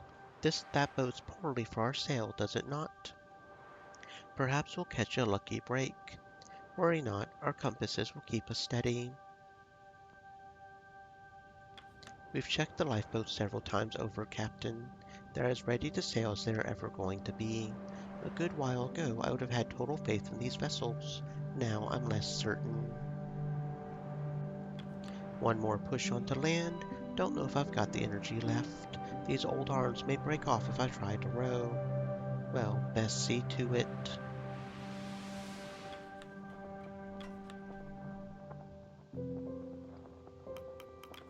Captain, we've got a problem. How urgent? The bloody compasses, they don't work. Excuse me. None of them. They've all been going haywire just after winter cleared. Mr. Hammond, we're due to set off in the water. We cannot wait on the ice a moment longer. You think I don't know that? Shh. Calm down, men. We have a clear sightline of land. We don't need the compass. You know how easy it is for the waves to turn us around. What if fog rolls in? Mr. Hammond, do you have any idea what is causing the error? It looks like a case of magnetic interference, but that can't be right, can it? Well, Extreme elements. Said. Stay moist, my friends. Hydrate. the very original reason for the Viscount even coming out here was to try to find the South Pole, right? Maybe we're close enough to the South Pole that's messing the compasses. We've come further south than anyone in history. This may just be the case closer to the pole. We best just hope for good fortune. Hope. Great. We're sailing on a bloody hope. Captain, we have a few injured from the ice split. I have managed to arrange a small batch of crates to treat anyone. Well done, Doctor. Quite ingenious of you. Thank you, Mr. Templeton. We unfortunately won't be able to make any more comforts, but I will treat whoever I can. I really wish you could treat 3 at a time, but, a word, Captain? Speak your mind, Templeton. The animals. In all my years, I don't believe I've ever heard of dogs being able to sail the silver seas. Have you? No, I can't say I have. One of us is going to have to break the news to the kennel master. Her dogs will not be joining us on the ocean. That's my decision to make, not yours. Certainly, but you understand what must be done. I do indeed. Yes, it's time we inform Cordell. Cordell isn't a fool. I'm sure it's crossed her mind as well. Yes, but in situations like these one must be crystal clear. I'll do it then. This requires tact.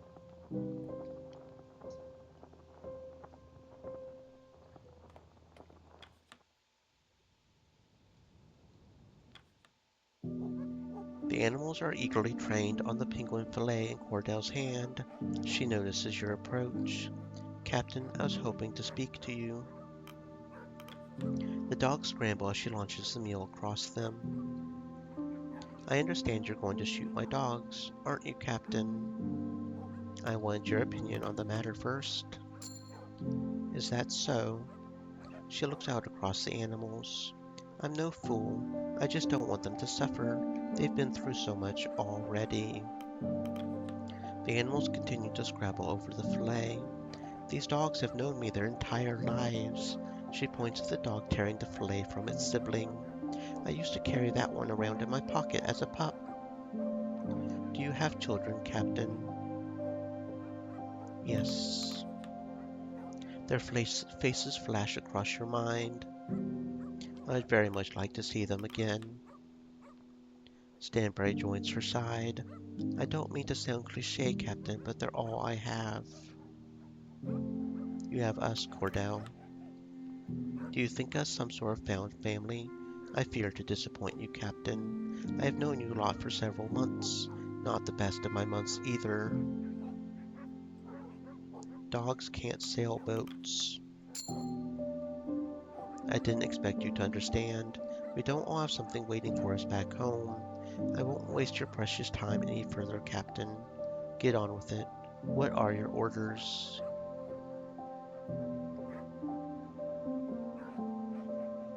They'll stay here, let nature take its course. They wouldn't last long out here, Shaw. We've seen stranger things already. They might outlive us all. You'll have to chase them off, lest they try to follow the sailboats into the water. You begin to make your leave. Robin? Yes. I'm ashamed to ask it, but I implore you this one mercy. She ruffles Stanberry. May I keep one? Just one. You can stay, Stanberry. It tilts its head at you. Thank you, Captain. I won't forget this. It stays behind its master, wary. You depart across the snow.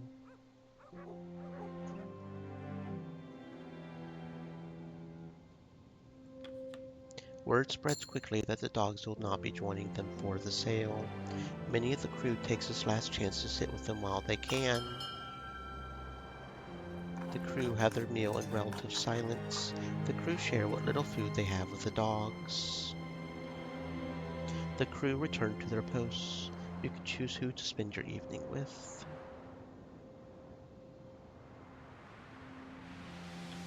Some last-minute checks. Nah. No? Not last minute. Last-minute checks come the morning we leave. Oh. Well, it doesn't hurt to be thorough. Anything can change. No chances. You seem concerned. Does it hurt to be? No, not at all. You seem to be doing well. Considering the circumstances, I am. Thank you, grimly. Get some rest. Eat up, all of you. You'll need your strength for the times ahead. Lady Cordell, is this a bad time? This is my final evening with my kennel. I understand. I won't bother you then. It's quite all right. Did you need something of me? No, I wouldn't ask anything of you at a time like this. I just want to see how you were faring. Concerned for my health, are you? My thoughts on the final comforts of these dogs. My dogs. They will not see much comfort in the future. They will starve. They will suffer. It would have been kinder to put them down. I could not bear Stanberry to suffer such pain. Perhaps they'll find food. Perhaps they'll find a way to live out here. For goodness sakes, you're not a child. You know they won't. Right. May I ask you a question? Are the dogs included in that report of yours? Well, yes. I do have them listed by name. I've taken records of their shifts, but that's about it. I don't know much of the pack beyond that. Would you like to? Oh, fuck. Those creatures have lived rich lives. Perhaps that is of less value than the other names in your report. Not at all. They are just a part of the crew as any other. They were. Still, tell me about them.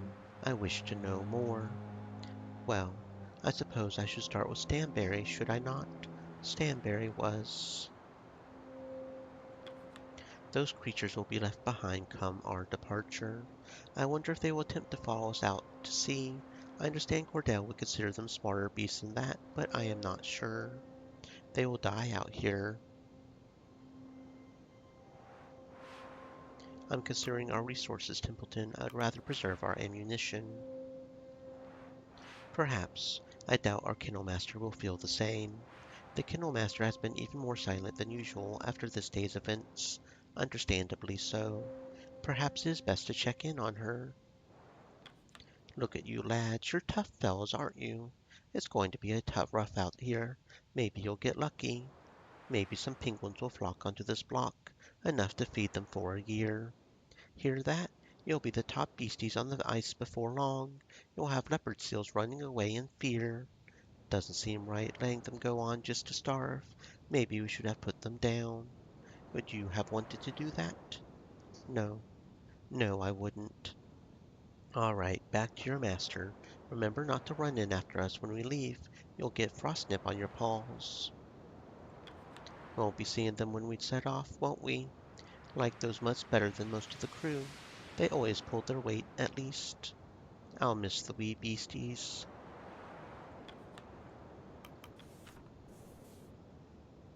Hmm.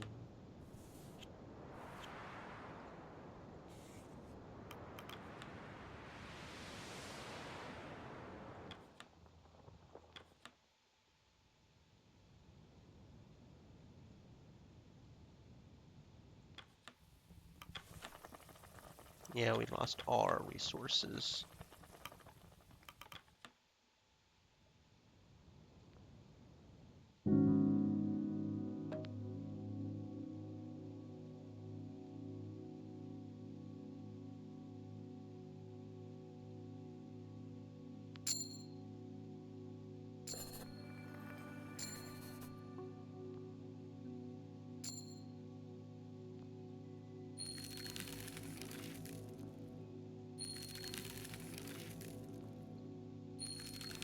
Interesting that we were still able to do the sled hunt though. So we've got at least some emperor penguins, I guess.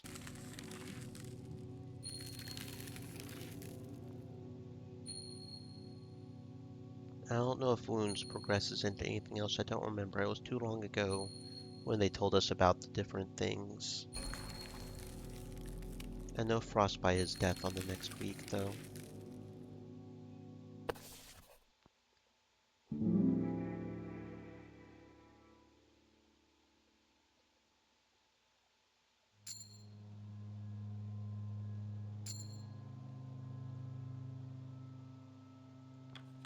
Shaw, almost ready to set out. How are the boats looking, Grimly? Weathered. If we had any timber left, I could look at fixing them up, but we'll get there in one piece. Still need to assign the crew to their stations. Plan carefully, Shaw. Don't know what we'll face out there. Everyone needs to pull their weight. Anything else, Captain? Thank you both for everything. Okay.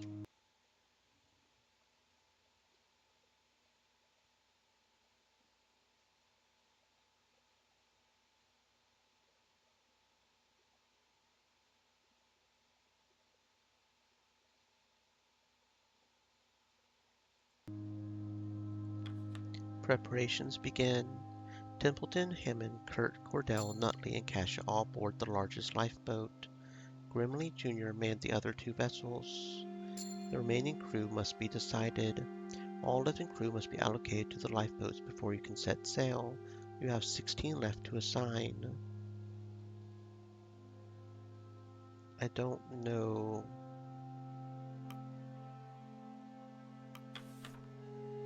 Hmm.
I suppose so. I guess we're going.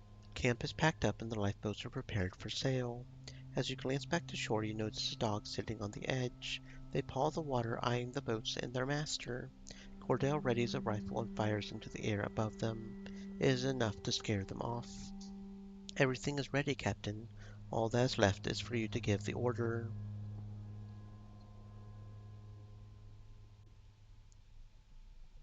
Let's get off this blasted ice. I'll see all of you on the other side.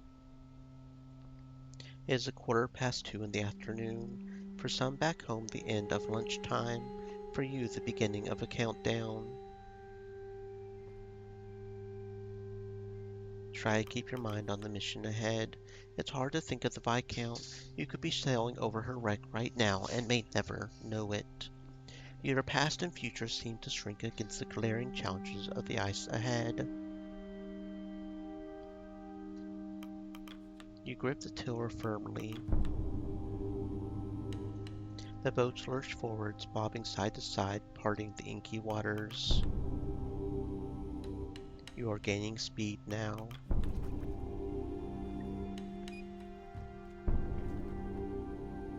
A cadence is reached by all those rowing. The oars lift in unison. Uncomfortable for most, the crew has arranged the equipment as best they can to lift their sitting position to account for the raised edges of the boat. It's not long before Nutley begins a periodic ritual of dry heaving over the side of the boat between his turns rowing. Kasia curls over her camera, paranoid of any moisture that may enter its mechanisms. The fog finally clears to reveal the ice around.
Terrifying but profoundly beautiful all at once.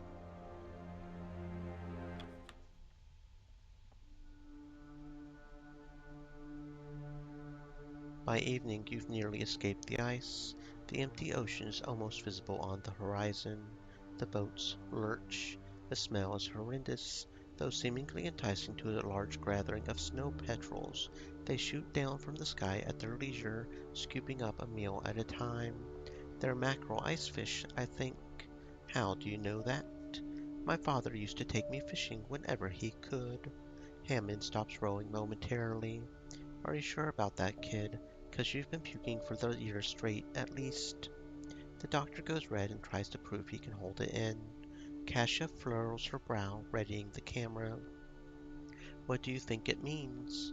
It doesn't mean anything. A cold current, most likely, where the ice meets the ocean. Grimly calls from his boat. It's a bad omen. The living aren't supposed to be out here. Templeton grumbles to himself, something about superstition. With the birds overhead, it's nigh impossible to avoid their droppings. At least it's warmer than the snow. One finds its way into the doctor's hair. A fresh gastral purge follows suit. Kasia looks to you, uncomfortable, shielding the camera. What do you think, Captain?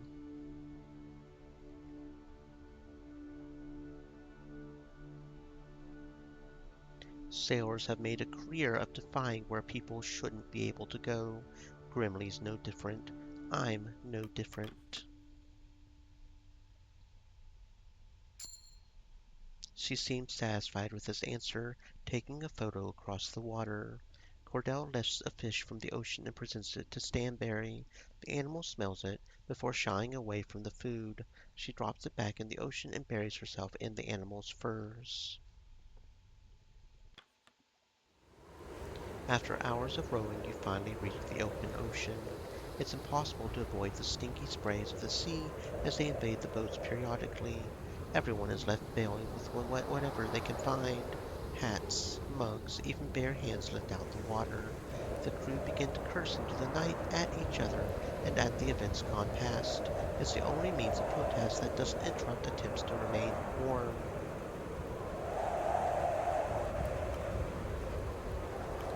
You add to the chorus of curses, each getting more creative and louder as the swells continue. Varied of past and class, each brings her own flavor to the pulpit.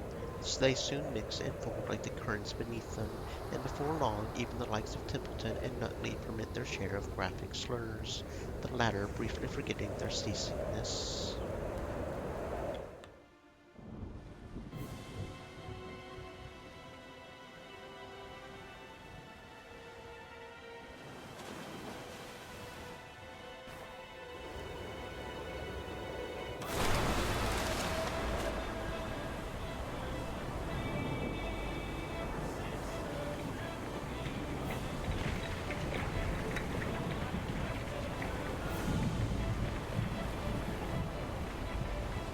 Lightning flashes to the west, followed by rapturous thunder, underscoring the sound of the sea.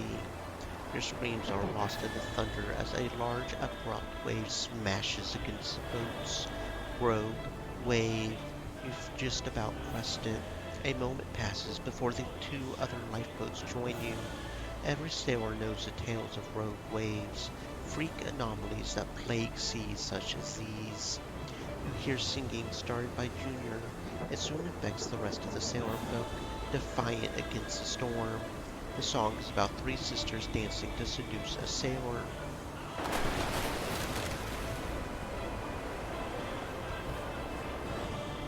A second, larger wave hits the boats. The same again, just about. The sailors change key. You don't know the words, but you'll never forget this tune. Echoing as best you can, the others follow suit from beneath the tarp. Even Templeton sings. The third, final, and largest of the waves hits the boats. You're lifted near vertical. The spray enters your lungs. It feels like forever before your boat finally crests the wave. The tiller buckles in your hand. Your eyes burn from the salt of the sea. All three boats make it across. You finally make land. The navigator is the first to step on solid ground. He turns to the rest of you, sodden. We've made it, ladies and gentlemen. At land at last.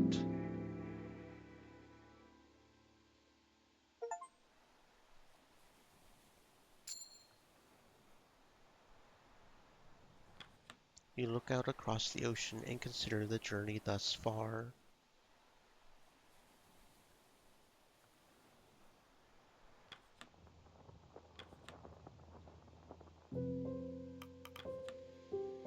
Carpenter sent me, says we ought to get building some sort of marker.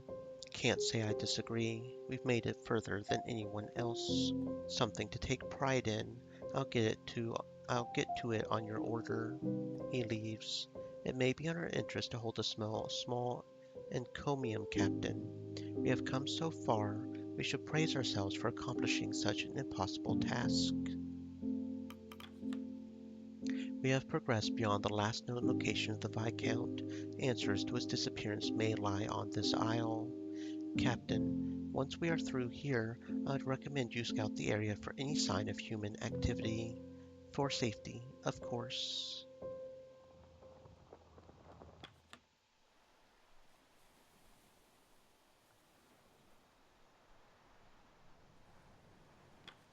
You see the engineer tinkering away at some navigational equipment with his usual sour expression.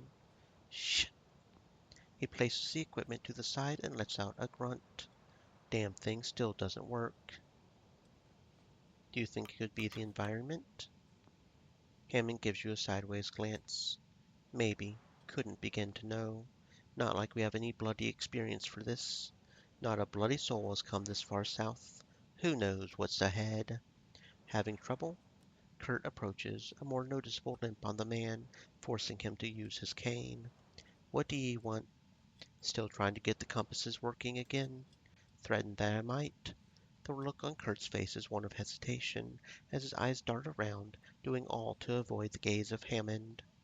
I have something to declare regarding my previous actions. Carry on, Kurt. Well, I believe that in dire circumstances pride can often take the better of us. Stop stalling. What are you trying to say? I would just like to apologize over our earlier scrap. I got carried away before, and I see it did neither of us any good. You're right there. It's not in me to hold a grudge, Hammond, least of all trapped out in this cold. Enough with the appeals. Just spit it out, why don't ye? We should be working together, and more importantly, I am sorry. From the bottom of my heart, I apologize. Hammond pauses for a moment while looking towards Kurt. After that moment, he returns to tinkering with his equipment before finally speaking. Accepted. Excuse me, what was that?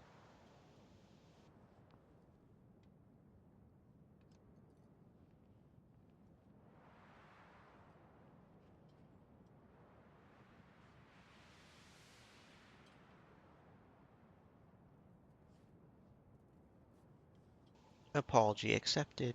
And do you wish to apologize to Kurt, Hammond? I. Sure. I apologize. Apology accepted, Hammond. I. Sure.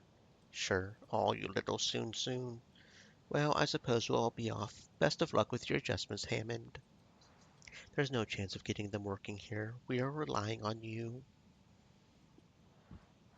I'm sure I'm a relic when compared to your machines. I'm relying on you. I see. Kurt steps away, returning to camp at large.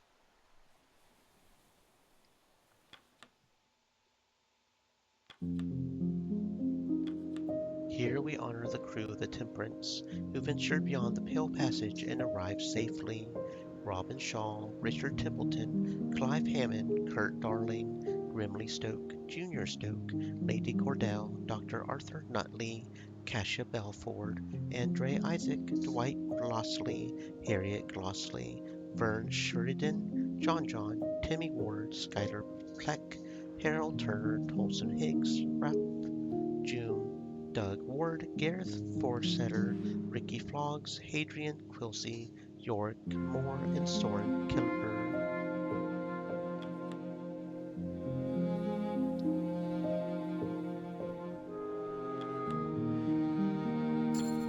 Inside the cairn you find a letter, some supplies, and a bolt-action rifle. To you who finds this message, here lies the final testament of the Viscount. We made our arrival on the east shore of the island. Before moving on, we established a cabin to mark the landing point. There you will find enough supplies to support a crew of 20 for a full year. While charting the perimeter of the island, the crew came across a cavern at the mouth of the central mountain. Captain Welland decided to split the crew in order to chart the location further. His half have elected to enter the cave through the open stream, while we have been sent to mark the western coast on land. I don't trust the captain. His actions of late have been erratic, cagey. He has avoided all questions from myself and the rest of the crew. This behavior has only exacerbated since encountering the cave. Enclosed is an instrument that may be needed in some time. If you find said instrument to be missing from this cairn, then you'll know that the worst has occurred. If you are reading this in our wake, another poor crew sent to this isle, heed my advice. Turn back. There is something cruelly wrong with this island. It has felt the touch of the three sisters, cursed to swallow poor sailors whole. If you are wise, you will not allow it to happen to you. Turn back. Signed, Bertram Reynolds, Head Scout of the Viscount. Well, at least we got some food, I guess. That's nice. We do have some penguins, so maybe we can at least do some. This is not going to look good, though, if we do have to.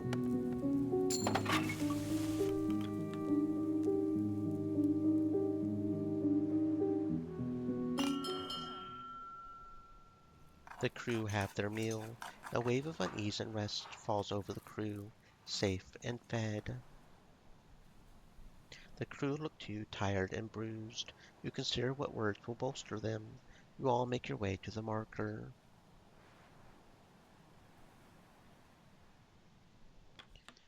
Nutley approaches you. Captain, we've come a long way, haven't we?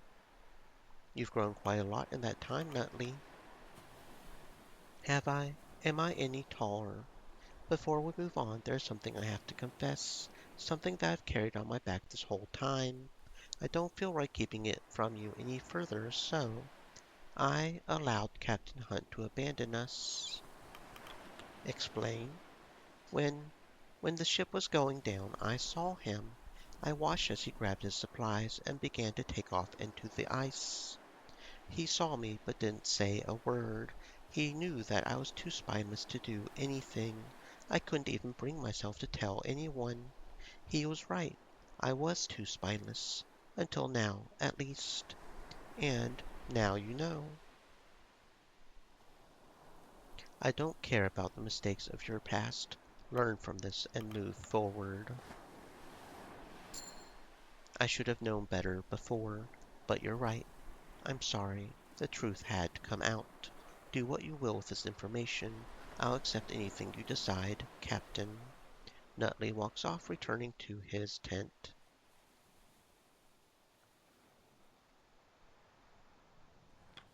Captain, is there something I should be made aware of? What do you mean? Mr. Templeton has been snooping around, interrogating me on my report. It seems as we approach rescue, he's taken upon himself to approve of what lies in my light writing. He has taken it upon himself, correct? You didn't set him up to this, right? Templeton is acting of his own accord. Good to know. I'm no stranger to people who want to admit parts of my work. I saw it plenty while covering the riots, but I have no intention of censoring this report. A story not based in the truth is worthless. If I have to leave parts out or fabricate others, then was it a story worth telling in the first place? You could always gloss it up a little. You turn your head to see Kurt approaching, apparently having eavesdropped on the conversation. What do you mean? Well, a story can still be plenty honest, but some require a little bit of polish. What about your films? Weren't they the honest accounts of your expeditions? They were. Well, more or less. More or less? Most of it was true, I'm sure. Most of it? I'm not interested in mostly true.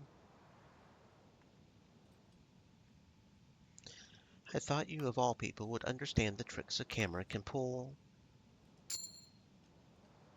I'm well aware of how others go about it, but I won the Fittler Prize doing it my way, and I'm sure to win it again my way. I'm certain Cash has no need to lie in order to paint this crew positively. Of course, but those who read these sorts of things can be tremendously judgmental. Why are you suggesting this, Kurt? I just feel that we've braved so much that we deserve a somewhat flattering write-up, so perhaps some omissions are necessary. Such as what? Many of this crew come from backgrounds best not shared with the public, and more has happened here that should remain on the ice. You, that private conversation with Nutley. You resigned yourself from the sale. Is that what this is? You want nobody to know about whatever health issue you keep under wraps.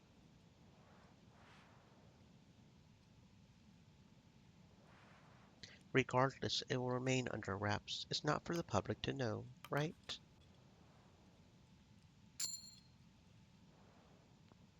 I'm simply stating that for this kind of story, people reading want to be inspired. There's no reason to saddle them with the nitty-gritty. But I am here for the story, the full story. No single solitary soul wants to hear the full story.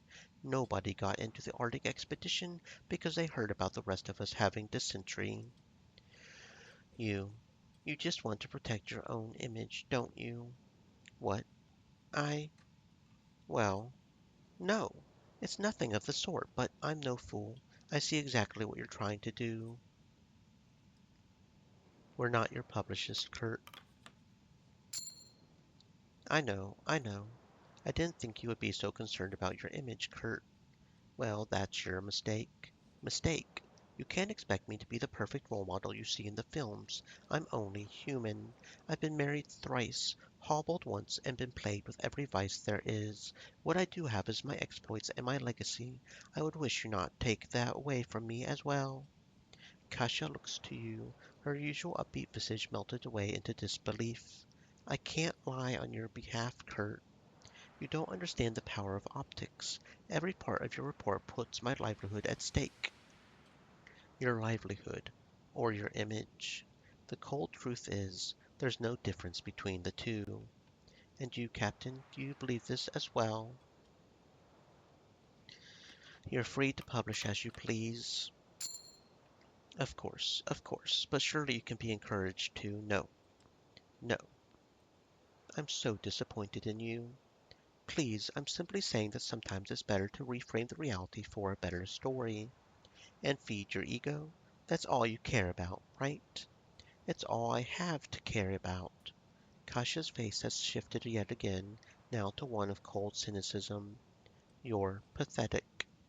Kasia storms back to her tent as Kurt gives you an uncomfortable glance. The man looks shaken by the response, and above all appears to be deeply embarrassed. Without a word, he staggers back to the heart of the camp. Captain, we've escaped the ice. We're on land. We are so close now, Shaw, so very close. We both saw that cairn, Captain, traces of the expedition which came before us. Shaw, I believe we can still find the Viscount. Our mission can continue. Why is finding that ship so important to you? Because some things are greater than the lives of the individual. I've chosen to live by that philosophy my entire career. I know that after all this time, the specifics of our employ may seem inconsequential. But tell me, Captain, do you think the Eppertons would pour all this effort, put this many lives at risk, if they didn't think there was something truly paradigm shifting at the end of it?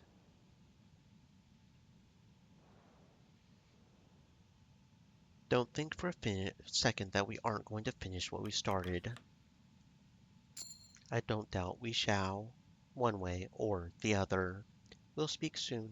Good luck, Captain. He stops and turns before leaving. One last thing. What happened to your captain's hat? The dog ate it. He leaves. The dog ate it, bruh.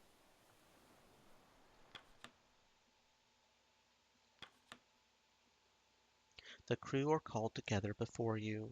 You tentatively lift yourself onto a crate. Hushed whispers roll through the audience. Kasia readies her ledger and pencil.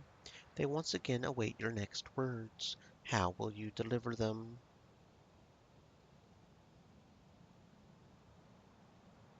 With renewed optimism befitting of solid land, the irrefutable evidence of progress can be felt beneath your feet.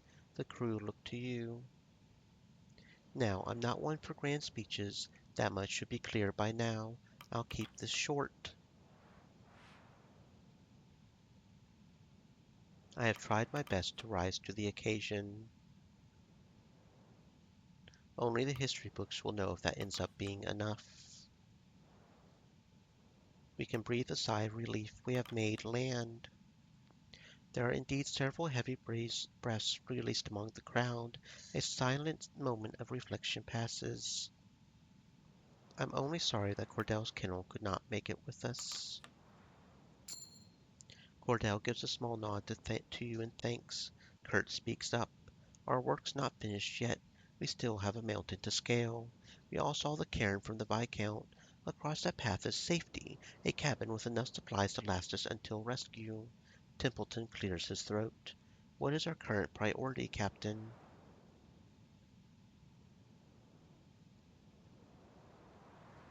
We came here for a reason.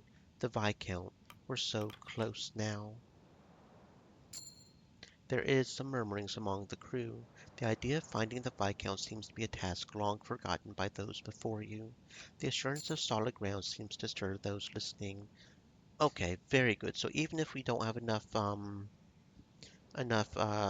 warm us tonight, we'll still be good with the decorum. Good, good, good, good, good, good. assuming nobody dies of frostbite. Well said, Captain. Indeed. Well, we don't have much time. Best be moving on. Back to work. The crew are granted the time they need before they eventually disperse, returning to their roles at camp. So I guess it's of note, when in doubt, always have these meters full as you can for that, especially for that one event, it seems like. Because then you'll be able to better prepare for this when you don't have anything and you lose all your resources.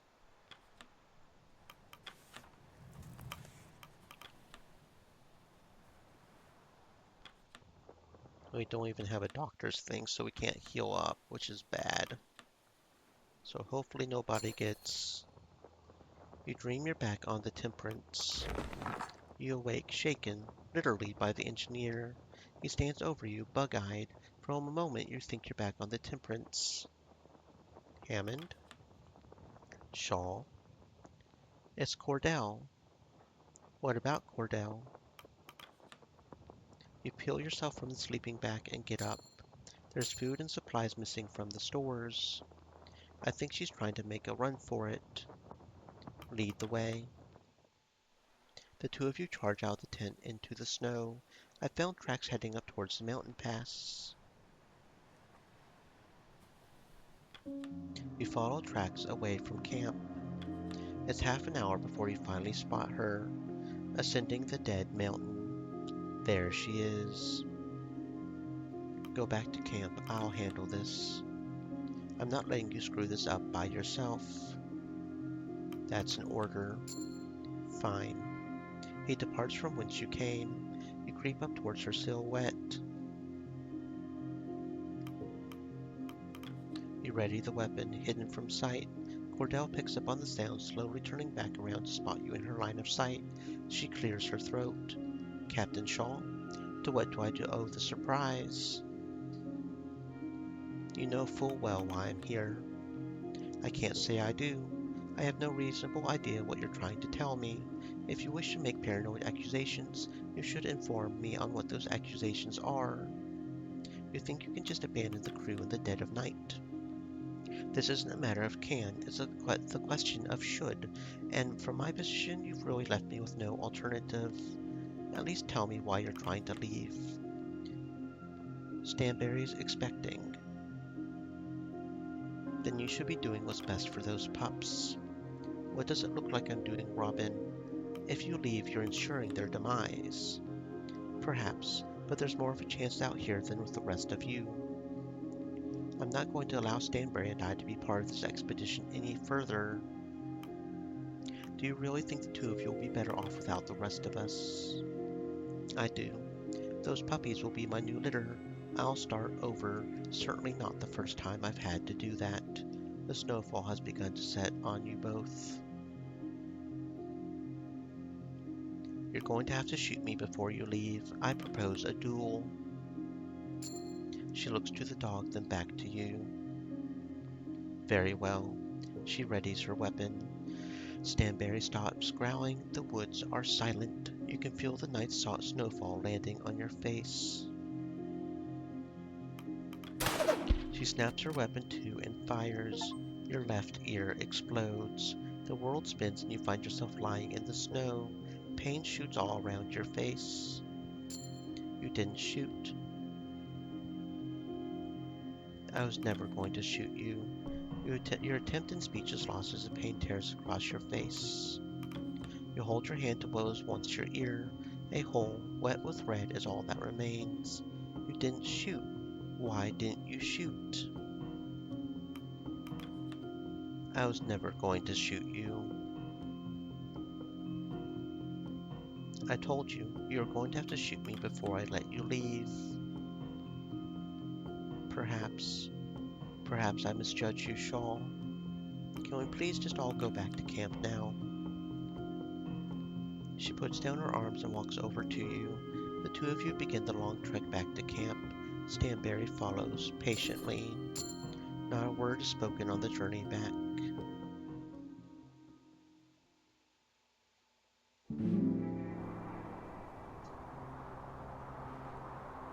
Kasia, careful. You turn your head to spot Kasia perched precariously over the edge, her camera in hand, lining up another shot from her position. It's a great shot of the horizon. Trust me. You've got a good shot of falling to your death. Get back over here. The ground isn't safe. You can't trust anything beneath your feet this high up. Kasia doesn't heed their warnings, instead lining up the shot and snapping it cleanly. There, no issue, and this just might be the banner image for my report. If the civilian is done being foolish, might we move on? Kasia nods and turns back around to join the rest of the crew, only for her to slip on the ice beneath. You lunge forward and pull Kasia forward so that she isn't hurtling over the edge, but her initial stumble sent the camera falling below. That was a close one. My camera. Be thankful the camera took the plunge and not yourself, young one. Despite reassurances, Kasia moves back to the edge of the cliff, peering over, searching for her camera. I can't lose it. Everything from the expedition was on there. Wait, I see it. Nonsense, it's a blip on the rocks. You can't see the ground from this distance. No, it's not on the ground, it's snagged on the ice. It's not too far down. I can climb back down and not a hope. You want to go back to climbing? If I lose that camera, my entire reason for being on this nightmare goes with it. I'm getting that camera. She turns to you. Captain, we have to do something. This is your mistake. If you fall to your death, it's your own damn fault. I'm not putting anyone else at risk over this. Kasia moves quickly forwards to retrieve her camera. Kurt steps forward. I'll do it. No, you won't. I insist, Captain. Kasia goes alone or doesn't go at all. I'm not losing it. She rushes forward, prepared to go alone, but the navigator steps before her, insisting he help. Kurt affixes the rope to Kasia, locking her in tight with the climbing gear. Leave the climbing to me. As a civilian, your safety is top priority. I would suggest rethinking this plan of action. We cannot afford to lose our navigator. It's because I'm the navigator that I'm going down. If I can't save that camera, no one can. That would be the preferable option. Kurt pays no heed to the protest of Templeton, continuing to climb down with Kasia in tow. Thank you. Don't thank me until the job is well done. Bad luck otherwise. They're risking their lives for a bloody picture box. You should stop this, Shaw.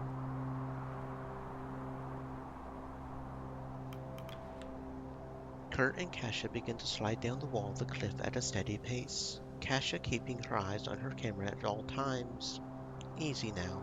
Easy now. You can do this, Kurt. Reassuring yourself isn't very reassuring to me, you know? Okay, I think I can get it from here. Think. Both of you, please don't make any rash movements. She collects the camera, and there we go. Now get back up here, ye madman. Job well done. So much for bad luck. Yes, now let's climb back up.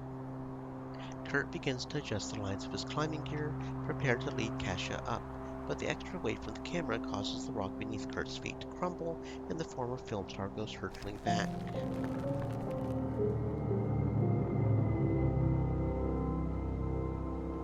He snaps to a standstill, the line between himself and Kasia still intact, but the weight of the big man's fall pushes Kasia back from the face of the cliff.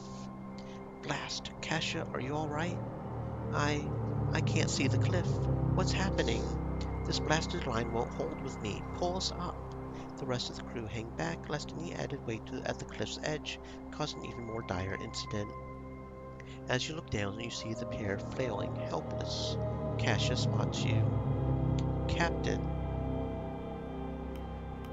The crew scrambles to start pulling the rope up. No doubt the dangling weight of Kurt is also putting strain on the back end of the rope as it's tied to a jagged rock at the peak. You notice the rope beginning to fray at the edge. So does Kurt. The navigator pulls out his knife. Kasia? She looks down at the man as he shouts. I always promised myself I would lose a few bastarding pounds. Bit late for that, I suppose. Take a photo. What? Take a photo of me. For prosperity. Once in a lifetime shot. No. Do it. You produce a knife and begin picking at the rope. Captain, what are you doing? Pass the camera up or I'll cut the rope. Captain, you can't. Take it, you worm. Kurt passes Kasia the camera. She launches it up. You catch it. You pocket the knife. You're not cutting yourself loose, Kurt. He isn't listening. I'll cut this rope before I let you cut yours. Fuck you, Captain. You can pull her up, Kurt. You can do this. You see a twinkle in the man's eye. Do you really believe that, Captain? Stop wasting time and get to it. He puts the knife in his teeth. He starts to swing his admittedly impressive weight. As he reaches the mountainside, he takes his knife and cuts his line. Before gripping to the side of the mountain and returning the knife to the sheath, he begins to climb. Kurt? The navigator responds through the metal between his teeth. They faked the stunt in my third film, but it's worth a shot now. The man climbs until he's beside Kasia and continues gripping the mountain. Pull the rope. Heave. To. The crew begin to pull the rope. Keep going. Kurt and Kasia are pulled to safety. As they reach the peak, Kurt bursts into relieved laughter. Don't laugh. That was terrifying.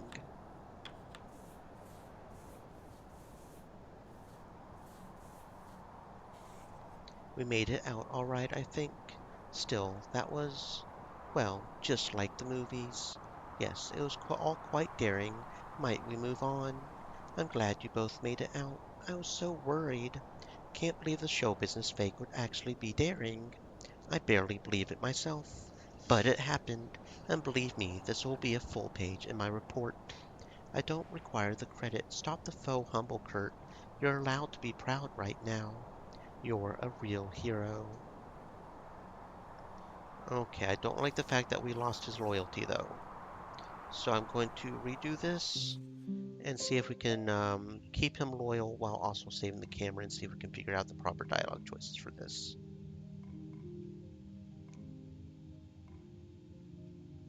What week are we even on?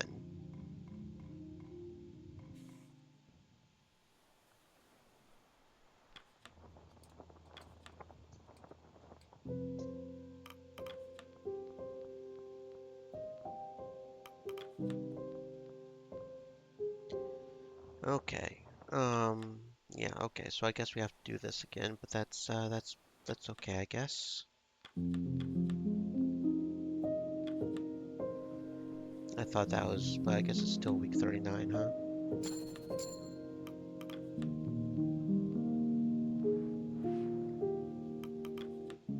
Okay. So then we talk to you.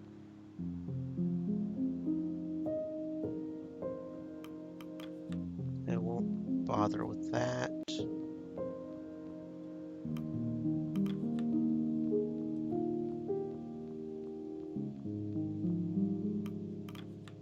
And they get made up. Oh, yep. Okay.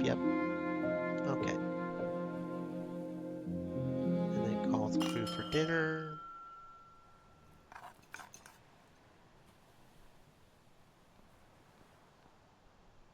And then we have these. Grown quite a lot in that time. Explain. Mistakes of the past. Okay.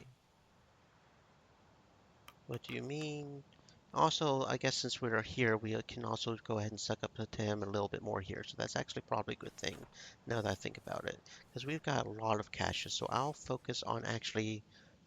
So that'll be good too. That'll help too. Templeton is acting of his own accord. So actually, it's probably a good thing that it starts off here, actually. There's no objective truth. After all, the camera adds 10 pounds.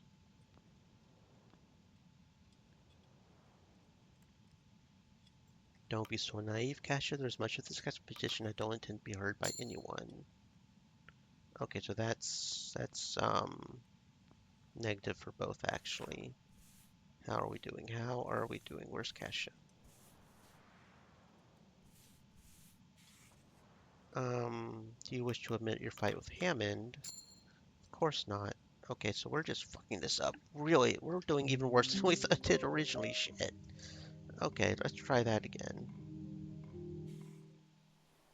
Let's try that again, because that's even worse than the first time.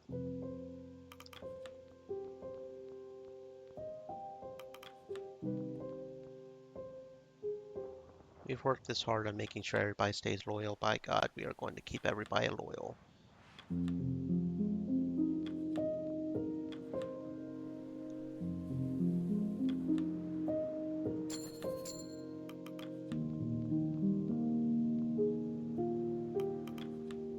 We are going to keep everybody loyal. We will. Okay.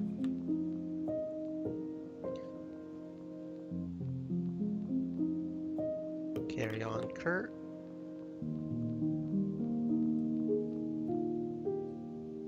Do you wish to apologize to Kurt Hammond? I wonder if we could actually get some more here as well. But we're also kind of on the borderline with Hammond, right? Oh no, we got some good Hammond, so maybe we could play that up a little if we really needed to, I guess.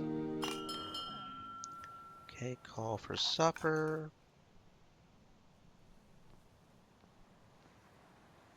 Okay, let's try this again. What do you mean? Templeton is acting of his own accord. Okay, most of it is true, I'm sure. Okay, yeah, that's the best one there. Yeah, that one, right? Yeah, okay.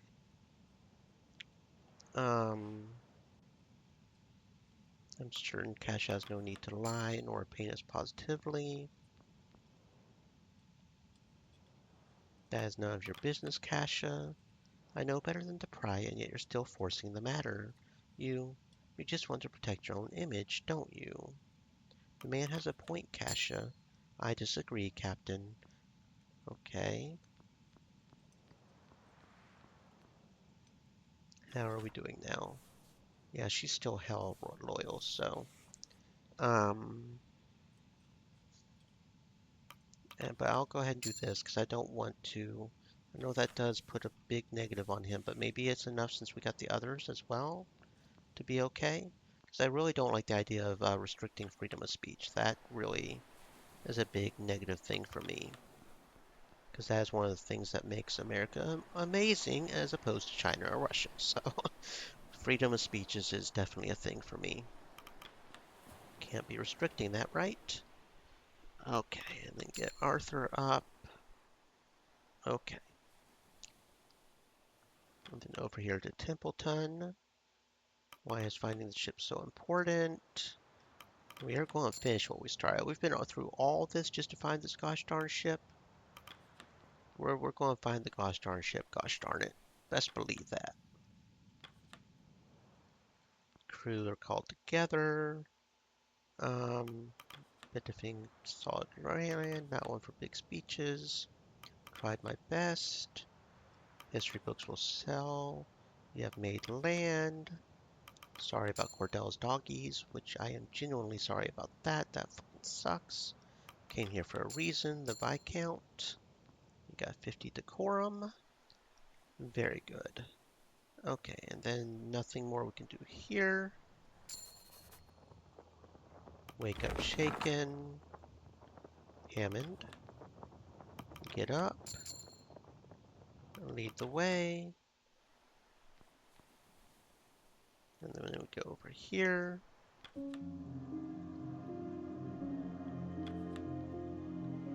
Don't go back to camp. I'll handle this. I don't care. I want to handle this myself.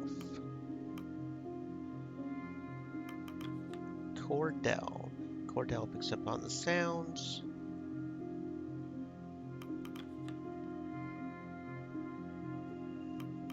Tell me why you're trying to leave. And you should be doing what's best for those pups. If you leave, you're ensuring their demise.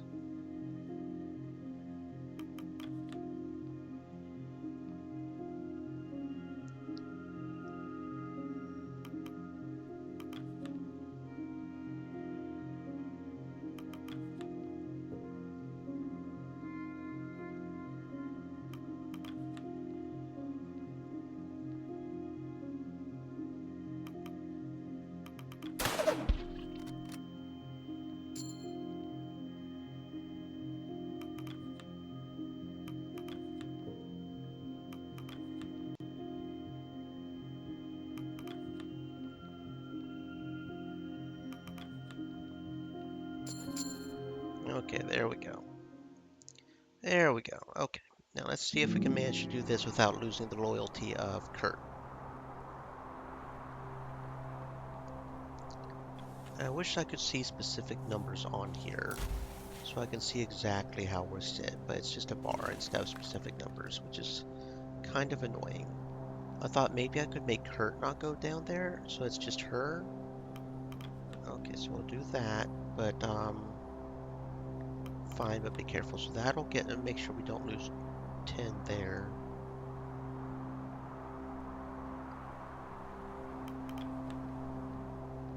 Okay. So let them go. And then we have this happen. Command the crew. Start cutting the rope, which is our biggest loyalty loss. Pass the camera up. And we still lost Stream Kurt's, because Elements that's a lot of said, loss for Kurt. Stay moist, my friends. Shit. Hydrate. Maybe we can make it up later on or something. I don't know. You're not cutting yourself loose, Kurt. I'll cut this rope before I'll let you cut yours. You can pull her up, Kurt. You can do this. You're Kurt? Of course you can. Okay, so we still... Maybe there's another event later on we can get his back to positive. Or maybe we need to actually do the one thing, maybe. It looks like we're just going to get a big negative there either way, but we got the camera, we got him alive, so maybe we can make up for it later with another event or something. Or maybe we need to do the apology and show he's a big man, I don't know. The crew finally crests the mountaintop, but it's right there at the edge, so any more positive will get him up there, I'm sure. Grabbing everyone's attention is a cave in the rock wall. A cave. A good spot, some shelter from the winds. Still, what lies inside? It may prove a danger. The crew get to work setting up camp at the peak of the mountain. Camp is set up.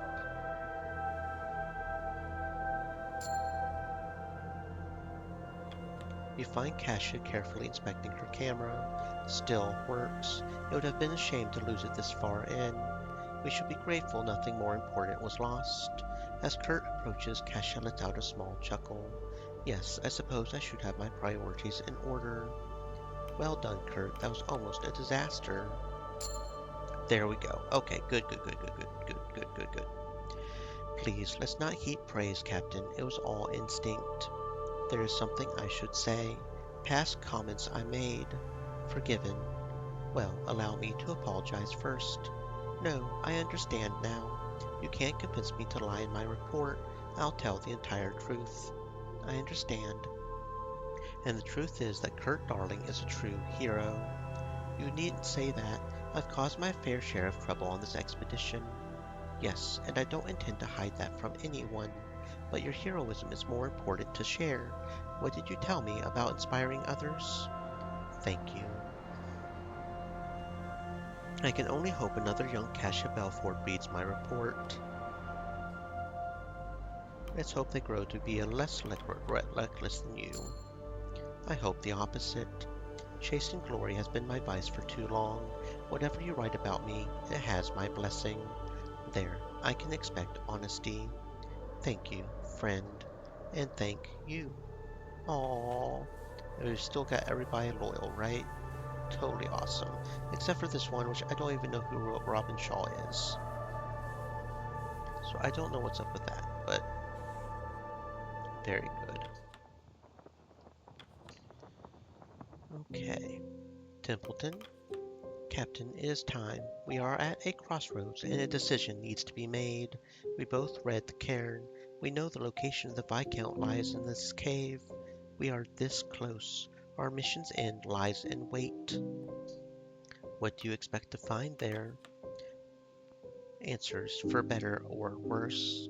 If what we read is correct, the shore cabin should hold enough rations to last us a full year. We can afford the risk of missing a single rescue ship. I think it's worth it. You're right, we can't turn away from this opportunity. Indeed. You should inform the crew of our movement as soon as you leave this tent. I know you will make the right call, Captain.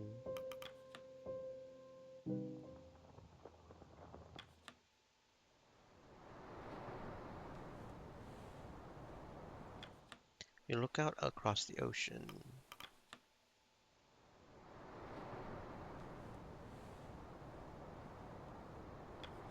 What will it be, Shaw? A status report? Well, the good news is we're not likely to starve tonight, at least. Can't be surprised by anything at this point. One thing, haven't noticed much wildlife on this island. We're out further than anyone else has gone. Looks like even the birds and seals don't want to be here. Think there might be something in the cave? It would be a pleasant surprise if a mountain cave had a fresh haul of penguins and seals, but I doubt it.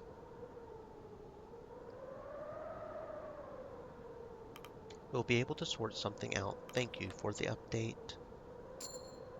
Thank you for listening, Captain.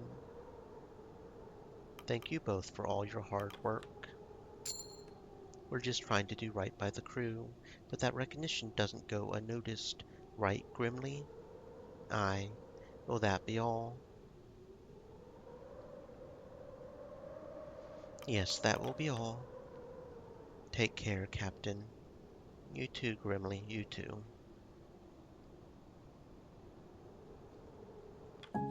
You pass the tent and are quick to notice what's going on. Kasia, the intrepid photographer, standing close to the doctor, their faces pressed close together. She's alerted to your footsteps and opens her eyes, eyes which quickly widen as you're spotted. Quickly, she and Nutley pull away from each other, their heads nervously swiveling around the tent. Nutley letting out a punctuated cough. Captain, you could have cleared your throat or something. We were just sticking together for warmth, a clever decision. Yes, quite clever. Very, very clever of us to be doing that. That was definitely what we were. Arthur, I think our good captain was joshing us.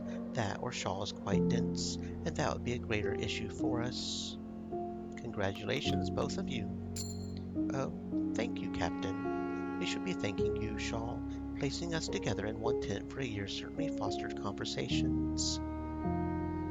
I never considered myself a matchmaker. We spoke at length, at first about his unexpectedly vast knowledge of ice fishing, and ended with casual conversation about our favorite newspaper strips. Well, it wasn't entirely casual. What do you mean? I knew you didn't notice it. Notice what? Kasia clears her throat before putting on an affected voice, dramatically quoting her past statements. Why, Doctor, I think you would be a great subject for my next report. I'm sure you wouldn't mind a write-up on your interesting life. A handsome young medical prodigy. You must have a bevy of suitors. Doctor, there is this excellent seafood restaurant in the capital. We should absolutely eat there when we return to land. Kasia chuckles to herself. I used we for goodness sake. I was beginning to think you were oblivious to all flirtation. I recognized some of it. I was just too nervous at the time to respond. Though it's true, I did think you were just passionate about seafood. I expect nothing less from you, Nutley. I don't know whether to take that as an insult or a compliment, but we couldn't help ourselves. Honestly, I deeply admired her passion for her craft, her headstrong way of thinking, how she was so focused on her future, everything I wanted in myself. And I admired his courage when up against his fears, and possibly the worst situations possible. That's the kind of thing they make films out of. And just as I thought we were winding down, I told her I wanted to see her again after we returned to civilization. Suffice it to say, I was surprised that he would just blurt it out. I surprised myself. Before that, I had long since stopped considering that we would make it back. Of course, that led to a new conversation all through the morning, and before we knew it, we were having a romantic embrace at the south of the world. That is, until you walked in, Captain. Yes, it was rather inopportune of you. Kasia pauses for a moment. You don't take issue with this, do you, Captain? So, when will you be holding the wedding? Excuse me? Good one, Captain. Presuming all goes well, of course, not for another year or two. or 5. Now, Doctor, you know me. I like to live fast. 5 years is fast. I think I could whittle you down. I'm joking, of course. It's far too soon to speak on that. Well, forbidden or not, we're at the end of our journey here, I hope. Matters with the crew are in the past. To sail home with Kasha, well, it's something to look forward to. Been quite a while since we had that. Agreed. I wish you both happiness. It's what you deserve. Thank you, Captain. Now, if you'll excuse us. Aww. Find love on the ice. You notice Hammond and Kurt huddled around the boiler, deep in conversation. As you approach, their heads perk up, noticing you. Captain, didn't see ye there. Apologies, Captain. Seems we are both caught up in our work. My work? You're just watching me, Kurt. But you did manage to pick out the materials. We were just replacing the spyglass I cracked on the mountain. It may not be of any use in this cave, but you never know when we might need it next. Aye, once again my boiler comes in handy. What do you make of this cave, Kurt? It's an odd one, no doubt. A lot of questions we shouldn't be answering. Our priority should be to get to shore, not go spelunking. Coming from you. Isn't that the point of your shite films? Upon hearing that, Kurt puffs out his chest. Oh, so you've seen my films. Just the one. And what did you think? Pure bollocks. I should have figured. I think they're rather good. Thank you. Of course you would say that, Captain. I just can't get over all the inaccuracies in them. What inaccuracies? You take me for a fool, Kurt. I know a stage shot when I see one. Well, they did certainly clean up a lot in the edit. I don't get it. What don't you understand, chum? You're a proper bloody navigator, Kurt, and a damn hero. I've seen it with my own 2 eyes. Thank you. So why do you star in all those phony films? I wouldn't call them phony.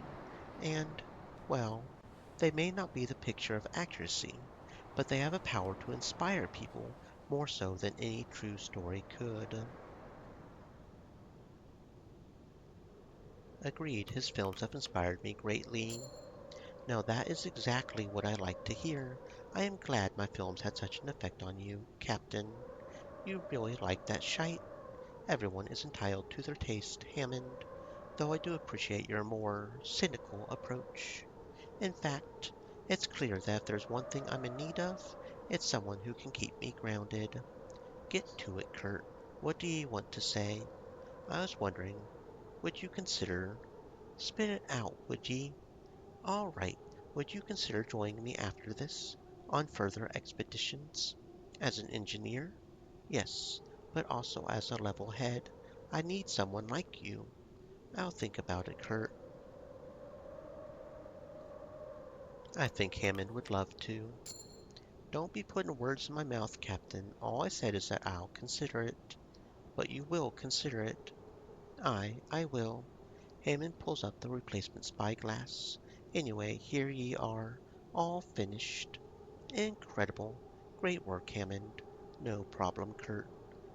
Kahur Kahurangi. What? My real name. Kurt's just for the media. Kahurangi Tuhoro. All right, Kahurangi. See you around, friend. You, too. All. I wasn't expecting his real name to be not Kurt, but okay. You find the crew science officer overlooking several petri dishes containing various materials picked from the walls of the cave. Curiouser and curiouser. What's curious? Captain, observe the materials we've uncovered in just the entrance of this cave. Copper, tungsten, antimony? These are deposits more likely found in lakes, not all in a cave, let alone a mountaintop cave in the polar region. Nothing about it seems natural. Could this be why the Appertons were looking for this area? Perhaps. Captain, may I ask you a question? Go ahead. I've assumed you must enjoy my questions at this stage. You keep humoring them. Well, regardless, we have been working together for quite some time now, and in that time I have been able to evaluate you. After assessing your abilities and your decision making, I can safely conclude that you are more than capable in your role as captain. As such, I would like to offer you a job.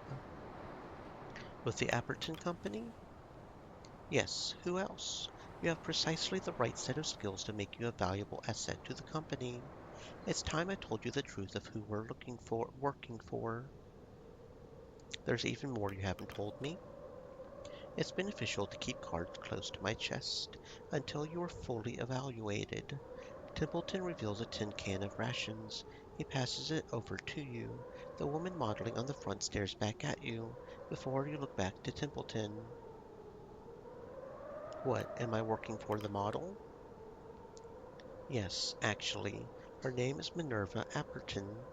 She is the president of the Apperton Tinning Company. Why would she fund this expedition? The same reason anyone would. Tinned foods is perhaps the lowest priority with the company in today's age, as you can likely tell by the shoddy work on our rations. Instead, Lady Apperton is focused on turning her company into the only option in commerce, which is why she sought after the expedition of the Viscount. She's interested in what the Viscount found in the ice. And just what did they find? No doubt there are several details Minerva has kept hidden from even myself, but I will tell you what I can. The original expedition of the Viscount was carried out by the government, a race to find the southernmost point of the world, charter it out in the name and glory of science. But upon arrival it appears they discovered the same strange environments as we have, and so they chose to investigate instead of heading back. And contrary to legend and hearsay, it wasn't the cold and the starvation that drove the crew mad. It was what they found there that took their minds. And how do we know this? There was a witness, a survivor washed ashore. Half mad, their tongue cut out. They lived only long enough to give us a hint at what we're looking for. It is unknown what exactly lies in wait for us should we find the Viscount, but from what we know, the crew of that vessel found something world-changing. This is no mere treasure. What they found was unnatural in nature, a paradox existing at the most southern point of the world, and whoever can retrieve it, bring it back to civilization, will shape the path of human advancement for the next century. Hearing that, I believe I'm being underpaid for a mission of this magnitude. Yes, I can assure you a greater rate of pay should we be able to recover the secret of the Viscount. Then it is our top priority to recover what the Viscount found. Precisely my thoughts, Captain. It is good to see we are both of the same level mind. Now, I have told you all that I know. Please leave me to my research. You turn, but Templeton speaks up once more. Oh, Captain, you never officially responded to my offer. Do you wish to work with the Apperton Tinning Company after this? I will take it under consideration. See that you do, Captain. Okay. I wish to speak with you on a matter. What matter? Concerning your report. Put simply, I have a story for you to include regarding who I am. You're a kennel master. That is true, but not the whole truth. Well, this is sudden. I have been curious about your past. I have no doubt you were. Cordell turns to Kasia as the reporter quickly scrambles to gather her notepad and pen. Now, I am certain you have heard them call me Lady Cordell. Yes, frequently. I asked around, and apparently it was a moniker granted to you due to how you spoke. Well, those who dubbed me with that name have no idea the irony in doing so. The truth is, I am a noble, or rather, I was. What? I suspected you might have had an upper-class background. Your suspicions have not done you wrong, Shaw. I was born and raised within the nobility. I don't mean to call you a liar, but that's just a big claim. Ingrid Cordelia Weston. What? You keep your ear to the ground often. I'm sure you have heard of her. Yes, actually, she's a distant relative of the monarchy, had a seat as an MP for a brief period, went missing unexpectedly. Well, I am Ingrid Cordelia Weston. I have all the proof I need to show you. No need. I believe you. You do. It would certainly be an odd thing to lie about. I assume you are aware of the political system, Kasia? To no end. Researching it was possibly the most dull and harrowing part of my last report. And yourself, Captain? Vaguely. Well, then, allow me to refresh your memory. Well, as a distant cousin of said monarch, I was placed in one of those parliamentary seats. As you can imagine, I had no interest in being an MP. My aversion towards human interaction was no different in my youth. From the age I received my first dog as a gift in my childhood, I have much preferred their company. Surely there was once a time when you weren't such a recluse. Well, you have encountered and interviewed many of the nobility in your time, correct? Correct. Would you choose to spend your time amongst those people? Fair point. So, this whole time we've been traveling with a runaway MP. Yes, I suppose it does sound quite unusual. I've learned not to be surprised at this stage. But why did you leave? The reasons for that are quite simple. I refuse to live that life any longer. In that world, in my position, certain things were expected of me. Act with decorum, attend every social event, keep your real self hidden until you're considered suitable to be shipped off into a political marriage. A grim reality, one I wanted no part of. My choice was clear, and I didn't hesitate in my thought for a moment. I left home in the dead of night, taking only two things with me: my certificate of birth, for reasons more practical than sentimental, and my dog, for reasons more sentimental than practical. I started a breeding kennel in the capital, earned the moniker of Lady Cordell among the common folk, and from then I was free, free to feel the ground beneath my feet. As Cordell speaks, Kasia intently takes notes. I see. So, trapped in a restrictive role in society, you broke free of your chains, yearning to be independent. I suppose, yes. Just like a wild pack of dogs, able to roam free. Please do not include a surface-level poetic interpretation of my actions. Poetics are my calling, but okay. No, that's good. Keep it. There's no accounting for taste, Captain. I think I'll respect Cordell's wishes, though I do think with enough rewrites I can make it sound great. I doubt that. Thank you for sharing, Cordell, but why have you shared this with me? Why now? My report, it will expose your identity to everyone. Why would you allow that? Because I trust you to tell my story, and I no longer have anything to hide. Thank you. I promise I won't let you down. I'll tell the whole truth of your tale.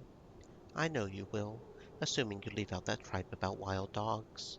And yourself, Captain? Speaking of dogs, how is Stanberry? Faring well, still pregnant. What? Stanberry is pregnant? Yes, quite fortunate for me, after what happened to my kennel. It was a stroke of good luck. Yes, our fortunes are funny in a way. I intend on replacing the kennel I lost piece by piece. Stanberry will birth a new generation of sled dogs. So you'll be continuing your line of work. Yes, I would much sooner begin again as a kennel master than return to the nobility. Agreed. So, that's your entire story. More or less, yes. I'm sure Captain Shaw has no objections to this tale. What say you, Captain? I think I never would have expected. Thank you for sharing. I appreciate your listening. I can't believe you would trust us with. Thank you, friend. Do not mistake this for closeness. I simply trust your credentials enough to consider you a professional. But you're welcome, friend. You turn and leave Kasia and Cordell. Aww. That is pretty poggers. We still have max loyalty on everybody. Everybody's loyal to us except for whoever the heck Robin Shaw is. So before we go into the cave, I'm going to go get me some more water. because it's important to stay hydrated, friends.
Okay, so let's go into the cave. You notice that the compasses are pointing directly towards the cave. Forgo the rescue ship to search for the Viscount. And the dark cave network reveals itself into an opening. Okay.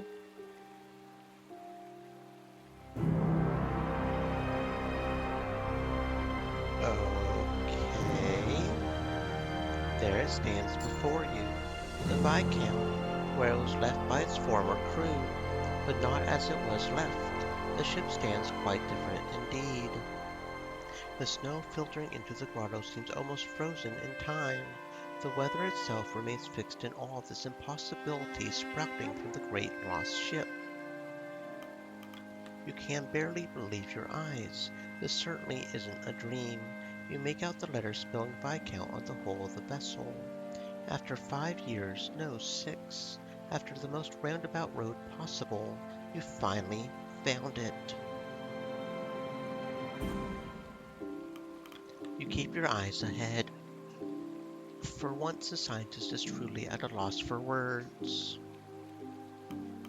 Congratulations, Templeton. Congratulations, Captain. My word, it's... Kasia appears to be lost for words. Instinctively, she reaches down for her camera before her eyes widen. Oh no, damn it! Are you okay? What's wrong? There will be no pictures. There isn't a soul who will believe this without photographic evidence. Well, there's at least eyewitnesses. They can't think us all mad, right? My goodness, would you look at this?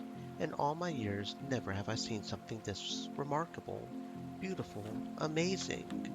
What's wrong with your camera? We did rescue the camera, right? Yeah, I thought we rescued the camera.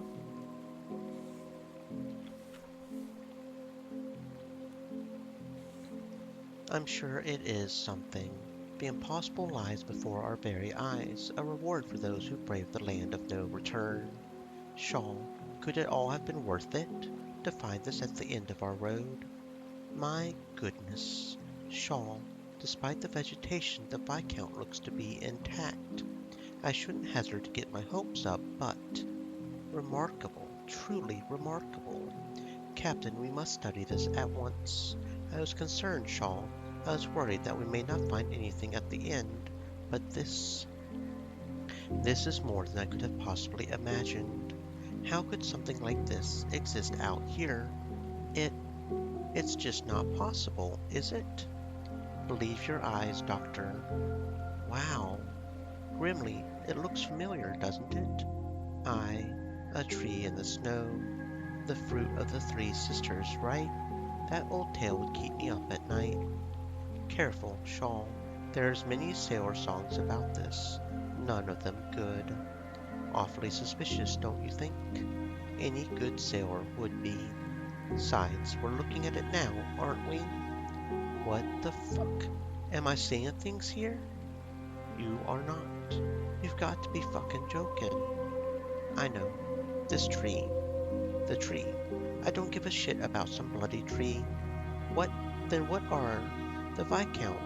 Look at it. It's seaworthy. You know that from a look? I know every inch of it. It's just like its twin. We can sail this. Captain, this truly is a discovery for the ages. We need a moment to collect our thoughts. Under no circumstances is anyone to touch that boat. For all we know, that plant could be poisonous. We need to practice extreme caution. Well, you're the botanist, aren't you? Take a look at it. Stanberry, please. I am no expert on plants, but something about that thing unnerves me. Don't trust it for a second. We should focus on setting up camp before we do anything rash. Indeed. Well, we should not lose focus. The crew get to work setting up a makeshift camp on the side of the ship in the grotto. It's locked.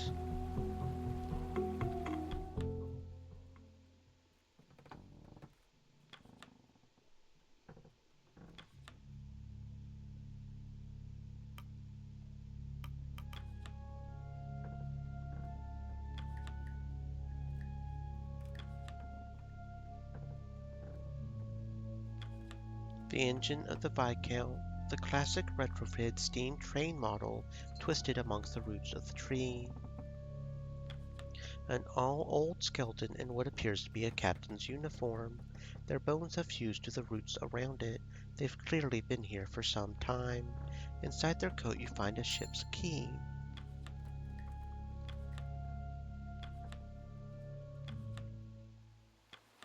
You unlock the door with the captain's key.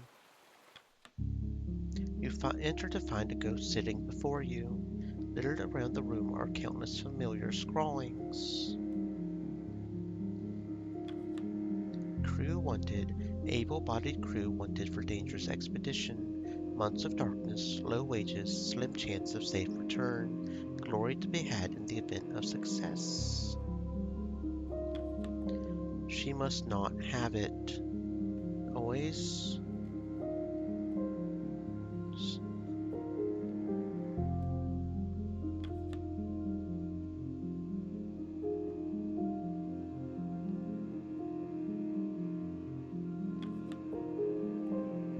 You wouldn't happen to have a light, would you? Yeah, Hunt, is that you? In the flesh, my friend. That's Captain Shaw. Yes, I suppose it is, isn't it? You have a lot to answer for, Hunt. I'm sure you have infinite questions. He looks up at your head. I don't suppose you saw my hat on your way over here. Dog ate it. Well, isn't that something? I never liked that hat anyway. A bit aggrandizing, don't you think? What the hell is Hunt doing here? How the hell did Hunt get here? No, like for real, how did Hunt get here?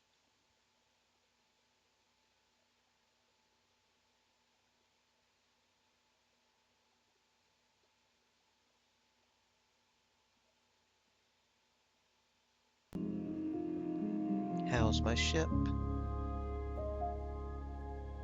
Right where you left it, give or take a few leagues beneath the ice. May the seas soothe her spirits. I hope she put up a fight. I suppose it's wrong to call her my ship anyway, which reminds me, Templeton told you about Minerva, no doubt. What exactly do you know about Minerva Apperton? Minerva's story is a rather tragic one. Are you sure you want to hear it? Beautiful beyond reproach, you would swear you had never seen someone so idyllic. Anyway, the young starlet originally found herself at the helm of an illustrious stage career. Following that came business offers, modeling, advertisements, and, of course, love. Well, doomed love. She was widowed, you see, not before winning the heart and hand of the son of a Little Tin Foods company. How did he die? There was rumors she killed her husband, but I'm not so sure. Maybe he choked on a peach. It might have taken Minerva the rest of her life, but, well, let's just say the Appertons have their hands in a lot more than tins of peaches these days. Why the secrecy, then? The Viscount's expedition was a government affair. Deduction would say that Minerva would like to keep whatever she finds for herself. Get ahead of the game, as it were. What's so special about the ship itself? I have some questions of my own I need answered first, Robin. Now I want to know, which Shaw is speaking to me right now? What do you mean? How are the Stoke brothers faring? Alive and well, no thanks to you. That is good to hear. You made land after the sail, I assume. How is everybody else? How did you fare on the ice? The kennel master attempted to leave the expedition once we made land. You might have noticed I'm missing an ear. It took that to convince her to stay. Really? And what would I get in return for the other? Cassia dropped her camera during the climb. You should have given Kurt more credit. Man's a hero. Save them both. Even the camera. You should commend the man. Nobody would believe this without. The doctor has managed to stay with us at least. He found his nerve out on the ice. Now that is pleasant to hear. He was the only crew member I was unsure of. I didn't want to upset his father by getting the poor boy killed. Not that any of it matters now. I'm sure you'll be thrilled to learn Mr. Templeton is fine. I expected as much. Has he given you much grief? Actually, Mr. Templeton has been a valuable ally through all of this. Is that so? Maybe I should work on my interview technique. I have questions of my own. Of course. I'm sure you're wondering what led me here. You might be able to tell it isn't a particularly hopeful answer. I failed my men. Well, there was the four of us, as I'm sure you quickly figured out. Smurf, Corvid, Joe, and myself grabbed what we could and headed off with one of the larger lifeboats. And where are the others now? Smurf was the first to go. They knew what they were doing. They made their choices, and now they have passed. How did the cold take them? Everyone. He looks wistfully at the table. The custom of the sea occurred.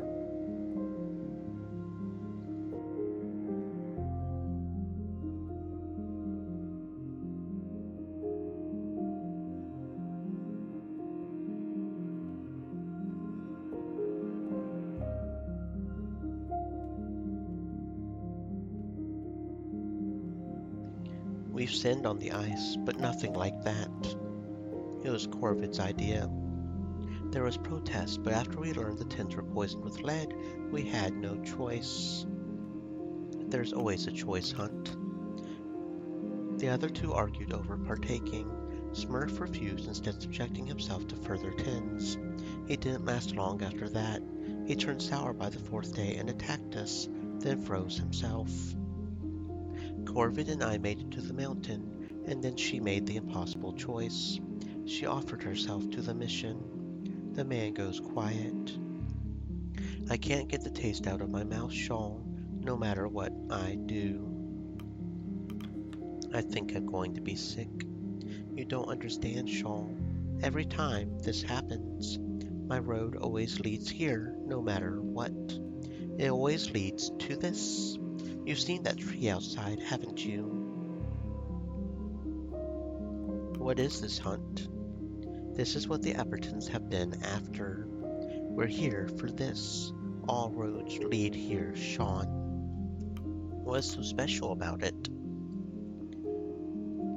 I have eaten of this fruit countless times, and yet I'm still here. We have heard this conversation countless times. A different me, a different you, but the same. We keep coming back here. Do you regret your choices, Shaw?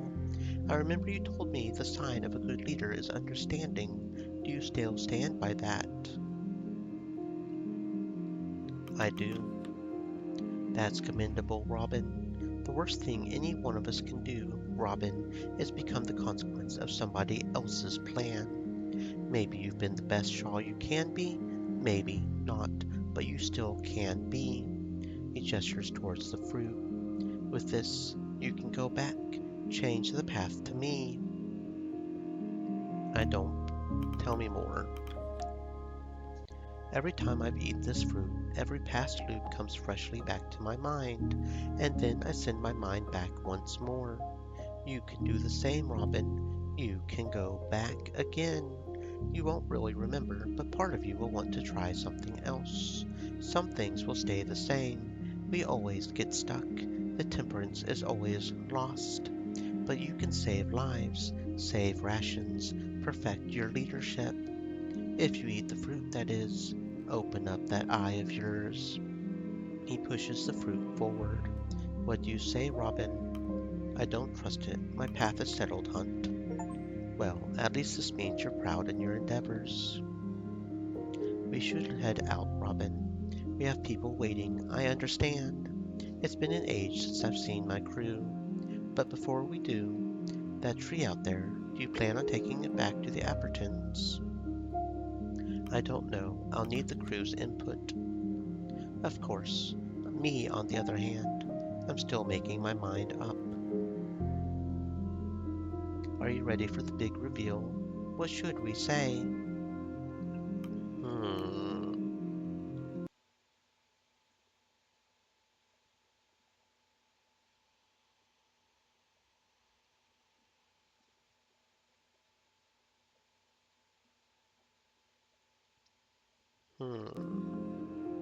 Yes, I'm ready.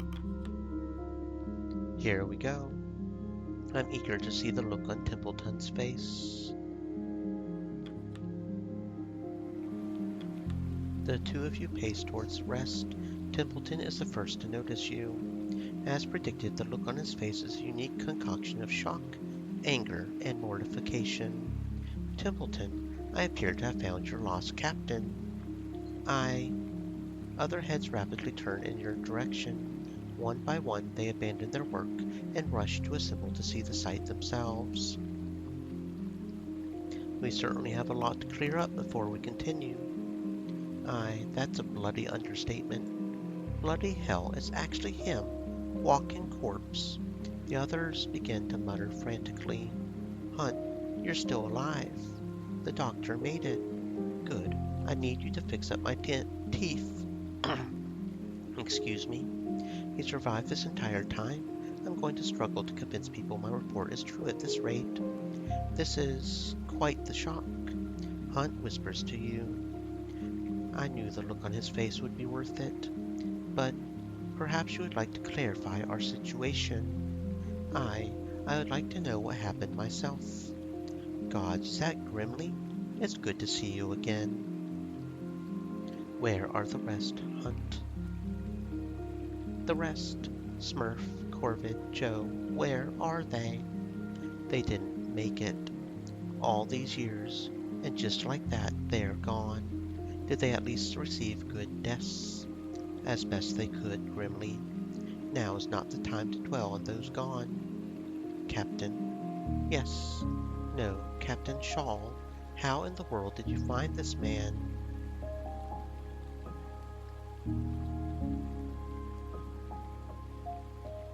Hunt has been moving ahead of us for this entire expedition. I found him in the captain's cabin. Has he enlightened you as to why he left? So ye were right, Shaw. The bastard abandoned us. Hammond's right. Why did you leave, Hunt? We deserve an answer. I remain unenlightened. Captain, I think it is time we open the floor to the rest of the crew. Something tells me many of them have words to share. Junior takes a run at the captain before being held back by his brother. You left us. Why? I didn't plan on going home. None of us were going to come back. Rufus, you at least had a chance. No, I did not. Gods, I know I didn't. Could have told us. Thought you trusted us. Why didn't you tell them, Hunt? They've served you for years. It was more complicated than that. I do trust them. I do. But you're both young. I had to take the oldest, my top men. There was no room for the carpenter and the cook, was there? I didn't want either of you dying on my behalf. No, you pick and choose who will die for you. I have nothing left to ask, Captain. Hunt, why did you bring me aboard this expedition? Excuse me? Doctor, this is hardly the time to work out your insecurities. The floor is open, Templeton. Quite so. Hunt, I have been asking myself that question since you left, since I saw you leave. Pardon, you what? Ye saw Hunt leave, and ye didn't stop him? He couldn't stop Hunt and his men. What does it matter if he saw him? It's in the past now. We won't hold that against you, Arthur. I know, but I still need to know. I remember that. You looked like a frightened deer when you saw me ready to go. Is that why you brought me on board? Because I couldn't stop you? Because I was young, naive, easily manipulated? It is, isn't it? Hunt tilts his head in confusion. Hells no. Oh? No, it was a favor to your father. He's my barber. That's it. That's the entire reason. Aye, he's very good. Asked me to toughen his boy up a bit. Seems like it's done the trick. Kasia lets out a small chortle before covering her mouth to stop herself. Arthur did that himself. To be honest, I was worried from the beginning that my father was involved, and yet, after all that's happened, I'm actually relieved the reason is so benign. This entire time, it didn't matter. I put more thought into why I was here than Hunt ever did. The doctor has no choice but to laugh at the absurdity of it all. We are getting away from the point at hand.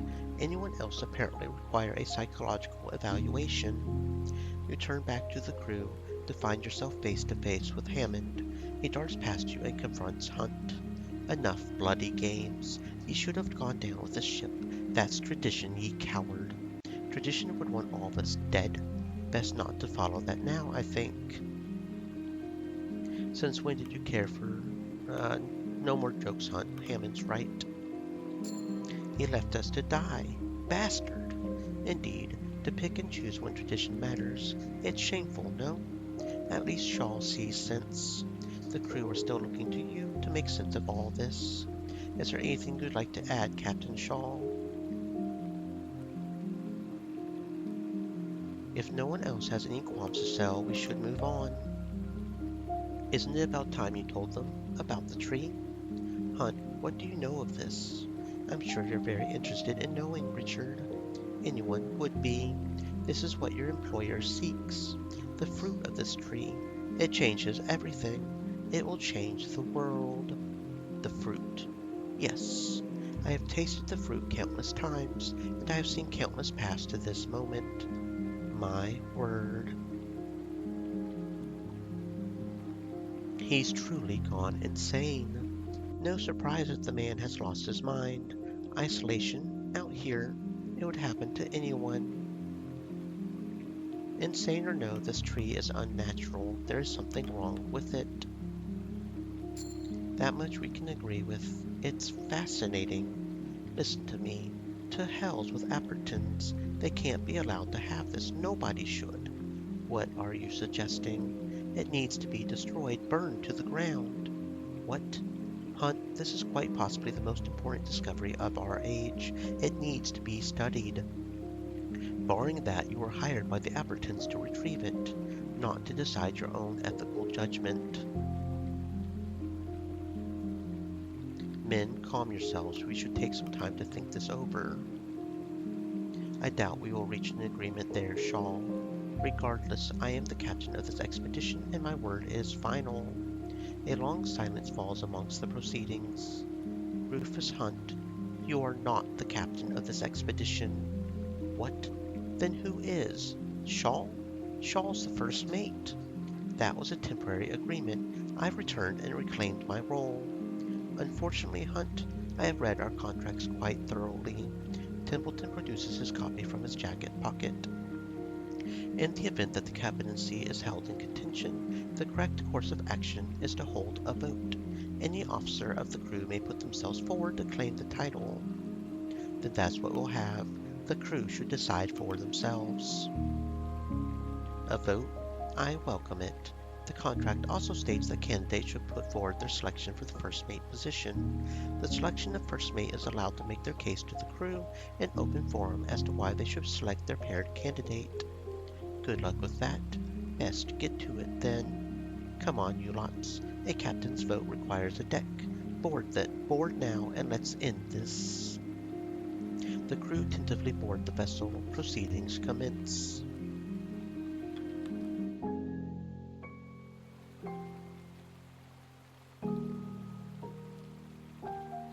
No need for introductions, we're far past the point for that. There's so much I've seen in all my days leading vessels like this, the sorts you lot would hear songs of, and doubt every word of. But what I've seen here, it goes so far beyond any of that. What stands before you is so much bigger than any of us. I've walked this path before so many times. Half of you can attest to that. I understand if you look at me as a deserter, a coward, a traitor. You have every reason to, but you should ask yourselves where you stand, where your road took you. Always, here, with me. Even in my absence, I've always led you to where you needed to be. Hunt clears his throat before pointing to the tree. That thing is an abomination. The power it holds is too great for any one person to possess. Hunt holds up the fruit. Do you wish to hand this, the quite literal fruits of our labor, over to the employer who would have us die out here for their games? The employer who would not even trust you their name. An employer who would leave us out to die on the ice, that would refuse to send a rescue. There is a murmuring between the crew at the implication that rescue ship was not sent. Robin Shaw was a fine officer, but Shaw could only hold down the fort in my stead. Shaw did not weather the seas. Shaw did not discover the Viscount. I did. You should judge Shaw in the officer's own words. When we last spoke on the Temperance, Shaw told me that the mark of a leader comes in understanding. I ask you, do you feel that after all this time, Robin Shaw truly understands every one of you? Now, I believe it's time my first mate said a few words. Grimly? I'm still standing with my captain. I know, son, not you. Captain Shaw. Grimly, what? No. What? How can I stand with you when you couldn't stand with us? Junior, will you accept the honor of, you're not my captain either? Junior, grimly, haven't I taken care of you since you were but lads? Times change. We've realized what a snake you are, Rufus. Well, in that case, I believe it's your turn to speak, Shaw. You step forward as the crew awaits with bated breaths. Hunt has already had his chance to speak, Now is your chance to refute his words. There's a stillness in the air. You have traveled so far with this crew, and now they stand. All seem to be hoping that your next words will instill in them a confidence, an assurance that all this time spent with you has been worth the trouble. You pause, collecting yourself for a moment before making your first statement.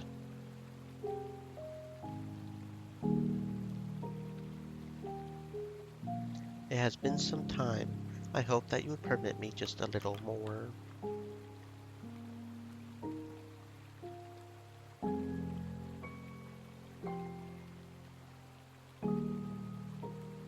I believe that the key to a true leader is understanding, and I like to think I've come to understand you all a great deal in our time together.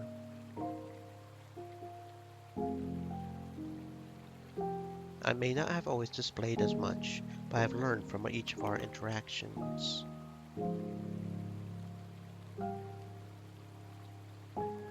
I see before me many different faces from many different backgrounds.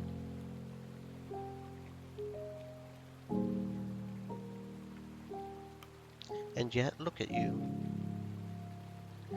Here and now, you all stand side by side, shoulder to shoulder. We have more in common with each other than anyone else on this world. The crew look around, examining each other, taking a moment to consider the souls who have traveled with them to the ends of the earth, the souls they intend to travel back with. I haven't a bad word to say about this lot. Frankly, their music is some of the finest I've had the honor of hearing. Thank you. I have had my views on these people for some time, but I see now that I was wrong. Here we are, all brothers in arms. Whatever I thought about landlubbers and imperialists, that shit doesn't matter anymore. We're all one crew, aren't we? Your thoughts turn to the Viscount and the tree sprouting from its back. You must make your intentions clear.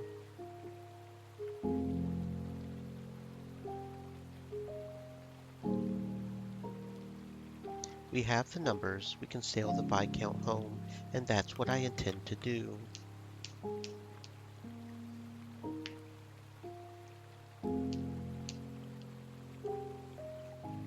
The time for fear is over. Let us all stand united and plunge ourselves headfirst into the depths.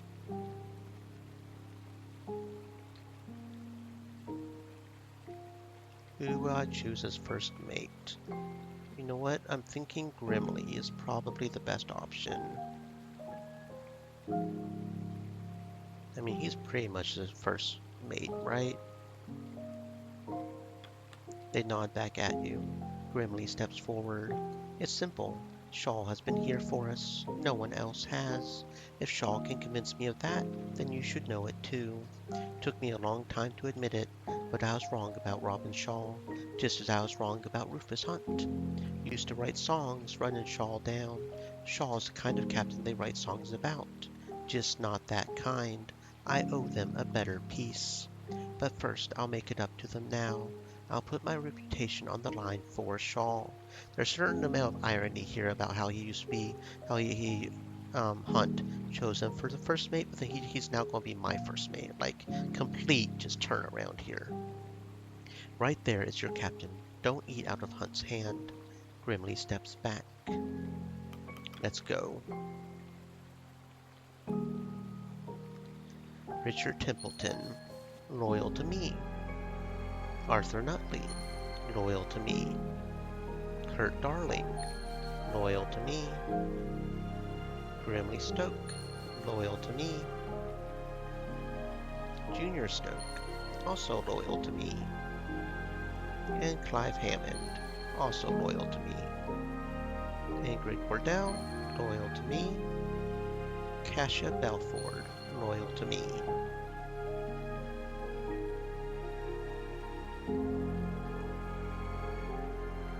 There you have it. Congratulations, Shaw. I knew you could do it. Thank you, I suppose. I forced the vote because I had to be sure. Glad you're in charge, Captain. Now to deal with Hunt. Despite it all, I can't hate him. I feel sorry for the man. Choice is yours, Captain. I'm curious on that myself. Well, Shaw, you're the captain. What should we do with should you do with me? He will join us as a free man. Until we reach land at least, then it's out of our hands, isn't it, Robin? A consequence of someone else's plan. Don't trust that tree at all, Captain.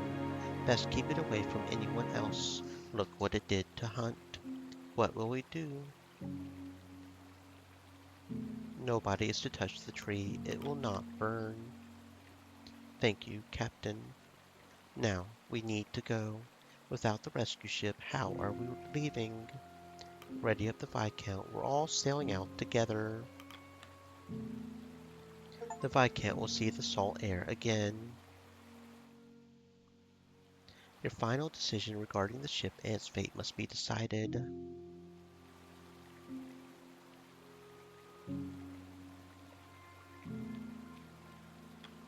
Arf. Stanbury happily accepts your hand rustling the top of her head. To be honest with you, Shaw, I am still trying to wrap my head around this madness. Well, I doubt such knowledge will be out of our hands once we return to land, correct? Still, I suppose we should be proud in our discovery. Stream elements. Said. Stay moist, my friends. Hydrate. We wouldn't have made it this far without you, Cordell. Or Crean, or Rosa, or Pascal, or Stanbury. I did not accomplish much on my own, Captain. All I ask is that my kennel be remembered. It will be odd to return to land. My name will be in the papers soon. No doubt I'll be recognized for my past. How's Stanbury faring? She is much more excited to return to land, I believe. I hope we won't need to deliver her pups on the ship. I believe I'll find a new home, start over with a new kennel. I've done as much before. I intend to do so again. With any luck, we will not meet again. It has been good knowing you, Cordell. It has been interesting, Robin. Promise me that you'll take care of yourself. I might as well throw any script I've been working on out, Captain. This is far more fantastical than any film.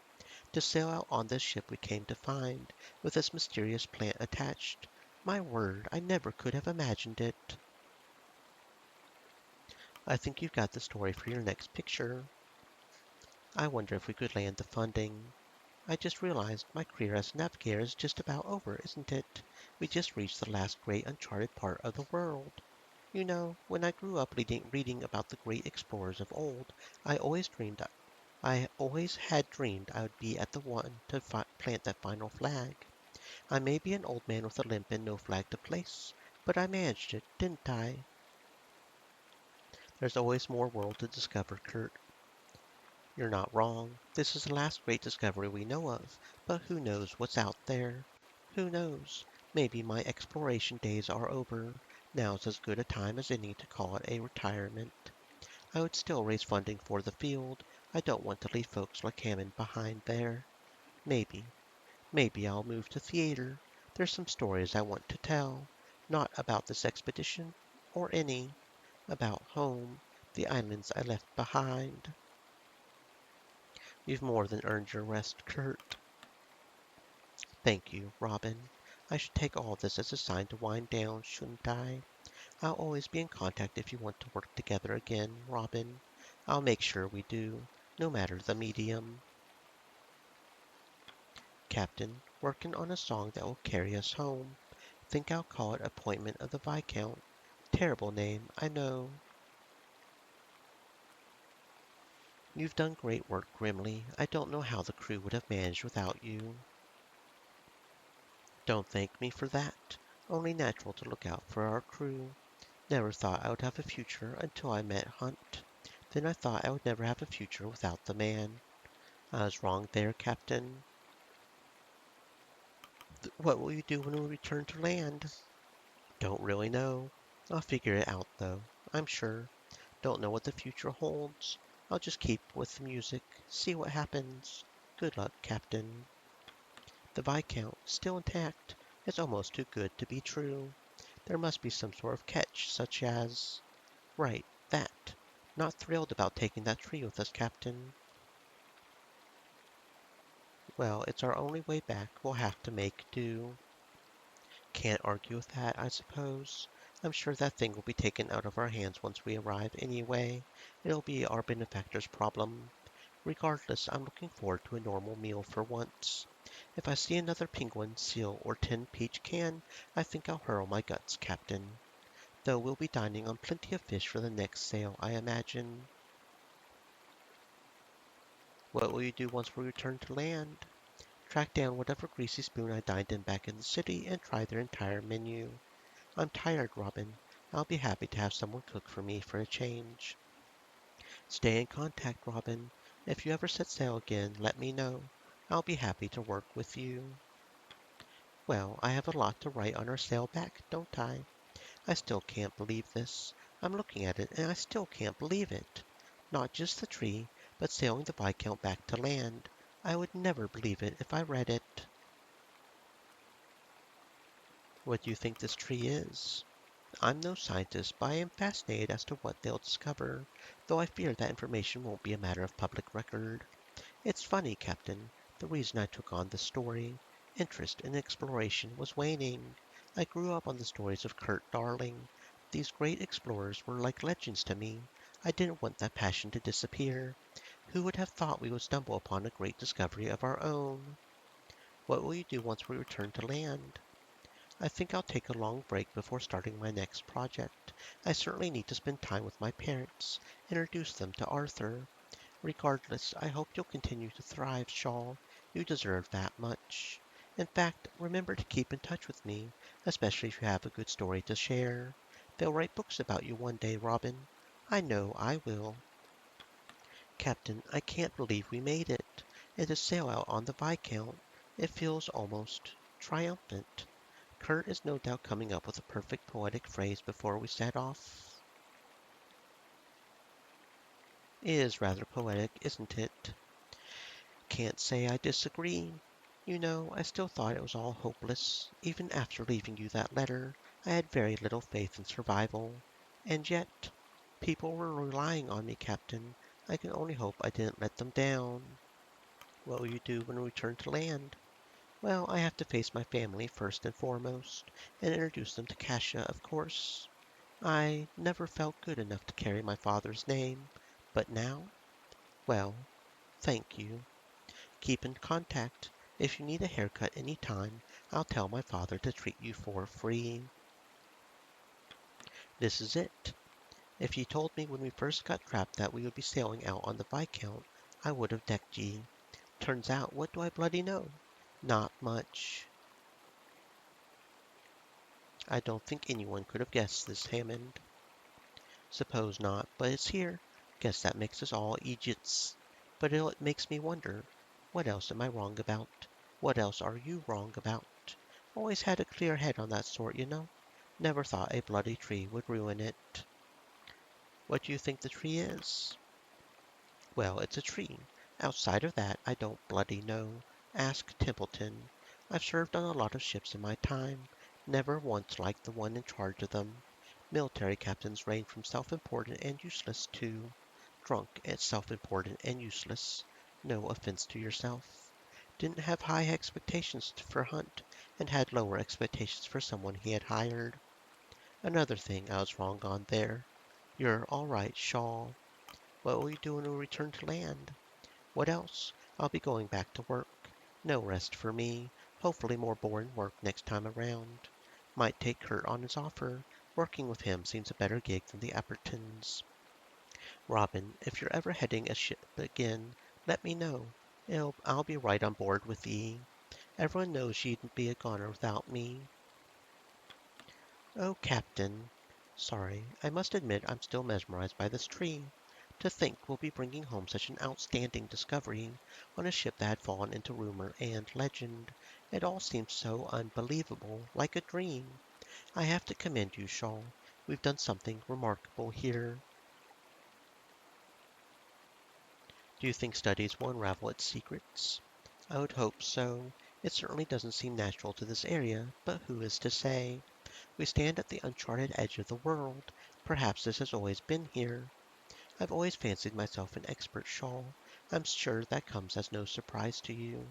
But over the course of our expedition, well, it's become clear just how little I truly know.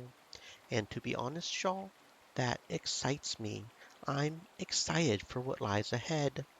What are your plans for when we return to land? No doubt Minerva will invest a great deal of resources into researching this plant. With good fortune and favor, I will be at the head of such research. To be at the forefront of such a discovery, I had my doubts once. I certainly had my doubts on you, Shaw. I've never been more happy to be wrong. I hope we have the chance to work together in the future.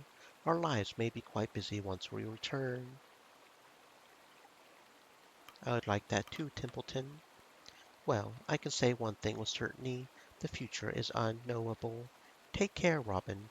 No matter what happens from here, take care.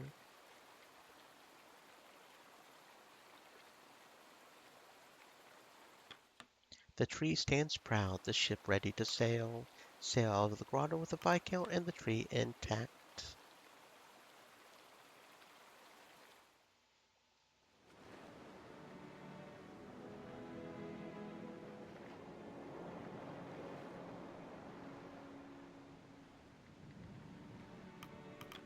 Nothing like the ocean air to raise an appetite, eh, Shaw? Was starting to think I wouldn't smell it again. And on the Viscount, no less. I'd need to make sure I'm not dreaming. I'm sure you're eager to find your hands on some new ingredients. I'm eager to eat a meal that I didn't have to cook for myself at this rate. Finally, some variety. Junior turns his attention to the tree. Shame that thing comes with the ship. Wish we could have burned it. I know Hunt went mad in that cave, but on this I still believe him. I don't know why, but I do. Perhaps we'll pick up an increase in pay for the discovery. That might soothe the unease, but not by much. Even then, I doubt we'll see any extra. Wouldn't be surprised if they docked us for sinking the Temperance, knowing our luck. Junior looks to you. Never thought I would serve under anyone but Hunt. Life on the sea, part of his crew. It's all I've known since I was a boy. The idea of you acting in his stead? Well, I was more polite than Grimly, but it sickened me to my core. I was wrong, Robin. You're the good sort, and a great captain. We couldn't have made it without our cook. Aye, you're right. You would be lost without me. Can you imagine anyone else's cooking for a full year? You should be grateful. Thank you, Robin. I'm sure you're sick of my cooking by now, but maybe I'll get to whip something up for you again before we're dead and gone. If not, have a good life. Shaw, back where I belong. Missed this more than I can put into words. I have no doubt you're finding your sea legs again, I take it. Already found them, never lost them. Grimly stares at the tree. Hate that thing. Every time I look at it, feels like it's looking back. Shame we couldn't leave it behind. On the bright side, we may be paid more for this discovery. It can't be bought like that. You should know that by now, Robin. Grimly looks to you. Sorry, I know it wasn't the easiest to work with. You're a damn fine captain. And you're a damn fine crew. Aye, you've got that right. Junior and I owe our lives to Hunt. That's not going to change. But it was glad you took over. I'm proud to call you my captain. I'm working on a new song, one I think you'll like. I'll send it to you when I'm done. Take care, Robin. Captain, I could not be more pleased to inform you that my seasickness has returned. I never thought there would come a day that I would be thankful for such a thing, yet here we are. This was a difficult journey. I'm glad to be done with it. You've grown a lot since we first met, Arthur. I wish my growth had come through better circumstances, but no matter. It's behind us now. It's finally behind us. Nutley looks to the tree. I wish we weren't bringing that with us. A tremendous discovery, no doubt, but, well, it frightens me. It'll be out of our hands soon. Frankly, that concerns me more. If what Hunt said is true, Nutley takes in a deep breath. I wonder, when my father sees me again, what will he say first? What expression will come to his face? Ultimately, I don't know, despite it all. Doesn't matter. You've accomplished so much for yourself. You're right. I did not do this just for him. Still, I am curious. I suppose I'll know when it happens, won't I? We're going home. Thank you, Robin, for everything. If I never see you again when we reach land, I hope you remain happy and healthy until the end of your days.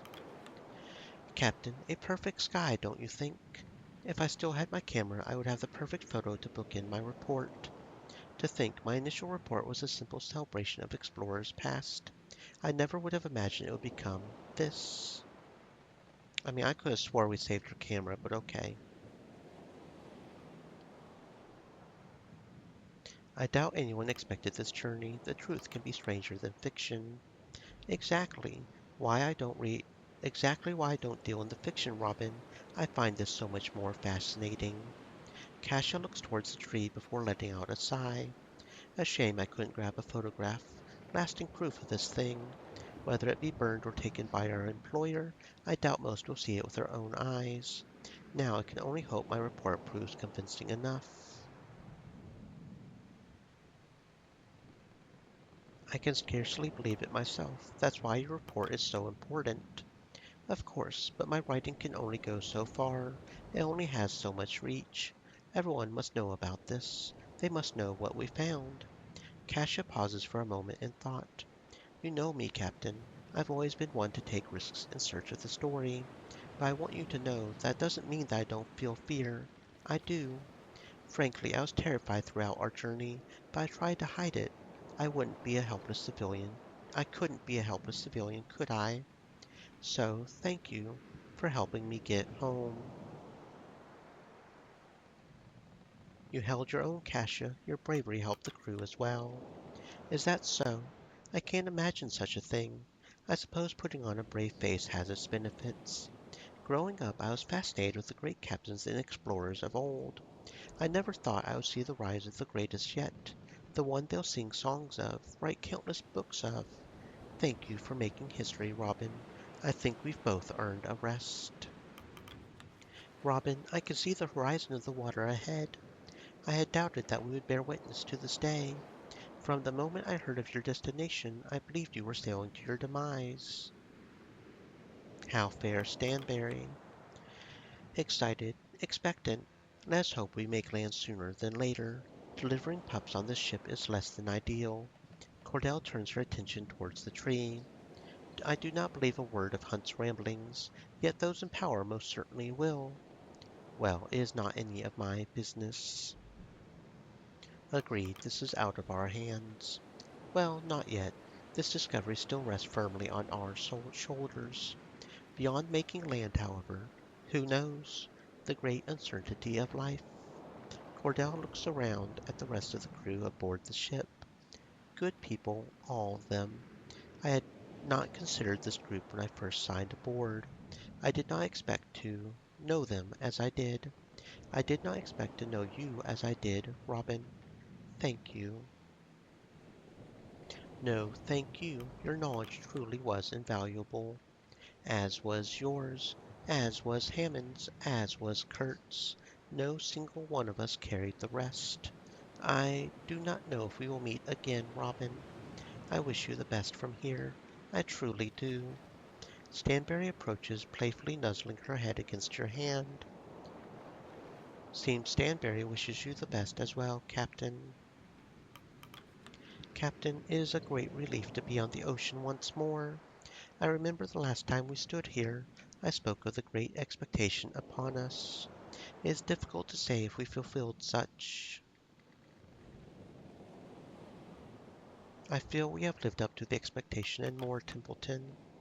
Considering what we have procured, that's hard to deny. Templeton turns his attention towards the tree. What a specimen!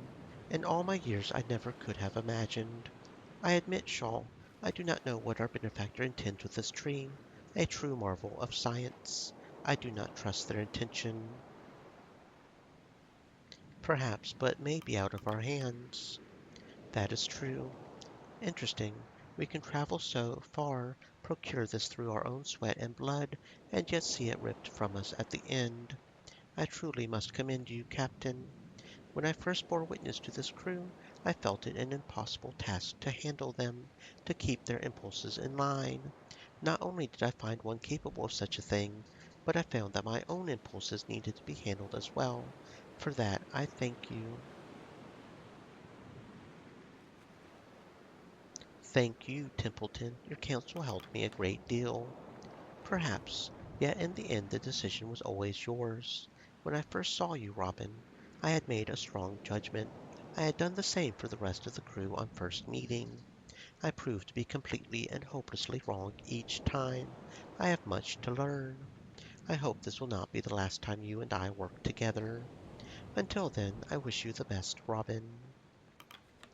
I feel that fresh air, Robin. After all this time, we're back on the sea, on calm waters even. It's been quite the journey, hasn't it?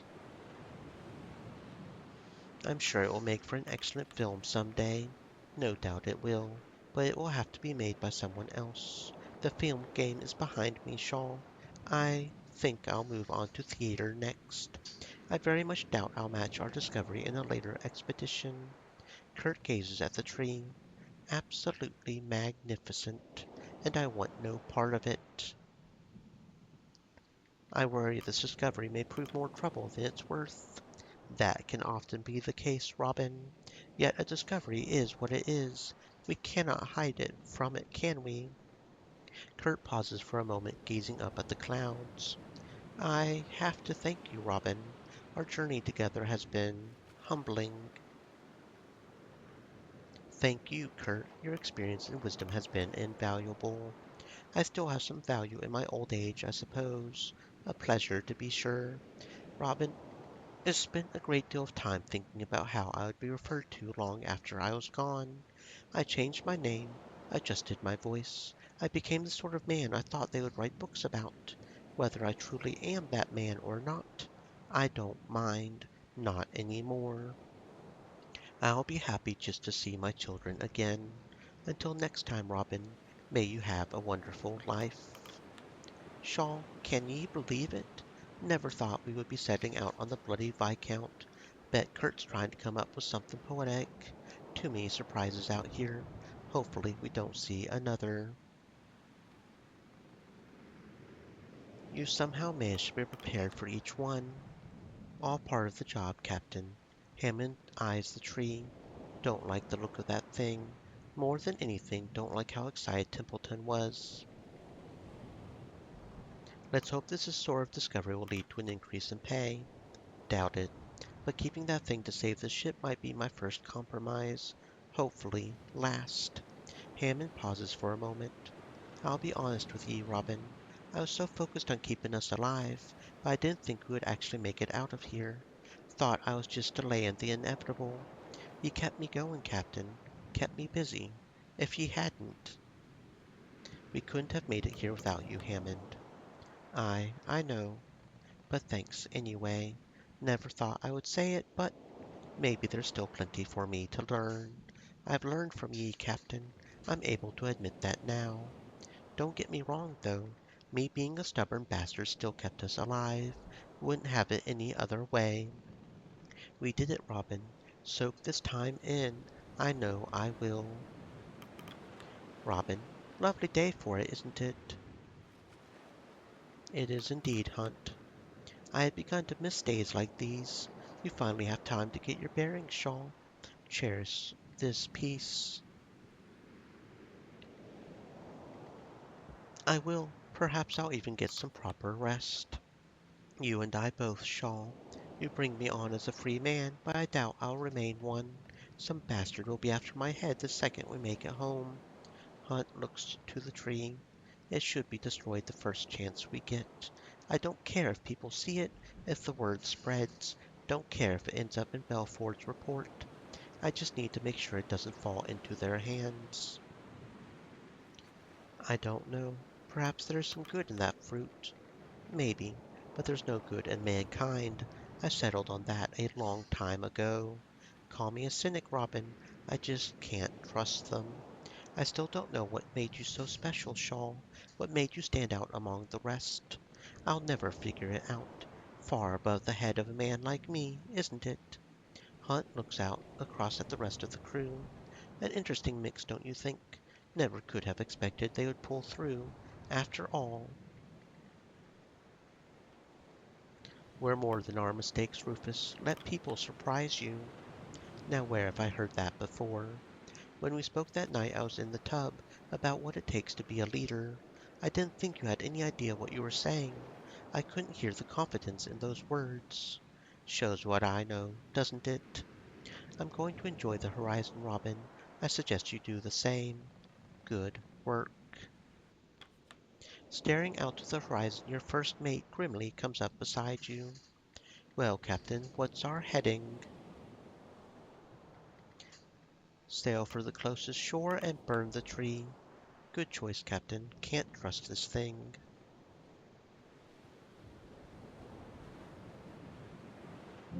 Some weeks later.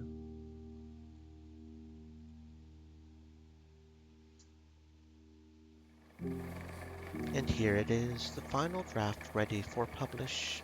This should be with tomorrow's copy of the Daily Appeal, yes? What am I looking at here, Belford? What's this? Is that a tree? You're looking at the story of the year, Chief. Of the decade even. Maybe of the century.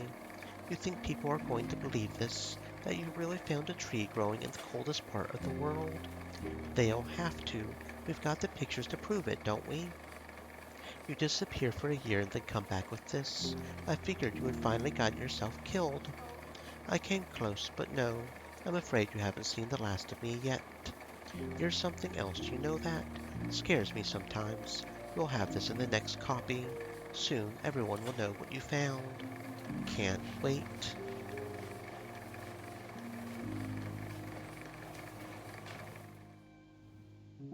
Kurt, ye bloody Egypt. What is it, Clive?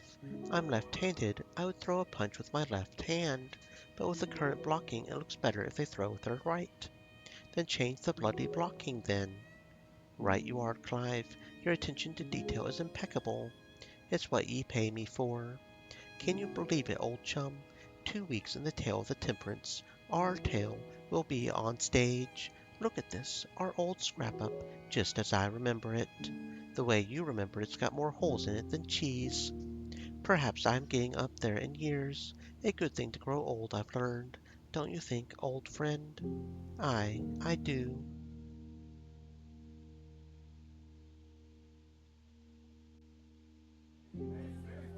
All right, who ordered the full fry? A patron raises her hand. Here, Junior, who's the musician? Come on now, can't you see the resemblance? It's my brother Grimly. I can tell him to keep it down if you like. Not at all, not at all. He's doing a tremendous job. You hear that, Grimly? Aye, aye. Always humble. Oh, so he is now the fry cook, I guess. Please welcome Lady Ingrid Cordelia Weston. Cordell enters the gala. To the shock of many, a dog follows her at her side, the woman gently nuzzling the creature's head. Try not to get too excited, Stanberry. It is only a gala. Lady Weston, what is the meaning of this? Sir, you call me by name, yet I have no idea who you are. Well, you should know that I was not asking. You cannot bring a mutt with you. How odd. I seemed perfectly capable of doing so a moment ago. Yes, this way, Stanberry. Many hands to shake, names to forget. That sort of bother. I would prefer to be home before late. The pups need to fed. Cordell moves across the room, her faithful dog in tow.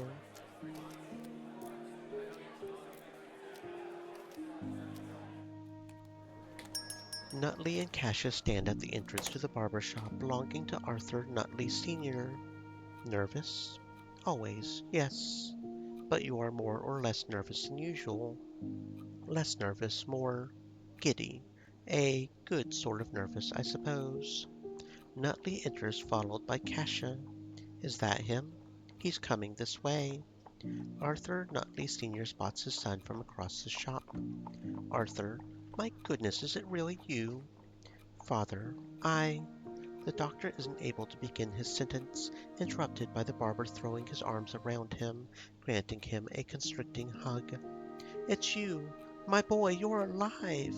The younger Arthur hesitates, surprised, before returning the hug from his father. I am. Does your mother know, your sister? Unless they've read it in the paper. Speaking of, I wrote something for you. Nutley hands his father an envelope. Please, read it, sometime when I am not here. Of course, I will. Kasia clears her throat. Pleased to meet you, sir. Kasia Belford. Don't think I didn't notice you. How do you know my son? I hope he hasn't gotten himself in trouble. Arthur, in trouble? Hardly. Father, Kasia and I are... Well, I think you see that we're an item. Yes. Arthur Sr. pauses for a moment before a grin appears on his face. Son, you have been busy. Come, sit. I have much to hear.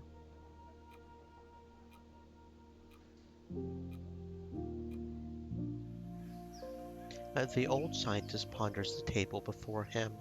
He lights a cigarette. Mr. Templeton, you wish to speak with me? Yes, do not worry, this won't take long. Out with it then. Minerva Apperton, I, Richard Templeton, hereby tender my resignation. This is sudden. I assure you that it is not. I have given this a great deal of thought. I intend to leave your services effective immediately. Very well. Will that be all? Will that be all? Is there anything else you need of me? No. On reflection, there is nothing else I need from you. Minerva Apperton exits the greenhouse. Templeton breathes a sigh of relief.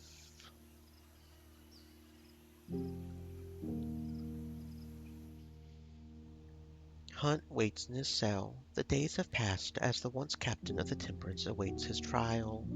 This is horrid, isn't it? Not even a neighbor to keep me company. Hunt speaks to himself in the empty hold, his own voice echoing through the walls. The stories I could have shared with them would turn your hair white. I wonder, could I do it all again? Suppose it's too late now. Hunt continues his ramblings, not a soul round to answer his pleas.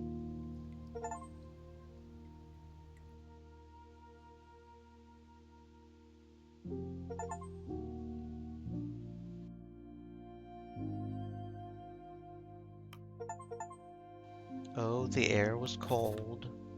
Of flake and white a captain made a pledge, that in the dark, out in the ice I made a claim, and carved a course ahead. To the souls around who brought me here beyond this polar's edge, a hunger drew the desperate here. It's one that I have fed. What did I do when steel hearts broke and courage did abscond? I failed these folk despite my best out in the pale beyond.